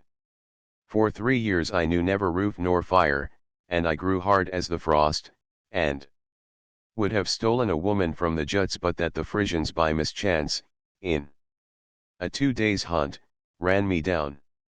By them I was looted of my gold collar and traded for 2 wolf hounds to Edwisi, of the Saxons, who put an iron collar on me, and later made of me and 5 other slaves a present to Athel of the East Angles. I was thrall and fighting man, until, lost in an unlucky raid far to the east beyond our marches, I was sold among the Huns, and was a swineherd. Until I escaped south into the great forests and was taken in as a freeman by the Teutons, who were many, but who lived in small tribes and drifted southward before the Hun advance. And up from the south into the great forests came the Romans, fighting men all, who pressed us back upon the Huns. It was a crushage of the peoples for lack of room, and we taught the Romans what fighting was, although in truth we were no less well taught by them. But always I remembered the son of the south land that I had glimpsed in the ships of Agard, and it was my fate, caught in this south drift of the Teutons, to be captured by the Romans and be brought back to the sea which I had not seen since I was lost away from the East Angles. I was made a sweep slave in the galleys, and it was as a sweep slave that at last I came to Rome. All the story is too long of how I became a freeman, a citizen, and a soldier. And of how, when I was 30, I journeyed to Alexandria, and from Alexandria to Jerusalem. Yet what I have told from the time when I was baptized in the mead pot of Tostig Lodbrog I have been compelled to tell in order that you may understand what manner of man rode in through the Jaffa gate and drew all eyes upon him. Well might they look. They were small breeds, lighter boned and lighter thewed. These Romans and Jews, and a blonde like me they had never gazed upon. All along the narrow streets they gave before me but stood to stare wide-eyed at this yellow man from the north, or from God knew where so far as they knew aught of the matter. Practically all Pilate's troops were auxiliaries, save for a handful of Romans about the palace and the 20 Romans who rode with me. Often enough have I found the auxiliaries good soldiers, but never so steadily dependable as the Romans. In truth they were better fighting men the year round than were we. Men of the north, who fought in great moods and sulked in great moods. The Roman was invariably steady and dependable. There was a woman from the court of Antipas, who was a friend of Pilate's wife and whom I met at Pilate's the night of my arrival. I shall call her Miriam, for Miriam was the name I loved her by. If it were merely difficult to Describe the charm of women, I would describe Miriam. But how describe emotion? In words. The charm of woman is wordless. It is different from perception that culminates in reason, for it arises in sensation and culminates in emotion. Which, be it admitted, is nothing else than supersensation. In general, any woman has fundamental charm for any man. When this charm becomes particular, then we call it love. Miriam had this particular charm for me. Verily I was co-partner in her charm. Half of it was my own man's life in me that leapt and met her wide-armed and made in me all that she was desirable plus all my desire of her. Miriam was a grand woman. I use the term advisedly. She was fine-bodied, commanding, over and above the average Jewish woman in stature and in line. She was an aristocrat in social caste, she was an aristocrat by nature. All her ways were large ways, generous ways. She had brain, she had wit, and, above all, she had womanliness. As you shall see, it was her womanliness that betrayed her and me in the end. Brunette, olive-skinned, oval-faced, her hair was blue-black with its blackness and her eyes were twin wells of black. Never were more pronounced types of blonde and brunette in man and woman met than in us. And we met on the instant. There was no self-discussion, no waiting, wavering. To make certain, she was mine the moment I looked upon her. And by the same token she knew that I belonged to her above all men. I strode to her. She half lifted from her couch as if drawn upward to me. And then we looked with all our eyes, blue eyes and black, until Pilate's wife, a thin, tense, overwrought woman, laughed nervously. And while I bowed to the wife and gave greeting, I thought I saw Pilate give Miriam a significant glance, as if to say, is he not all I promised? For he had had word of my coming from Sulpicius Quirinius, the legate of Syria. As well had Pilate and I been known to each other before ever he journeyed out to be procurator over the Semitic volcano of Jerusalem. Much talk we had that night, especially Pilate, who spoke in detail of the local situation, and who seemed lonely and desirous to share his anxieties with someone and even to bid for counsel.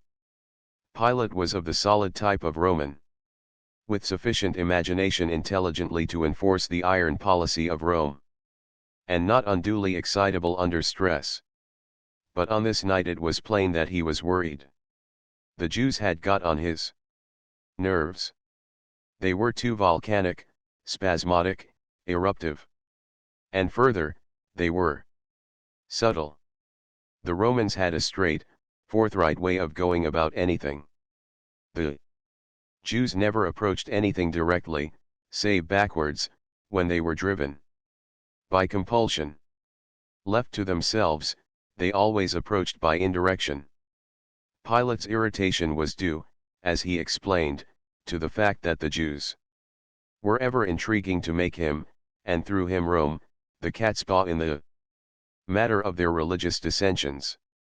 As was well known to me, Rome did not interfere with the religious notions of its conquered peoples, but the Jews were forever confusing the issues and giving a political cast to purely unpolitical events. Pilate waxed eloquent over the diverse sects and the fanatic uprisings and riotings that were continually occurring. Laud brogue, he said, one can never tell what little summer cloud of their hatching may turn into a thunderstorm roaring and rattling about one's ears. I am here to keep order and quiet. Despite me they make the place a hornet's nest. Far rather would I govern Scythians or savage Britons than these people who are never at peace about God. Right now there is a man up to the north, a fisherman turned preacher, and miracle worker, who as well as not may soon have all the country by the ears and my recall on its way. from Rome.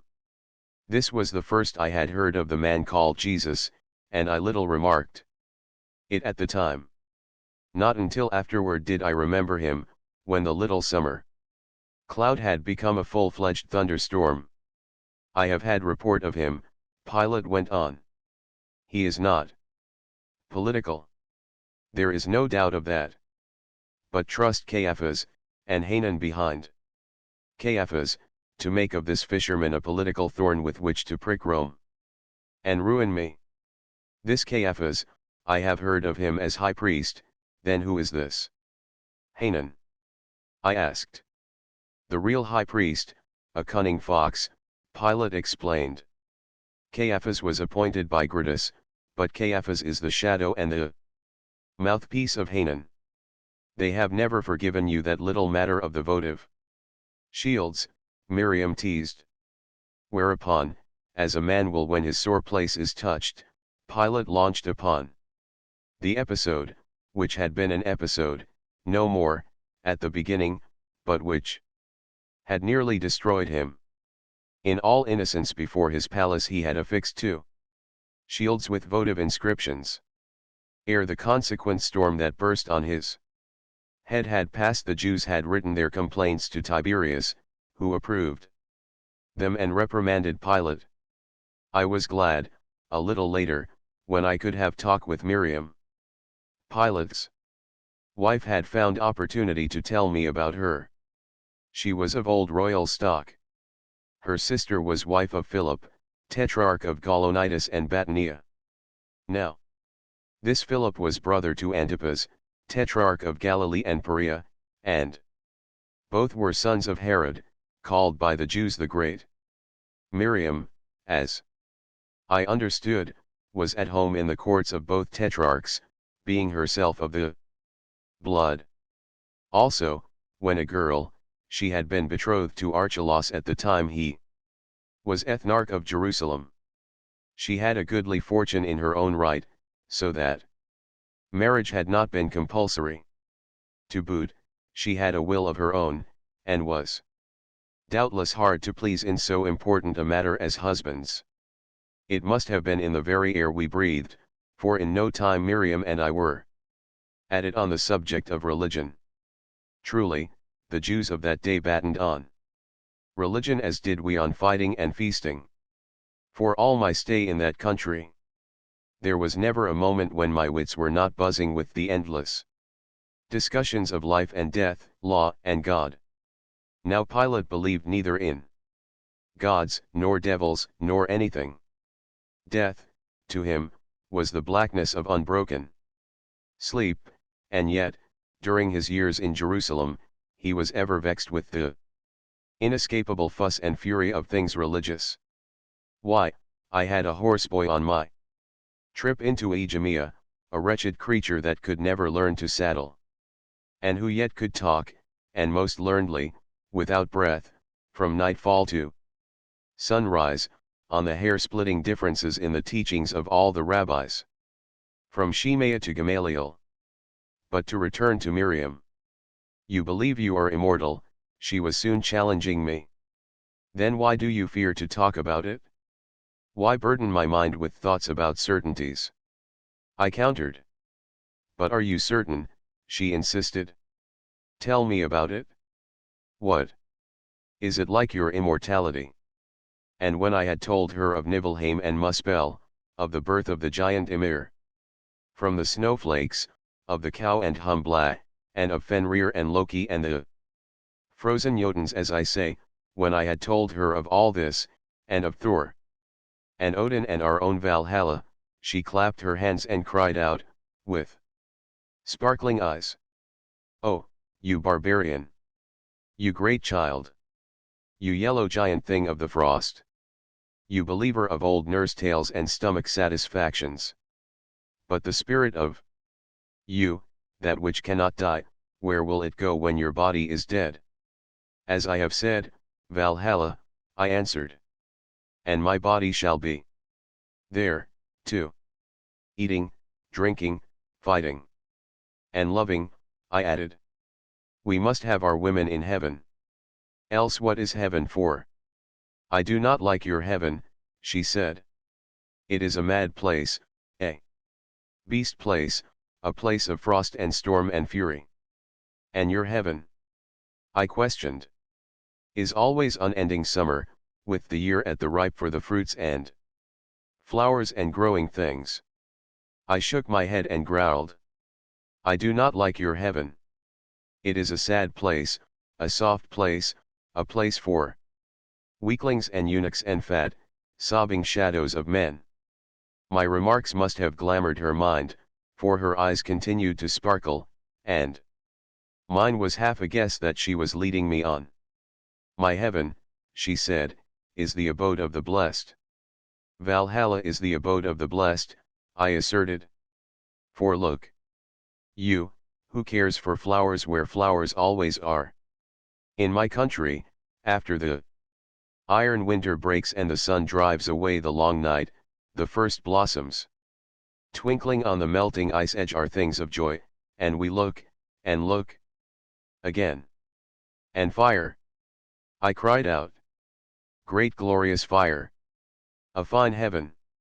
Yours where a man cannot properly esteem a roaring fire under a tight roof with wind and snow a drive outside. A simple folk, you, she was back at me. You build a roof and a fire in a snow bank and call it heaven. In my heaven we do not have to escape the wind and snow. No, I objected. We build roof and fire to go forth from into the frost and storm and to return to from the frost and storm. Man's life is fashioned for battle with frost and storm. His very fire and roof he makes by his battling. I know. For 3 years, once, I knew never roof nor fire. I was 16, and a man, ere ever I wore woven cloth on my body.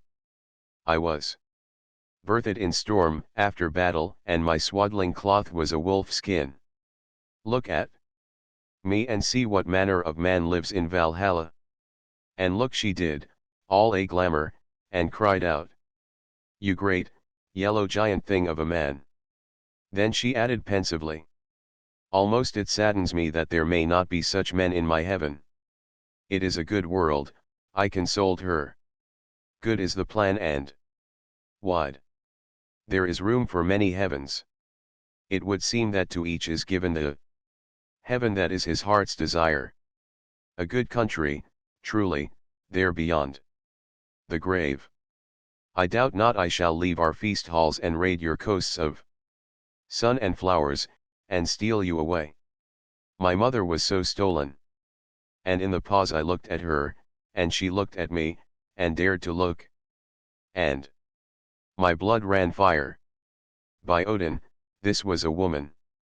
What might have happened I know not, for Pilate, who had ceased from his talk with Ambivius and for some time had sat grinning, broke the pause. A rabbi, a Teutoburg rabbi, he jibed. A new preacher and a new doctrine come to Jerusalem. Now will there be more dissensions, and riotings, and stonings of prophets. The gods save us, it is a madhouse. Lodbrog, I little thought it of you. Yet here you are, spouting and fuming as wildly as any madman from the desert about what shall happen to you when you are dead. One life at a time, Lodbrog. It saves trouble. It saves trouble. Go on, Miriam, go on, his wife cried. She had sat entranced during the discussion, with hands tightly clasped, and the thought flickered up in my mind that she had already been corrupted by the religious folly of Jerusalem. At any rate, as I was to learn in the days that followed, she was unduly bent upon such matters. She was a thin woman, as if wasted by fever. Her skin was tight stretched.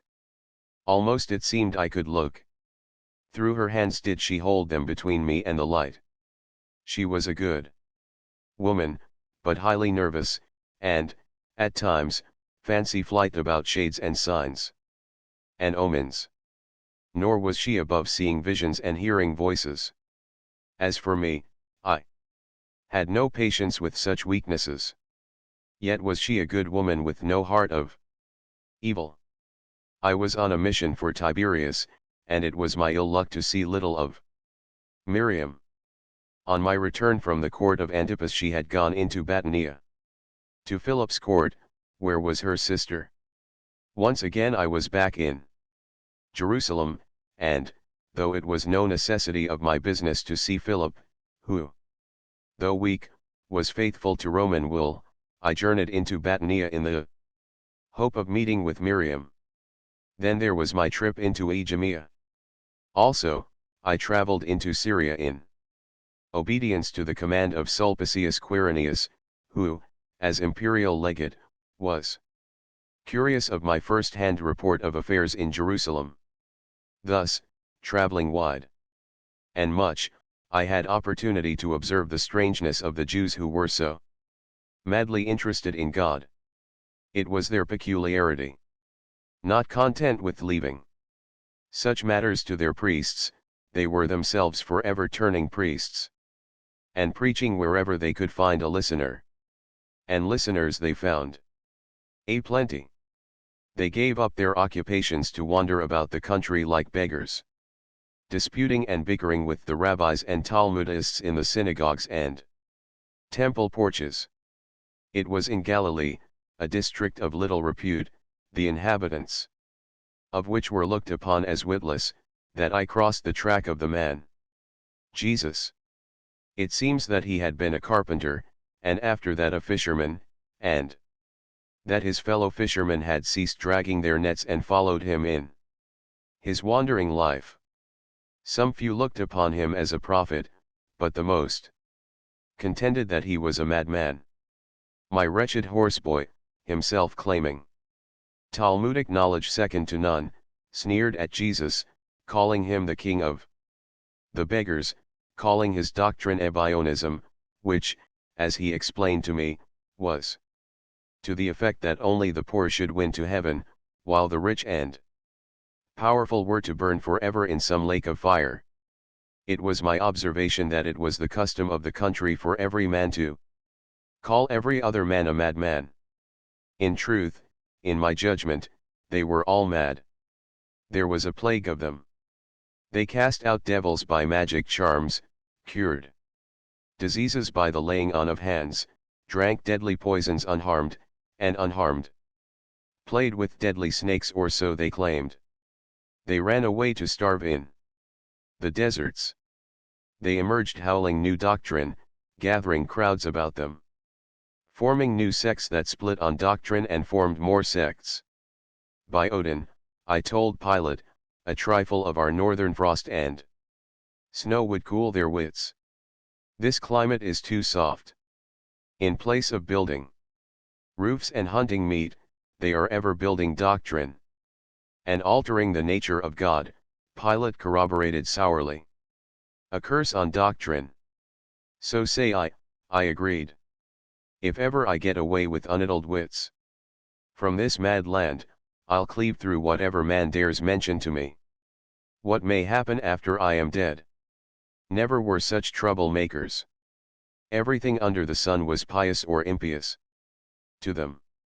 They, who were so clever in hair-splitting argument, seemed incapable of grasping the Roman idea of the state. Everything political was religious. Everything religious was political. Thus every procurator's hands were full. The Roman eagles, the Roman statues, even the votive shields of Pilate, were deliberate insults to their religion. The Roman taking of the census was an abomination. Yet it had to be done, for it was the basis of taxation. But there it was again. Taxation by the state was a crime against their law and God. Oh, that law! It was not the Roman law. It was their law, what they called God's law. There were the zealots, who murdered anybody who broke this law. And for a procurator to punish a zealot caught red-handed was to raise a riot or an insurrection. Everything, with these strange people, was done in the name of God.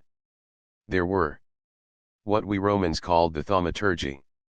They worked miracles to prove doctrine. Ever has it seemed to me a witless thing to prove the multiplication table by turning a staff into a serpent, or even into two serpents. Yet these things the thaumaturgy did, and always to the excitement of the common people. Heavens, what sects and sects! Pharisees, Essenes, Sadducees, a legion of them. No sooner did they start with a new quirk when it turned political. Coponius, procurator fourth before Pilate, had a pretty time crushing the Gaulonites edition which arose in this fashion and spread down from Gamala. In Jerusalem, that last time I rode in, it was easy to note the increasing excitement of the Jews. They ran about in crowds, chattering and spouting. Some were proclaiming the end of the world. Others satisfied themselves with the imminent destruction of the temple. And there were rank revolutionists who announced that Roman rule was over and the new Jewish kingdom about to begin. Pilate, too, I noted, showed heavy anxiety. That they were giving him a hard time of it was patent. But I will say, as you shall see, that he matched their subtlety with equal subtlety, and from what I saw of him I have little doubt. But what he would have confounded many a disputant in the synagogues. But half a legion of Romans, he regretted to me, and I would take Jerusalem by the throat and then be recalled for my pains, I suppose. Like me, he had not too much faith in the auxiliaries, and of Roman soldiers we had but a scant handful. Back again, I lodged in the palace, and to my great joy found Miriam there. But little satisfaction was mine, for the talk ran long on the situation. There was reason for this, for the city buzzed like the angry hornet's nest it was. The fast called the Passover, a religious affair, of course was near, and thousands were pouring in from the country, according to custom, to celebrate the feast in Jerusalem. These newcomers, naturally, were all excitable folk, else they would not be bent on such pilgrimage.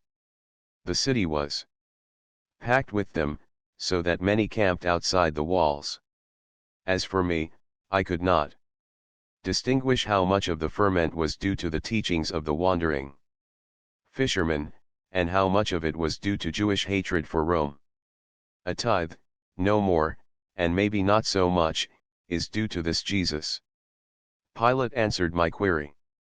Look to Caiaphas and Hanan for the main cause of the excitement. They know what they are about. They are stirring it up, to what end who can tell, except to cause me trouble. Yes, it is certain that Caiaphas and Hanan are responsible. Miriam said, but you, Pontius Pilate, are only a Roman and do not understand. Were you a Jew, you would realize that there is a greater seriousness at the bottom of it than mere dissension of the sectaries or trouble-making for you and Rome. The high priests and Pharisees, every Jew of place or wealth, Philip, Antipas, myself, we are all fighting for very life. This fisherman may be a madman. If so, there is a cunning in his madness. He preaches the doctrine of the poor. He threatens our law, and our law is our life, as you have learned ere this. We are jealous of our law, as you would be jealous of the air denied your body by a throttling hand on your throat. It is Caiaphas and Hanan and all they stand for, or it is the fisherman. They must destroy him, else he will destroy them. Is it not strange, so simple a man, a fisherman? Pilate's wife breathed forth. What manner of man can he be to possess such power? I would that I could see him. I would that with my own eyes I could see so remarkable a man. Pilate's brows corrugated at her words, and it was clear that to the burden on his nerves was added the overwrought state of his wife's nerves. If you would see him, beat up the dens of the town, Miriam laughed spitefully. You will find him wine-bibbing or in the company of nameless women. Never so strange a prophet came up to Jerusalem. And what harm in that? I demanded, driven against my will to take the part of the fisherman. Have I not wine guzzled a plenty and passed strange nights in all the provinces? The man is a man, and his ways are men's ways, else am I a madman, which I here deny. Miriam shook her head as she spoke. He is not mad. Worse, he is dangerous. All Ebionism is dangerous. He would destroy all things that are fixed. He is a revolutionist. He would destroy what little is left to us of the Jewish state and temple. Here Pilate shook his head. He is not political. I have had report of him. He is a visionary. There is no sedition in him. He affirms the Roman tax even. Still you do not understand, Miriam persisted. It is not what he plans, it is the effect, if his plans are achieved, that makes him a revolutionist. I doubt that he foresees the effect. Yet is the man a plague. And, like any plague, should be stamped out. From all that I have heard, he is a good-hearted, simple man with no evil in him, I stated. And thereat I told of the healing of the 10 lepers I had witnessed in Samaria. On my way through Jericho, Pilate's wife sat entranced at what I told. Came to our ears distant shoutings and cries of some street crowd, and we knew the soldiers were keeping the streets cleared. And you believe this wonder, Lodbrog? Pilate demanded. You believe that in the flash of an eye the festering sores departed from the lepers? I saw them healed, I replied. I followed them to make certain there was no leprosy in them. But did you see them sore, before the healing? Pilate insisted. I shook my head. I was only told so, I admitted. When I saw them afterward, they had all the seeming of men who had once been lepers. They were in a daze.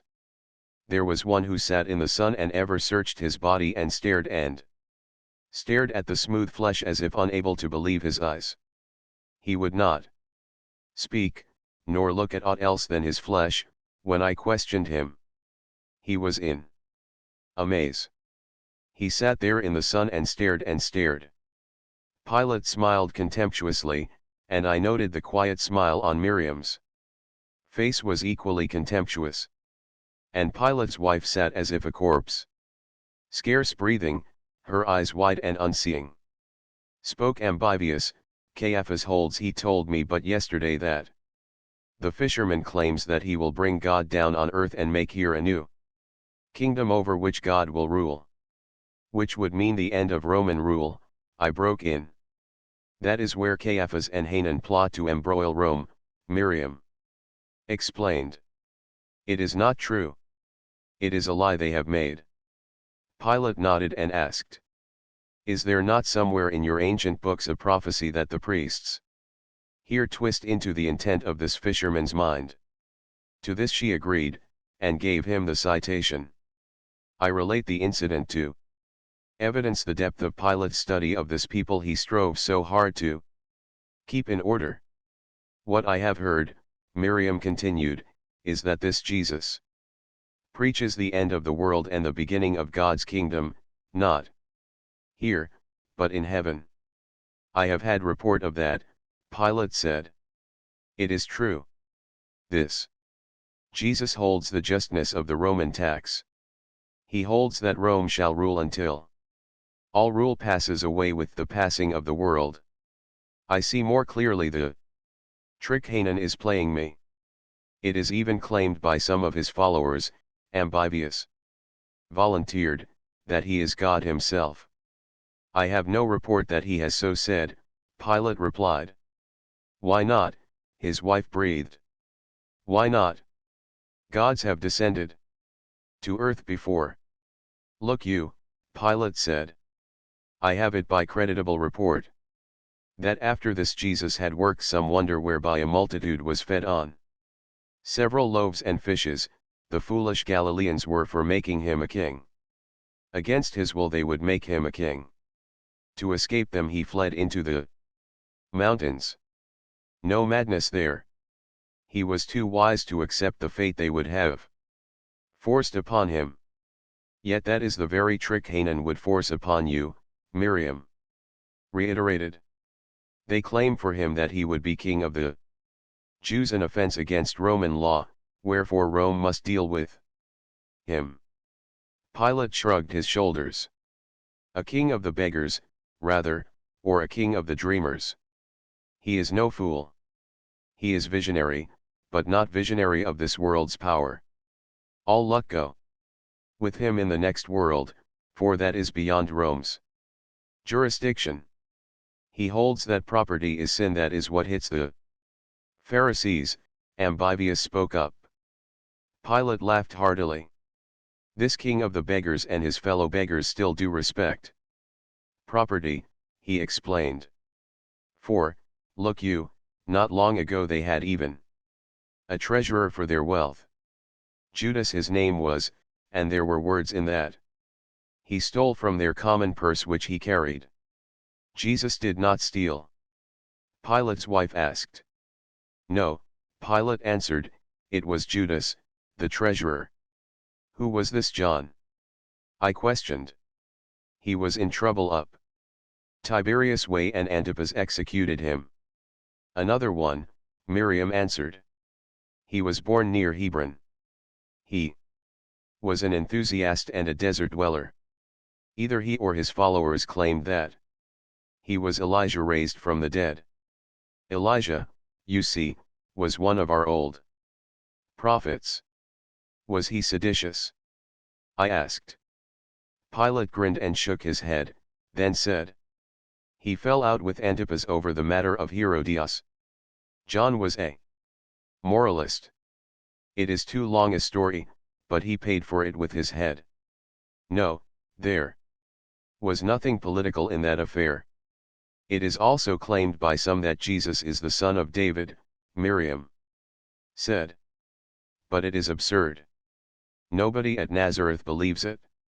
You see, his whole family, including his married sisters, lives there and is known to all of them.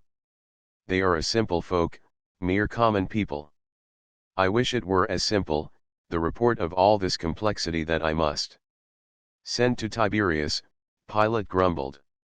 And now this fisherman is come to Jerusalem, the place is packed with pilgrims ripe for any trouble, and Hanan stirs and stirs the broth. And before he is done he will have his way, Miriam forecast. He has laid the task for you, and you will perform it. Which is? Pilate queried. The execution of this fisherman. Pilate shook his head stubbornly, but his wife cried out. No. No. It would be a shameful wrong. The man has done no evil. He has not offended against Rome. She looked beseechingly to Pilate, who continued to shake his head. Let them do their own beheading, as Antipas did, he growled. The fisherman counts for nothing, but I shall be no catspaw to their schemes. If they must destroy him, they must destroy him. That is their affair. But you will not permit it, cried Pilate's wife. A pretty time would I have explaining to Tiberius if I interfered, was his reply. No matter what happens, said Miriam, I can see you writing explanations, and soon, for Jesus is already come up to Jerusalem and a number of his fishermen with him. Pilate showed the irritation this information caused him. I have no interest in his movements, he pronounced. I hope never to see him. Trust Hanan to find him for you, Miriam replied, and to bring him to your gate. Pilate shrugged his shoulders, and there the talk ended. Pilate's wife, nervous and overwrought, must claim Miriam to her apartments, so that nothing Remained for me but to go to bed and doze off to the buzz and murmur of the city of madmen. Events moved rapidly. Overnight the white heat of the city had scorched upon itself. By midday, when I rode forth with half a dozen of my men, the streets were packed, and more reluctant than ever were the folk to give way before me. If looks could kill, I should have been a dead man that day. Openly they spat at sight of me, and everywhere arose snarls and cries. Less was I a thing of wonder, and more was I the thing hated, in that I wore the hated harness of Rome. Had it been any other city, I should have given command to my men to lay the flats of their swords on those snarling fanatics. But this was Jerusalem, at fever heat, and these were a people unable in thought to divorce the idea of state from the idea of God. Hanan the Sadducee had done his work well. No matter what he and the Sanhedrim believed of the true inwardness of the situation, it was clear this rabble had been well tutored to believe that Rome was at the bottom of it. I encountered Miriam in the press. She was on foot, attended only by a woman. It was no time in such turbulence for her to be abroad garbed as became her station. Through her sister she was indeed sister-in-law to Antipas, for whom few bore love. So she was dressed discreetly, her face covered, so that she might pass as any Jewish woman of the lower orders. But not to my eye could she hide that fine stature of her, that carriage and walk, so different from other women's, of which I had already dreamed more than once. Few and quick were the words we were able to exchange, for the way jammed on the moment, and soon my men and horses were being pressed and jostled. Miriam was sheltered in an angle of house wall. "Have they got the fisherman yet?" I asked. "No, but he is just outside the wall. He has ridden up to Jerusalem on an ass, with a multitude before and behind, and some, poor dupes, have hailed him as he passed as King of Israel." That finally is the pretext with which Hanan will compel Pilate. Truly, though not yet taken, the sentence is already written. This fisherman is a dead man. But Pilate will not arrest him, I defended. Miriam shook her head. Hanan will attend to that. They will bring him before the Sanhedrim. The sentence will be death. They may stone him. But the Sanhedrim has not the right to execute, I contended. Jesus is not a Roman, she replied. He is a Jew. By the law of the Talmud he is guilty of death, for he has blasphemed against the law. Still I shook my head. The Sanhedrim has not the right. Pilate is willing that it should take that right. But it is a fine question of legality, I insisted. You know what the Romans are in such matters. Then will Hanan avoid the question, she smiled, by compelling Pilate to crucify him. In either event it will be well. A surging of the mob was sweeping our horses along and grinding our knees together. Some fanatic had fallen, and I could feel my horse recoil and half rear as it tramped on him, and I could hear the man screaming and the snarling menace from all about rising to a roar. But my head was over my shoulder as I called back to Miriam. You are hard on a man you have said yourself is without evil. I am hard upon the evil that will come of him if he lives, she replied. Scarcely did I catch her words, for a man sprang in, seizing my bridle rein and leg and struggling to unhorse me. With my open palm, leaning forward, I smote him full upon cheek and jaw. My hand covered the face of him, and a hearty will of weight was in the blow. The dwellers in Jerusalem are not used to man's buffets. I have often wondered since if I broke the fellow's neck. Next I saw Miriam was the following day. I met her in the court of Pilate's palace. She seemed in a dream. Scarce her eyes saw me. Scarce Her wits embraced my identity. So strange was she, so in daze and amaze and far-seeing were her eyes, that I was reminded of the lepers I had seen healed in Samaria. She became herself by an effort, but only her outward self. In her eyes was a message unreadable. Never before had I seen woman's eyes so. She would have passed me ungreeted had I not confronted her way. She paused and murmured words mechanically, but all the while her eyes dreamed through me and beyond me with the largeness of the vision that filled them. I have seen him, Lord Brogue, she whispered. I have seen him. The gods grant that he is not so ill affected by the sight of you. Whoever he may be, I laughed. She took no notice of my poor timed jest, and her eyes remained full with vision, and she would have passed on had I not again blocked her way. Who is this he? I demanded. Some man raised from the dead. To put such strange light in your eyes. One who has raised others from the dead, she replied. Truly I believe that he, this Jesus, has raised the dead. He is the Prince of Light, the Son of God. I have seen him. Truly I believe that he is the Son of God.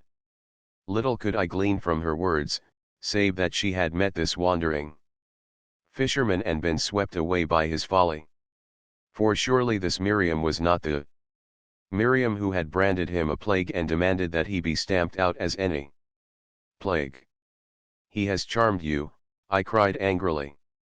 Her eyes seemed to moisten and grow deeper as she gave confirmation.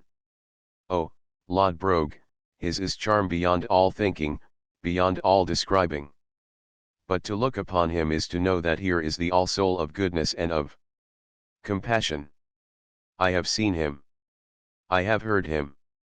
I shall give all I have to the poor, and I shall follow him. Such was her certitude that I accepted it fully, as I had accepted the amazement of the lepers of Samaria staring at their smooth flesh, and I was bitter that so great a woman should be so easily wit-addled by a vagrant wonder-worker. Follow him, I sneered. Doubtless you will wear a crown when he wins to his kingdom. She nodded affirmation, and I could have struck her in the face for her folly. I drew aside, and as she moved slowly on she murmured. His kingdom is not here. He is the Son of David. He is the Son of God. He is whatever he has said, or whatever has been said of him that is good and great. A wise man of the East, I found Pilate chuckling. He is a thinker, this unlettered fisherman. I have sought more deeply into him. I have fresh report. He has no need of wonder workings. He out-sophisticates the most sophistical of them. They have laid traps, and he has laughed at their traps. Look you. Listen to this. Whereupon he told me how Jesus had confounded his confounders when they brought to him for judgment a woman taken in adultery. And the tax, Pilate exulted on. To Caesar what is Caesar's, to God what is God's, was his answer to them. That was Hanan's trick, and Hanan is confounded. At last has there appeared one Jew who understands our Roman conception of the state. Next I saw Pilate's wife.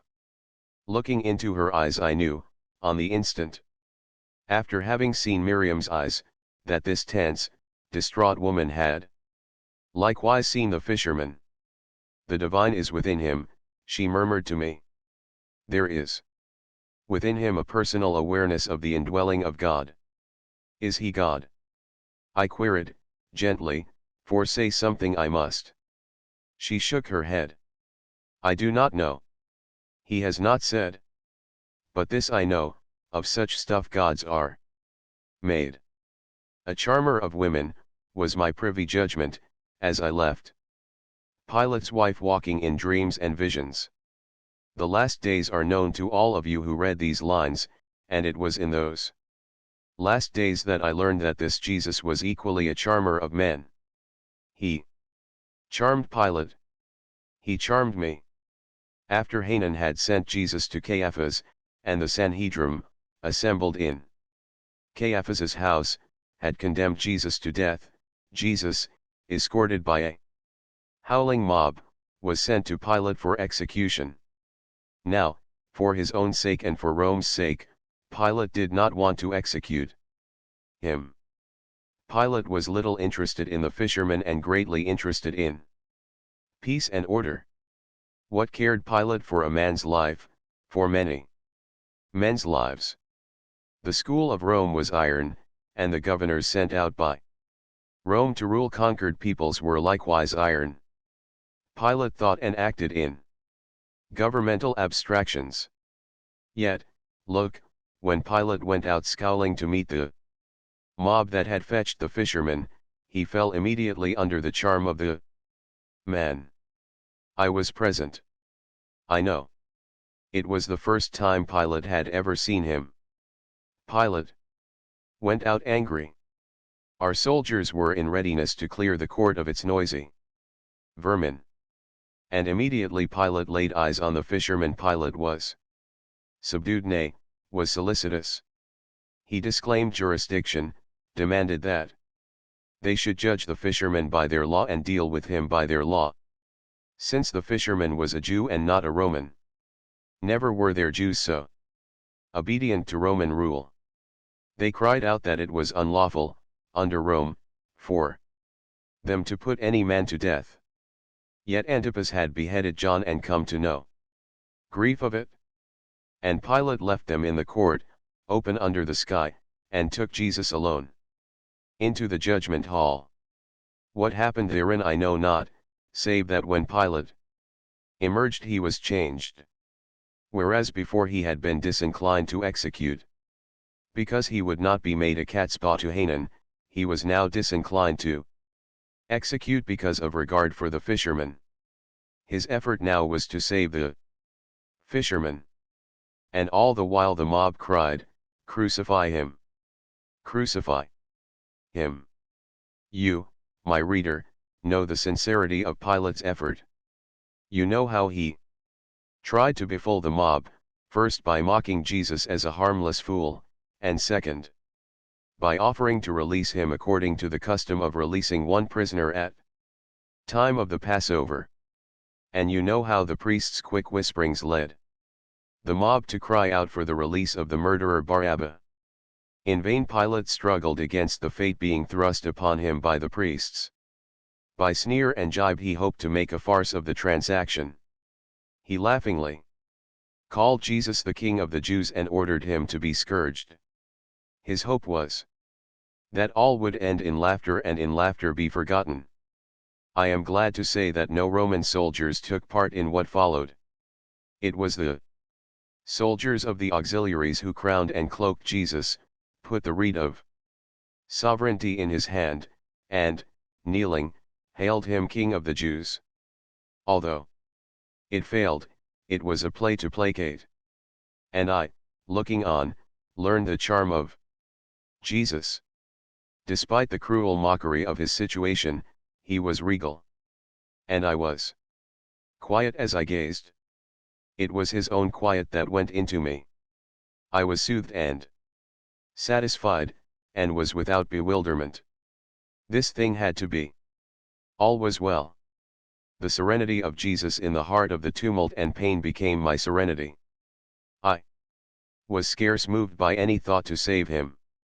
On the other hand, I had gazed on too many wonders of the human in my wild and varied years to be affected to foolish acts by this particular wonder. I was all serenity. I had no word to say. I had no judgment to pass. I knew that things were occurring beyond my comprehension, and that they must occur. Still Pilate struggled. The tumult increased. The cry for blood rang through the court, and all were clamoring for crucifixion. Again Pilate went back into the judgment hall. His effort at a farce having failed, he attempted to disclaim jurisdiction. Jesus was not of Jerusalem. He was a born subject of Antipas, and to Antipas Pilate was for sending Jesus.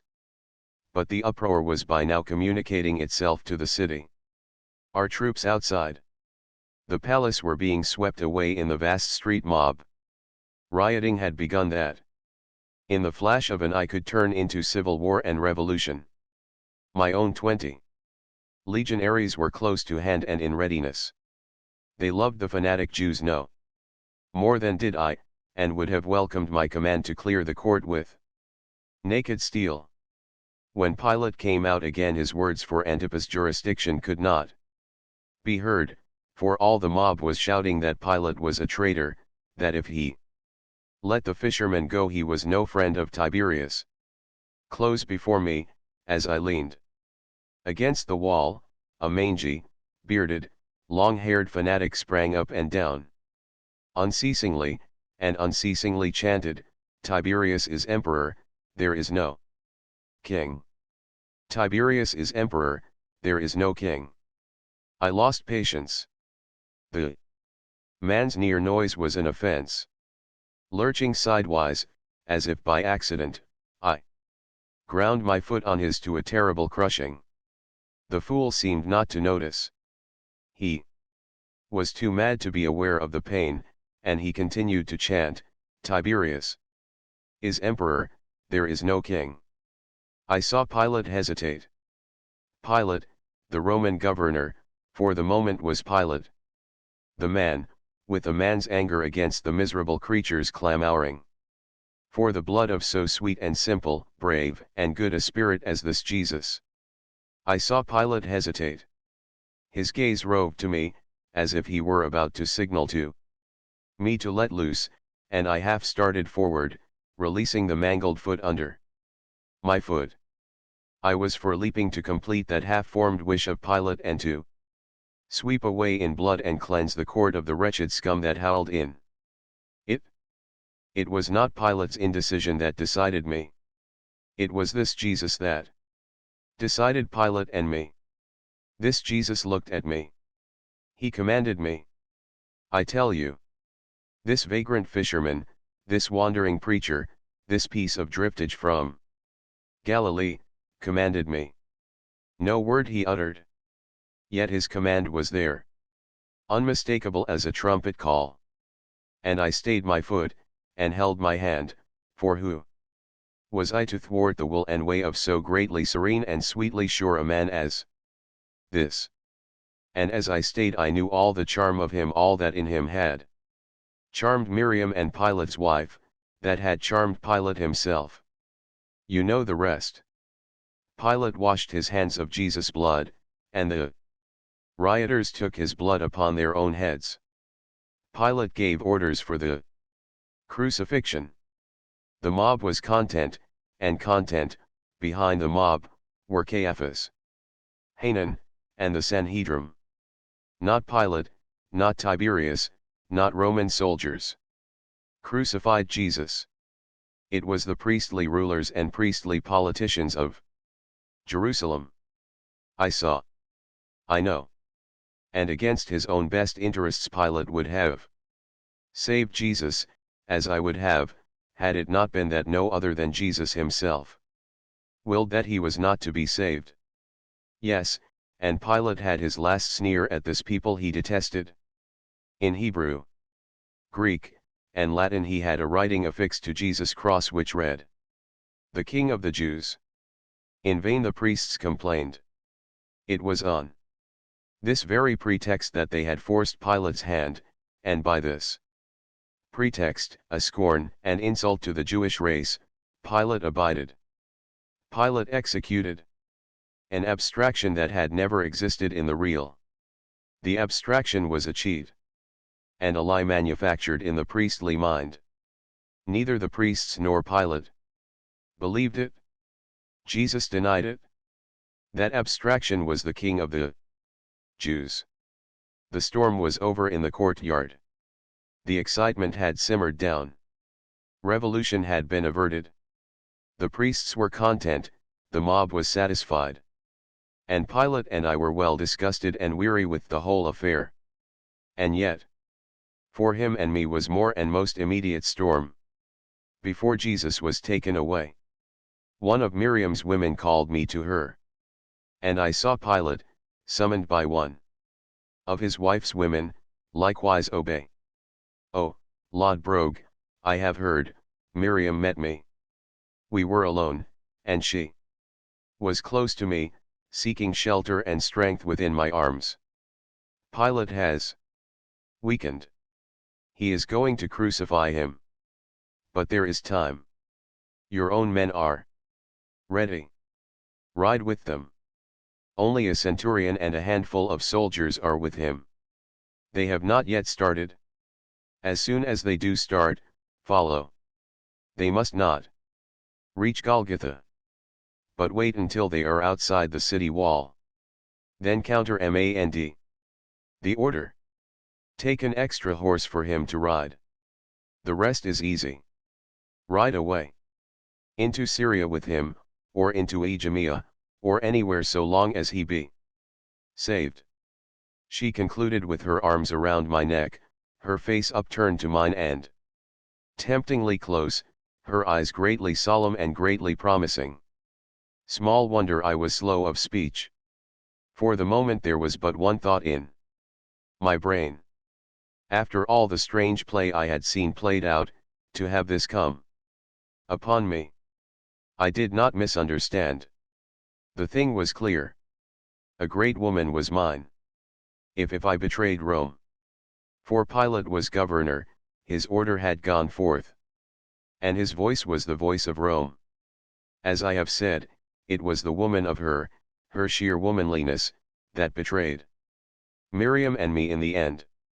Always she had been so clear, so reasonable, so certain of herself and me, so that I had forgotten, or, rather, I there learned once again the eternal lesson learned in all lives, that woman is ever woman, that in great decisive moments woman does not reason but feels, that the last sanctuary and innermost pulse to conduct is in woman's heart and not in woman's head.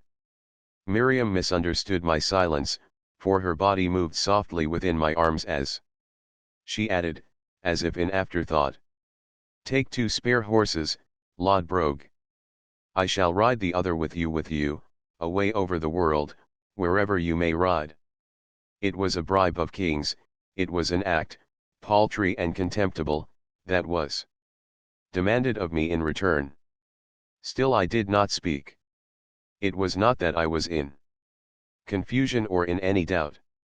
I was merely sad, greatly and suddenly sad, in that I knew I held in my arms what I would never hold again.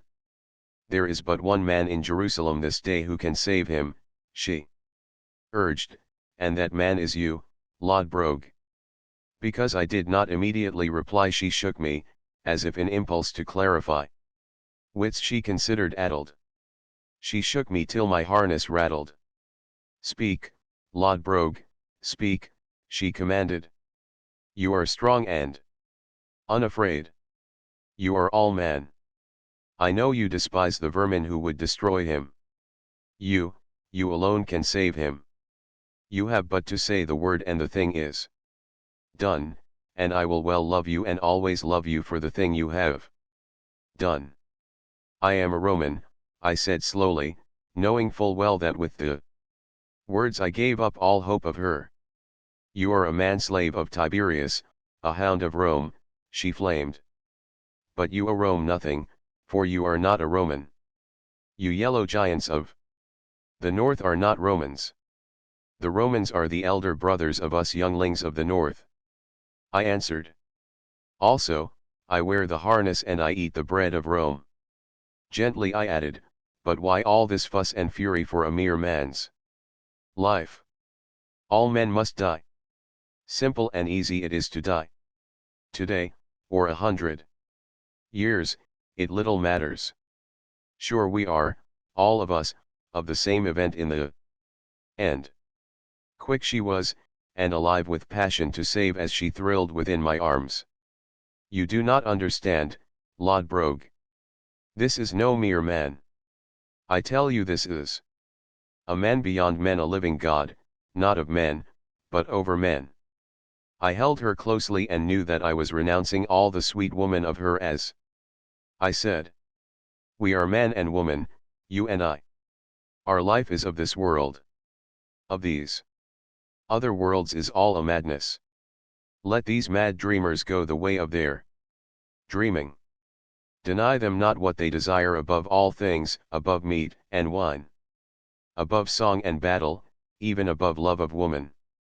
Deny them not their heart's desires that draw them across the dark of the grave to their dreams of lives beyond this world. Let them pass. But you and I abide herein. All the sweet we have discovered of each other. Quickly enough will come the dark, and you depart for your coasts of sun and flowers, and I for the roaring table of Valhalla. No, no, she cried, half tearing herself away. You do not understand. All of greatness, all of goodness, all of God are in this man who is more than man, and it is a shameful death to die. Only slaves and thieves so die. He is neither slave nor thief. He is an immortal. He is God. Truly I tell you, he is God. He is immortal, you say, I contended. Then to die today on Golgotha will not shorten his immortality by a hair's breadth in the span of time. He is a God, you say. Gods cannot die. From all I have been told of them, it is certain that gods cannot die. Oh, she cried. You will not understand. You are only a great giant thing of flesh. Is it not said that this event was prophesied of old time? I queried, for I had been learning from the Jews what I deemed their subtleties of thinking. Yes, yes, she agreed, the messianic prophecies. This is the Messiah. Then who am I asked, to make liars of the prophets, to make of the Messiah a false Messiah? Is the prophecy of your people so feeble a thing that I, a stupid stranger, a yellow northling in the Roman harness, can give the lie to prophecy and compel to be unfulfilled the very thing willed by the gods and foretold by the wise men? You do not understand, she repeated. I understand too well, I replied. Am I greater than the gods that I may thwart the will of the gods? Then are gods vain things and the playthings of men. I am a man. I, too, bow to the gods, to all gods, for I do believe in all gods, else how came all gods to be? She flung herself so that my hungry arms were empty of her, and we stood apart and listened to the uproar of the street as Jesus and the soldiers emerged and started on their way. And my heart was sore in that so great a woman could be so foolish. She would save God. She would make herself greater than God. You do not love me, she said slowly, and slowly grew in her eyes a promise of herself too deep and wide for any words. I love you beyond your understanding, it seems, was my reply. I am proud to love you, for I know I am worthy to love you and am worth all love you may give me. But Rome is my foster mother, and were I untrue to her, of little pride, of little worth would be my love for you. The uproar that followed about Jesus and the soldiers died away along the street. And when there was no further sound of it, Miriam turned to go, with neither word nor look for me. I knew one last rush of mad hunger for her. I sprang and seized her. I would horse her and ride away with her and my men into Syria, away from this cursed city of folly. She struggled. I crushed her. She struck me on the face, and I continued to hold and crush her, for the blows were sweet. And there she ceased to struggle. She became cold and motionless, so that I knew there was no woman's love that my arms girdled. For me she was dead. Slowly I let go of her. Slowly she stepped back. As if she did not see me, she turned and went away across the quiet room, and without looking back passed through the hangings and was gone. I, Ragnar Lodbrog, never came to read nor write. But in my days I have listened to great talk. As I see it now, I never learned great talk, such as that of the Jews, learned in their law, nor such as that of the Romans, learned in their philosophy and in the philosophy of the Greeks. Yet have I talked in simplicity and straightness, as a man may well talk who has lived life from the ships of Tostig Lodbrog and the roof of Brunanburh across the world to Jerusalem and back again. And straight talk and simple I gave Sulpicius Quirinius, when I went away into Syria to report to him of the various matters that had been at issue in Jerusalem. Chapter 18. Suspended animation is nothing new, not alone in the vegetable world and in the lower forms of animal life, but in the highly evolved, complex organism of man himself. A cataleptic trance is a cataleptic trance, no matter how induced. From time immemorial the fakir of India has been able voluntarily to induce such states in himself. It is an old trick of the fakirs to have themselves buried alive. Other men, in similar trances, have misled the physicians, who pronounced them dead and gave the orders that put them alive under the ground. As my jacket experiences in San Quintin continued, I dwelt not a little on this problem of suspended animation. I remembered having read that the far northern Siberian peasants made a practice of hibernating through the long winters just as bears and other wild animals do. Some scientists studied these peasants and found that during these periods of the long sleep respiration and digestion practically ceased, and that the heart was at so low tension as to defy detection by ordinary layman's examination. In such a trance the bodily processes are so near to absolute suspension that the air and food consumed are practically negligible. On this reasoning, partly, was based my defiance of Warden Atherton and Dr. Jackson. It was thus that I dared challenge them to give me 100 days in the jacket. And they did not dare accept my challenge. Nevertheless I did manage to do without water, as well as food, during my 10 days' bouts. I found it an intolerable nuisance, in the deeps of dream across space and time, to be hailed back to the sordid present by a despicable prison doctor pressing water to my lips. So I warned Dr. Jackson. First, that I intended doing without water while in the jacket, and next, that I would resist any efforts to compel me to drink. Of course we had our little struggle, but after several attempts Dr. Jackson gave it up. Thereafter the space occupied in Darrell Standing's life by a jacket bout was scarcely more than a few ticks of the clock. Immediately I was laced. I devoted myself to inducing the little death. From practice it became simple and easy. I suspended animation and consciousness so quickly that I escaped the really terrible suffering consequent upon suspending circulation. Most quickly came the dark. And the next I, Darrell Standing, knew was the light again, the faces bending over me as I was unlaced, and the knowledge that 10 days had passed in the twinkling of an eye. But oh, the wonder and the glory of those 10 days spent by me elsewhere. The journeys through the long chain of existences. The long darks, the growings of nebulous lights, and the fluttering apparitional selves that dawn through the growing light. Much have I pondered upon the relation of these other selves to me, and of the relation of the total experience to the modern doctrine of evolution. I can truly say that my experience is in complete accord with our conclusions of evolution. I, like any man, am a growth. I did not begin when I was born nor when I was conceived. I have been growing, developing, through incalculable myriads of millenniums.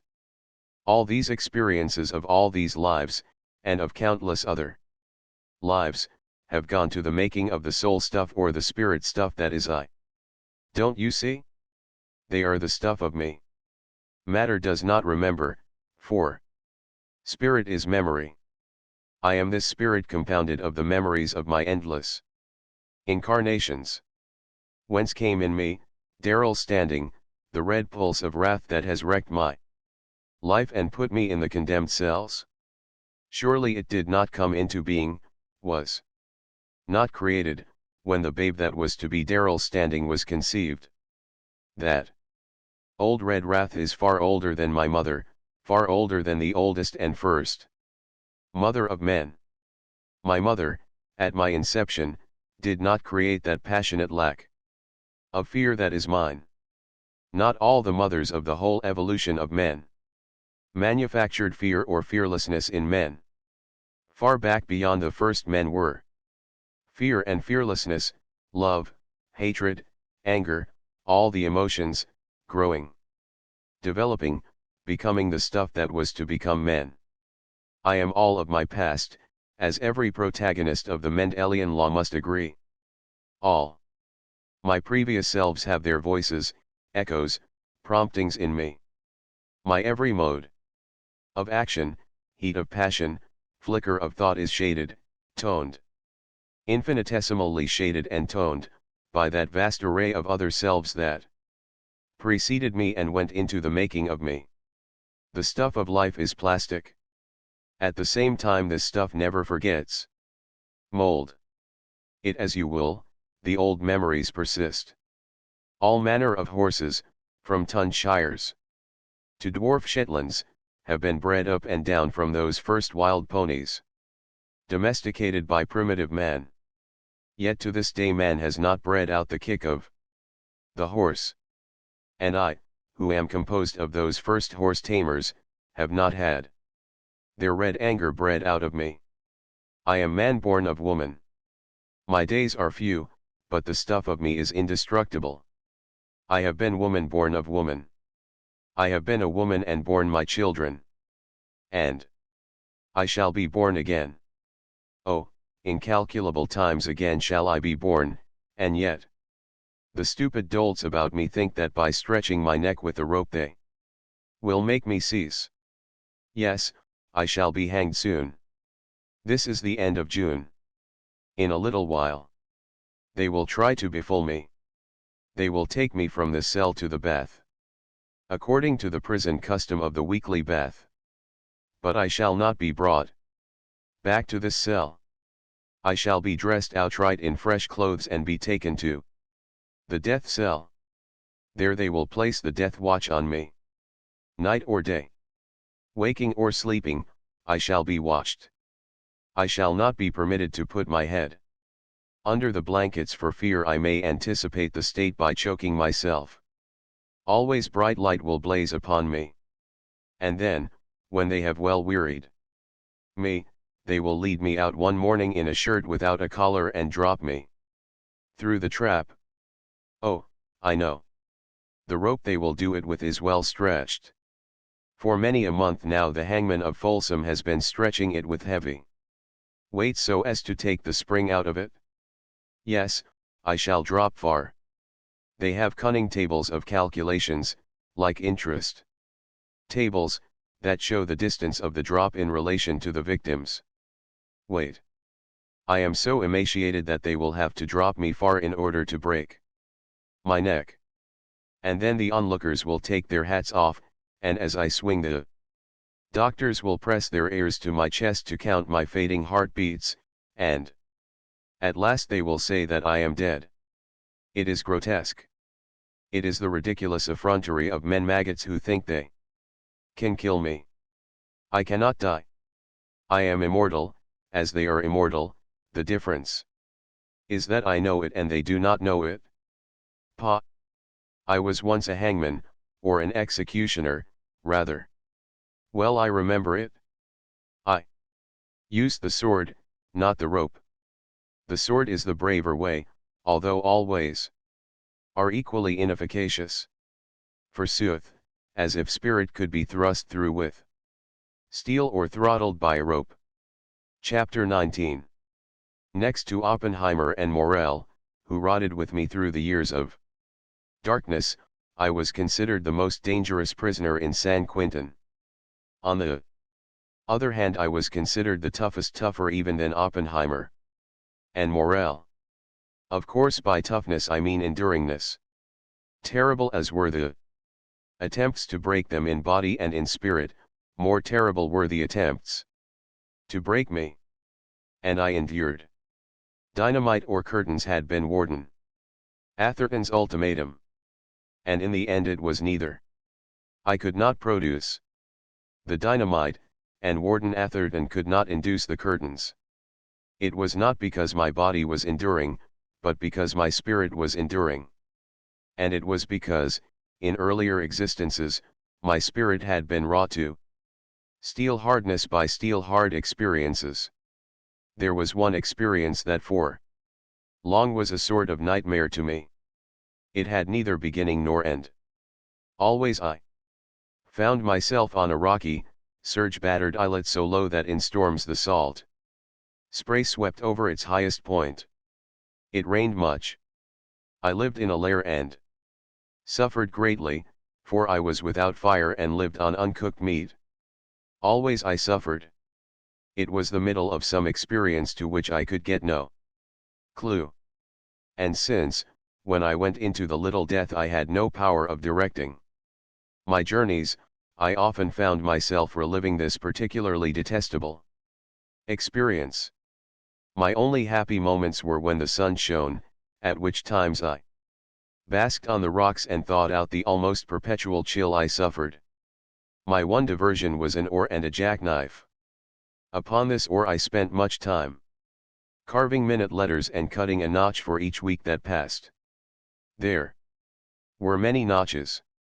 I sharpened the knife on a flat piece of rock, and no barber was ever more careful of his favorite razor than was I of that knife. Nor did ever a miser prize his treasure as did I prize the knife. It was as precious as my life. In truth, it was my life. By many repetitions, I managed to bring back out of the jacket the legend that was carved on the oar. At first I could bring but little. Later, it grew easier, a matter of piecing portions together. And at last I had the thing complete. Here it is.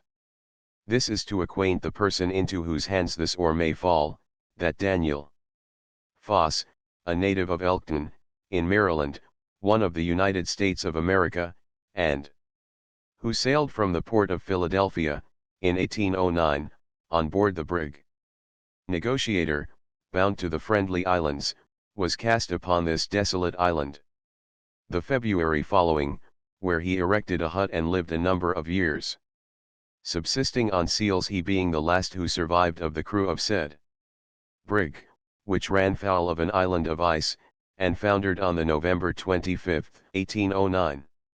There it was, quite clear. By this means I learned a lot about myself. 1. Vexed point, however, I never did succeed in clearing up. Was this island situated in the far South Pacific or the far South Atlantic? I do not know enough of sailing ship tracks to be certain whether the brig Negotiator would sail for the Friendly Islands via Cape Horn or via the Cape of Good Hope. To confess my own ignorance, not until after I was transferred to Folsom did I learn in which ocean were the Friendly Islands. The Japanese murderer, whom I have mentioned before, had been a sailmaker on board the Arthur Sewell ships. And he told me that the probable sailing course would be by way of the Cape of Good Hope. If this were so, then the dates of sailing from Philadelphia and of being wrecked would easily determine which ocean. Unfortunately, the sailing date is merely 1809. The wreck might as likely have occurred in one ocean as the other. Only once did I, in my trances, get a hint of the period preceding the time spent on the island. This begins at the moment of the brig's collision with the iceberg, and I shall narrate it, if for no other reason, at least to give an account of my curiously cool and deliberate conduct. This conduct at this time, as you shall see, was what enabled me in the end to survive alone of all the ship's company. I was awakened, in my bunk in the forecastle, by a terrific crash. In fact, as was true of the other 6 sleeping men of the watch below, awaking and leaping from bunk to floor were simultaneous. We knew what had happened. The others waited for nothing, rushing only partly clad upon deck. But I knew what to expect, and I did wait. I knew that if we escaped at all, it would be by the longboat. No man could swim in so freezing a sea. And no man, thinly clad, could live long in the open boat. Also, I knew just about how long it would take to launch the boat.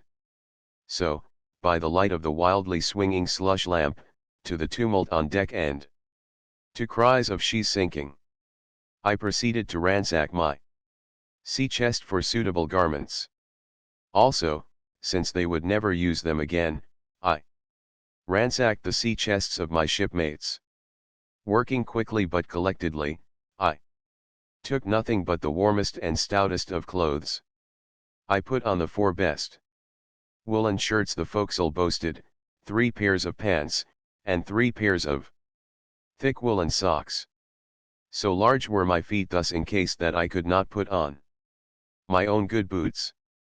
Instead, I thrust on Nicholas Wilton's new boots, which were larger and even stouter than mine.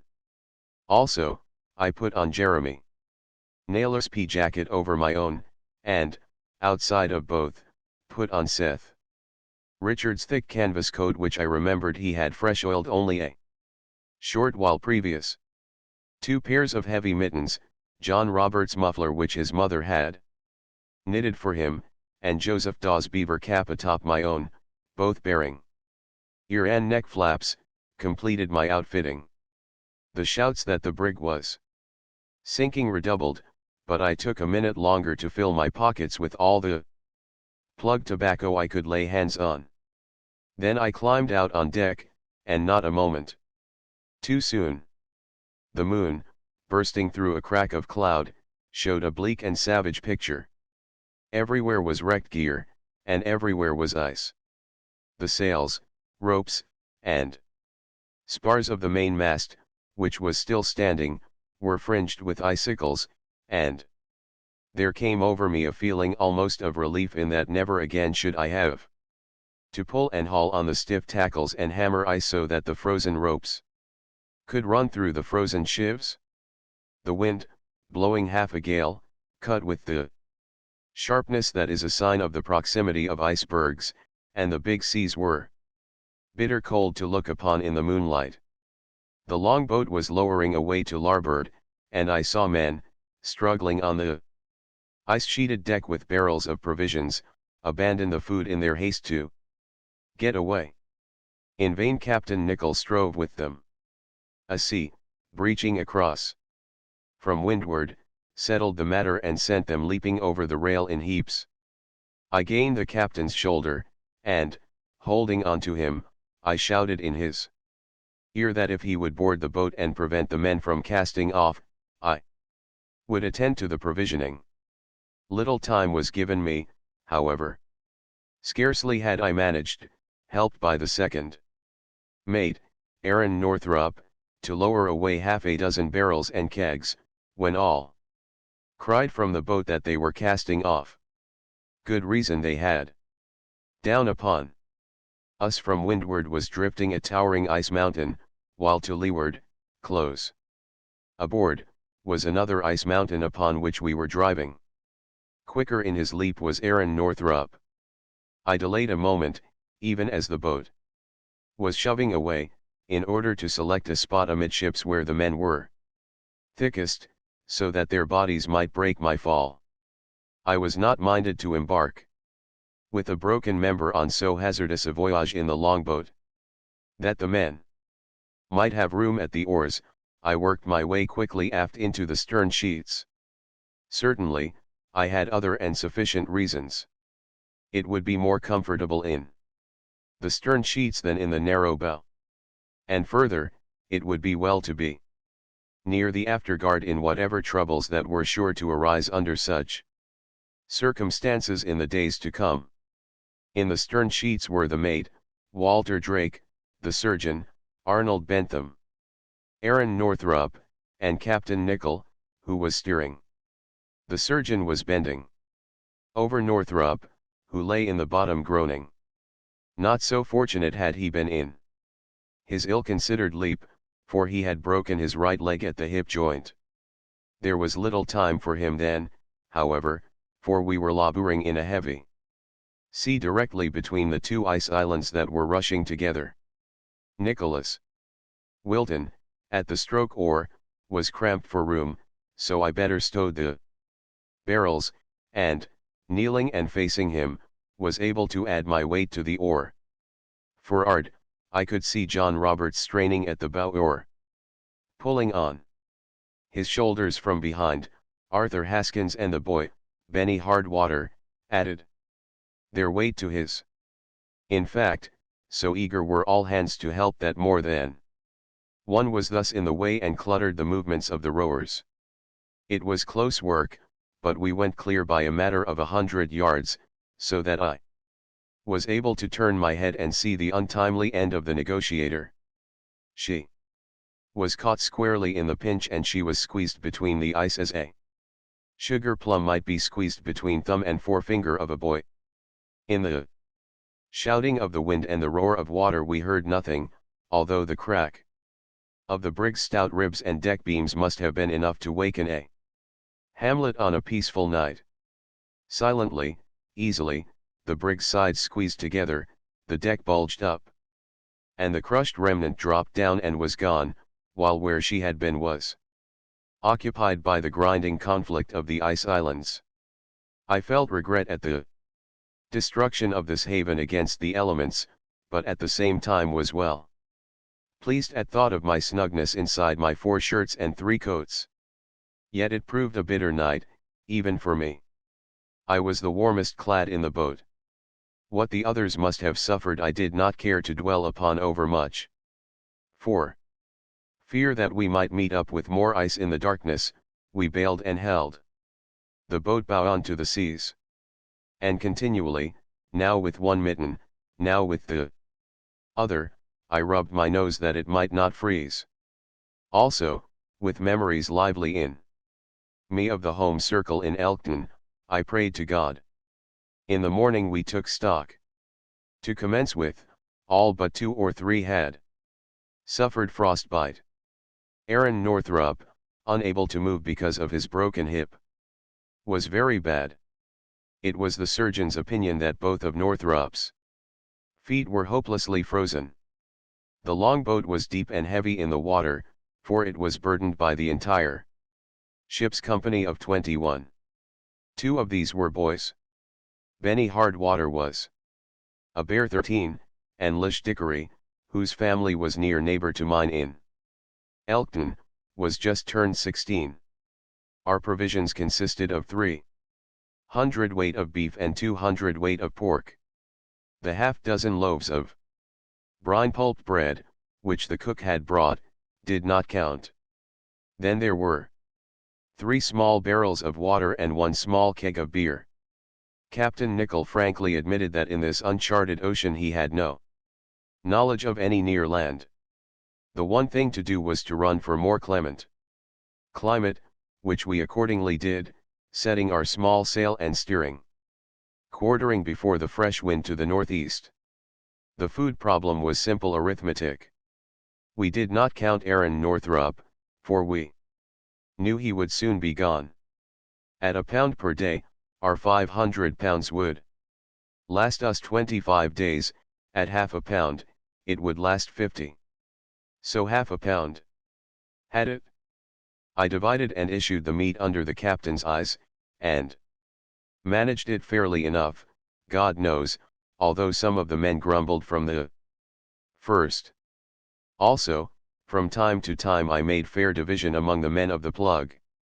Tobacco I had stowed in my many pockets, a thing which I could not but regret, especially when I knew it was being wasted on this man and that who I was certain could not live a day more, or, at best, 2 days or 3. For we began to die soon in the open boat. Not to starvation but to the killing. Cold and exposure were those earlier deaths due. It was a matter of the survival of the toughest and the luckiest. I was tough by constitution, and lucky inasmuch as I was warmly clad and had not broken my leg like Aaron Northrop. Even so, so strong was he that, despite being the first to be severely frozen, he was days in passing. Vance Hathaway was the first. We found him in the grey of dawn crouched doubled in the bow and frozen stiff. The boy, Lish Dickory, was the second to go. The other boy, Benny Hardwater, lasted 10 or a dozen days.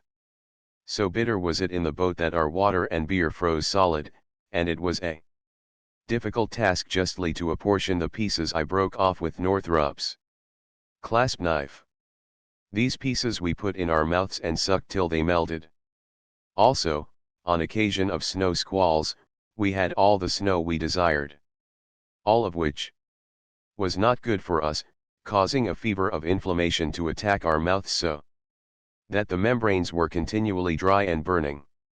And there was no allaying a thirst so generated. To suck more ice or snow was merely to aggravate the inflammation. More than anything else, I think it was this that caused the death of Lish Dickory. He was out of his head and raving for 24 hours. Before he died babbling for water, and yet he did not die for need of water. I resisted as much as possible the temptation to suck ice, contenting myself with a shred of tobacco in my cheek, and made out with fair comfort. We stripped all clothing from our dead.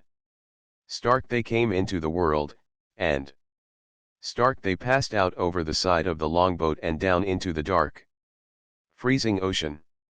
Lots were cast for the clothes. This was by Captain Nicholl's command, in order to prevent quarreling. It was no time for the follies of sentiment. There was not one of us who did not know secret satisfaction at the occurrence of each death. Luckiest of all was Israel Stickney in casting lots, so that in the end, when he passed, he was a veritable treasure trove of clothing. It gave a new lease of life to the survivors.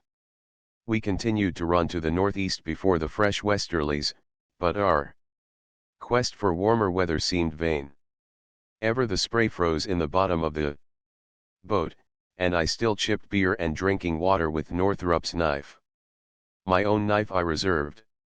It was of good steel, with a keen edge and stoutly fashioned, and I did not care to peril it in such manner. By the time half our company was overboard, the boat had a reasonably high freeboard and was less ticklish to handle in the gusts. Likewise there was more room for a man to stretch out comfortably. A source of continual grumbling was the food. The captain, the mate, the surgeon, and myself, talking it over, resolved not to increase the daily whack of half a pound of meat. The 6 sailors, for whom Tobias Snow made himself spokesman, contended that the death of half of us was equivalent to a doubling of our provisioning, and that therefore the ration should be increased to a pound.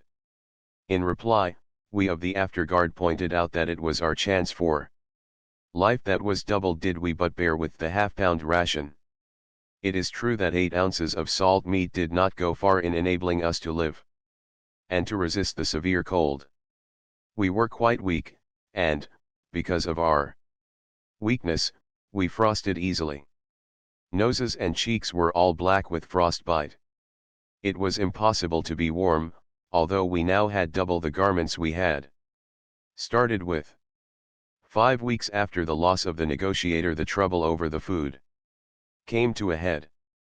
I was asleep at the time. It was night when Captain Nicholl caught Judd Hetchkin stealing from the pork barrel. That he was abetted by the other 5 men was proved by their actions. Immediately Judd Hetchkins was discovered, the whole six threw themselves upon us with their knives. It was close, sharp work in the dim light of the stars, and it was a mercy the boat was not overturned. I had reason to be thankful for my many shirts and coats which served me as an armor. The knife thrusts scarcely more than drew blood through the so great thickness of cloth, although I was scratched too, bleeding in a round dozen of places. The others were similarly protected, and the fight would have ended in no more than a mauling all around, had not the mate, Walter Decon, a very powerful man, hit upon the idea of ending the matter by tossing the mutineers overboard. This was joined in by Captain Nicholl, the surgeon, and myself, and in a trice 5 of the 6 were in the water and clinging to the gunwale. Captain Nicholl and the surgeon were busy amidships with the 6th, Jeremy Naylor, and were in the act of throwing him overboard, while the mate was occupied with wrapping the fingers along the gunwale with a boat stretcher. For the moment I had nothing to do, and so was able to observe the tragic end of the mate. As he lifted the stretcher to wrap Seth Richards' fingers, the latter, sinking down low in the water and then jerking himself up by both hands, sprang half into the boat, locked his arms about the mate and, falling backward and outboard, dragged the mate with him. Doubtlessly he never relaxed his grip, and both drowned together. Thus left alive of the entire ship's company were 3 of us, Captain Nicholl, Arnold Bentham, the surgeon, and myself. 7 had gone in the twinkling of an eye, consequent on Judd Hetchkins' attempt to steal provisions. And to me it seemed a pity that so much good warm clothing had been wasted there in the sea. There was not one of us who could not have managed gratefully with more. Captain Nicholl and the surgeon were good men and honest. Often enough, when 2 of us slept, the one awake and steering could have stolen from the meat. But this never happened. We trusted one another fully, and we would have died rather than betray that trust. We continued to content ourselves with half a pound of meat each per day, and we took advantage of every favoring breeze to work to the northward. Not until January 14, 7 weeks since the wreck, did we come up with a warmer latitude. Even then it was not really warm. It was merely not so bitterly cold. Here the fresh westerlies forsook us and we bobbed and blobbed about in doldrummy weather for many days.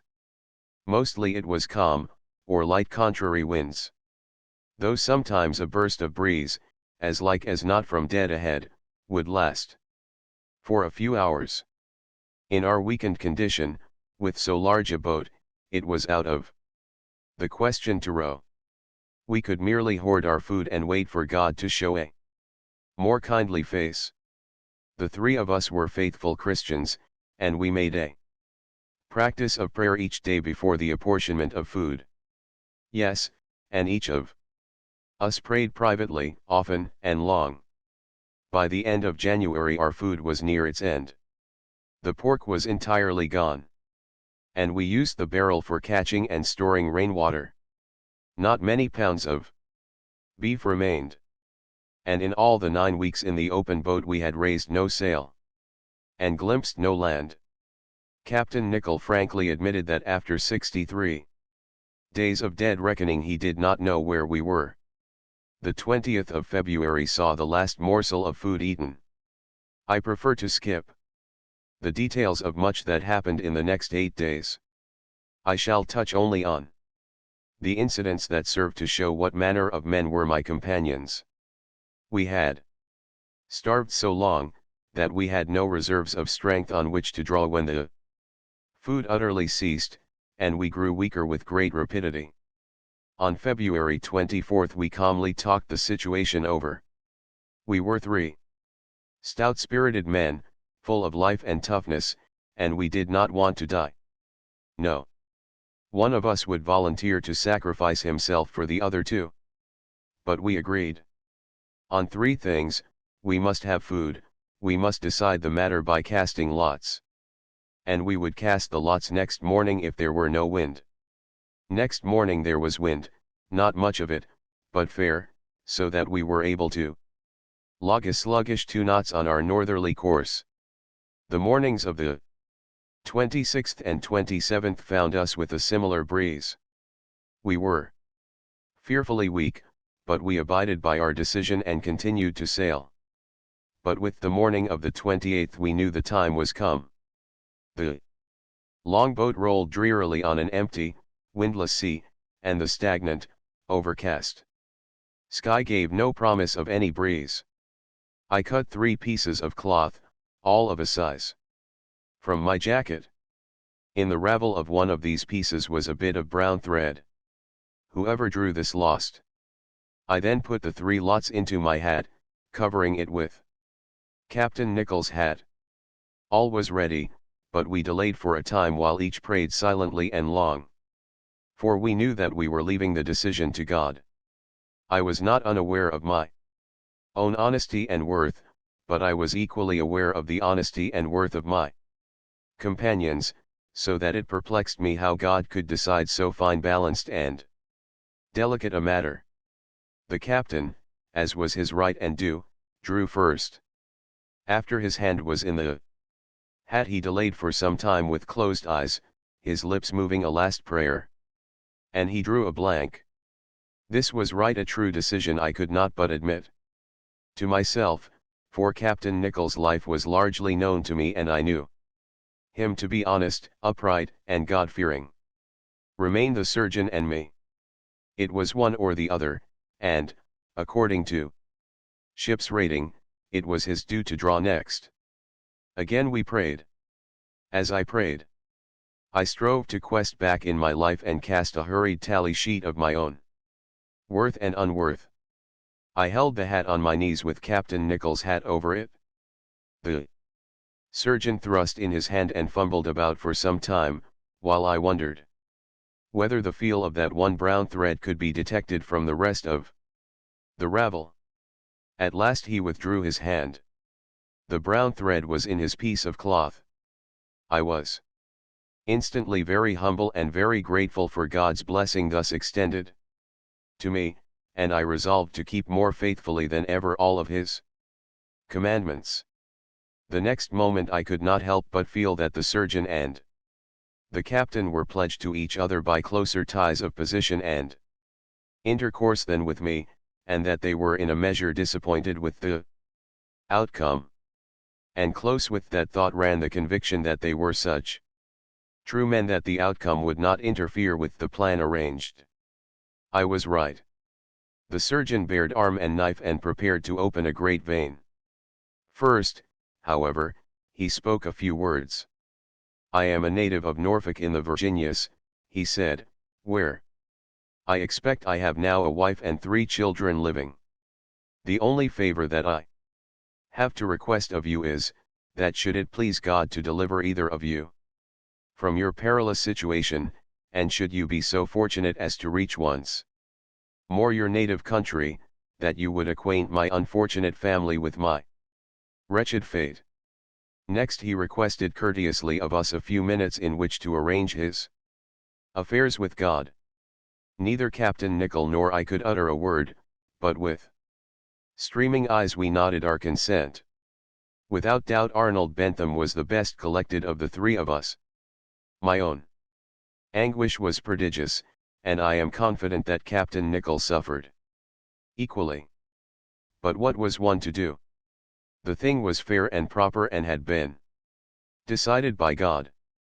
But when Arnold Bentham had completed his last arrangements and made ready to do the act, I could contain myself no longer, and cried out, "Wait! We who have endured so much surely can endure a little more. It is now mid-morning. Let us wait until twilight. Then, if no event has appeared to change our dreadful destiny, do you, Arnold Bentham, do as we have agreed."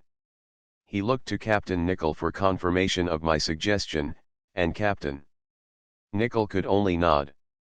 He could utter no word, but in his moist and frosty blue eyes was a wealth of acknowledgment I could not misread. I could not, deem it a crime, having so determined by fair drawing of lots, that Captain Nickel and myself should profit by the death of Arnold Bentham. I could not believe that the love of life that actuated us had been implanted in our breasts by aught other than God.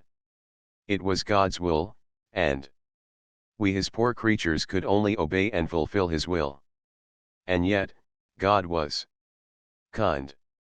In his all-kindness he saved us from so terrible, though so righteous, an act. Scarce had a quarter of an hour passed, when a fan of air from the west, with a hint of frost and damp in it, crisped on our cheeks. In another 5 minutes we had steerage from the filled sail, and Arnold Bentham was at the steering. "Sweep. Save what little strength you have," he had said. "Let me consume the little strength left in me in order that it may increase your chance to survive." And so he steered to a freshening breeze, while Captain Nickel and I lay sprawled in the boat's bottom and in our weakness dreamed dreams and glimpsed visions of the dear things of life far across the world from us. It was an ever-freshening breeze of wind that soon began to puff and gust. The cloud stuff flying across the sky foretold us of a gale. By midday Arnold Bentham fainted at the steering, and, ere the boat could broach in the tidy sea already running, Captain Nickel and I were at the steering sweep with all the 4 of our weak hands upon it. We came to an agreement, and, just as Captain Nickel had drawn the first lot by virtue of his office, so now he took the first spell at steering. Thereafter the 3 of us spelled one another every 15 minutes. We were very weak and we could not spell longer at a time. By mid-afternoon a dangerous sea was running. We should have rounded the boat, too, had our situation not been so desperate, and let her drift bow on to a sea anchor extemporized of our mast and sail. Had we broached in those great overtopping seas, the boat would have been rolled over and over. Time and again, that afternoon, Arnold Bentham, for our sakes, begged that we come to a sea anchor.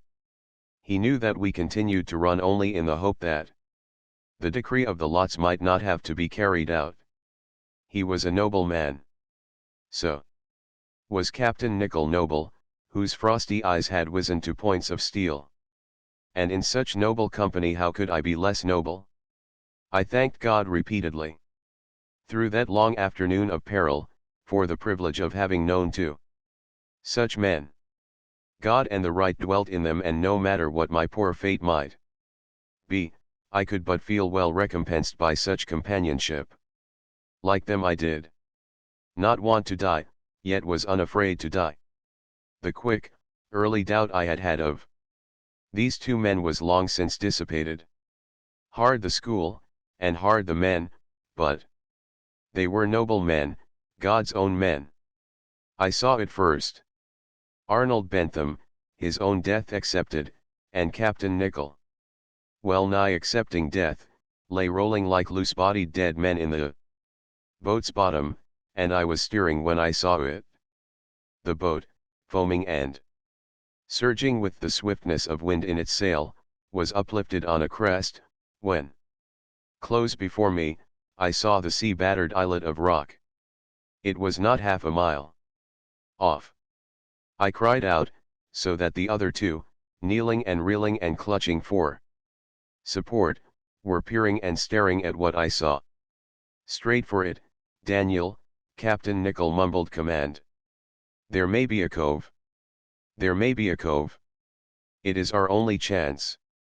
Once again he spoke, when we were atop that dreadful lee shore with no cove existent.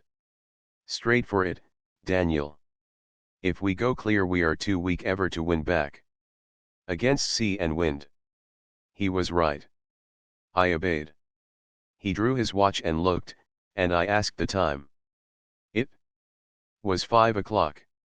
He stretched out his hand to Arnold Bentham, who met and shook it weakly, and both gazed at me, in their eyes extending that same handclasp.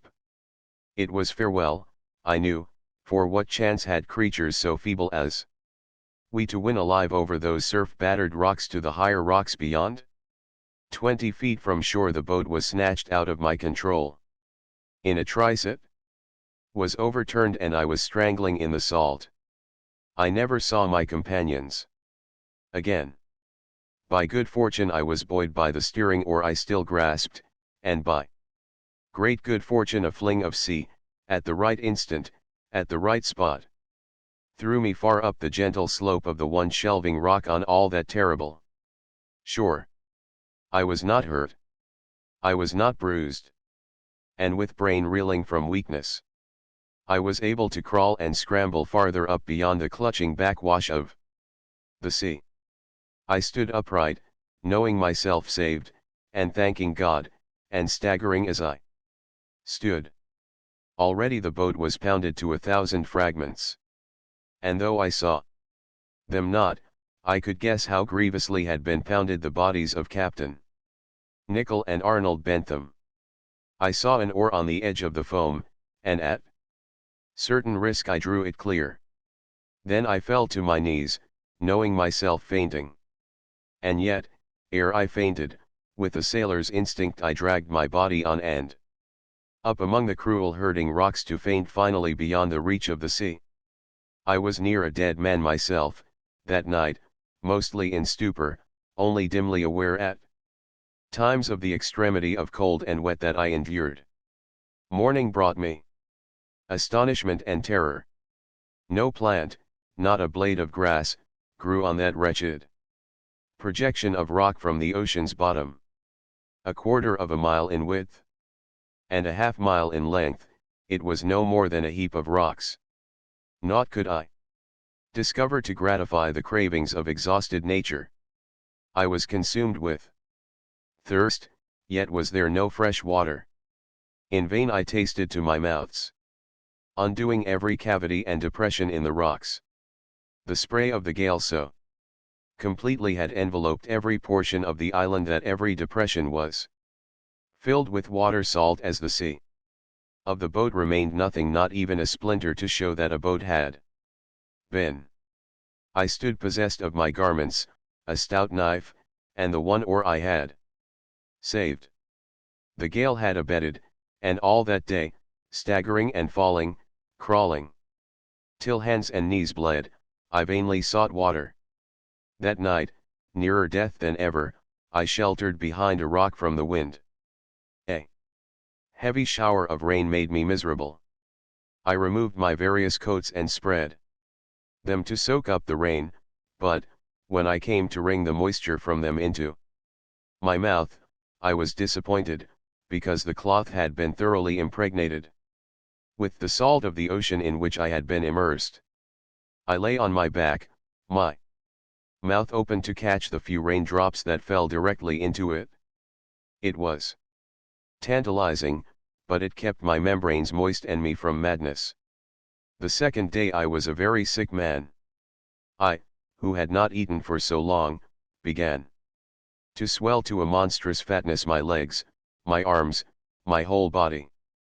With the slightest of pressures my fingers would sink in a full inch into my skin, and the depressions so made were long in going away. Yet did I labor sore in order to fulfill God's will that I should live. Carefully, with my hands, I cleaned out the salt water from every slight hole, in the hope that succeeding showers of rain might fill them with water that I could drink. My sad lot and the memories of the loved ones at Elkton threw me into a melancholy, so that I often lost my recollection for hours at a time. This was a mercy, for it veiled me from my sufferings that else would have killed me. In the night I was roused by the beat of rain, and I crawled from hole to hole, lapping up the rain or licking it from the rocks. Brackish it was, but drinkable. It was what saved me, for, toward morning, I awoke to find myself in a profuse perspiration and quite free of all delirium. Then came the sun, the first time since my stay on the island, and I spread most of my garments to dry. Of water I drank my careful fill, and I calculated. There was 10 days' supply if carefully husbanded. It was amazing how rich I felt with this vast wealth of brackish water. And no great merchant, with all his ships returned from prosperous voyages, his warehouses filled to the rafters, his strong boxes overflowing, could have felt as wealthy as did I. When I discovered, cast up on the rocks, the body of a seal that had been dead for many days. Nor did I fail, first, to thank God on my knees for this manifestation of his ever unfailing kindness. The thing was clear to me, God had not intended I should die. From the very first he had not so intended. I knew the debilitated state of my stomach, and I ate sparingly in the knowledge that my natural voracity would surely kill me did I yield myself to it. Never had sweeter morsels passed my lips, and I make free to confess that I shed tears of joy, again and again, at contemplation of that putrefied carcass. My heart of hope beat strong in me once more. Carefully I preserved the portions of the carcass remaining. Carefully I covered my rock cisterns with flat stones so that the sun's rays might not evaporate the precious fluid. And in precaution against some upspringing of wind in the night and the sudden flying of spray, also I gathered me tiny fragments of seaweed and dried them in the sun for an easement between my poor body and the rough rocks whereon I made my lodging. And my garments were dry the first time in days, so that I slept the heavy sleep of exhaustion and of returning health. When I awoke to a new day I was another man. The absence of the sun did not depress me, and I was swiftly to learn that God, not forgetting me while I slumbered, had prepared other and wonderful blessings for me.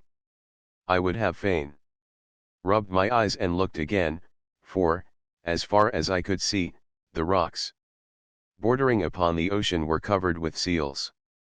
There were thousands of them. And in the water other thousands disported themselves, while the sound that went up from all their throats was prodigious and deafening. I knew it when I saw it. Meat lay there for the taking, meat sufficient for a score of ships' companies. I directly seized my oar than which there was no other stick of wood on the island and cautiously advanced upon all that immensity of Provender. It was quickly guessed by me that these creatures of the sea were unacquainted with man. They betrayed no signals of timidity at my approach, and I found it a boy's task to rap them on the head with the oar.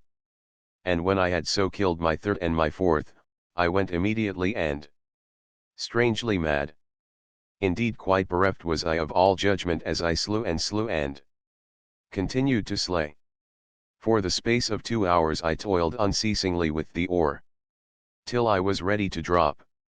What excess of slaughter I might have been guilty of, I know not, for at the end of that time, as if by a signal, all the seals that still lived threw themselves into the water and swiftly disappeared. I found the number of slain seals to exceed 200, and I was shocked and frightened because of the madness of slaughter that had possessed me. I had sinned by wanton wastefulness, and after I had duly refreshed myself with this good wholesome food, I set about as well as I could to make amends. But first, ere the great task began, I returned thanks to that being through whose mercy I had been so miraculously preserved. Thereupon I labored until dark, and after dark, skinning the seals, cutting the meat into strips, and placing it upon the tops of rocks to dry in the sun. Also, I found small deposits of salt in the nooks and crannies of the rocks on the weather side of the island. This I rubbed into the meat as a preservative. 4 days I so toiled, and in the end was foolishly proud before God in that no scrap of all that supply of meat had been wasted. The unremitting labor was good for my body, which built up rapidly by means of this wholesome diet in which I did not stint myself. Another evidence of God's mercy, never, in the 8 years I spent on that barren islet, was there so long a spell of clear weather and steady sunshine as in the period immediately following the slaughter of the seals. Months were to pass ere ever the seals revisited my island. But in the meantime, I was anything but idle. I built me a hut of stone, and, adjoining it, a storehouse for my cured meat.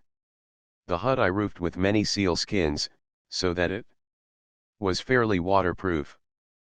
But I could never cease to marvel, when the rain beat on that roof, that no less than a king's ransom in the London fur market protected a castaway sailor from the elements. I was quickly aware of the importance of keeping some kind of reckoning of time, without which I was sensible that I should soon lose all knowledge of the day of the week, and be unable to distinguish one from the other, and not know which was the Lord's day.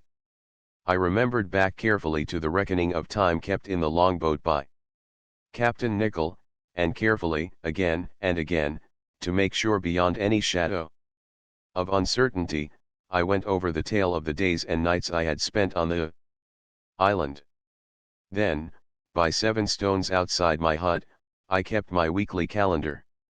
In one place on the oar I cut a small notch for each week, and in another place on the oar I notched the months, being duly careful indeed, to reckon in the additional days to each month over and beyond the 4 weeks. Thus I was enabled to pay due regard to the Sabbath. As the only mode of worship I could adopt, I carved a short hymn, appropriate to my situation, on the oar, which I never failed to chant on the Sabbath. God, in His all-mercy, had not forgotten me, nor did I, in those 8 years, fail at all proper times to remember God. It was astonishing the work required, under such circumstances, to supply one's simple needs of food and shelter. Indeed, I was rarely idle, that first year. The hut, itself a mere layer of rocks, nevertheless took 6 weeks of my time. The tardy curing and the endless scraping of the seal skins, so as to make them soft and pliable for garments, occupied my spare moments for months and months. Then there was the matter of my water supply. After any heavy gale, the flying spray salted my saved rainwater, so that at times I was grievously put to live through till fresh rains fell unaccompanied by high winds. Aware that a continual dropping will wear a stone, I selected a large stone, fine and tight of texture, and, by means of smaller stones, I proceeded to pound it hollow. In 5 weeks of most arduous toil I managed thus to make a jar which I estimated to hold 1.5 gallons. Later, I similarly made a 4-gallon jar. It took me 9 weeks. Other small ones I also made from time to time. One, that would have contained 8 gallons, developed a flaw when I had worked 7 weeks on it. But it was not until my 4th year on the island, when I had become reconciled to the possibility that I might continue to live there for the term of my natural life, that I created my masterpiece.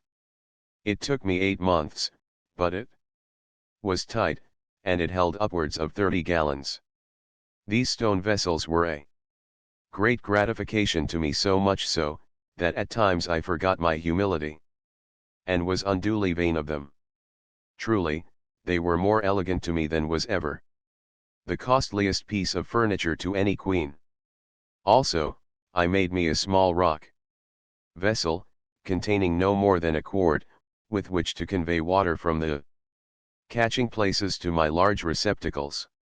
When I say that this 1-quart vessel weighed all of 2 stone, the reader will realize that the mere gathering of the rainwater was no light task.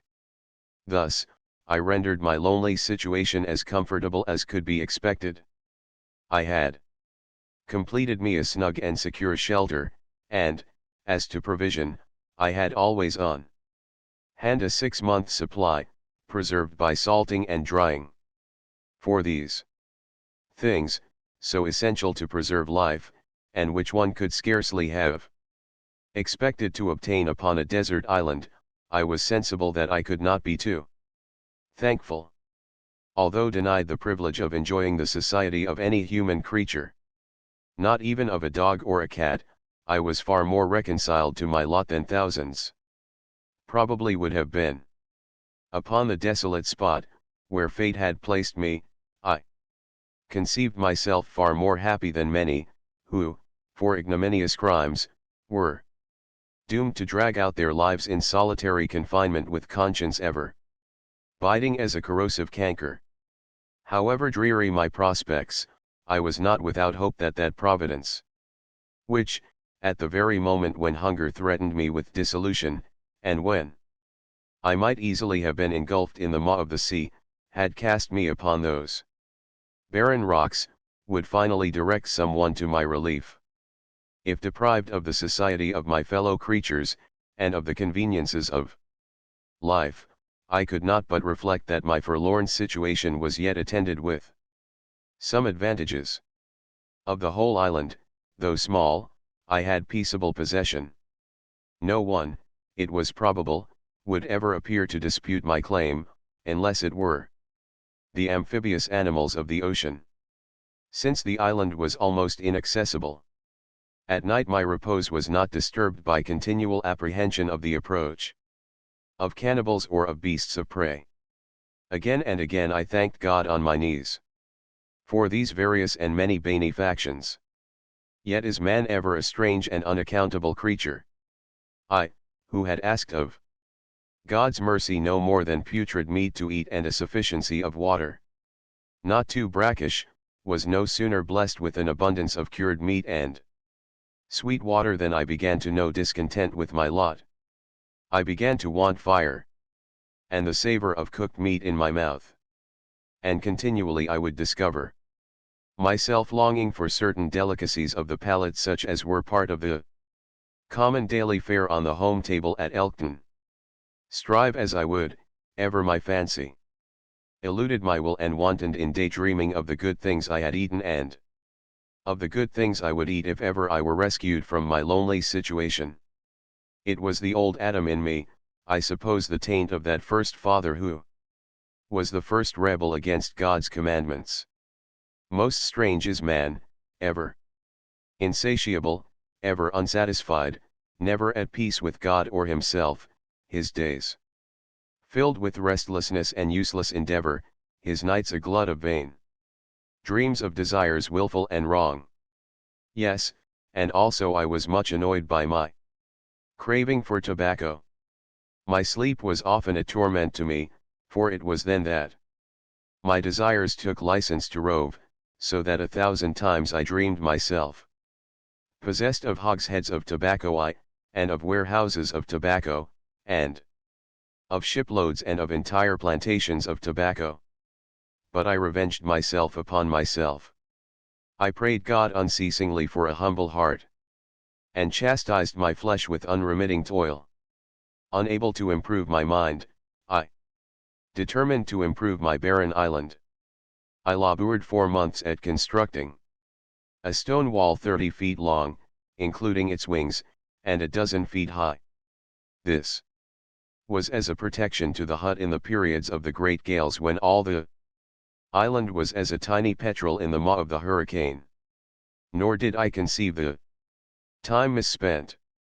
Thereafter I lay snug in the heart of calm while all the air for 100 feet above my head was one stream of gust-driven water. In the 3rd year I began me a pillar of rock. Rather was it a pyramid. Foursquare, broad at the base, sloping upward not steeply to the apex.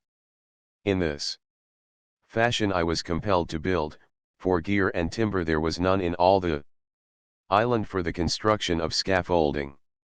Not until the close of the 5th year was my pyramid complete. It stood on the summit of the island. Now, when I State that the summit was but 40 feet above the sea, and that the peak of my pyramid was 40 feet above the summit, it will be conceived that I, without tools, had doubled the stature of the island.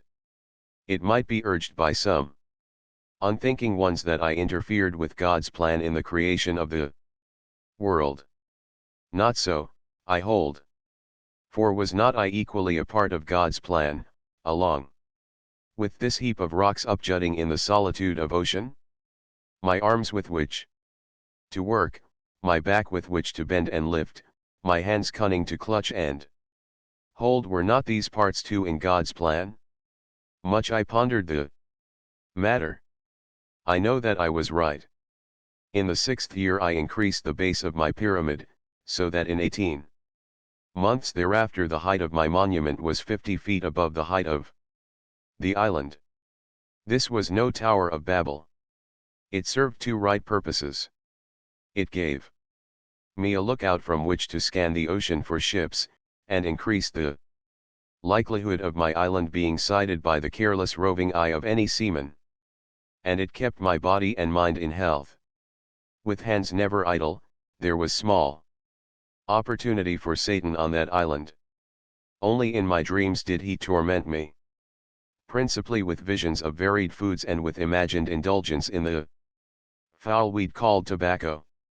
On the 18th day of the month of June, in the 6th year of my sojourn on the island, I descried a sail. But it passed far to leeward at too great a distance to discover me.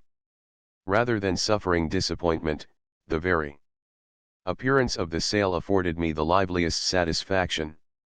It convinced me of a fact that I had before in a degree doubted, to wit, that these seas were sometimes visited by navigators.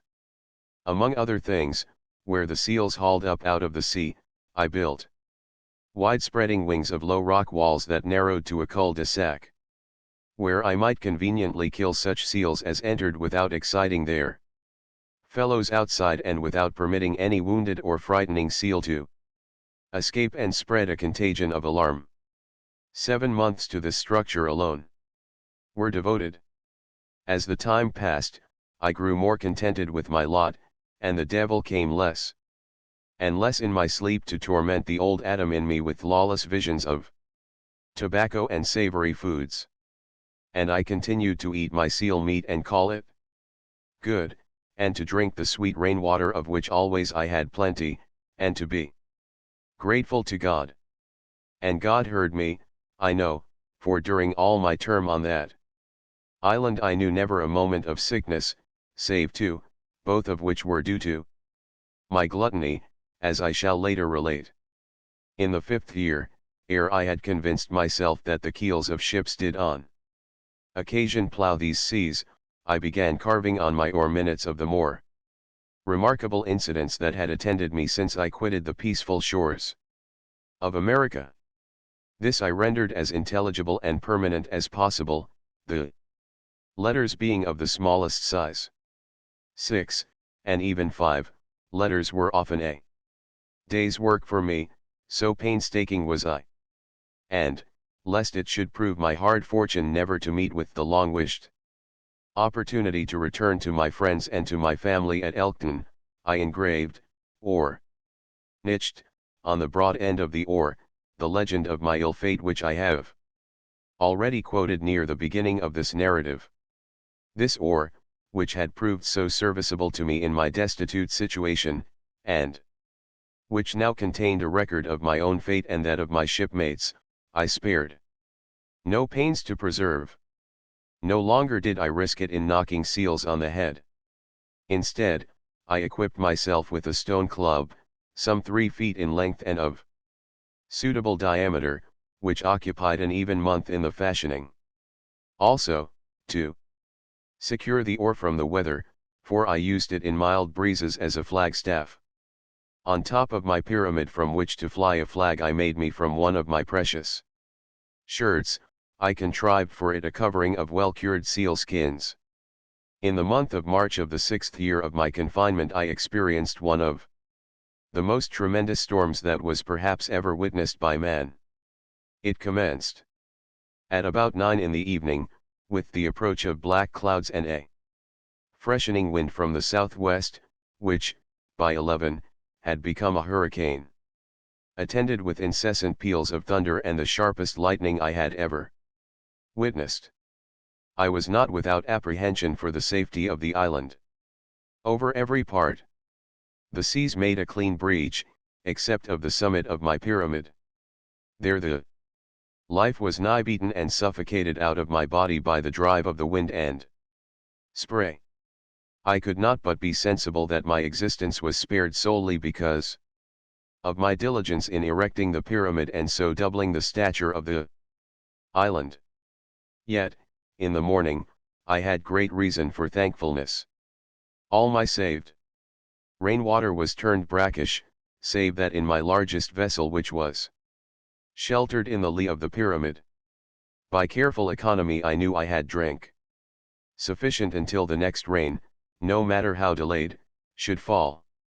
My hut was quite washed out by the seas, and of my great store of seal meat only a wretched, pulpy modicum remained.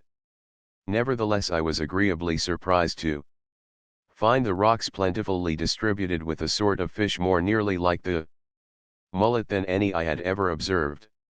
Of these I picked up no less than 1219, which I split and cured in the sun after the manner of cod. This welcome change of diet was not without its consequence. I was guilty of gluttony, and for all of the succeeding night I was near to death's door. In the 7th year of my stay on the island, in the very same month of March, occurred a similar storm of great violence. Following upon it, to my astonishment, I found an enormous dead whale, quite fresh, which had been cast up high and dry by the waves. Conceive my gratification when in the bowels of the great fish I found deeply embedded a harpoon of the common sort with a few fathoms of new line attached thereto. Thus were my hopes again revived that I should finally meet with an opportunity to quit the desolate island. Beyond doubt these seas were frequented by whalemen, and, so long as I kept up a stout heart, sooner or later I should be saved. For 7 years I had lived on seal meat, so that at sight of the enormous plenitude of different and succulent food I fell a victim to my weakness and ate of such quantities that once again I was well nigh to dying. And yet, after all, this, and the affair of the small fish, were mere indispositions due to the foreignness of the food to my stomach, which had learned to prosper on seal meat and on nothing but seal meat. Of that one whale I preserved a full year's supply of provision. Also, under the sun's rays, in the rock hollows, I tried out much of the oil, which, with the addition of salt, was a welcome thing in which to dip my strips of seal meat whilst dining. Out of my precious rags of shirts I could even have contrived a wick, so that, with the harpoon for steel and rock for flint, I might have had a light at night. But it was a vain thing, and I speedily forwent the thought of it. I had no need for light when God's darkness descended, for I had schooled myself to sleep from sundown to sunrise, winter and summer. I, Darrell Standing, cannot refrain from breaking in on this recital of an earlier existence in order to note a conclusion of my own. Since human personality is a growth, a sum of all previous existences added together, what possibility was there for Warden Atherton to break down my spirit in the inquisition of solitary? I am life that survived, a structure builded up through the ages of the past, and such a past. What were 10 days and nights in the jacket to me, who had once been Daniel Foss, and for 8 years learned patience in that school of rocks in the far South Ocean? At the end of my 8th year on the island in the month of September, when I had just sketched most ambitious plans to raise my pyramid to 60 feet above the summit of the island, I awoke one morning to stare out upon a ship with topsails aback and nearly within hail. That I might be discovered, I swung my oar in the air, jumped from rock to rock, and was guilty of all manner of livelinesses of action, until I could see the officers on the quarter-deck looking at me through their spyglasses. They answered by pointing to the extreme westerly end of the island, whither I hastened and discovered their boat manned by half a dozen men. It seems, as I was to learn afterward, the ship had been attracted by my pyramid and had altered its course to make closer examination of so strange a structure that was greater of height than the wild island on which it stood. But the surf proved to be too great to permit the boat to land on my inhospitable shore. After divers unsuccessful attempts they signaled me that they must return to the ship. Conceive my despair at thus being unable to quit the desolate island. I seized my oar, which I had long since determined to present to the Philadelphia Museum if ever I were preserved, and with it plunged headlong into the foaming surf. Such was my good fortune, and my strength and agility, that I gained the boat. I cannot refrain from telling here a curious incident. The ship had by this time drifted so far away, that we were all of an hour in getting aboard. During this time I yielded to my propensities that had been baffled for 8 long years, and begged of the second mate, who steered, a piece of tobacco to chew. This granted, the second mate also proffered me his pipe, filled with prime Virginia leaf. Scarce had 10 minutes passed when I was taken violently sick. The reason for this was clear. My system was entirely purged of tobacco, and what I now suffered was tobacco poisoning such as afflicts any boy at the time of his first smoke. Again I had reason to be grateful to God, and from that day to the day of my death, I neither used nor desired the foul weed. I, Darrell Standing, must now complete the amazingness of the details of this existence which I relived while unconscious in the straitjacket in San Quentin prison.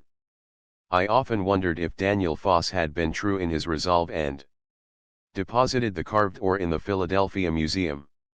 It is a difficult matter for a prisoner in solitary to communicate with the outside world. Once, with a guard, and once with a short timer in solitary, I entrusted, by memorization, a letter of inquiry addressed to the curator of the museum. Although under the most solemn pledges, both these men failed me. It was not until after Ed Morel, by a strange whirl of fate, was released from solitary and appointed head trustee of the entire prison, that I was able to have the letter sent. I now give the reply, sent me by the curator of the Philadelphia Museum, and smuggled to me by Ed Morel. It is true there is such an ore here as you have described. But few persons can know of it, for it is not on exhibition in the public rooms. In fact, and I have held this position for 18 years, I was unaware of its existence myself. But upon consulting our old records I found that such an ore had been presented by one Daniel Foss, of Elkton, Maryland, in the year 1821. Not until after a long search did we find the ore in a disused attic lumber room of odds and ends. The notches and the legend are carved on the ore just as you have described. We have also on file a pamphlet presented at the same time, written by the said Daniel Foss, and published in Boston by the firm of N. Coverley, Jr. in the year 1834. This pamphlet describes 8 years of a castaway's life on a desert island. It is evident that this mariner, in his old age and in want, hawked this pamphlet about among the charitable. I am very curious to learn how you became aware of this ore, of the existence of which we of the museum were ignorant. Am I correct in assuming that you have read an account in some diary published later by this Daniel Foss? I shall be glad for any information on the subject, and am proceeding at Wants to have the ore and the pamphlet put back on exhibition. Very truly yours. Hosea Salsberti. 1. 1.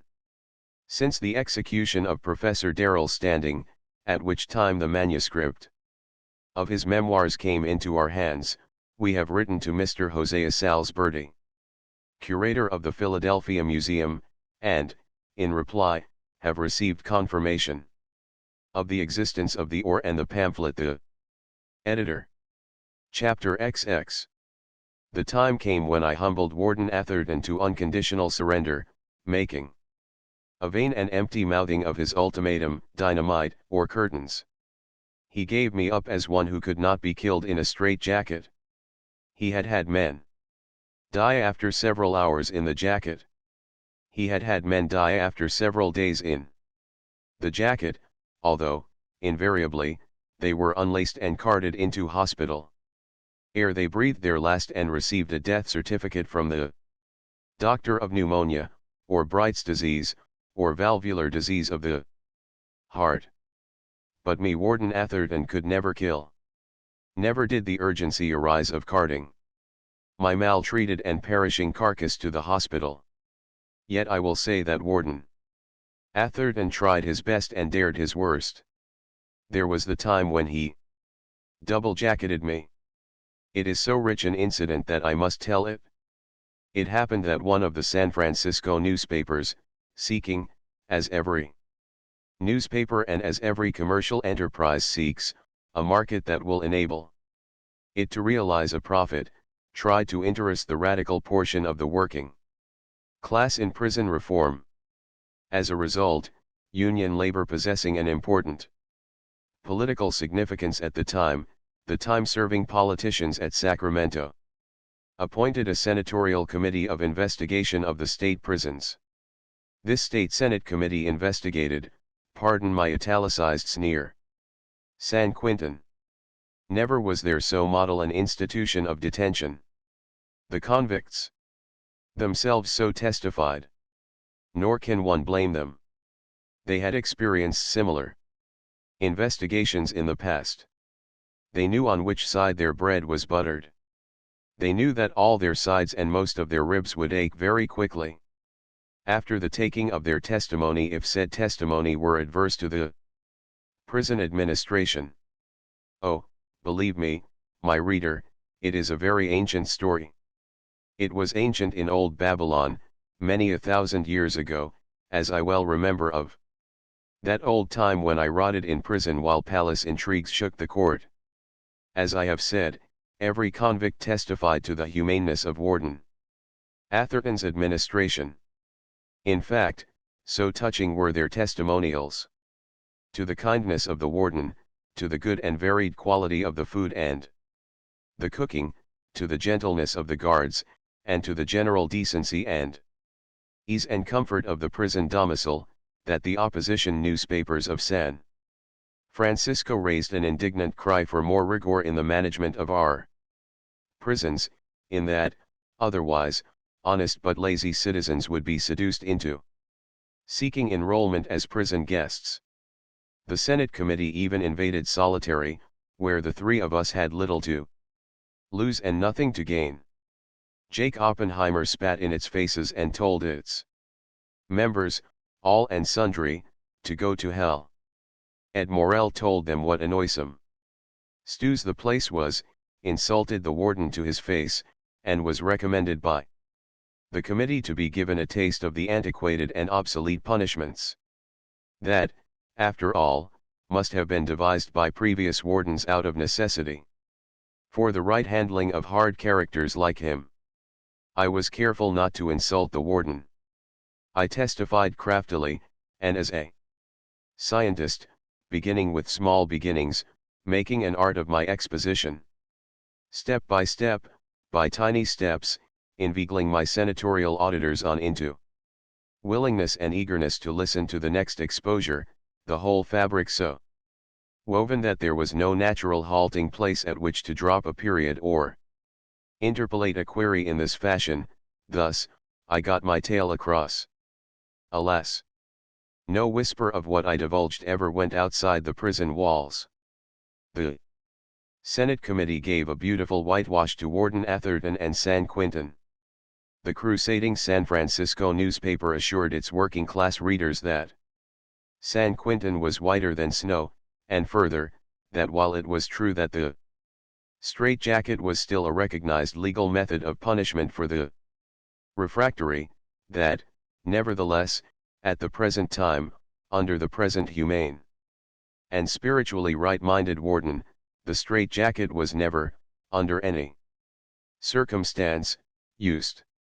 And while the poor asses of laborers read and believed, while the Senate committee dined and wined with the warden at the expense of the state and the taxpayer, Ed Morel, Jake Oppenheimer, and I were lying in our jackets, laced just a trifle more tightly and more vindictively than we had ever been laced before. It is to laugh, Ed Morel tapped to me, with the edge of the sole of his shoe. I should worry, tapped Jake.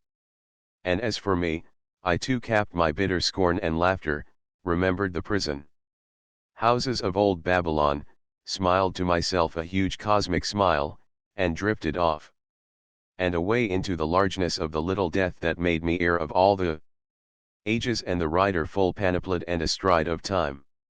Yeah, dear brother of the outside world, while the whitewash was running off the press, while the august senators were whining and dining, we three of the living dead, buried alive in solidarity, were sweating our pain in the canvas torture. And after the dinner, warm with wine, Warden Atherton himself came to see how fared it with us. Me, as usual, they found in coma. Dr. Jackson for the first time must have been alarmed. I was brought back across the dark to consciousness with the bite of ammonia in my nostrils. I smiled into the faces bent over me. Shamming, snorted the warden, and I knew by the flush on his face and the thickness in his tongue that he had been drinking. I licked my lips as a sign for water, for I desired to speak. You are an ass, I at last managed to say with cold distinctness. You are an ass, a coward, a cur, a pitiful thing so low that spittle would be wasted on your face. In such matter Jake Oppenheimer is overgenerous with you. As for me, without shame I tell you the only reason I do not spit upon you is that I cannot demean myself nor so degrade my spittle. I've reached the limit of my patience, he bellowed. I will kill you, standing. You've been drinking, I retorted. And I would advise you, if you must say such things, not to take so many of your prison curs into your confidence. They will snitch on you some day, and you will lose your job. But the wine was up and master of him. Put another jacket on him, he commanded. You are a dead man, standing. But you'll not die in the jacket. We'll bury you from the hospital. This time, over the previous jacket, the second jacket was put on from behind and laced up in front. Lord, Lord, warden, it is bitter weather, I sneered. The frost is sharp. Wherefore I am indeed grateful for your giving me 2 jackets. I shall be almost comfortable. Tighter, he urged to Al Hutchins, who was drawing the lacing. Throw your feet into the skunk. Break his ribs. I must admit that Hutchins did his best. You will lie about me, the warden raved, the flush of wine and wrath flooding ruddier into his face. Now see what you get for it. Your number is taken at last, standing. This is your finish. Do you hear? This is your finish. A favor, warden, I whispered faintly. Faint I was. Perforce I was nearly unconscious from the fearful constriction. Make it a triple jacketing, I managed to continue, while the cell walls swayed and reeled about me and while I fought with all my will to hold to my consciousness that was being squeezed out of me by the jackets. Another jacket. Warden. It will be so much warmer. and my whisper faded away as I ebbed down into the little death. I was never the same man after that double jacketing. Never again, to this day. No matter what my food, was I properly nurtured. I suffered internal injuries. To an extent I never cared to investigate. The old pain in my ribs and stomach is with me now as I write these lines. But the poor, maltreated machinery has served its purpose.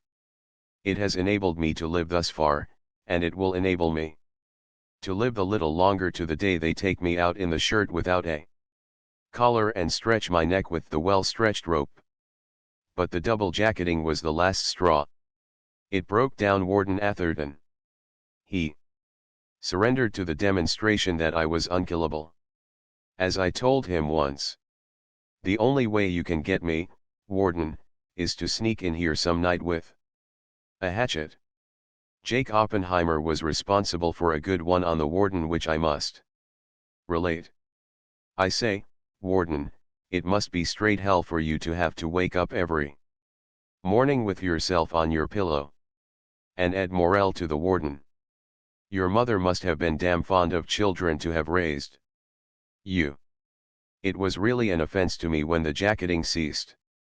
I sadly missed that dream world of mine. But not for long.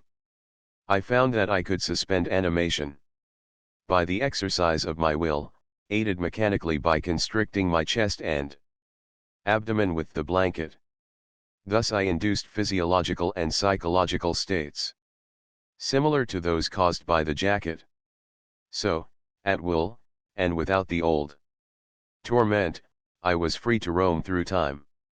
Ed Morrell believed all my adventures, but Jake Oppenheimer remained skeptical to the last.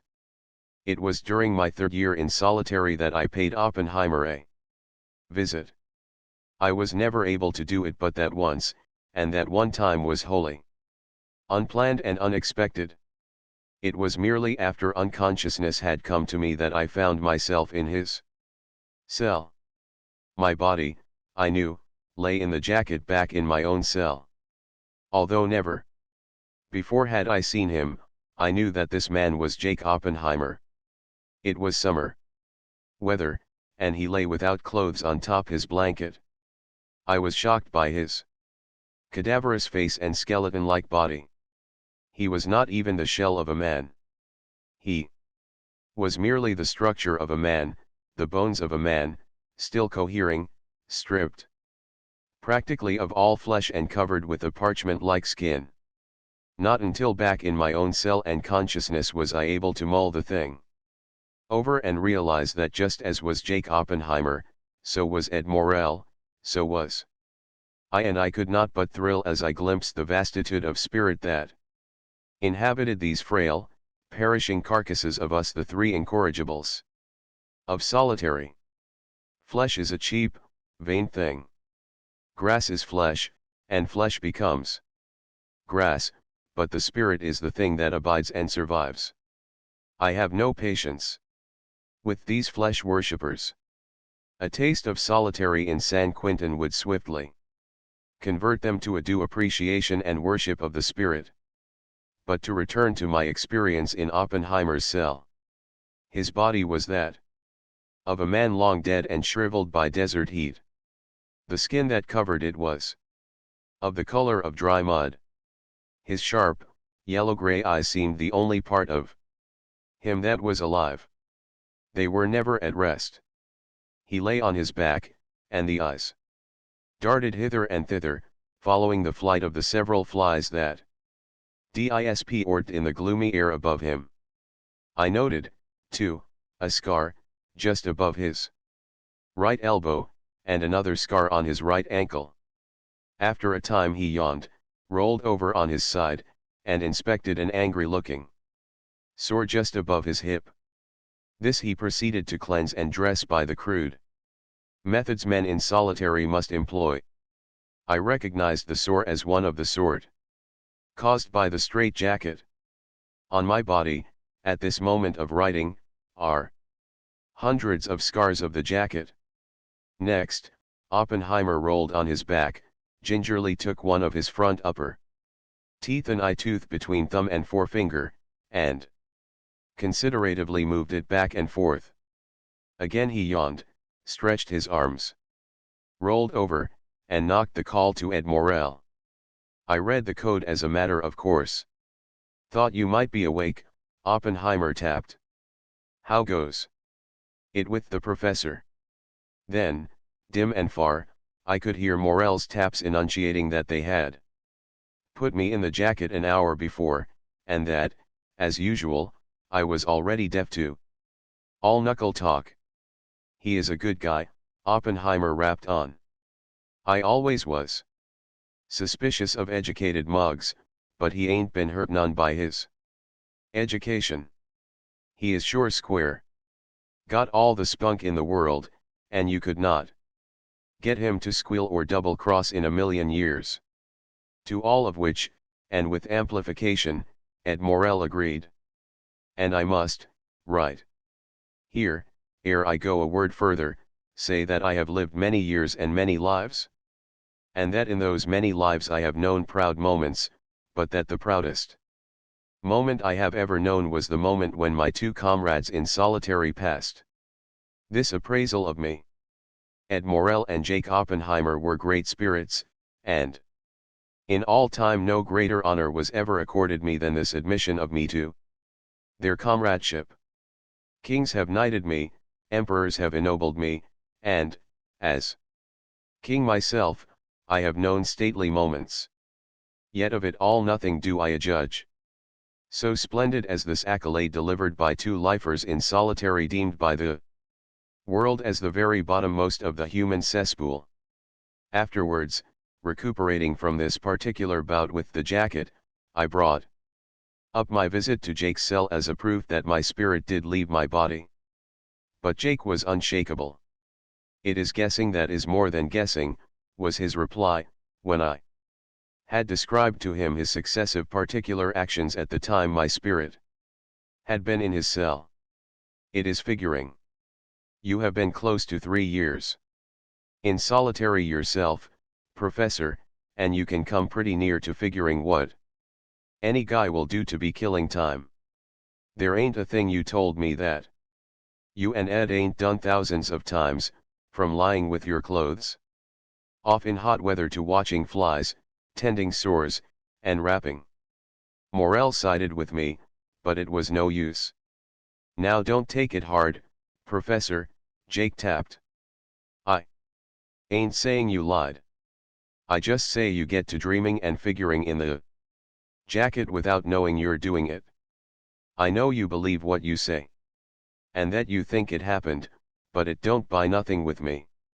You figure it, but you don't know you figure it. That is something you know all the time, though you don't know you know it until you get into them dreamy, woozy states. Hold on, Jake, I tapped. You know I have never seen you with my own eyes. Is that right? I got to take your word for it, Professor. You might have seen me and not known it was me. The point is, I continued, not having seen you with your clothes off, nevertheless I am able to tell you about that scar above your right elbow, and that scar on your right ankle. Oh, shucks, was his reply. You'll find all that in my prison description and along with my mug in the rogues gallery. They is thousands of chiefs of police and detectives know all that stuff. I never heard of it, I assured him. You don't remember that you ever heard of it, he corrected. But you must have just the same. Though you have forgotten about it, the information is in your brain all right, stored away for reference, only you forgot where it is stored. You've got to get woozy in order to remember. Did you ever forget a man's name you used to know as well as your own brother's? I have. There was a little juror that convicted me in Oakland the time I got handed my 50 years. And one day I found I'd forgotten his name. Why, Bo, I lay here for weeks puzzling for it. Now, just Because I could not dig it out of my memory box was no sign it was not there. It was mislaid, that was all. And to prove it, one day, when I was not even thinking about it, it popped right out of my brain to the tip of my tongue. Stacy, I said right out loud. Joseph Stacy. That was it. Get my drive? You only tell me about them scars what thousands of men know. I don't know how you got the information, I guess you don't know yourself. That ain't my lookout. But there she is. Telling me what many knows buys nothing with me. You got to deliver a whole lot more than that to make me swallow the rest of your whoppers. Hamilton's law of parsimony in the weighing of evidence. So intrinsically was this slum-bred convict a scientist, that he had worked out Hamilton's law and rigidly applied it? And yet the incident is delicious. Jake Oppenheimer was intellectually honest. That night, as I was dozing off, he called me with the customary signal. Say, Professor, you said you saw me wiggling my loose tooth. That has got my goat. That is the one thing I can't figure out any way you could. No. It only went loose 3 days ago, and I ain't whispered it to a soul. Chapter XXI. Pascal somewhere says, in viewing the march of human evolution, the philosophic mind should look upon humanity as one man, and not as a conglomeration of individuals. I sit here in Murderers' Row in Folsom, the drowsy hum of flies in my ears as I ponder that thought of Pascal. It is true. Just as the human embryo, in its brief 10 lunar months, with bewildering swiftness, in myriad forms and semblances a myriad times multiplied, rehearses the entire history of organic life from vegetable to man, just as the human boy, in his brief years of boyhood, rehearses the history of primitive man in acts of cruelty and savagery, from wantonness of inflicting pain on lesser creatures to tribal consciousness expressed by the desire to run in gangs. Just so, I, Daryl, standing, have rehearsed and relived all that primitive man was, and did, and became until he became even you and me and the rest of our kind in a 20th century civilization. Truly do we carry in us, each human of us alive on the planet today, the incorruptible history of life from life's beginning. This history is written in our tissues and our bones, in our functions and our organs, in our brain cells and in our spirits, and in all sorts of physical and psychic atavistic urgencies and compulsions. Once we were fish-like, you and I, my reader, and crawled up out of the sea to pioneer in the great, dry land adventure in the thick of which we are now. The marks of the sea are still on us, as the marks of the serpent are still on us, ere the serpent became serpent. And we became we, when pre-serpent and pre-we were one. Once we flew in the air, and once we dwelt arboreally and were afraid of the dark. The vestiges remain, graven on you and me, and graven on our seed to come after us to the end of our time on earth. What Pascal glimpsed with the vision of a seer, I have lived. I have seen myself that one man contemplated by Pascal's philosophic eye. Oh, I have a tale, most true, most wonderful, most real to me, although I doubt that I have wit to tell it, and that you, my reader, have wit to perceive it when told. I say that I have seen myself that one man hinted at by Pascal. I have lain in the long trances of the jacket and glimpsed myself 1,000 living men living the 1,000 lives that are themselves the history of the human man, climbing upward through the ages. Ah, what royal memories are mine, as I flutter through the eons of the long ago. In single jacket trances I have lived the many lives involved in the 1,000 years long odysseys of the early drifts of men. Heavens, before I was of the flaxen-haired Aesir, who dwelt in Asgard, and before I was of the red-haired Vanir, who dwelt in Vanaheim, long before those times I have memories, living memories, of earlier drifts, when, like thistledown before the breeze, we drifted south before the face of the descending polar ice cap. I have died of frost and famine, fight and flood. I have picked berries on the bleak backbone of the world, and I have dug roots to eat from the fat-soiled fens and meadows. I have scratched the reindeer's semblance and the semblance of the hairy mammoth on ivory tusks gotten of the chase and on the rock walls of cave shelters when the winter storms moaned outside. I have cracked marrow bones on the sites of kingly cities that had perished centuries before my time or that were destined to be builded centuries after my passing.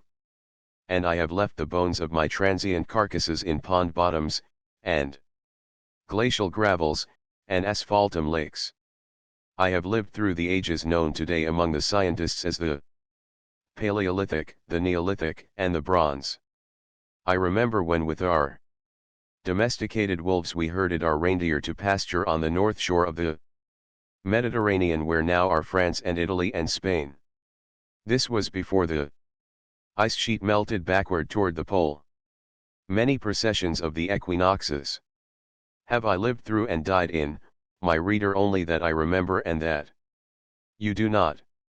I have been a son of the plough, a son of the fish, a son of the tree. All religions from the beginnings of man's religious time abide in me. And when the Domine, in the chapel, here in Folsom of a Sunday, worships God in his own good modern way, I know that in him, the Domine, still abide the worships of the plough, the fish, the tree, and also all worships of Astarte and the night. I have been an Aryan master in old Egypt, when my soldiers scrawled obscenities on the carven tombs of kings dead and gone and forgotten aforetime. And I, the Aryan master in old Egypt, have myself builded my two burial places, the one a false and mighty pyramid to which a generation of slaves could attest, the other humble, meager, secret, rock hewn in a desert valley by slaves who died immediately their work was done. And I wonder me here in Folsom, while democracy dreams its enchantments o'er the 20th century world, whether there, in the rock-hewn crypt of that secret, desert valley, the bones still abide that once were mine and that stiffened my animated body when I was an Aryan master high-stomached to command. And on the great drift, southward and eastward under the burning sun that perished all descendants of the houses of Asgard and Vanaheim, I have been a king in Ceylon, a builder of Aryan monuments under Aryan kings in old Java and old Sumatra. And I have died 100 deaths on the great South Sea drift ere ever the rebirth of me came to plant monuments, that only Aryans plant, on volcanic tropic islands that I, Darrell Standing, cannot name, being too little versed today in that far sea geography. If only I were articulate to paint in the frail medium of words what I see and know and possess incorporated in my consciousness of the mighty driftage of the races in the times before our present written history began. Yes, we had our history even then. Our old men, our priests, our wise ones, told our history into tales and wrote those tales in the stars so that our seed after us should not forget.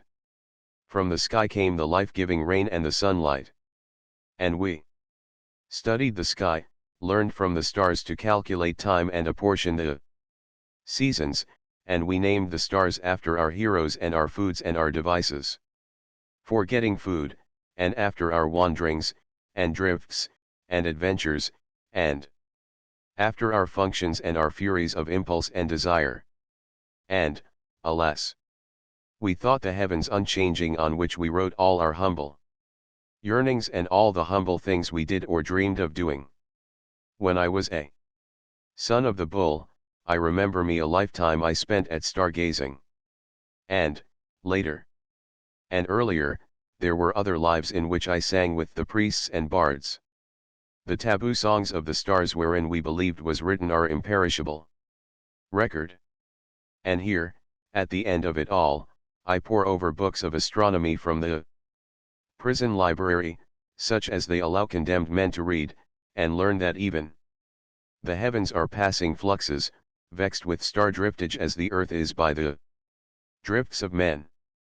Equipped with this modern knowledge, I have, returning through the little death from my earlier lives, been able to compare the heavens then and now. And the stars do change. I have seen pole stars and dynasties of pole stars. The pole star today is in Ursa Minor. Yet, in those far days I have seen the pole star in Draco, in Hercules, in Vega, in Cygnus, and in Cepheus. No, not even the stars abide, and yet the memory and the knowledge of them abides in me, in the spirit of me that is memory and that is eternal. Only spirit abides. All else, being mere matter, passes, and must pass. Oh, I do see myself today that one man who appeared in the elder world. Blonde, ferocious, a killer and a lover, a meat-eater and a root-digger, a gypsy and a robber, who, club in hand, through millenniums of years wandered the world around seeking meat to devour and sheltered nests for his younglings.